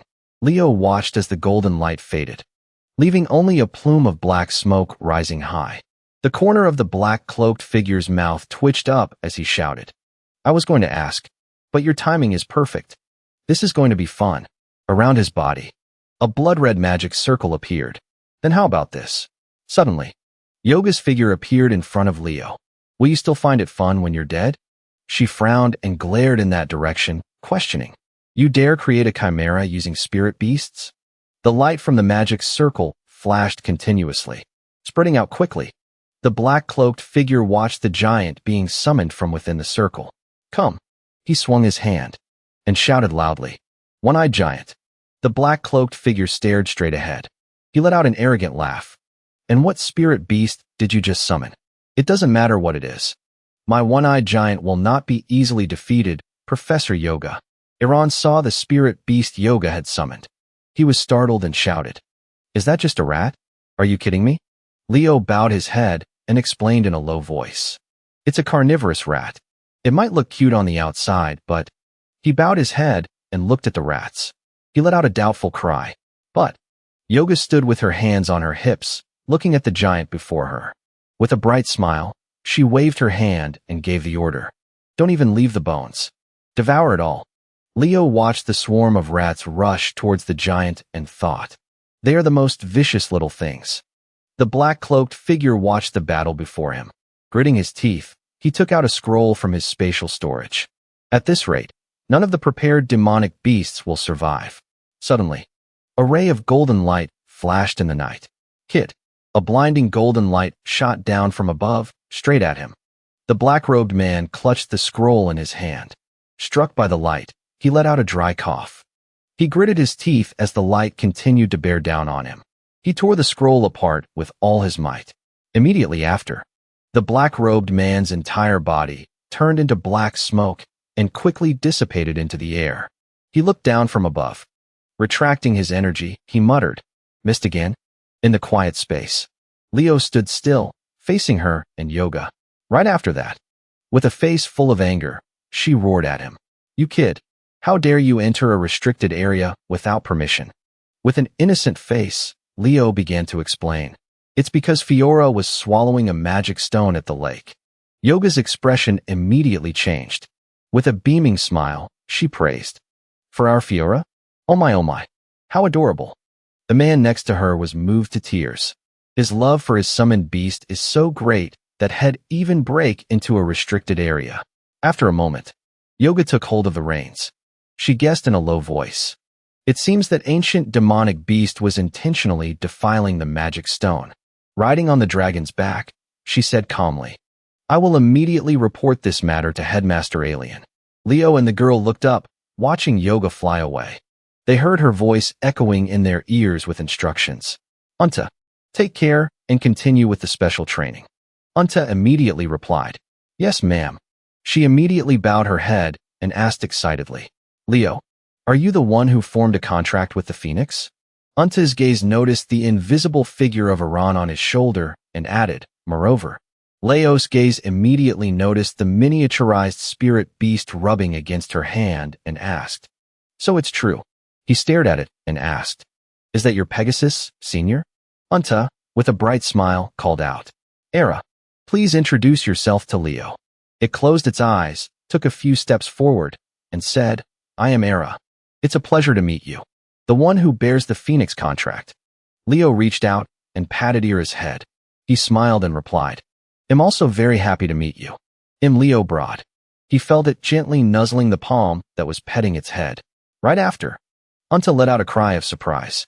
Pegasi usually don't like being touched by strangers. She looked at him and inquired, "Leo, have you ever ridden a Pegasus before?" Hearing this, Leo calmly denied it. Never. An image from his past life suddenly appeared in his mind. Back when he was Kyle, the mystical beast he had a contract with was a Pegasus. This inadvertently reminded him of things from the past. After a while, Unta's voice rang out. "You don't seem to have any serious injuries. Just continue with the special training. As for the fact that you used your unique ability in this battle, they'll overlook it for now." Hearing that, Leo looked towards her with a serious expression. "Yes, I understand." He looked at the butterfly caught in the web, pondering.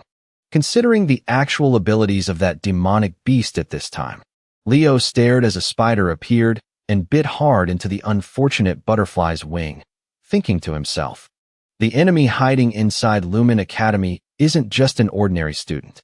There's a high probability they're a master. A few days later, at the Eric training ground, a voice rang out, asking, "This is the first time all the students have gathered like this since the entrance ceremony, isn't it?" Leo heard it and replied miserably, "There hasn't been a single peaceful day." Kato looked over and asked, "Anyway, how's the special training for the summoning course been lately?" He looked completely worn out. He weakly replied, "I'm so tired, I haven't even had a chance to bathe." Elizana glanced around. She asked doubtfully, "Where's our class representative?" He heard that and turned. He sighed and asked back, "Don't you know that the representatives from each grade level are being summoned separately?" With a face full of anger, she forcefully smacked Kato on the head. Just as he lifted the curtain to enter, a voice rang out, asking, "You're here?" Ri, with his hands clasped on the table, said with a smile, "Now, the representatives from every class have all arrived." Lin blushed, covering her mouth with her hand, thinking to herself, the rumored all-powerful junior is even more amazing in person. Suddenly, I feel like doing something other than just healing. On the other side, Ham was sprawled out on the table, sleeping soundly. Leo looked elsewhere. He thought doubtfully to himself, where could that person be? Suddenly, a finger poked his face as someone exclaimed in surprise, So cute. Leo glanced at Elena in front of him. He thought with suspicion, "Is it this person?" She looked at him and asked inquisitively, "Are you that sensational freshman representative?" Leo looked at her and thought to himself, "The person who was able to open the forbidden library of Lumen." Elena twirled a lock of her hair with her hand.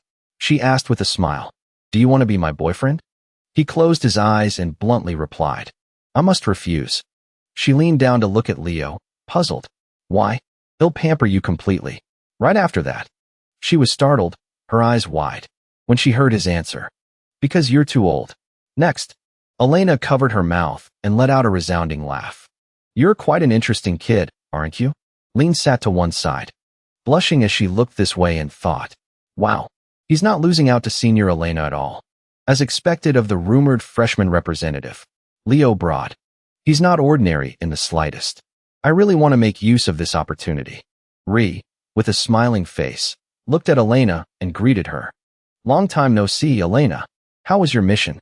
She closed her eyes, bowed her head, and sighed. It was boring. He smiled brightly and continued, "I knew it." After that, quickly went to the bed in the corner and called out, "It's time to wake up." Hearing the sound, he immediately opened his eyes and woke up. Hack, full of excitement, looked up and shouted, "Senior, let's have a match right now." Jake gracefully bowed his head and refused. "Let's do it another time. He'll fight you then." Elena heard this from afar. She couldn't help but exclaim, "He wants to fight the moment he wakes up. He's truly a savage." Hack glanced over here. He let out a sarcastic breath. "Someone like you who brings along a powerful entourage wouldn't understand a real fight, Elena Zero." She narrowed her eyes. She asked back, full of menace, "Are you saying I'm not a true master?" Not to be outdone, he stared back and asked, "Is there another Elena Zero here?" Seeing this, Lean, who was beside them, was terrified. She cried out in alarm, "Professors, if the seniors fight here, it'll be a disaster. Someone might die. So, what are your impressions after meeting the representatives from the other departments?" Elsewhere, Ray spoke with a bright smile on his face. "Everyone seems to be very close." Leo also glanced over and remarked, "It's great to see everyone gathered like this." After a while, Alien stood on the platform, looked down, and said, "I will be brief about the reason for summoning the department representatives here." His eyes narrowed slightly. He seriously declared, "From this day forward, all students and teachers of Lumen Academy." Harris and Serge stood to one side, listening quietly as Alien spoke. "Until the first year interdepartmental combat tournament is over, all means of communication with the outside world will be cut off. The order to lock down the entire academy is now in effect." Elsewhere, Ambi frowned, listening silently to his announcement. The crowd cried out as they saw the phantom chains appear behind Alien. "This is..." Leo looked up ahead, deep in thought. "This is for the purpose of catching the traitor." He lowered his head, thinking about everyone in the academy. "I don't care about some combat tournament. I just hope this lockdown ends quickly." Inside the classroom, Elizana rested her head on her arms, slouching in her chair and making a fuss. "How am I supposed to go to Lemuria City to buy sweets now? That's right. How are we supposed to study during self-study period without any snacks?" Hearing this, Chelsea glanced in that direction and shouted, "You nobles." Just then, Kato frowned and shouted, "Breaking news." Ty raised his eyebrows and yelled excitedly, "Hey everyone. The location for the interdepartmental combat tournament has been decided." Chelsea grabbed Kato by the collar, turned to look at him, and demanded, "What? Where is it?" Ty placed the book on the table, pulled out a chair, and replied, "Negan." She was startled. She asked back in disbelief, "Negan? Isn't that a restricted area?" Kato also touched his neck, looked at the book, and exclaimed softly, "Negan." The image of that ruined city appeared in his mind. It's famous for being a city that was destroyed in a single morning by the explosion of a hero's dungeon. After that, the dungeon was conquered. Kato looked at the drawing depicting the desolate scene of that place. But due to the lingering effects of the hero's dungeon, it has become a cursed land. Humans can no longer live there. So Nayla's face was full of worry. She frowned and asked again, "Is it really okay to go to a place like that?" Chelsea had a bright smile on her face. She comforted her in a soft voice. "I heard that even though it's a restricted area, it's not too dangerous. She raised a hand and asked again. It's just that mid-level and low-level monsters appear frequently, and a curse covers the entire area. Tai frowned, looked over, and exclaimed. It sounds very dangerous, yet you say it so casually. Leo glanced at the book, lost in thought. It sounds a little familiar. He was suddenly startled. In his mind, he suddenly recalled his past life. This is the place where Lysinus and I first defeated the Dark Army. Inside the library, Leo sat alone and quietly at a table. He was constantly searching for documents. He frowned as he looked at the information about it. Negum City possesses a total of 5 large lakes. Leo stared intently at the regional distribution map, wondering, among them, where is Lake Ediana located? Images from his past life kept appearing in his mind. In one of these lakes, the one who forgot her vow to Lysinus, and is the great spirit of light. In that dark space, Leo suddenly thought to himself, Luminous is probably resting in peace. Sunlight shone everywhere. A voice rang out, announcing, Today is the day of the interdepartmental competition. We will witness the first steps of future heroes. Furthermore, this year seems to have many promising candidates. A woman with a worried face clasped her hands and looked down. Hasn't the competition started yet? Our daughter. The husband next to her immediately spoke to comfort her. She'll know how to do well on her own. You don't need to worry. On the high platform, Yoga stood next to Alien, looking down at the square below and exclaiming, If we keep letting so many outsiders in at once like this, I'm afraid suspicious individuals might sneak in. Her face was calm. She asked probingly, Or perhaps we should continue the lockdown order for a while longer. He closed his eyes. He spoke in a soft voice. A powerful deterrent has returned. Alien looked at the phoenix, its entire body emitting a brilliant red flame, and added, So an incident like last time won't happen again. Yoga's head was covered in cold sweat. She could feel its presence. She was restless with fear. The phoenix is right behind me. I feel a bit uncomfortable. Down in the square, Seton raised a hand high and shouted, A warm welcome to everyone who has come to attend. An introductory voice echoed through the space. I am Seton, the person in charge of running today's interdepartmental competition. All the surrounding students looked at him patiently. Students, as previously announced, this interdepartmental competition is a battle for survival. Arbaz crossed his arms, listening to Seton's voice ring out. Showcase your strength, your strategies, and your survival skills. If you become the last survivor and claim victory, this interdepartmental competition will end. Elizana and Warren frowned and glanced around. The department with the last person standing will be the winning department. They lowered their heads to look at the silver bracelets on their wrists. As Seton's voice rang out, the bracelets you are wearing are artifacts that monitor your physical condition. His voice continued to ring out, explaining the rules. If the bracelet detects that your life is in danger, you will be immediately teleported back here via the mechanism installed in the bracelet. The corners of Seton's mouth curled up as he announced. Additionally, I want to announce one more thing. This interdepartmental competition is also the final practical exam. Chelsea and Kata's faces turned pale. Their eyes widened, jaws dropped, and they let out a scream. Seton's voice continued to ring out. For the interdepartmental competition, the goal is survival. But the final exam is different. If you continuously hide just to survive, your score on the final practical exam might be the lowest. He looked at the bracelet and added, All of your actions will be recorded in detail by the bracelets you've been given. Seton's voice echoed throughout the entire area. A student who is eliminated early can still get a higher score than one eliminated later. Therefore, consider your actions carefully. Leo crossed his arms. He sighed and thought to himself, Clever. If you sacrifice yourself for the sake of the department, you will get a bad grade on the final exam. Next, a flash of yellow light appeared. Then now, the interdepartment competition will now officially begin.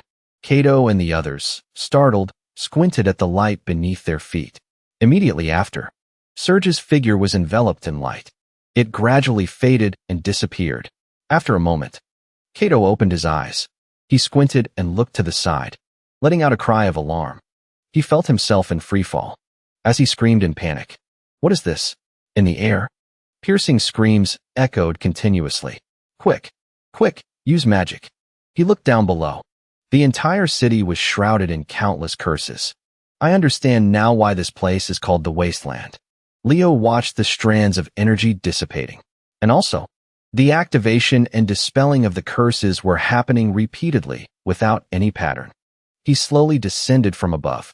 Looking in this direction, he thought to himself, the only place unaffected by the curses is the area with the ancient city ruins. Leo's brows furrowed in thought. Everyone will surely gather in that direction. In that case, maybe I should look for Lake Adiana first. Elsewhere, Duran used his yellow energy to evade the pursuing Elizana. From a distance, Leo quietly watched their battle. The third rank of the Night Department, Prince Mora, over there. Duran raised his hand, gathering energy in his palm. Elizana also tightened the reins of her spirit beast. Leo looked at their serious faces staring intently at each other and thought. Just then, a flame quickly flared up from above him, aiming straight for them. A flame swept through from the middle, forcing the two of them to retreat. Elizana's whole body trembled with anger. She gripped the reins tightly and shouted, "It's you again." Duran, having been swept by the flame, also gritted his teeth. He roared angrily. The two of them were furious. They shouted in unison, "Leo Broad." Elsewhere, Leo descended from the sky onto a scenic field, about 10 minutes west from this location. Licinus sealed herself before she was destroyed. Is it still in effect now? He immediately took out a map. He quickly examined it. Suddenly, startled, Leo turned his head to the side, suspicious. A curse that scrambles the senses? I'm used to this, but many people will probably struggle. Just then, Chelsea descended from above, calling out beside him, "Young Master Leo." Startled, he looked up and replied, "Che." Leo put the map away. He glanced to the side. The ancient city ruins are in the opposite direction. Suddenly, he looked straight ahead and asked, "Are you following me?" She closed her eyes and spoke. "There is something I personally must do." Leo looked at Chelsea's outstretched hand and questioned, "Something you must do? What is it?" A blue light flashed around her as she shouted, "Let's have a match."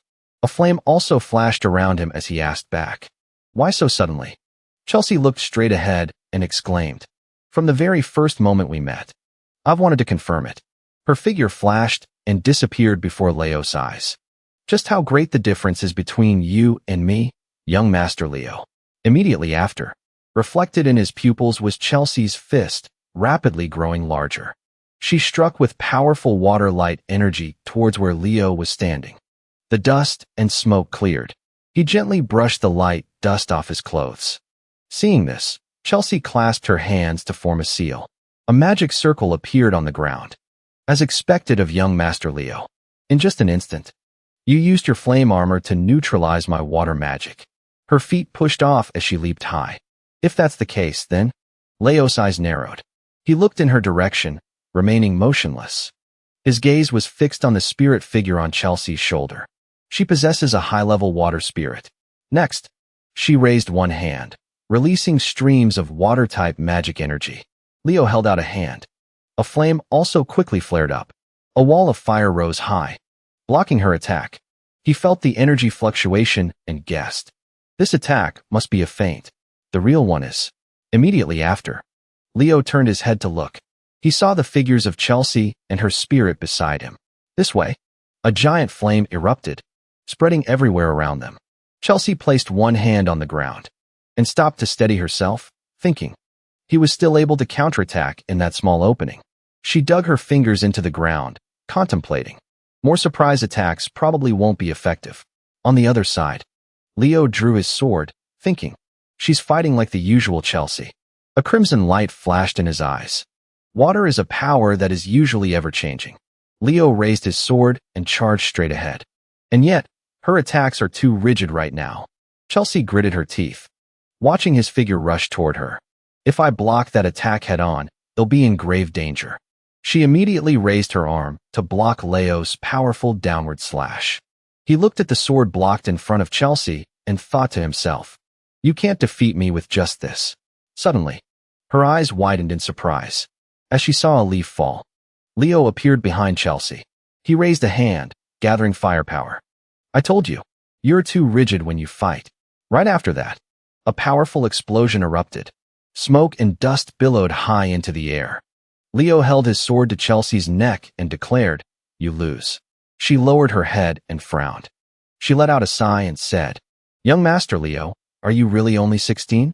You fight like an old man who's been through countless battles." Leo lowered his sword and urged her, "Stop saying weird things and go back to the ancient city ruins." Suddenly, Chelsea jumped in surprise. "What? Aren't you going to eliminate me from the test? What is this about?" He put his hands behind his head and turned to leave. "This is a battle for survival. How I deal with the loser is up to me.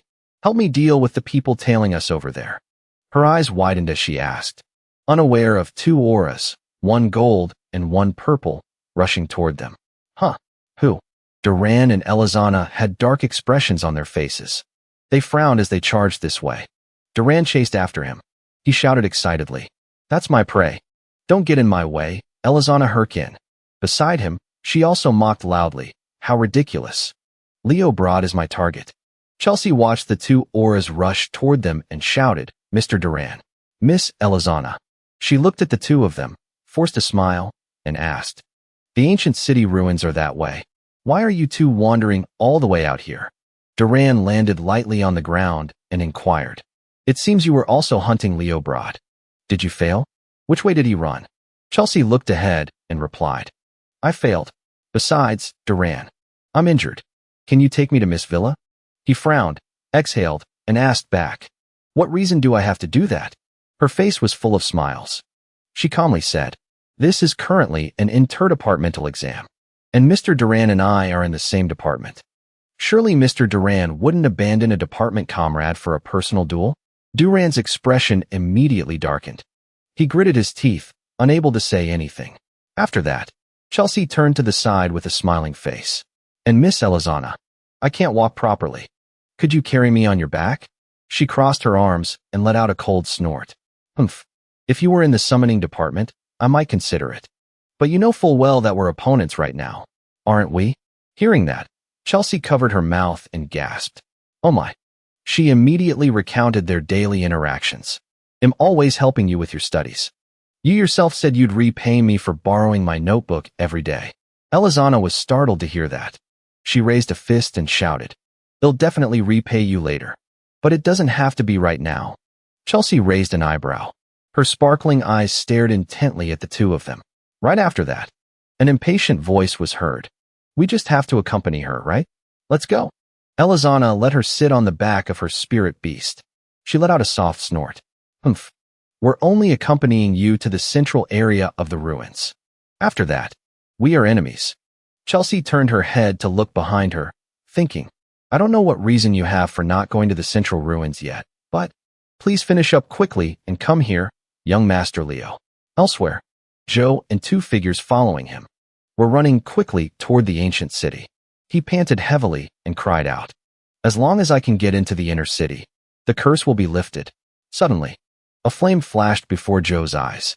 He watched the giant flame strike down and let out a piercing scream. A figure appeared from behind and asked loudly, "What are you looking at?" Joe looked towards the north gate. He said in shock, "Chelsea Llewellyn." He tried to run forward quickly, cursing under his breath.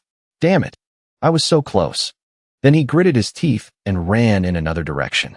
"There's no other way. Let's all move to another gate." But on the other side, Chloe raised her staff high, gathering ice crystals to attack the crowd. Seeing this, he cursed angrily. "Damn it." He saw her standing guard at the east gate and shouted, "Chloe Muller." Joe silently calculated in his head. Now only the south and east gates are left. Elizana is already tailing Leo Broad. He felt the ground tremble and thought to himself, "I just hope Warren can capture at least one gate. I have to get into the inner city quickly before the curse activates." Suddenly, the crowd was startled as the ground shook violently. The crowd was terrified, their jaws dropping as they screamed, "A black dragon! No, that's the beast from the summoning department exam." Joe looked up in that direction and cried out, "It's the variant that Cinny rode during battle." His gaze fixed on the distant sunset. For what reason did it suddenly appear here? Inside the square, a giant screen was broadcasting the match. In the stands, Jace crossed his arms and thought to himself, "Celia is handling things very well. Hasn't Leo infiltrated the ancient city ruins yet? Just as her figure appeared on the screen, an excited voice rang out. She's here. Chelsea. Rose saw this, her face full of joy, raising a hand. It seems the girl has truly become a battle mage of the Llewellyn family. Jace crossed his arms and smiled brightly, looking over. His Majesty of Ren would surely be very pleased. He recalled Chelsea crying as a 1-year-old. Has the girl grown up so fast? Suddenly, Gid was startled and shocked, looking in that direction and saying, "That is..." He looked at the figure of the monster roaring with its mouth open. "Isn't that a magical beast?" On the screen, the monster roared at the surrounding students. Serge and Harris rushed to the control room to ask, "What's going on? Why would a magical beast appear on school grounds?" Ambi turned his head to look and exclaimed, "There's been a serious incident. We've lost contact with the central control room." Harris glanced to the side and ordered, "Serge, you must get the students back to a safe place immediately." He frowned and replied in a deep voice, "Understood." Serge raised both hands and quickly used a spatial teleportation spell.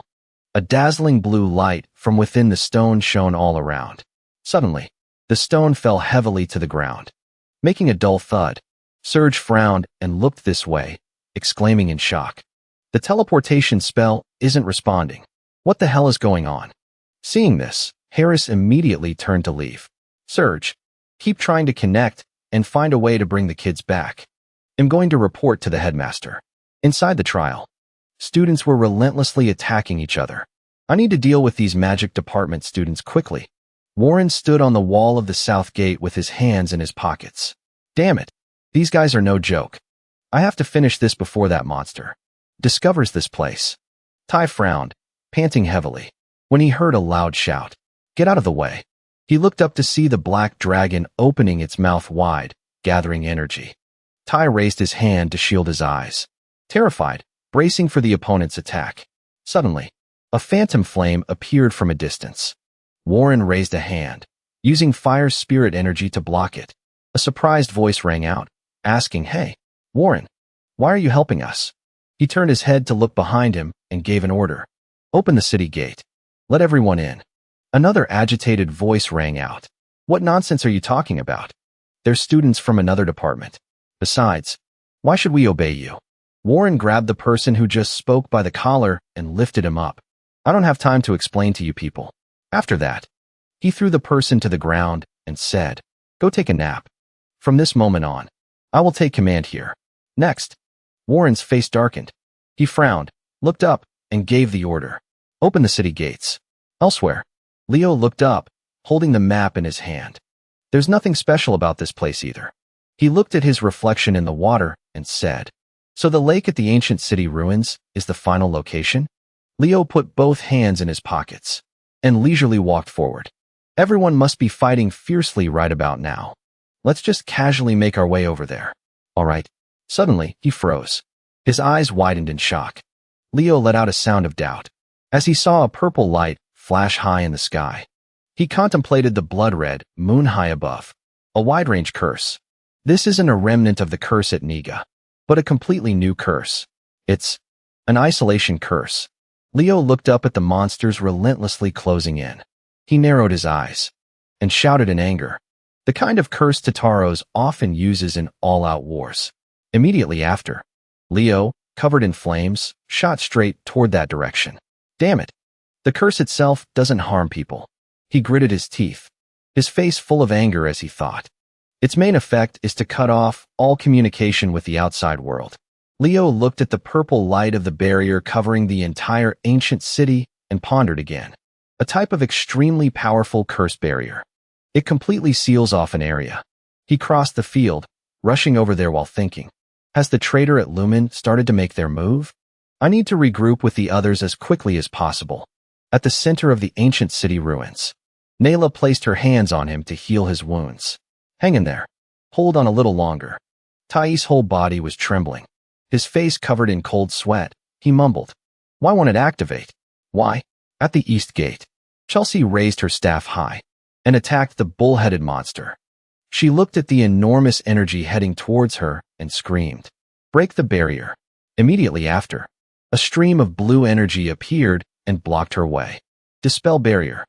Arbaz landed in front of Chelsea and asked, "Have you forgotten the multitasking exercise for dispelling prohibitions, Chelsea?" She looked up and shouted, "Big brother, what in the world is going on?" She raised her hand and placed it in his, asking, "The interdepartmental competition." Arbaz looked up at the high sky in astonishment. He gripped his staff tightly, gathering blue energy as he replied, "The interdepartmental competition has been cancelled. There has been an unusual incident in this area. Now is the time for everyone to cooperate." A blue orb of energy shot straight outwards. Arbaz watched the blue light shoot out and said, "In this situation, the smart ones will automatically gather at the safe place in the city. Our mission now is to fight and defend the city." Elsewhere, Elizana saw the flash of blue light high in the sky. Chelsea sat behind her. Pointing in that direction, she shouted, "Over there. It looks like a summoning signal." She frowned and shouted seriously, "I don't know what happened, but something big must have happened." Duran frowned and raised his weapon. "Let me clear a path first. Everyone, provide cover from behind." His yellow light flashed across, striking towards the two giants ahead. Inside the central ancient city, the people above saw Duran's group of 3 appear and shouted, "The last team is entering the city gate. Open the gate now." The gate then began to slowly slam shut. Chelsea, sitting behind Elizana, let out a sigh of relief. "We're alive." Celia jumped down from above. She asked doubtfully, "Where's Leo?" Chelsea looked over and replied, "Master Leo has already left this place." He ran to the outskirts. Arbaz also appeared behind her and asked, "Why would he run in that direction?" Elizana looked up and replied, "He must have his own plans.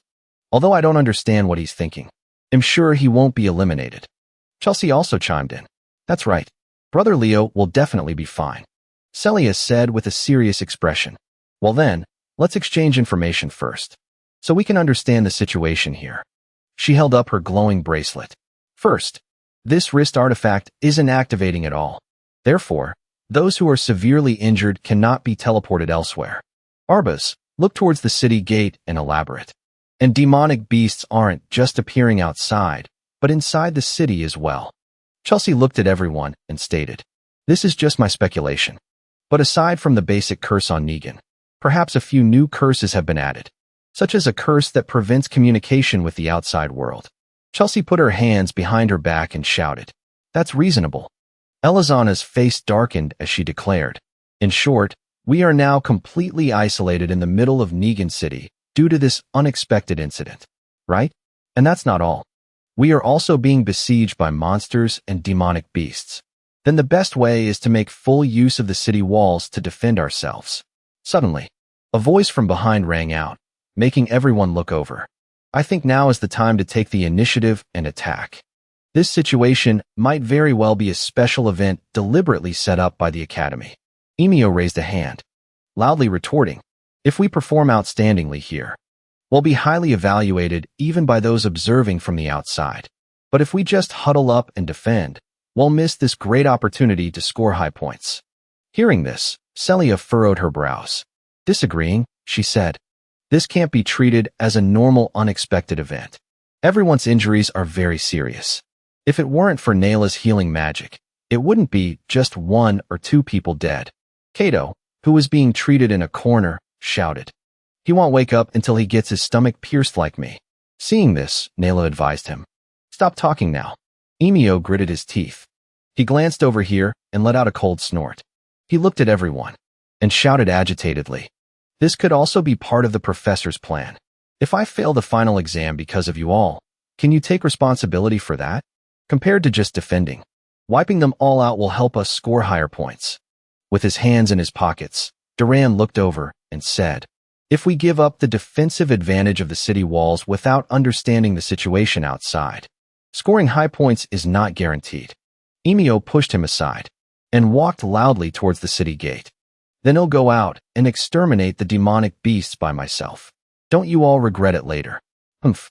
Right after that, a head dropped right in front of him, causing him to jump back. When Emio saw the demonic beast's head clearly, he yelped in shock. A minotaur. Warren's figure also landed beside it shortly after. He frowned, his face still stained with blood, and bellowed, Be quiet and protect the inner city. Celia raised a finger and pointed straight ahead. Then we'll switch to an all-out defense. Split into 5 teams. Hold the city gate and the walls. Outside the city gate, the group watched as the gate was smashed by a bull-headed monster. It's been destroyed. Duran swiftly glided past, using yellow energy to strike it. The group withdrew Royden. Mio simultaneously raised her hand and attacked with purple magic. On top of the city wall, the students watched the monsters slowly approaching. Take down the snail in front. Don't let it get near the city gate. The girl raised her scepter high and shouted, Ice Spear Torrent. A stream of blue ice arrows pierced through the monster's chest. They watched in horror as giants carrying rocks walked forward, cursing loudly. Damn it! Right after that, from the top of the city wall, a bright red flame shot straight up into the sky. Celia pointed her hidden sword towards a monster that was lunging with its mouth wide open. Outside, Lynn clasped her hands together. Watching the scene, she spoke. The juniors are doing great. I was worried to death at first, you know. Thankfully, they're managing to defend. Elena, beside her with a dark expression, asked back. Thankfully? She frowned. Her face serious, she shouted. Do you think things will just end here? If the person behind this dared to cause such a major incident during an official Lumen event, then things won't just stop at everyone being isolated inside the city. The relatives in the stands looked worried as Elena's voice rang out. In the worst-case scenario, we will all be wiped out. Next, she watched as a giant hand reached out and grabbed the monster in front, saying, See, it's already starting. That hand gently sliced the giant's body in two. Inside, Elizana looked up, her eyes widening as she stared in that direction. That thing is. In her mind, she couldn't help but recall a class. Through the heroes' records of the heroes, it is declared. We can see that. Among the countless valuable experiences, the most important thing, the professor's voice from the podium narrated, is the experience of actual combat with demonic beasts. The heroes record that we will study today in heroics class. Elizana looked at the figure emerging from the bright red magic circle in midair, recalling what she had learned. It's the Spear Knight of Hermelon from the Battle of Belrin Field. The type of magical beast that appeared in that battle was a beast nearly 15 meters tall. A giant. A student, seeing this, screamed in panic. No way. If we have to face that thing. The person next to them was also trembling all over. Don't look this way. Immediately after, the giant stepped out of the summoning magic circle. It stomped heavily on the ground.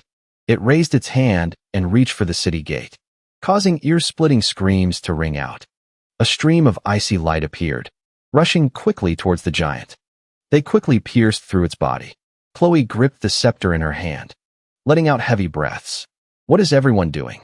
Hurry up and prepare for battle. Her voice rang out, calming everyone down. Everyone is terrified because that's a giant. But look closely. That giant isn't fully grown yet. That male student turned his head back and shouted.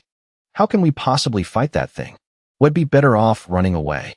The male student next to him immediately chimed in. That's right. We should just scatter, find a safe place, and wait for rescue. Chloe, trembling all over, still held her scepter tightly and roared. Do you think you can survive by running? I'm scared too, you know. The giant's eyes opened and glanced this way. Inside its eyes was a bright red color. Next, it powerfully struck towards the city wall where the three of them were standing. The crowd, seeing its wounds healing quickly, shouted. Its wounds are regenerating so fast. Our attacks are completely useless. That male student let out a shout and turned to run. Everyone run. Chloe watched them run away and said, But someone once taught me that a hero is someone who bravely stands tall and faces danger with the most dignity. She tightened her grip on the scepter in her hand. The magic circle under her feet flashed with light.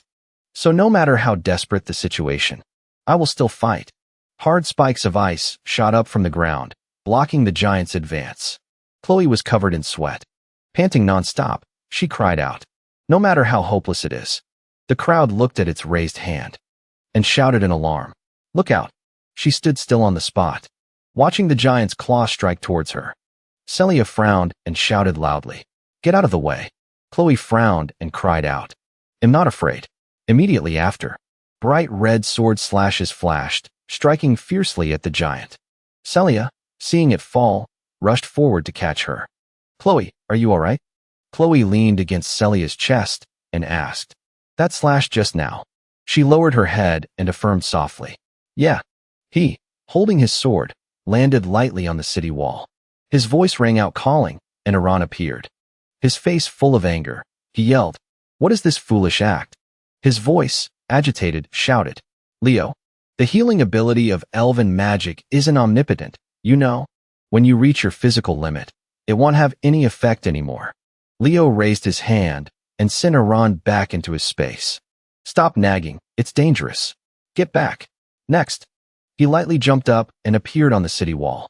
Leo looked down, smiled slightly, and praised her. You looked really cool, Chloe.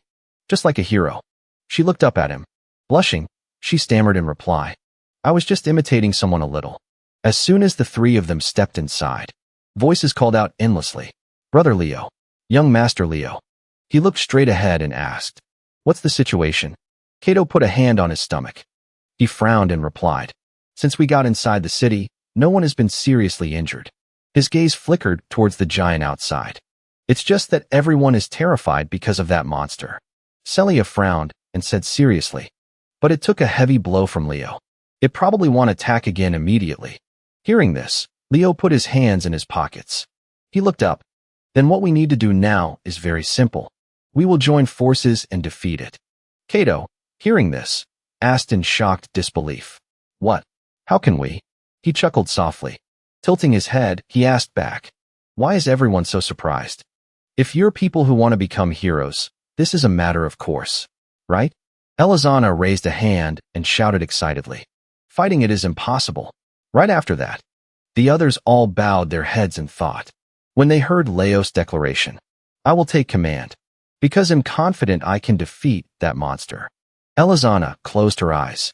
Raising a hand, she shouted. So self-righteous again, Leo Broad. Who said Wed follow your command? Duran crossed his arms and spoke up. He'll be looking forward to your commanding skills, Leo Broad. She was dumbfounded hearing that. Huh. Elizana's face was full of shock.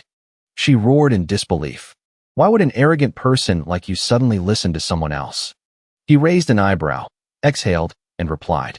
The fact that we have to destroy that monster is something everyone knows. Duran's voice added. In that case, following the orders of someone confident they can defeat it is the right thing to do. Someone came over and put their arm around Elizana, persuading her. Trying to follow young Master Leo's command for once could be interesting, don't you think? She blushed upon hearing that. Crossing her arms, she responded. I was planning to do that anyway. Arbus, with a smile on his face, glanced over and thought. You're exactly the same as. During the entrance exam, Leo. Back then, you also charged into an impossible battle without hesitation.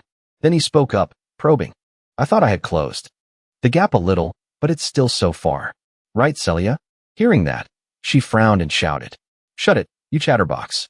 Next, Leo held out a hand towards Duran and asked, Will you lend a hand? He turned and nudged his shoulder, saying, The one who deals a blow to that monster will be me. Leo smiled brightly and agreed softly. Inside the plaza, the audience looked at the screen in the plaza and shouted excitedly. Those first years are amazing. With that formation, they might actually be able to defeat it. Lynn looked at Alina's dark expression and asked, Senior, are you all right? Her eyes sharpened as she stared at the screen, pondering. The moment that boy appeared, the atmosphere changed. Elena kept thinking, there are many great heroes in this world, but that boy is on a completely different level, turning despair into hope. She was stunned and thought to herself, an existence that illuminates the path in the darkness. Elena stared at him, thinking, that's right, a great hero. Inside the ruins, the giant raised a hand to its injured shoulder. It saw Elizana and Arbas approaching on their spirit beasts, and let out a low roar. The giant raised its claws and swiped forcefully towards them, but she skillfully controlled her spirit beast to dodge. Seeing this, Arbas smiled in praise. Amazing. Elizana heard him and said with a serious face, Not yet. Elsewhere, the monster opened its mouth wide and shot a stream of purple energy forward. Chloe, riding on another spirit beast, raised her scepter from the flank to attack the giant. The energy stream, named Tempest, rushed straight towards it. The giant opened its mouth wide. Its body quickly recovered. Elizana frowned upon seeing this and cried out in worry. No way. How on earth are we supposed to kill that monster? From high in the sky, a stream of yellow energy gathered. Duran's voice rang out as a warning. Move. Arbaz descended with a smile on his face, reaching out a hand to her. Hey. Celia closed her eyes and refused. I don't want to. Her entire body was surrounded by flames. She went and grabbed Elizana. Sorry. I can't let that Llewellyn guy hold me. If there are 3 or more people. Her expression darkened as she yelled. Wait. The wind current's mobility will be reduced. Celia's eyes widened as she shouted. Leo told you to regroup here. She closed her eyes and let out a sigh. Before the magic is complete, let's hit that big guy with a powerful blow. Arbaz immediately leaned in and said with a smile. I see. Fire and wind combine very well, after all. Elizana's face darkened as she roared. I don't know what it is, but tell me when you're ready. Below. Chloe stepped forward to stand before the giant. She gripped the scepter tightly in her hand, closing her eyes to chant the incantation. The giant's entire body turned bright red. It tilted its head back to the sky and let out a roar. Shards of ice crystals appeared around Chloe, aiming at the giant. Duran furrowed his brow. He asked seriously, Are you ready? Chelsea shouted with a bright smile. Of course. She raised her hand, slashing out rings of energy as she shouted. It'll open a path. That stream of blue energy shot straight towards the giant in the distance. They quickly wrapped around its ankles, halting its advance. Duran's body flashed with a golden light, focusing all my energy. Here I go. Next. He swung his hand, unleashing a slash that wrapped around Celia's water energy. The 2 streams of energy intertwined. Charging straight forward, an illusion of a water dragon appeared, carrying the violent energy as it attacked the giant. Its claws powerfully slammed down, causing the ground to crack open. 4 chains from 4 directions quickly wrapped around the giant's neck. Duran had a serious expression. He gritted his teeth, holding the chains tight. The 3 people, including Celia, on the spirit beast's back simultaneously looked at the giant, preparing to attack. Leo gripped his sword, looked up, and asked, It's our turn, Chelsea. Are you ready? She gripped her scepter and replied. The giant tilted its head back, opened its mouth wide, and gathered a purple energy orb. Immediately after, it opened its mouth wide and attacked straight ahead. Next, Chelsea raised her scepter, gathering and wrapping blue energy around it. She looked at the crimson energy stream rushing towards them and shouted, Leo. He jumped from the castle wall towards the giant, raising his sword high. A crimson light flashed in Leo's eyes. Using Kurus Whirlwind, Breath of the Phoenix, Frost Slash. That powerful energy quickly slashed the giant's entire body in 2. Chloe took a small step forward. She bowed her head and exhaled a light, white mist. A giant ice sculpture appeared under the effect of her world of ice magic. The giant's entire body was covered in ice and snow. Immediately after, small cracks appeared on the wall of ice. They quickly spread. The block of ice shattered into pieces. The giant's figure also disappeared. Chloe let out a breath, hearing the excited shouts of the crowd. We won. We really defeated the giant. Kato raised a magic potion, touching her cheek and calling out, Chloe. He cheered with an excited expression. It was really like a hero straight out of a novel. That was amazing. Chloe replied shyly, Thank you. She gripped the potion vial, looking around, searching for someone. Where did Leo go? Elsewhere. On the calm lake's surface were lotus flowers. Leo appeared alone in the middle of the lake. He reached his hand down, searching. Suddenly, the water's surface began to stir. The elements also quickly clung to his hand. Leo looked up at the stream of blue energy before him and greeted it. It's been a while, Luminous. She lowered her gaze, looking opposite him. A look of doubt flashed across Luminous' face when she saw Leo's current appearance. She glanced over and asked doubtfully, Who are you? How did you awaken me? He bowed his head with a serious expression and explained, It's me. Seeing this, Luminous murmured softly, No wonder. The aura in this area, it really is you. I can't tell if she is here or not. So where is Licinus? Leo looked up at the sky. He answered hesitantly. Licinus is gone. Hearing this, she looked up at the sky and sighed emotionally. A sky so blue, it's hard to believe it existed during that age of calamity. Luminous asked in a low voice. How long have I slept? His voice rang out in reply. About 5,000 years. Hearing this, she looked up and whispered. 5,000 years. How fortunate that I did not awaken during that long, bitter time. The corners of her lips curved up slightly. An image of a face appeared in her mind as she thought. Because that child's wish, Licinus, has been fulfilled. Thank you for bringing light back to this world. Luminous eyes welled with tears as she looked at Leo and asked. However, I can still feel a dark energy present in this land. Kyle, will you join the battle this time as well? He had a joyful expression. He replied with a smile. Of course, because I can't let this hard-won peace be lost. Immediately after, Leo looked doubtfully at the golden illusion before him and asked, What is this? Luminous voice rang out in reply. This is a sacred jewel that has been protected by the great light spirits for generations. It doesn't possess any special power.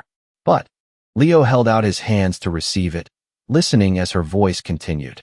If you present it, the light spirits will treat you as one of their own. He looked at the gem in his hand and exclaimed, I will treasure and protect it. Suddenly, Luminous raised her head to the sky and shouted.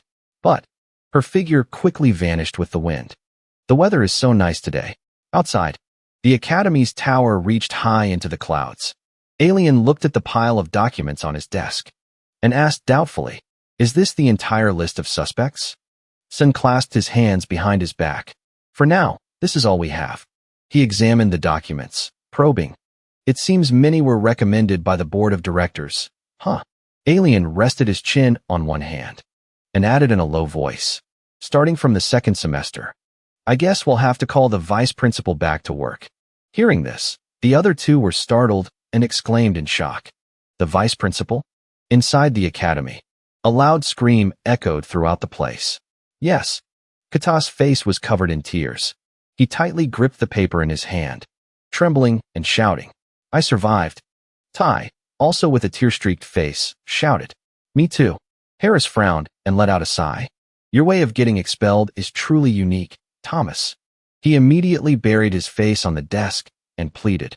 Please spare me this time. Everyone listened blankly to Harris' voice as it rang out with instructions. Don't cause any trouble during the break, you hear? They'll see you all in the second semester. Dismissed. As soon as he left, an excited voice rang out. Elizana, with a big smile, shouted. Is the first semester really ending like this? I can't believe it. That's Professor Harris for you. Nayla turned to look at Leo and asked. Class rep, will you be staying in the Rodran Empire for the entire break? Chelsea replied with her hands on her hips. Leo is from the Delta Kingdom. Hearing that, Tai looked curious. Delta? Where's that? I've never heard of it before. Leo explained calmly. It's a kingdom located on the western border. Chelsea cheered with a bright smile.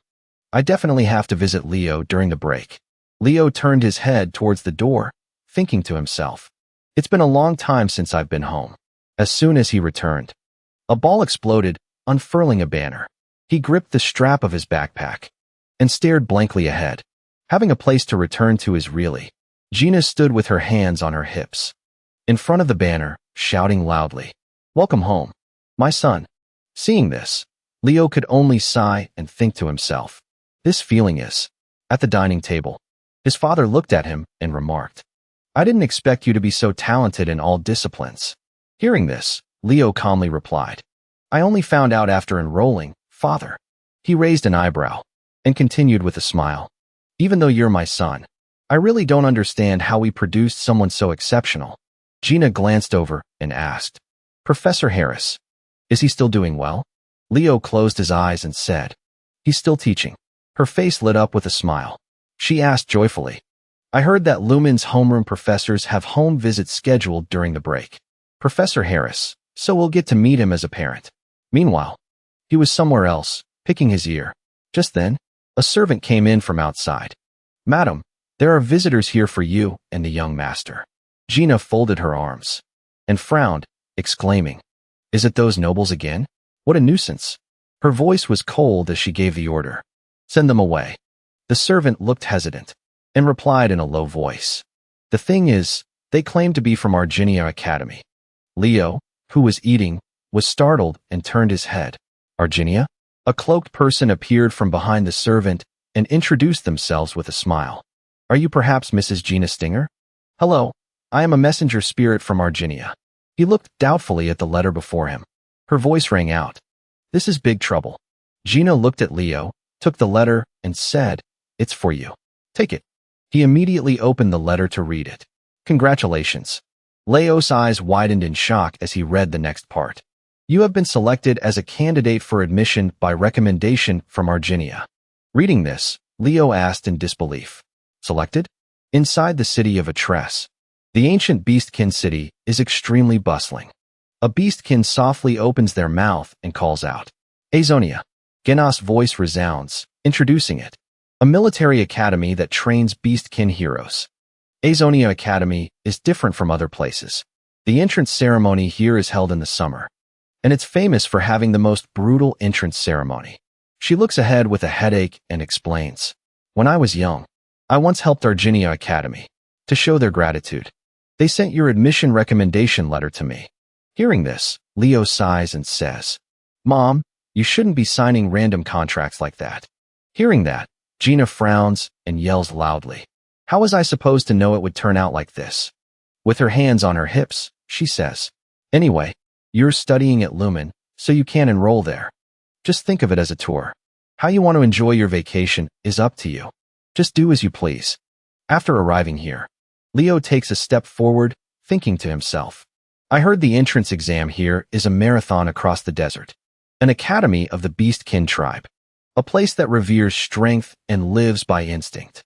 He looks around and murmurs. I'm curious to see what the Beastkin hero candidates are like. Iran, with a proud face, shouts. With my help. He has transformed into a semi-beastkin form. Leo stares at the letter in his hand. The entrance exam location is Asrix Coliseum. The Beastkin. Then, he turns his head and glances to one side, shocked. An inscription is written on the relief sculpture. In memory of Aaron, the warrior of indomitable courage.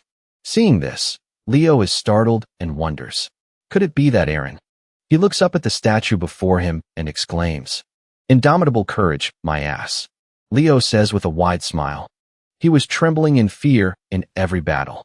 But this look suits him well. After a while, he looks up at the ancient architecture before him and exclaims, We're here. Leo's gaze is drawn to someone's sharp claws. Next, he stares at that beastkin's fangs. Leo looks around, thinking, they must be the exam candidates. Just then, a figure approaches from behind and yells, Hey, half-breed. 3 beastkin surround Leo. They mock him. You're not going to tell us that someone like you is an Azonia candidate, are you? You should at least wash off that mixed blood stench. He raises his hand, points to himself, and asks back, Are you talking to me? The red-haired guy, his face full of anger, shouts, Is there any other half-breed here besides you? A rabbit half-breed dares to act so high and mighty?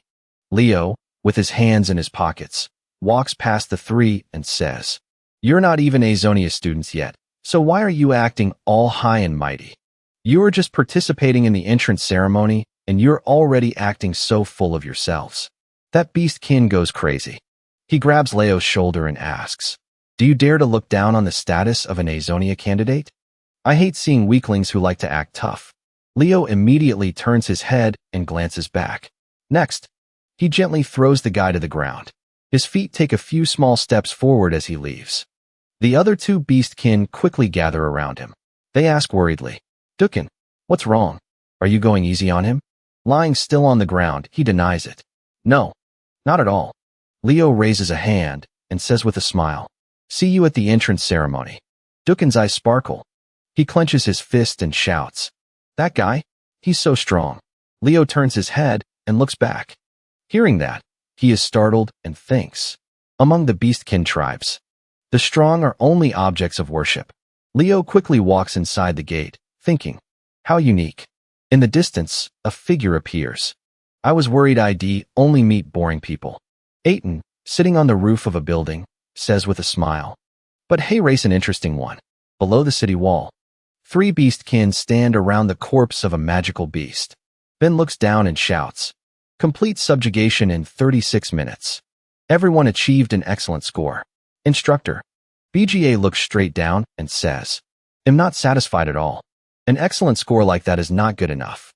The young man reviewing the documents is startled and asks, "This level is already a pretty good result, isn't it?" The man's voice resounds, asking back, "Haven't you heard any news about the first years over at Lumen?" Berga crossed his arms. He said with a displeased look on his face, "Our new students must also have many outstanding talents." Hearing this, Ben broke out in a cold sweat and said, "It's true that in this generation, Lumen seems to be leading, but our candidates are also very outstanding." He looked down below and shouted, "Especially this time." He looked towards Aiton below and exclaimed, "Instructor Berga's daughter is also participating, after all." The corners of his lips lifted slightly. He smiled proudly and said, "My daughter, Aiton, is more than capable of being the class representative." Suddenly, Berga's eyes widened. He looked in one direction and made a questioning sound. He stared at Leo, thinking to himself, "That kid looks so familiar." Berga crossed his arms and asked, "Vice Instructor, do you know anything about the rabbit beastkin at the end of the line?" He immediately flipped through the documents. "It's the first time I've seen his face. He's not on the list of students to watch." His voice rang out, inquiring, "Is he a recommended admission?" Just then, he flipped to his page. "Ah, yes. That's right. He is a student admitted by recommendation." Berga crossed his arms. He frowned slightly. That gaze is exactly like Genas. Her face immediately appeared in his mind. Below in the square, an announcement rang out.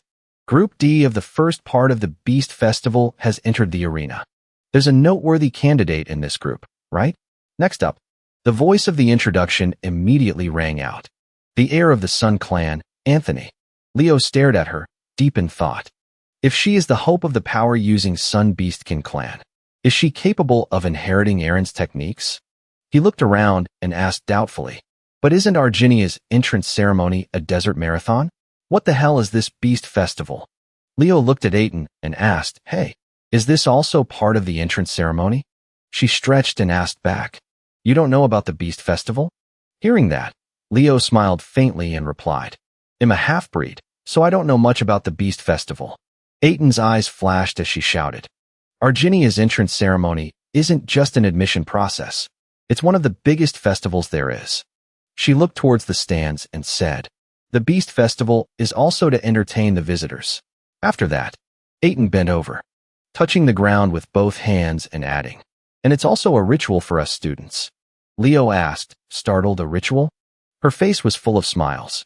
"That's right," she said, "in the context of the continuing threat from Tataros. This is a declaration to our fellow kin that we have arrived." Next, a foot appeared from the distance. Aiton looked at him and shouted, "Well then, fight as well as you did before, Black Rabbit." Leo closed his eyes and murmured, "We have arrived." A one-eyed giant was immediately released. It tilted its head back and roared. Immediately after, it raised its arm and rushed forward. The giant opened its mouth wide, saliva dripping continuously. The other beastkin immediately jumped up. They ran from behind it. The giant was kicked down. It immediately charged forward. It quickly rushed towards where Leo was standing still. A flash of red light tore through the darkness. Aiton leaped high and struck down at the giant's head. Her claws swung out, carving dozens of intersecting horizontal and vertical cuts on its body. Then, Aiton landed lightly on the ground. She turned her head, saw Leo still standing still, and shouted, "What are you doing, Rabbit?" He immediately raised his fist slightly. Leo punched the outstretched fist of the giant in front of him. Thin veins of blood immediately appeared in its eyes. The immense energy from his hand instantly spread throughout its body. The giant's entire body quickly exploded, splattering everywhere. The entire stand immediately erupted in excited shouts. "That was amazing, Black Rabbit. You're number one in my heart." Aiton stared intently at Leo and concluded, "There's no mistaking it. That Black Rabbit just underwent beastification." Her eyes narrowed, staring intently at his figure. A legend immediately came to mind. When the moon rises, it's the power that awakens the beastly instinct within us. Our ancestors have researched beastification for a very long time, but no one has been able to use it freely. Aiden thought of that man, except for one person, the brave Aaron. After a long moment, then a voice echoed throughout the place, announcing, "The Beast Festival has now come to an end." Aiden approached from a distance, shouting, "Hey, Black Rabbit, I want to ask." Another voice interrupted, "Hey, you're pretty good." He had his hands on his hips. Standing before him, he introduced himself. "I'm Dion. And you?" Leo calmly replied. "Leo." Dion, with a wide smile, exclaimed, "Leo, huh? I was worried this place was full of weaklings. Having someone of your caliber here puts my mind at ease." Aiden, with an angry face, raised her fist. "This musclehead. He's spouting nonsense again. What's his deal?" She brought her face close and yelled, "Black Rabbit, talk to me for a second. I have something I want to ask you." Leo, looking confused, asked back, "Me?" Dion frowned in annoyance and said, "Hey, keep it down." Suddenly, a loud noise made the three of them turn their heads at the same time. Boga walked towards them step by step, shouting, "It's too noisy." He crossed his arms, looking down from above. Everyone has worked hard participating in the Beast Festival. Right after that, excited voices arose. "Hero Boga. He looks so much cooler up close." Right after that, his voice rang out, announcing, "As you know, tomorrow's test will be crossing the Arid Great Desert. The rules are simple. You'll start from a strait, cross the Great Desert, and the destination is Azonia." Boga's voice lowered as he added, "However, the Arid Desert is one of the harshest lands on the continent." His sharp gaze swept over them. "So I have a piece of advice for you all." Boga looked at the entire crowd and warned, "Don't do anything foolish like confusing recklessness with courage." Ben, standing beside him holding a folder, said with a smile, "The nominated students who haven't participated in free classes for the past half year. Since you're not acquainted with the other students, please step forward and introduce yourselves." Leo, resting his hands on his knees, inquired, "Why didn't you participate in the free classes?" Aiden raised her head and replied with a smile, "I'm strong even without that stuff." She crossed her arms and glanced over. "Dua. My specialty is magic. It's a pleasure to meet you all." The guy frowned and calmly introduced himself. "Ridga. I'm a spirit master." She put her hands on her hips and exclaimed, "Aiden, let's all do our best." Leo glanced over and said, "Leo, it's a pleasure to meet everyone." Boga furrowed his brows and stared at him. Right after that, he, with a cheerful face, exclaimed, "Dion." What Dion said next made everyone stare at him. "If you're weak, don't get in my way. It's best if you just give up early." Seeing this, Ben immediately reminded them loudly, "Everyone, please go outside, check the dormitory assignment notice board, and then return." Suddenly, a hand was placed on Leo's shoulder. Boga looked straight at him and called out, "Leo, stay behind. I need to speak with you." Inside the room, his voice rang out, asking, "Leo, I'm just asking this to be sure." He immediately replied. Boga placed both hands on Leo's shoulders and asked, "You're Gena's son, aren't you?" Hearing that, he was startled and thought, "How does he know my mother?" Leo looked up and asked, "Yes, that's right. Do you know my mother?" Hearing this, Boga tilted his head back and laughed loudly. As expected, "You're Gena's precious son." He thought back to the past and recounted loudly, "I'm an old friend of your mother's. She and I were representatives for Lumen and Azonia, competing against each other. Surely your mother has told you a lot about me, this Boga, hasn't she?" Right after that, Leo's face was serious as he denied it. "No, sir. My mother has never mentioned you, not even once." Hearing that, Boga couldn't believe it and yelled, "Impossible. Gina and I were so close." The boy's voice affirmed, "My mother rarely talks about her school days." He closed his eyes. Embarrassed, he replied, "That could be the case." Boga's dangling hand suddenly clenched into a fist. In his mind, her image appeared. "Ellen, if it weren't for that fool, Gina would now." The corner of Leo's mouth curled up slightly as he said, "Although my mother doesn't talk about the past, but my mother has never regretted her choice." Hearing these words, Yoga's eyes widened in surprise. Then, she bowed her head and let out a soft laugh. In Yoga's mind, her praising face appeared. Gina was more radiant than a flower. She was still a woman who was both beautiful and valiant. Leo had a look of disbelief on his face. He said to himself, "My mom, a flower? This person's mind seems a bit." She looked straight into his eyes with a smiling face. "All right, I have witnessed your performance at the Demon Beast Festival. Let me look forward to the enrollment day tomorrow." Leo looked up and replied. After taking a shower, he came out wearing a bath towel. "I can't believe the dormitory is even better than the one at LSU." He turned his head to look at the door outside. He let out a confused sound. Suddenly, Aiton broke through the window and shouted, "Black Rabbit, I've come to expose your secret." Immediately after, her face was flushed red. Embarrassed, she covered her eyes with her hands. "Why are you undressing?" Leo replied calmly, "This is my private room." A moment later, he sat down on the bed. He asked doubtfully, "I'm dressed now. You can open your eyes now.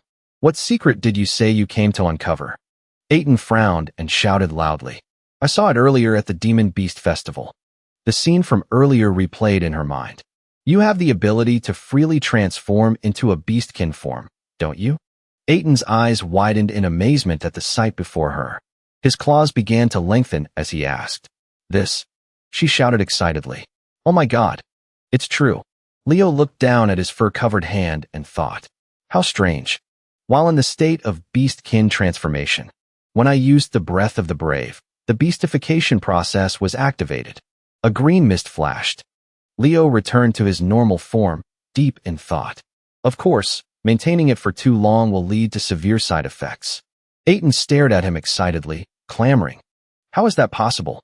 Throughout history, the only person who could freely transform into a beastkin was Lord Aaron. Leo's voice rang out as he asked, "Do you want me to teach you?" She asked blankly, "Really?"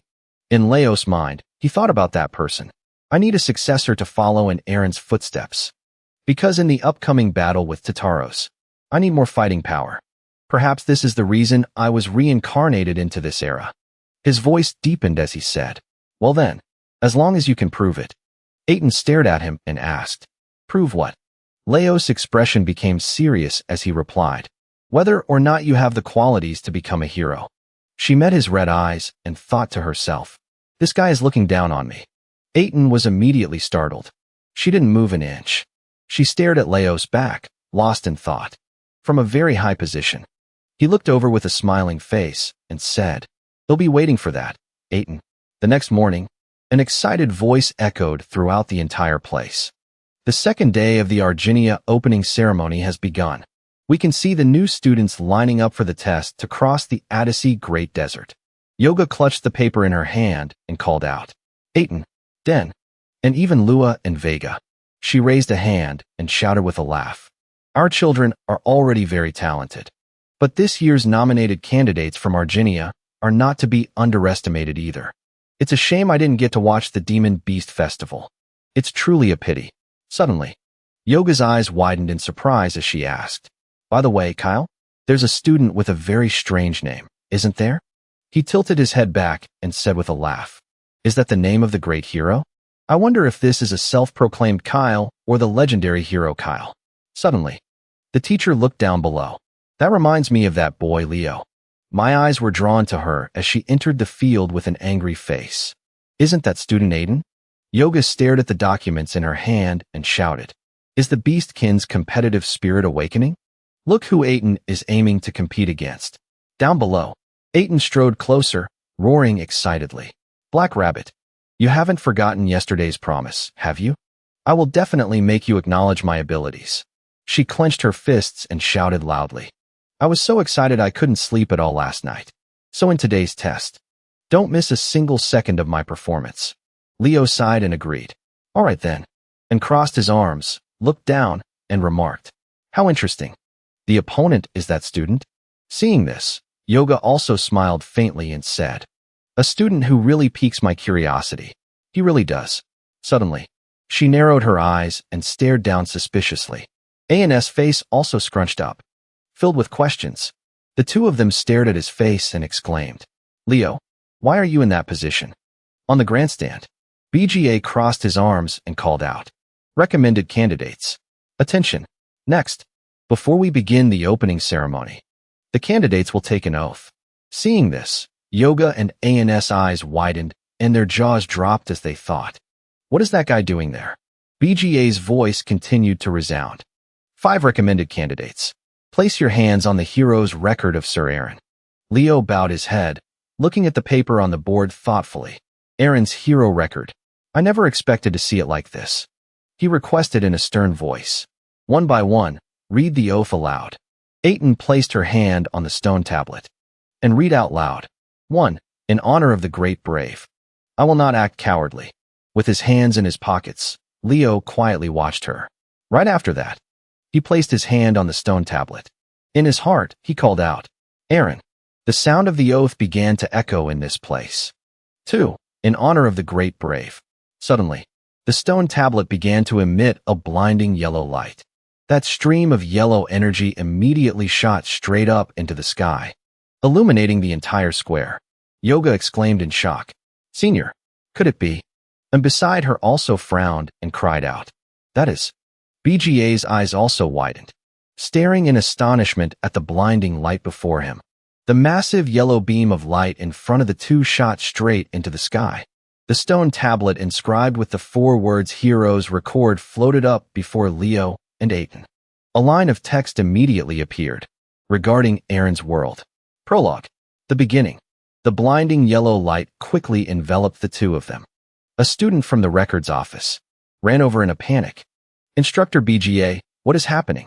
Could it be that the hero's world has been? BGA crossed his arms. He looked up and affirmed. That's right. The hero's world of Sir Aaron has been opened. His face full of worry, the student asked, Is the hero's world overloading? The instructor's expression immediately became solemn and thoughtful. Whatever the reason, a never-before-opened page of Sir Aaron's story has appeared, although it has transformed into a dungeon due to the overload. If it can be conquered, this is a chance to inherit the power of Sir Aaron. BGA thought about that dungeon world with concern. The problem is whether these kids have what it takes to conquer Sir Aaron's world. Inside the dungeon, Aiden opened her blue eyes and looked around. A line of text appeared in the dark space. Once upon a time, when darkness covered the world, she looked at these words and exclaimed, This is. Aiden looked at the deer in that dark world. She reached out to touch the mural, probing. What just happened? Black Rabbit, did you see that too? Just now, the hero's record clearly opened. Above the mural, another line of text appeared. A hero appeared. Leo's voice rang out, reminding her. Look at the sky. Aiden did as he said, and looked up to see deer running hastily. A line of white text appeared. A hero who brought light. She saw those words and asked in amazement. What is that? It's all gray. Next, another line of text appeared. A hero who brought the future. Leo's eyes flashed bright red as he spoke. It seems this is 5,000 years ago, when Aaron was still alive. An age of despair. In that red light, a line of text appeared. Please save us. Be very careful not to get devoured. Aiden looked at the dark world and asked, Is this the land where the hero Aaron once lived? Beside her, Leo looked around and replied, That's right. It seems we are in the fallen refugee city. She exclaimed, her face full of doubt. Why did the hero's world suddenly activate on its own like this? For thousands of years, there hasn't been a single document mentioning that Sir Aaron's record page has been opened. Hearing this, Leo recalled that memory and pondered. Even in the hero studies classes, even back in Vea's time when I touched my own record page, the hero's world only appeared then. He lowered his head, unable to stop thinking to himself. But all those times were related to my page. This time, however, anyone can clearly see that this is Aaron's record page. The two looked up at a bright screen that appeared high above. A notification line appeared. Main quest. Find Aaron's whereabouts in Geisha. Leo placed 2 fingers on his temple and wondered. A main quest? Isn't this supposed to be a normal hero's dungeon? He looked straight ahead, contemplating again. If this is an officially activated world, why is all communication with the outside world cut off? Leo turned his head and, seeing her trembling non-stop, asked with concern, Aiden, are you still okay? She mumbled softly. Then, Aiden turned her head to look back, her face completely flushed. She exclaimed excitedly, Look, the objective requires us to find Sir Aaron. That means we're about to see Sir Aaron in the flesh. The excitement in her voice was unconcealable. Finding him surely won't be difficult at all. Because his fame is so widespread. Leo replied hesitantly. I guess so. Aiden clenched her fists, shouting with joy. So, let's start by asking people around here. Leo followed with his hands in his pockets, thinking. In reality, people living in this era would certainly think that. Because what history records is different from reality. He remembered his figure. But as for the Aaron of this period, after a while, a man shouted impatiently. How many times do I have to say it? I've never heard of anyone named Aaron. Aiden watched his figure walk away, asking in disbelief. How could this be possible? Not a single person knows about Sir Aaron. She turned her head to ask someone nearby. Hey, you beastkin over there.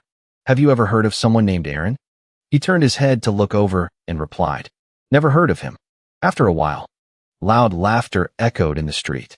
Haha, what a bunch of naive and innocent beastkin. An elf, holding a wine bottle, drunkenly called out. If you can't find a place to stay, feel free to drop by my room. Aiden covered her mouth with her hand, whispering softly. The atmosphere around here is starting to get weird and worse. Leo looked straight ahead and called out. We have to find a place to rest before night completely falls. His eyes gazed straight ahead as he pondered. Perhaps the current time is the year 1462 of the Antora calendar. That's 20 years since the era of calamity began. Leo walked quickly ahead, thinking. At this stage, we don't need to waste our efforts blindly searching for Aaron. There's someone else we must meet. On the wall hung a rotten wooden sign. Leo looked around and thought to himself, that person must be somewhere around this area. Aiden, walking behind, shouted loudly. Wait up, Black Rabbit. She put her hands on her hips, being noisy. Where are you trying to run off to? I know you're leading the way, but... Leo replied without turning his head. In a place like this, you can't even find a decent inn. Behind you. Aiden kicked out strongly at the cloaked person behind her. She gritted her teeth, her face fierce as she looked over. Her fists clenched as she heard Leo shout loudly. Stop it. Don't get into a fight. Right after that, Agon grabbed her by the neck and lifted her up. Aiden turned her head and shouted. Black Rabbit, you should find a way to run. He looked at her and interrogated. For what reason did you come all the way to this place? Agon's voice lowered threateningly. If you don't tell the truth, I will end this beastkin's life immediately. Lines of introduction appeared in midair. The legendary hero was originally an elite student. Aaron's world. Right after that, a man spoke up and asked, Who are you, little rabbit? Something is lurking out there. Be extremely careful. Leo raised his head, looked over, and shouted. We came here because we were instructed to come to this location. Agon's eyes flashed with a golden light. He stared intently. Who gave you the instructions? This is a strictly forbidden area. He looked straight at him. He replied without a care. That coward Aaron sent us here. Immediately after that, he let go and dropped Aiden to the ground. Leo quickly went to her side. The sound of Agon's voice rang out. Follow me. He led the two of them into a room. Then he left. You have the right to rest here tonight. Come back and see me tomorrow morning. Leo walked up the stairs step by step.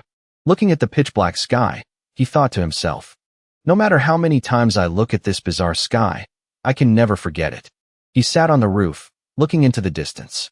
It still makes me feel unnerved, just like always. Leo looked out into the distance, lost in thought. Outside the borders of Giza, there's nothing but a thick fog. Does that mean the area we can move in this world is limited to just this place? Right after that, deer and text appeared in the sky. Both of us, with our still clumsy skills, are trying to steer the boat with our small hands. The words continued to appear. During the midterm examination, the main quest was revealed until Chuban is defeated. If that's the case, this definitely isn't an unforeseen accident or a loss of control. But why can't the outside world interfere with this hero's world?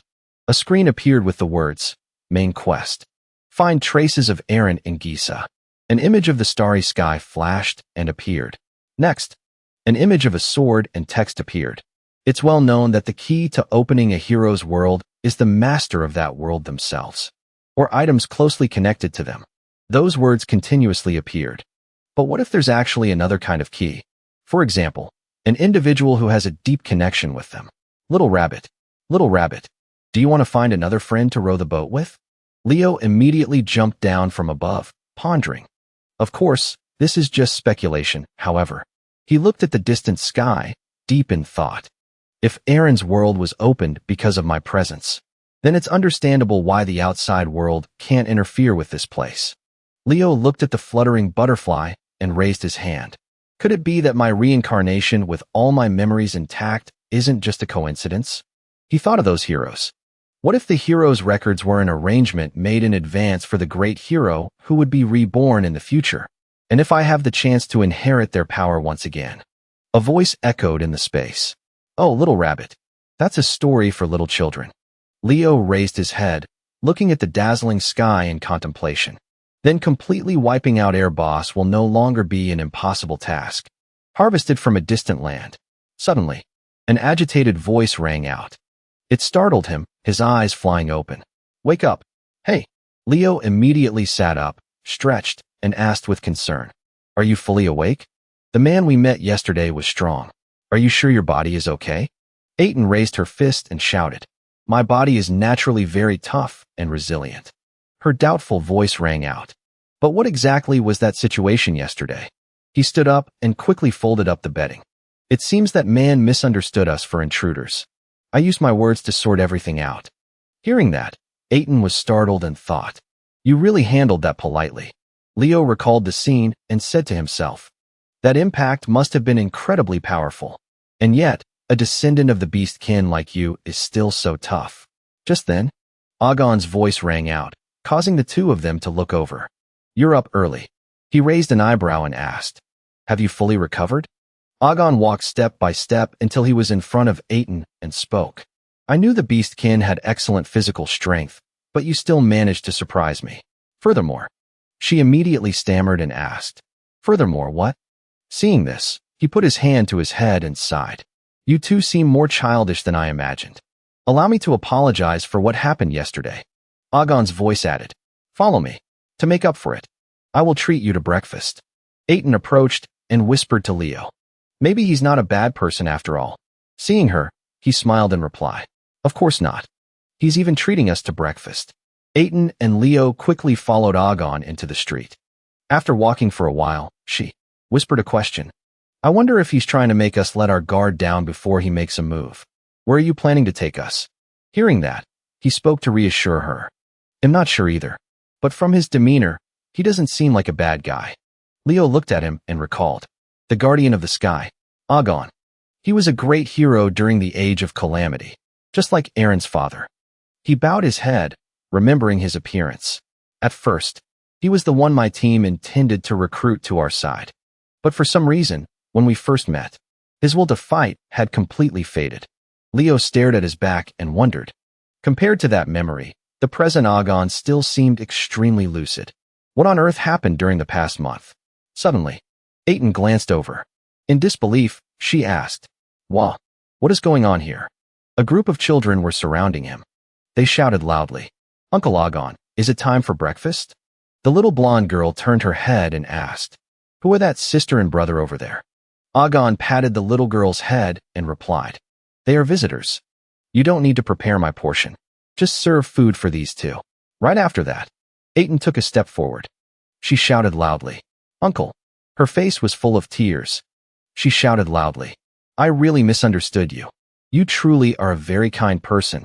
As for Leo, he was startled and looked towards a nearby corner. His eyes immediately widened in surprise.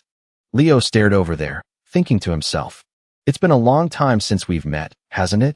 The scene of his past life with Elsie immediately appeared in his mind. Leo looked at the current her and thought to himself, The great spirit of darkness. Elsie, in the darkness.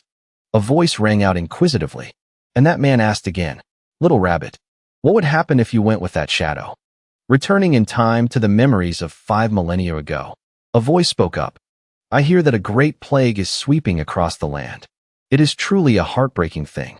A woman asked, Are you the guardian of the sky? Who are you? Agon heard the voice and looked up. Lathinas said, I came here to invite you to join the expeditionary force. Luna continued, We are in great need of the power of a hero like you. He bowed his head and refused. Just go back. I have no intention of joining that army. She tried to persuade him. But, for someone like you who has achieved the title of Guardian of the Sky, Before she could finish, Leo stepped forward and interrupted. That's enough. Luna, can't you see? His will has completely collapsed. Luna reasoned. But the human spirit can still be reignited. It's truly a waste to leave a figure of this caliber here. Lathina said softly, Hey Luna, you're right. A will can be restored. However, someone who has nurtured hatred in their heart can no longer be saved. She turned to leave. We should just go find someone else. Agon said softly. I have someone I can introduce you to. He guided them. Try looking for someone named Aaron. She wondered. Aaron? But in this vast world, where would we even find him? Lathina's pleaded. Since you've gone to the trouble of guiding us, please show us the way properly. But in contrast, Agon gave a blunt reply. There's still time, anyway. You can take your time searching. Leo sighed. Someone recommended by the guardian of the sky himself must not be an ordinary person. Suddenly, a voice spoke up. You should fix that hasty nature of yours, Luna. The words made her freeze in her tracks. Embarrassed, Luna shouted. What did you say? Are you tired of living? Looking into the distance, a figure appeared in the hazy space. Is that the spirit of darkness? That's right. A girl with a sparkling light appeared. Loud laughter rang out. Oh, hello? I didn't expect to meet the spirit of darkness here. Time shifted as a thought appeared in Leo's mind. It's so unexpected to meet LC in this place. He looked towards LC. In the past, we had met while gathering the expeditionary forces. Unfortunately, now is not the time to reminisce with LC. Leo said softly. Thank you. He continued to be lost in thought. Because it would be a whole year before I or Kyo would have the chance to meet LC again. Elsewhere, Aiton was carrying a bowl of hot soup and called out enthusiastically. Come have a meal with us, uncle. He didn't hesitate and agreed. All right. You said that it was Aaron who told you to come here, right? Leo wondered. Even I don't know Aaron's current whereabouts. Agon replied. I don't know. Where is that foolish disciple of mine? He's been missing for half a year now. Aiton excitedly stood up and said loudly, Mister. So you're the master of Lord Aaron? He sighed. I am the master of that incompetent fool. A noble hero. Great and courageous, Aiton continued. How can you call someone like that incompetent after raising him? She chuckled. You shouldn't be so overly modest, sir. He said softly. It seems this little girl is misunderstanding something. My disciple is not noble, great, or brave like you think. Hearing that, Aiton was startled. Agon remarked. Of course, he has strength far beyond his age. But that guy is a coward. He is completely unworthy of possessing such power. The reason Aaron left this region was simply because he feared war. She clutched her head and screamed. No way. That can't be happening. My Lord Aaron. He was confused. What's wrong with your friend? She ran off, crying as if her house was on fire. Lord Aaron could never be a coward. Leo also found it very hard to understand. She has always admired Aaron and sees him as an idol. He turned and looked down. Idolizing Aaron? That's truly unbelievable. He stood up. That's because her life was saved by your very own disciple. It's true that Aaron might be a coward, he said loudly. But in places you don't know about. He has saved many people. I am also one of the people he saved. Leo gave a friendly smile. So, you have every right to be proud of your disciple. Agon was startled. That child. Has he grown this much in the past half a year? He stood up and patted Leo's head in praise. Elsewhere, Aiton was sitting in a corner, trembling and sobbing. I can't believe it. Lord Aaron was once a coward. Leo walked over and asked, Why are you so shocked that Aaron is a coward? She replied, Because the hero Aaron was the one who gave me courage, Aiton recounted. When I was young, I was a weak and fearful child. I wanted to quit every time I trained. But my father taught me that my name was given to me after the great Lord Aaron himself. That's why I became determined to become as brave as Lord Aaron, the one who never backs down from any adversity. Her voice softened. And now, I hear that he was once a coward.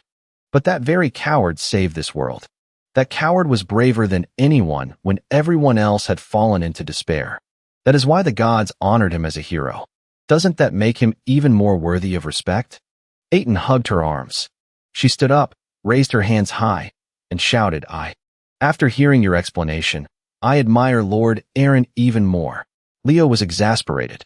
You sure change your mind quickly. He turned his head and thought to himself. Speaking of which, I just remembered. Aren't all these kids supposed to die? When our party arrived, the residents of this region had all died from a plague. Except for Agon.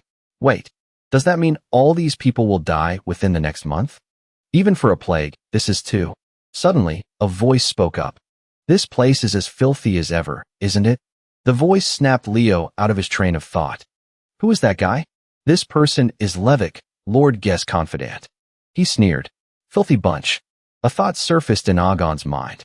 During the Age of Calamity, not everyone stood up to fight against the darkness. The era had fallen into conflict, and the most difficult enemies to deal with were not the external ones, but the enemies from within our own ranks. Levick had a sinister look in his eyes. Greetings, guardian of the sky, Lord Agon. He thought to himself, he's just the type of trash who greedily seeks fame in the expeditionary force to pretend to be a hero in everyone's eyes. Agon's voice was grim. What are you doing here? The man leaned in close to him and laughed loudly. For a great hero like you, Lord Agon, to be rotting away in this cursed land during such chaotic times, I fear that even the gods who have left this world would find that unacceptable. What do you think about ending these long days of seclusion to join the Hero Corps? Agon replied firmly. I've already stated this before. I will only consider it when the Lord guarantees the safety of these children. Hearing this, the man was displeased and looked down. I understand your intentions. I will report back that the guardian of the sky is not yet willing to serve him. The children standing nearby trembled violently. However, Levick continued, I have received strict orders to retrieve the treasured black bow, saddle, at all costs. Leo pondered. Isn't saddle one of the most powerful swords of the Western era? So Agon is its wielder? I've never heard Aaron mention this before. If Agon possessed such a powerful sword, he would surely have given it to Aaron before he set off to travel the continent. Agon said softly, I have stated countless times that saddle was shattered in a battle 10 years ago. The man rested his chin on his hand. Guardian of the sky, do you intend to defy the Lord's command for your own selfish desires? Why are you lying like this? He grew cold. Why would I have any reason to lie? And even if I were lying, what could people like you possibly do to me? Agon's aura flared as he growled. You dare to make a move against me? Levick clenched his jaw. He turned to leave. Very well. I will retreat for today, but the Lord himself will soon come for you. His hatred still palpable, Levick left a warning. As long as you remain in Giza, you will never escape him. Agon then sat down. My apologies. You had to witness such an unpleasant scene. Leo replied. It's all right. I'm quite familiar with people like that. Aiton was also annoyed. Humph. What a bunch of despicable cowards. He asked. But what's this about joining the Hero Corps? He put down his bowl. It's just as they said, Agon explained. It's about joining the army to fight against the forces of Air Boss. She growled. In that case, isn't joining the Hero Corps a good thing? He denied it. I can't do that. Once I join that corps, Agon's gaze fell upon the children. There will be no one left to look after these kids. Aiton spoke up. Regarding the orphans, surely the kingdom or the Lord would. He cut her off. Giza would never care for them. On the contrary, they will abandon them. They are always ready to sacrifice the few for the so-called greater good. She shot to her feet. They would discard them? Aiton was indignant. How can those who call themselves heroes harbor such thoughts? Agon gave a friendly smile. I find it strange, you kids. Are you really children born and raised in this age of calamity? To think there are still people who can cling to such dreamlike ideals, so far from reality. The children were always joyful and excited when playing with Agon. Leo asked, what's wrong with dreamlike ideals? He patted the children's heads. If it's the right thing to do, then it's only natural to walk the path of righteousness. Isn't that why you, Sir Agon, are devotedly caring for these children? His eyes stared straight at Leo, deep in thought. He's just a child, only about 16 years old. But where did he get such profound thoughts, far beyond his years? Agon asked, what are your names? Aiton quickly replied, my name is Aiton. This black rabbit is named Kyle. He stroked his chin thoughtfully. Kyle, you say? That name will bring you much hardship. Aiton looked up sheepishly and mumbled. It's the same name as this kingdom's hero. She wondered to herself, is Kyle a real person? Aiton stammered. The hero was real? Suddenly, a hand grabbed her tail and yanked it back. making Aiden fall down with a thud. Agon asked, puzzled. What's wrong? Leo chuckled. Oh no. It's nothing. He whispered into her ear. If you keep spouting such nonsense, our battle plan will be ruined. But grabbing a lattice weak spot is truly. He let out a sigh. If it's the right thing to do, then it's only natural to walk the path of righteousness. Right. That assertion is very accurate. It's been a long time since I forgot about it. A value that should have been so obvious. Agon asked. For what purpose did you come to Gisa? Leo answered decisively. To find Eren. Agon pushed himself up to stand. In that case, you should stay here until he returns. Even though we haven't heard from him for half a year, this is still his home. He turned and walked away. Sooner or later, he will find his way back. Suddenly, the system screen appeared. Quest. Reunite with Eren when he returns home in 3 days. Aiden's eyes lit up. The objective progress has updated. We're scheduled to meet Eren in just 3 days. He was also delighted. That's right, Leo thought. It seems that finding Agon was a wise decision. She dashed off. That black rabbit. Last night, I met Uncle Agon to ask for more information about Sir Eren. Leo reminded himself. Watch your mouth. Don't say it aloud. Suddenly, the system screen appeared again, startling him a little. The screen displays. Mission. Rescue the Guardian of the Sky, Agon. Leo wondered. A rescue mission? Am I the only one who can see this? He recalled the past. Back when I was Kyle. When we came here, Agon's spirit was completely broken. The fact that I need to save him means. Does it mean I have to keep Agon's will from wavering? Something is bound to happen in the next 3 days. Before Eren appears. Am I unintentionally missing some detail? Suddenly, a voice cut through his thoughts. Hey, mister.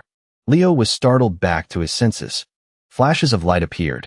You're well aware that I'm not some mere mortal, right? He quickly recognized her. LC, Leo replied. That's right. You're a magical spirit. LC praised him. As expected of a brilliant spirit master. Leo was a bit confused. I never expected LC to smile like that. Her gaze sharpened. And you're a multi-talented person, too.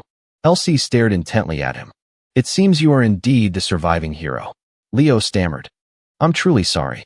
But She interrupted. Don't try to fool me anymore. LC continued. Someone who possesses the power of a hero. And also holds the gem of light in their hand. Besides that guy. Can only be a comrade of Licinus. He was surprised. To think this gem would make LC mistake me for Kyle. She said. I've heard rumors about it. That Licinus took his comrades and left Gastro to subjugate Air Boss. That's why I was planning to look for you all. Leo wondered. Why is that? LC gave a very friendly smile. Isn't it obvious? Of course, it's to lend a hand in saving this world. He pondered. Is this child really the great spirit of darkness, LC, who once made a pact? With me? She's so different. Leo blurted out. For what reason do you want to save the world, LC? I am a spirit born during a time of chaos. Therefore, I yearn to see the twinkling stars in the night sky. She held her hand out towards the light. LC spoke softly. I heard people say they are incredibly sparkling and magnificent. She turned to him. So, where is Licinus now? Leo replied. He's on his way to Gyra. It'll probably take him a while to arrive. LC chuckled softly. How fortunate. I thought I'd have to search on my own. Luckily, I didn't choose the wrong direction. He asked again. What was the reason you decided to make a pact with Licinus? She said. Well, I've heard of his reputation. That you all defeated the commander of the Ion Gas Legion. LC stood up with her hands on her hips. In this day and age, who would be brave enough to declare they've defeated a Legion commander and then go to subjugate Air Boss? Isn't someone like that worthy of being my contract master? Leo pondered. This difference feels so strange to me. And yet, the person LC chose to make a pact with was me. His gaze lowered. And I never heard the real reason either. Suddenly, she turned back. Oh, by the way, LC leaned in close and whispered. You must keep this an absolute secret from Eren, okay? The dark swallowing sword, Salt, is actually me. Scene changed to the Lord's mansion. A voice asked, Has Agon refused my offer? My lord. That is correct. This person is Lord Radianja. The old man gazed into the distance. That Agon. To protect this Gihan region, we clearly need that power. What on earth is in that place that he's so insistent about? David bowed his head and reported. It seems he is still concerned about the orphans in that cursed land. Radian slammed his hand on the table. How foolish. The man listened silently as he was scolded. To think he would reject the greater good just to protect those useless things. David continued. Furthermore, according to the rumors among the populace, a plague is running rampant in that cursed land. Radian wondered. A plague? What should we do now? If the plague spreads among the refugees, this entire city will be in danger. Footsteps slowly approached. He leaned close to his gloomy face. The root must be eradicated before the disease can spread. It pains my heart to have to eliminate those helpless children, Radian stammered. But Agon will certainly not stand by and watch. Levick gave a friendly smile. Rumors of the plague have already spread to every corner of the city. Preventing this disaster is also the wish of the vast majority of the people, he persuaded. Even if Agon is that dense, he wouldn't do something as foolish as plunging this entire bustling city into misery. Radian let out a sigh. Indeed, having you here, Levick, is truly a blessing. He declared, I officially grant you full authority over public security in Geisha. The man gave a sinister smile. I will do my utmost to repay the Lord's trust, and I will certainly bring the saddle sword back here. Elsewhere, whispers and chatter arose. A cursed land? That's insane. And there's a plague, too. What is the Lord thinking? What if the disease spreads here? Someone needs to do something right now. For now, let's just stay away. Don't want to bring trouble upon ourselves. Leo looked towards LC, who was playing happily with the children, and pondered. Ever since Levick visited Agon's shelter, the rumors about the plague suddenly intensified. Back then, she had said, Licinus is truly an outstanding summoner, and with her black dragon bloodline, she's an extremely fitting match for a dark spirit like me. He asked, why are you repeating something everyone already knows? Fine. All right, go find Licinus and make a pact with her. Elsie looked up at the sky. Have you ever thought about whether this world is even worth saving? Leo was confused.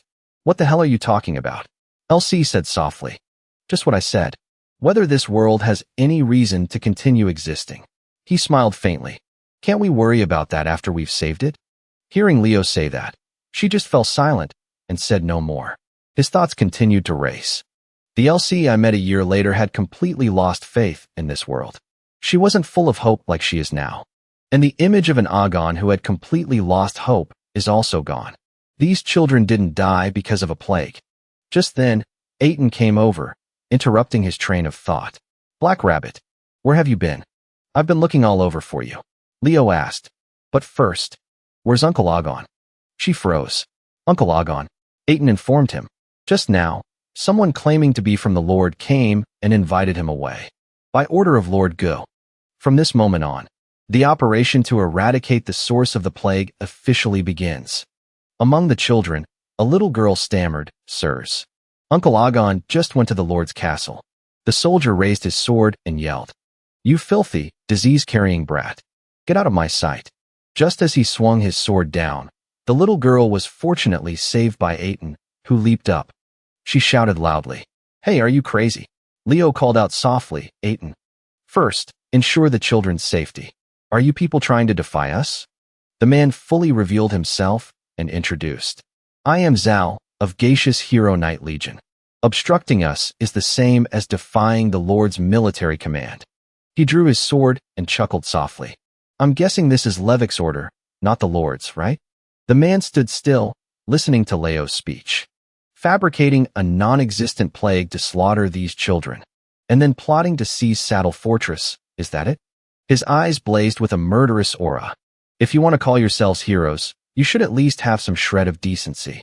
Otherwise, it's an insult to those who are truly risking their lives to save the world. Zal charged forward.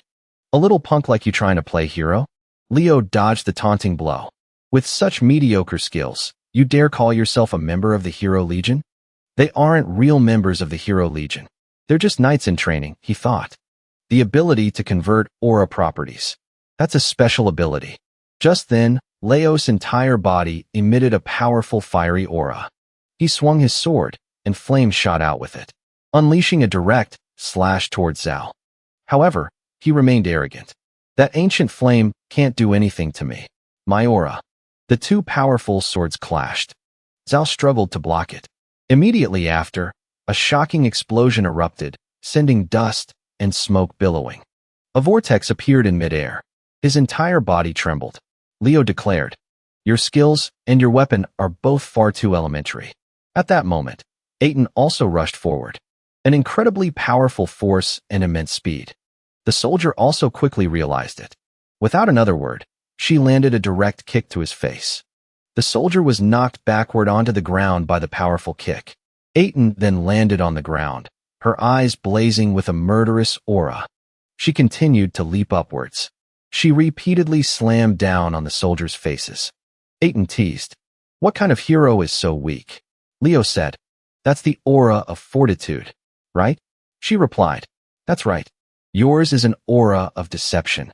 Aiden smirked. "If we were to fight each other, it would be a lot of fun." A ragged soldier approached. "You fools." The man clutched his pathetic face and shouted, "How dare you pick a fight with our hero legion? Lord Leviathan will not forgive you bastards," he declared. "You'll pay the price for making an enemy of Heya just for those filthy orphans," Aiden said coldly. "So you want to get beaten up that badly, huh?" he asked. "Aiden, can you step aside and take the children away?" Leo snarled. "I have business to take care of with that guy. Please." She quickly agreed. "All right." Aiden went over to the children. "This dangerous feeling." She waved her hand, shielding the children. "Kids, stay away from here for a while." The man asked arrogantly, "Are you going to beg for your lives now? Did you send the children away because you don't want them to see you kneel? How pathetic." Leo showed a sinister smile. "That would be you.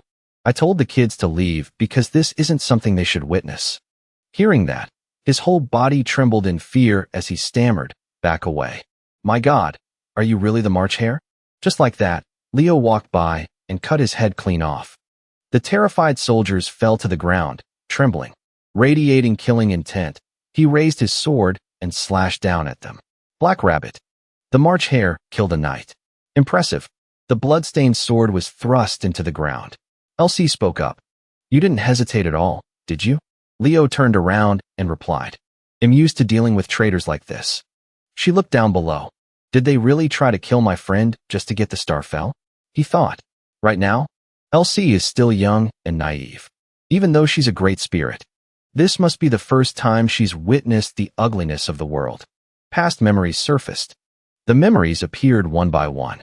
As Elsie had said before, "Kyle, even so, I think it's still better to find one." Leo was startled. "Find what?" she said. "A reason to save the world." Returning to the present, Elsie said softly, "I just wanted to gaze at the stars in the night sky before the age of calamity arrived," Leo said. "To save the world, Elsie, I promise you, the stars in the night sky are more beautiful than you can ever imagine. And I often fall into this illusion that the most beautiful star in that night sky, the brightest star, is lost and heading towards me." He patted her head. "That is why this world is worth saving, that it is falling asleep, resting its warm head on my shoulder." Elsie smiled brightly. And then I suddenly thought, oh, I want to become a guiding star for all those pitiful, wandering souls. And now, I will say my goodbyes. For the evening. Good night, and I will see you early tomorrow morning. Leo stood before the blazing fire. The mission objective hasn't appeared yet. He looked at the display screen. Hidden mission objective. Save Agon, the guardian of the sky. Does that mean Agon's hideout isn't safe yet? Agon has gone to the Lord's castle. And LC is staying here. LC can defeat Lord Leviathan's minions on her own. That means the children at the orphanage are facing a death that not even a great spirit can prevent, Leo concluded. With our current strength, we still can't guarantee the children's safety. Suddenly, a voice cut through his thoughts. Black Rabbit. Someone stronger than the last group is coming. Aiden ran over. Leo calculated. But we've already ruined their plans. She crossed her arms. Even so, if Black Rabbit and I join forces, we won't just have to fight.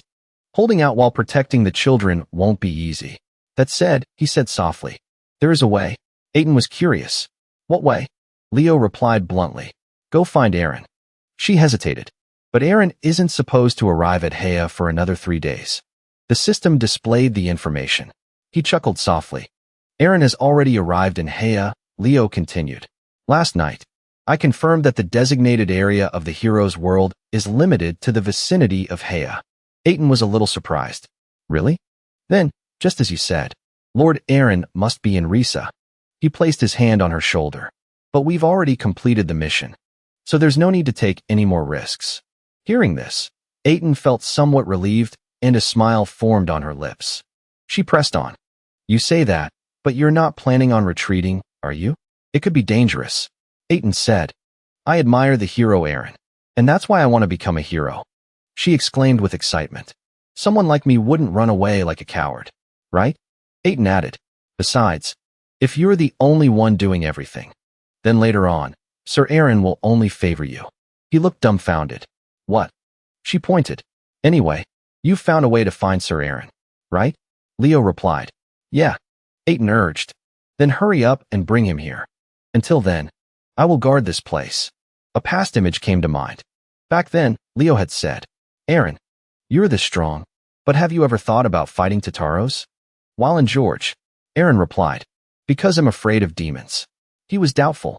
But have you at least thought about wanting to fight? He replied, of course.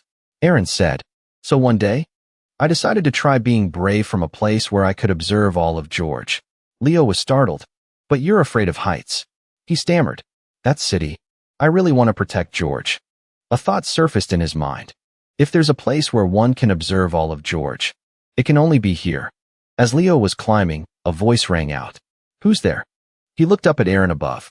The only great hero born in the era of calamity. A ridiculous cowardice, yet possessing an unbelievably great courage. Leo spoke. I've come to get you. Aaron, he asked. You know me? He replied. Yes. Leo said. Your younger siblings at Agon's hideout are in danger. Aaron was startled for a moment.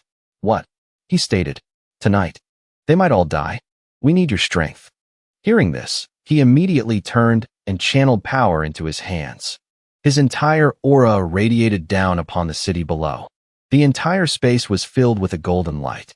Aaron's whole body emitted a brilliant energy. He turned back and asked, have we met somewhere before? Leo extended his hand and replied, in the not-so-distant future. This isn't the time to talk about that. He immediately shot down below. He assessed, throwing yourself into danger to protect someone precious, whether it was back then or now. Leo's eyes followed him, observing, you haven't changed at all. So, let this be a message to all the lost stars in this land. I will be the morning star that illuminates every path. Let us light that path together. Afterwards, a tremor shook the entire city, and the children cried out in fear. A loud shout echoed. You useless bunch. In the end, you still made me act personally. Aiton revealed herself. Humph. The attack looks powerful, but in reality, it's too ordinary. Powerful attacks were unleashed. A flash of light, like lightning, struck the ground. Mana. She braced her hand on the ground. A mage imitating the style of a warrior? Don't you feel ashamed? Levick gritted his teeth in resentment. Did this lone person really wipe out my entire cavalry unit? I thought that as long as Agon was held back, no one else could stop us. Aiton leaped high into the air, laughing loudly. How pathetic. She came down with a powerful kick to his face, only knowing how to rely on the power of magic artifacts, while your own skills are too weak. Levick's entire body was slammed to the ground by the kick. Aiton let out a sigh of relief. It's not over yet. Get up. Suddenly, a voice spoke up. I must praise you. No. I must admit, it's very impressive. This person is the demon tribe member, Latinus, the beloved daughter of the Witch Queen. She clasped her hands in praise. What my mother warned me about was not wrong at all. The heroes of the surface world are still an unpredictable threat. Aiton growled. You still managed to survive? She leaped high into the air. I will make you disappear immediately. The daughter giggled. Oh my. Do you think you're capable of that? Aiton's eyes were thoughtful. Black lumps like stuffed animals emerged from her body, mocking. You little kitten. She was startled. A demon tribe member? How is that possible?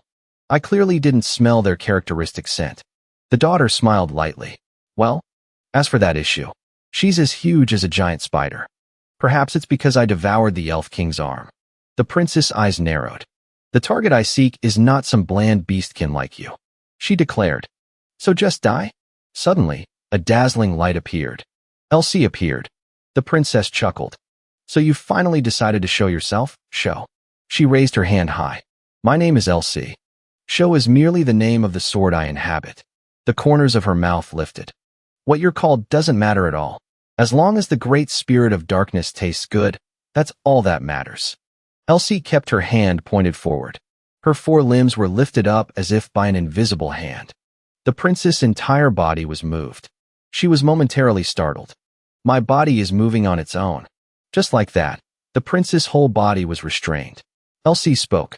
Compared to the battle 10 years ago, when I and Agon defeated you, you haven't improved at all, have you, Spider Princess? This situation Aiden caused is truly formidable. So you are the great spirit. She chuckled. That meager little trick is nothing. Just then, one of the princess' legs moved. It unexpectedly pierced right through Elsie's body. She cackled. How interesting. How exciting. Try to pull that trick again. As she finished speaking, Elsie clutched her stomach with one hand and reached toward the princess with the other. Seeing her struggling like that, Aiden grew a little worried. Are you okay? Half of her head was gone, but the princess was still very arrogant. What do you think? Completely different from 10 years ago, right? She taunted, as if she were immortal. A weak great spirit who doesn't even have a contractor. Deludes herself into thinking she can defeat the daughter of the demon beast queen like me? The princess brought her foul-smelling mouth with its sharp teeth close to Elsie. Let's see what a great spirit tastes like. She opened her mouth. Let me have a taste. In that critical moment, Aiden rushed forward with a powerful kick, shouting, Don't you dare. However, the princess had already caught Elsie with her pincer.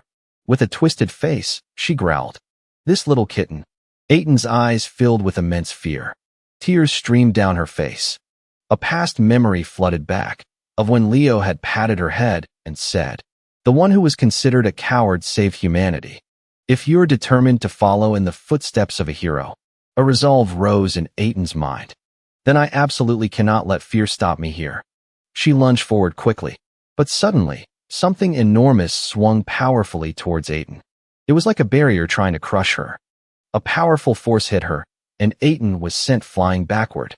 The princess chuckled softly. You should wait your turn. He'll devour you for dessert. Her whole body ached as she fell, lying trembling on a pile of rubble. Her vision was blurry, but her will was firm. I must get up. Aiden clenched her teeth. Please move. I'm begging you. A gentle voice was heard. Are you still okay? This startled her awake. A golden light flashed through the space. Aaron appeared like a god. You've worked very hard. Aiden was astonished. Aaron. Meanwhile, the princess laughed loudly. Now just give up. A powerful voice rang out. Let that girl go now. A loud growl was heard. Pure white fur appeared. A wide jaw with sharp fangs was revealed. She chuckled. Beast transformation, huh? The princess taunted. It's not a full moon today. Are you a mutant or something? Aaron repeated himself. I ordered you to release that girl. She pointed her sharp pincer at him. I don't feel like it. Don't interrupt my meal. Get lost. The princess grumbled. I really don't understand why there are so many annoying beasts today. But Aaron quickly grabbed that pincer with one hand. He slammed it directly into the ground. The princess was startled to feel a furry hand gripping her neck. She stammered. What is this source of power? Just like that, the woman's entire body was slammed straight into the ground.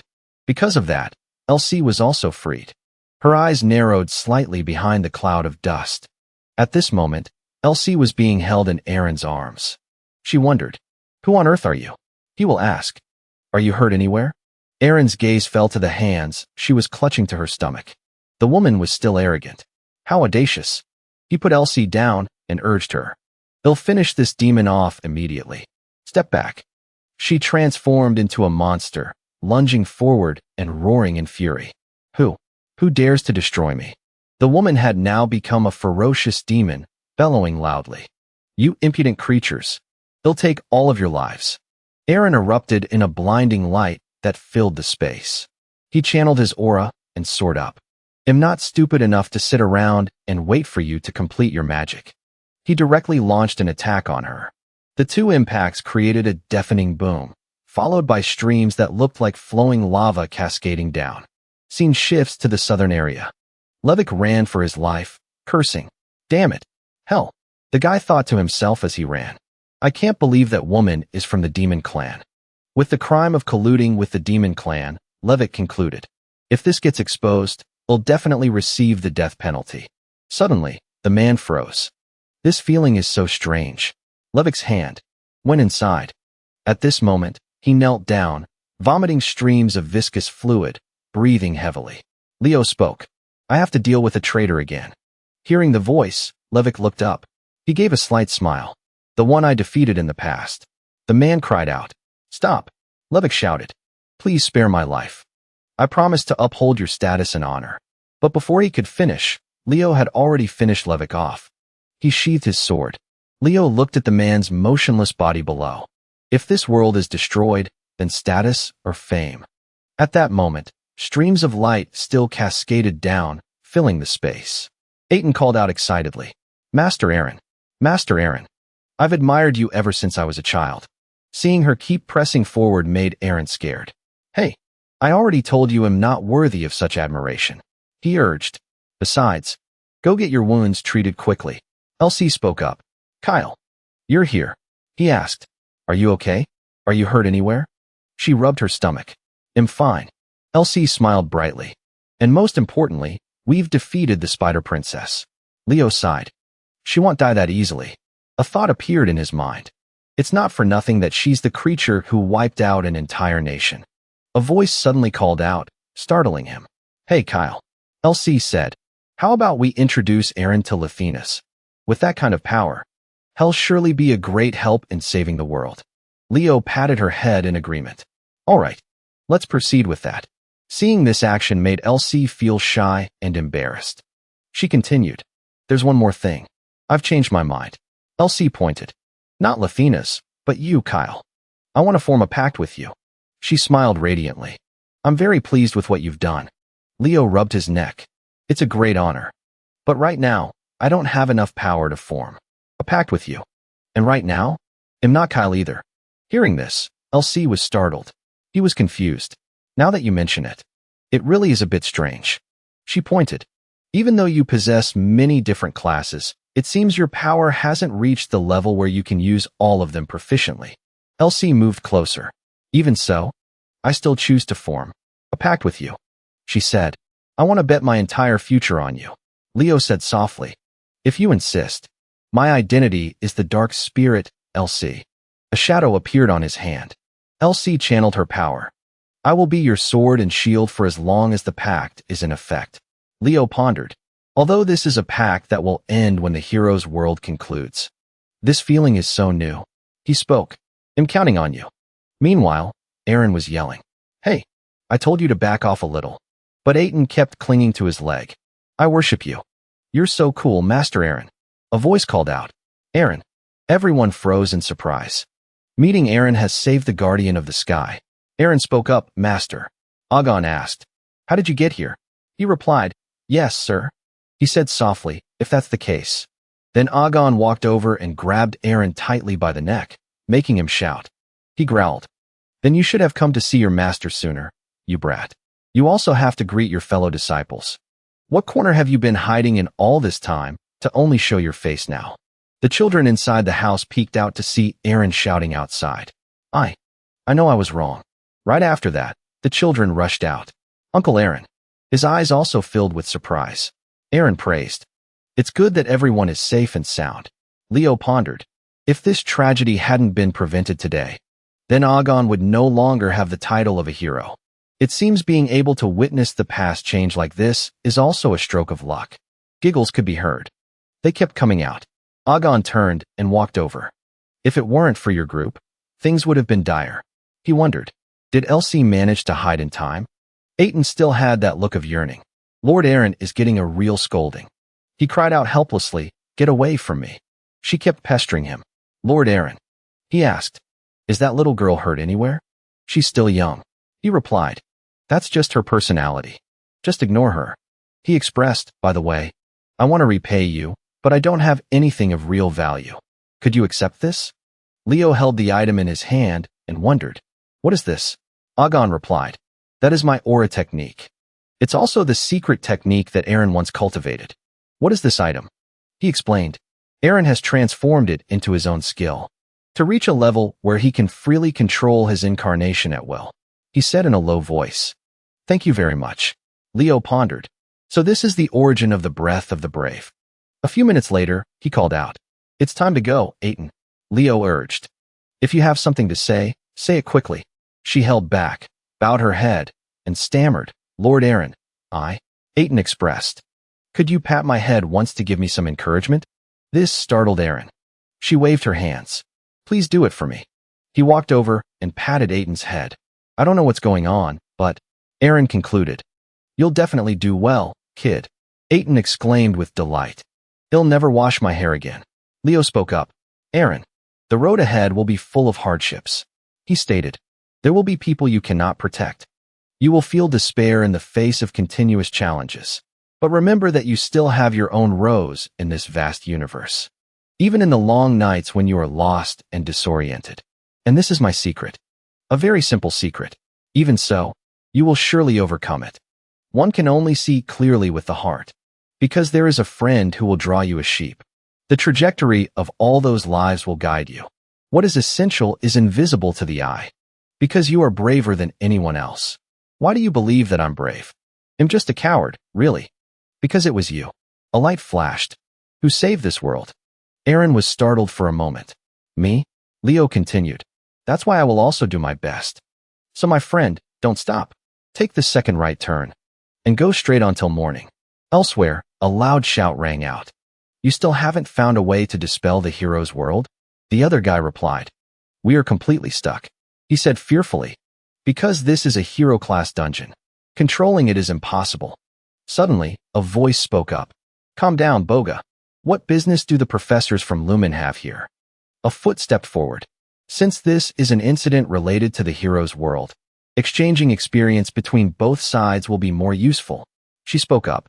At our academy, during the past first semester, there have been quite a few unnecessary troubles. He continued. And in this incident, our students were also caught up in it. He was startled for a moment. What? Boga approached. That stone tablet. Her eyes narrowed. The change in the hero's record is proof that the hero's world is being conquered.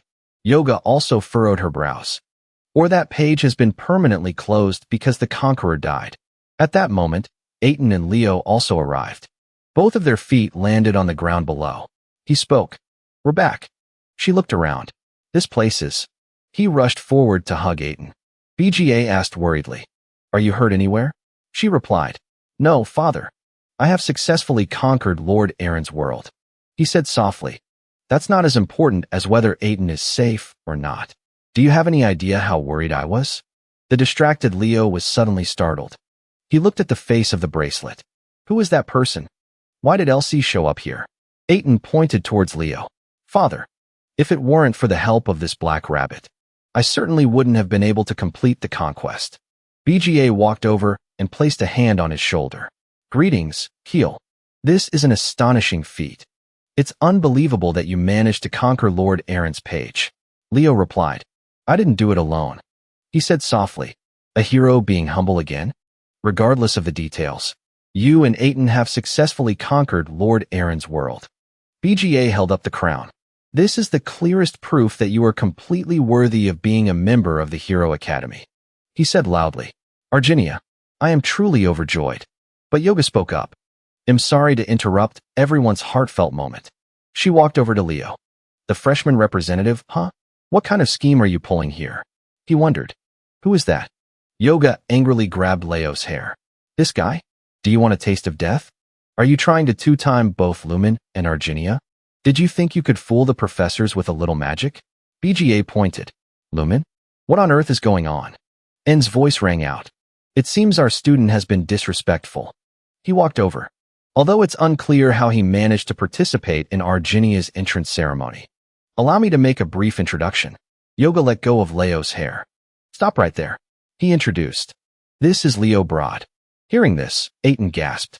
Huh. Then his whole body transformed back. The top freshman of Lumen Academy. Leo spoke. Hello, everyone. Elsewhere, a fragrant cup of tea was lifted. A respectful voice reported. Madam, There is a guest who wishes to see you. Gina sipped her tea. A guest? Who has come to visit? The other person replied. She introduced herself as the young master's schoolmate. She said softly, "Is that so?"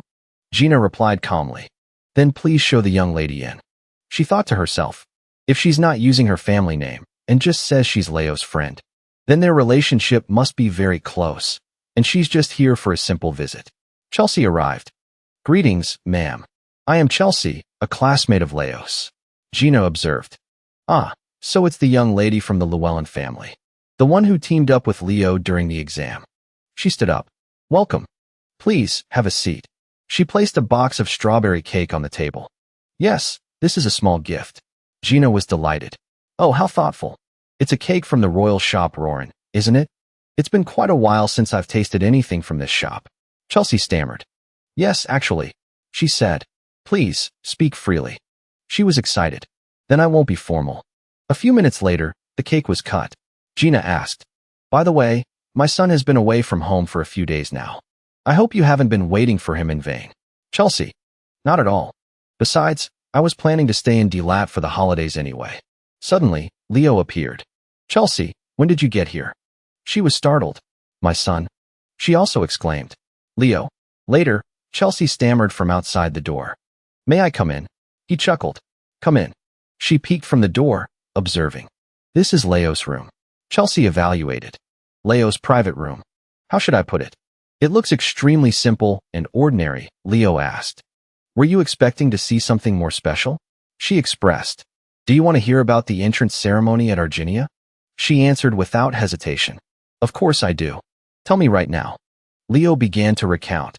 During the ceremony, Sir Aaron's hero's world suddenly opened up. The hero's record of the great hero Aaron was reactivated, and the applicants for Arginia who were drawn into it successfully conquered his world. The students of Arginia are quite impressive. To be able to conquer the world of a great hero. Chelsea raised both hands high. "Leo, you absolutely have to give me special training today, okay?" He replied, "All right." She pushed her luck. "So, can I sleep here tonight?" Leo sighed helplessly. "Do as you wish." Night fell quickly. While Chelsea was sound asleep, he sat in contemplation. Leo pondered over this time. "I've collected rewards that shouldn't have appeared when conquering a hero's world. But for LC, an individual from the past, to step out of a hero's world and into reality is a completely different story. Perhaps the root of this phenomenon is because my true identity is Kyle. First, I need to check on Elsie's condition." Leo asked, "Are you awake now?" Elsie wondered, "Where's this place?" She was bewildered. "Huh, where did my bunny hands go?" Elsie looked at her hands. "This feeling is so suffocating. It seems I can't use my full power." A thought appeared in his mind. It's true, the Elsie I met in Aaron's world has manifested in the real world. Even so, she's not in her strongest state. She used her connection with me, the contractor, to travel through time from the distant past to the present. I never expected the hero's world to hide such a miraculous power. Kyle, the moon is no longer red. There are strange specks of light in the night sky. Suddenly, Elsie felt confused. "What are those?" "They look like starlight, which I've only heard about in stories." Leo replied, "That's right, those are stars." She said naively, "Is that true?" She said, "Listen, Elsie. Although this is hard to believe, you are in the future. This is the world 5,000 years after the era you lived in." Elsie was startled. "What?" Leo stated, "My name in this era is Leo Broad. But 5,000 years ago, I was the surviving hero named Kyle. I defeated Air Boss and reincarnated into this era." Elsie said softly, "Having seen this with my own eyes, I can't help but believe what you say." She asked, "So, is this an era of peace now?" Leo replied, "That's right. But I can't say it's completely peaceful," he remarked. "Even though I defeated Air Boss, he hasn't truly vanished completely. And Tataros still exists." Elsie sighed. "So that's how it is." Leo continued. "For that reason, I will have to continue to defeat them." She affirmed, "If that's the case, then I will lend you my strength." Sparkling lights began to rise. Elsie turned back. "If I am in this reality, then my destiny is to fight alongside you. So from now on, please take care of me, Kyle." Leo corrected her, "No, call me Leo Broad." Elsewhere, Gazer walked inside the estate. Ah, so Queen Vat. Is Gina, I see, he remarked. Your friend seems to get along very well with your mother. Yes, that's true. A person came and reported respectfully, my lord. There is a visitor. Gazer wondered. Oh, where is this visitor from? He asked. The report says they are from Lumen Academy. He looked towards Leo. From Lumen again? He stammered. Ah, so it's today?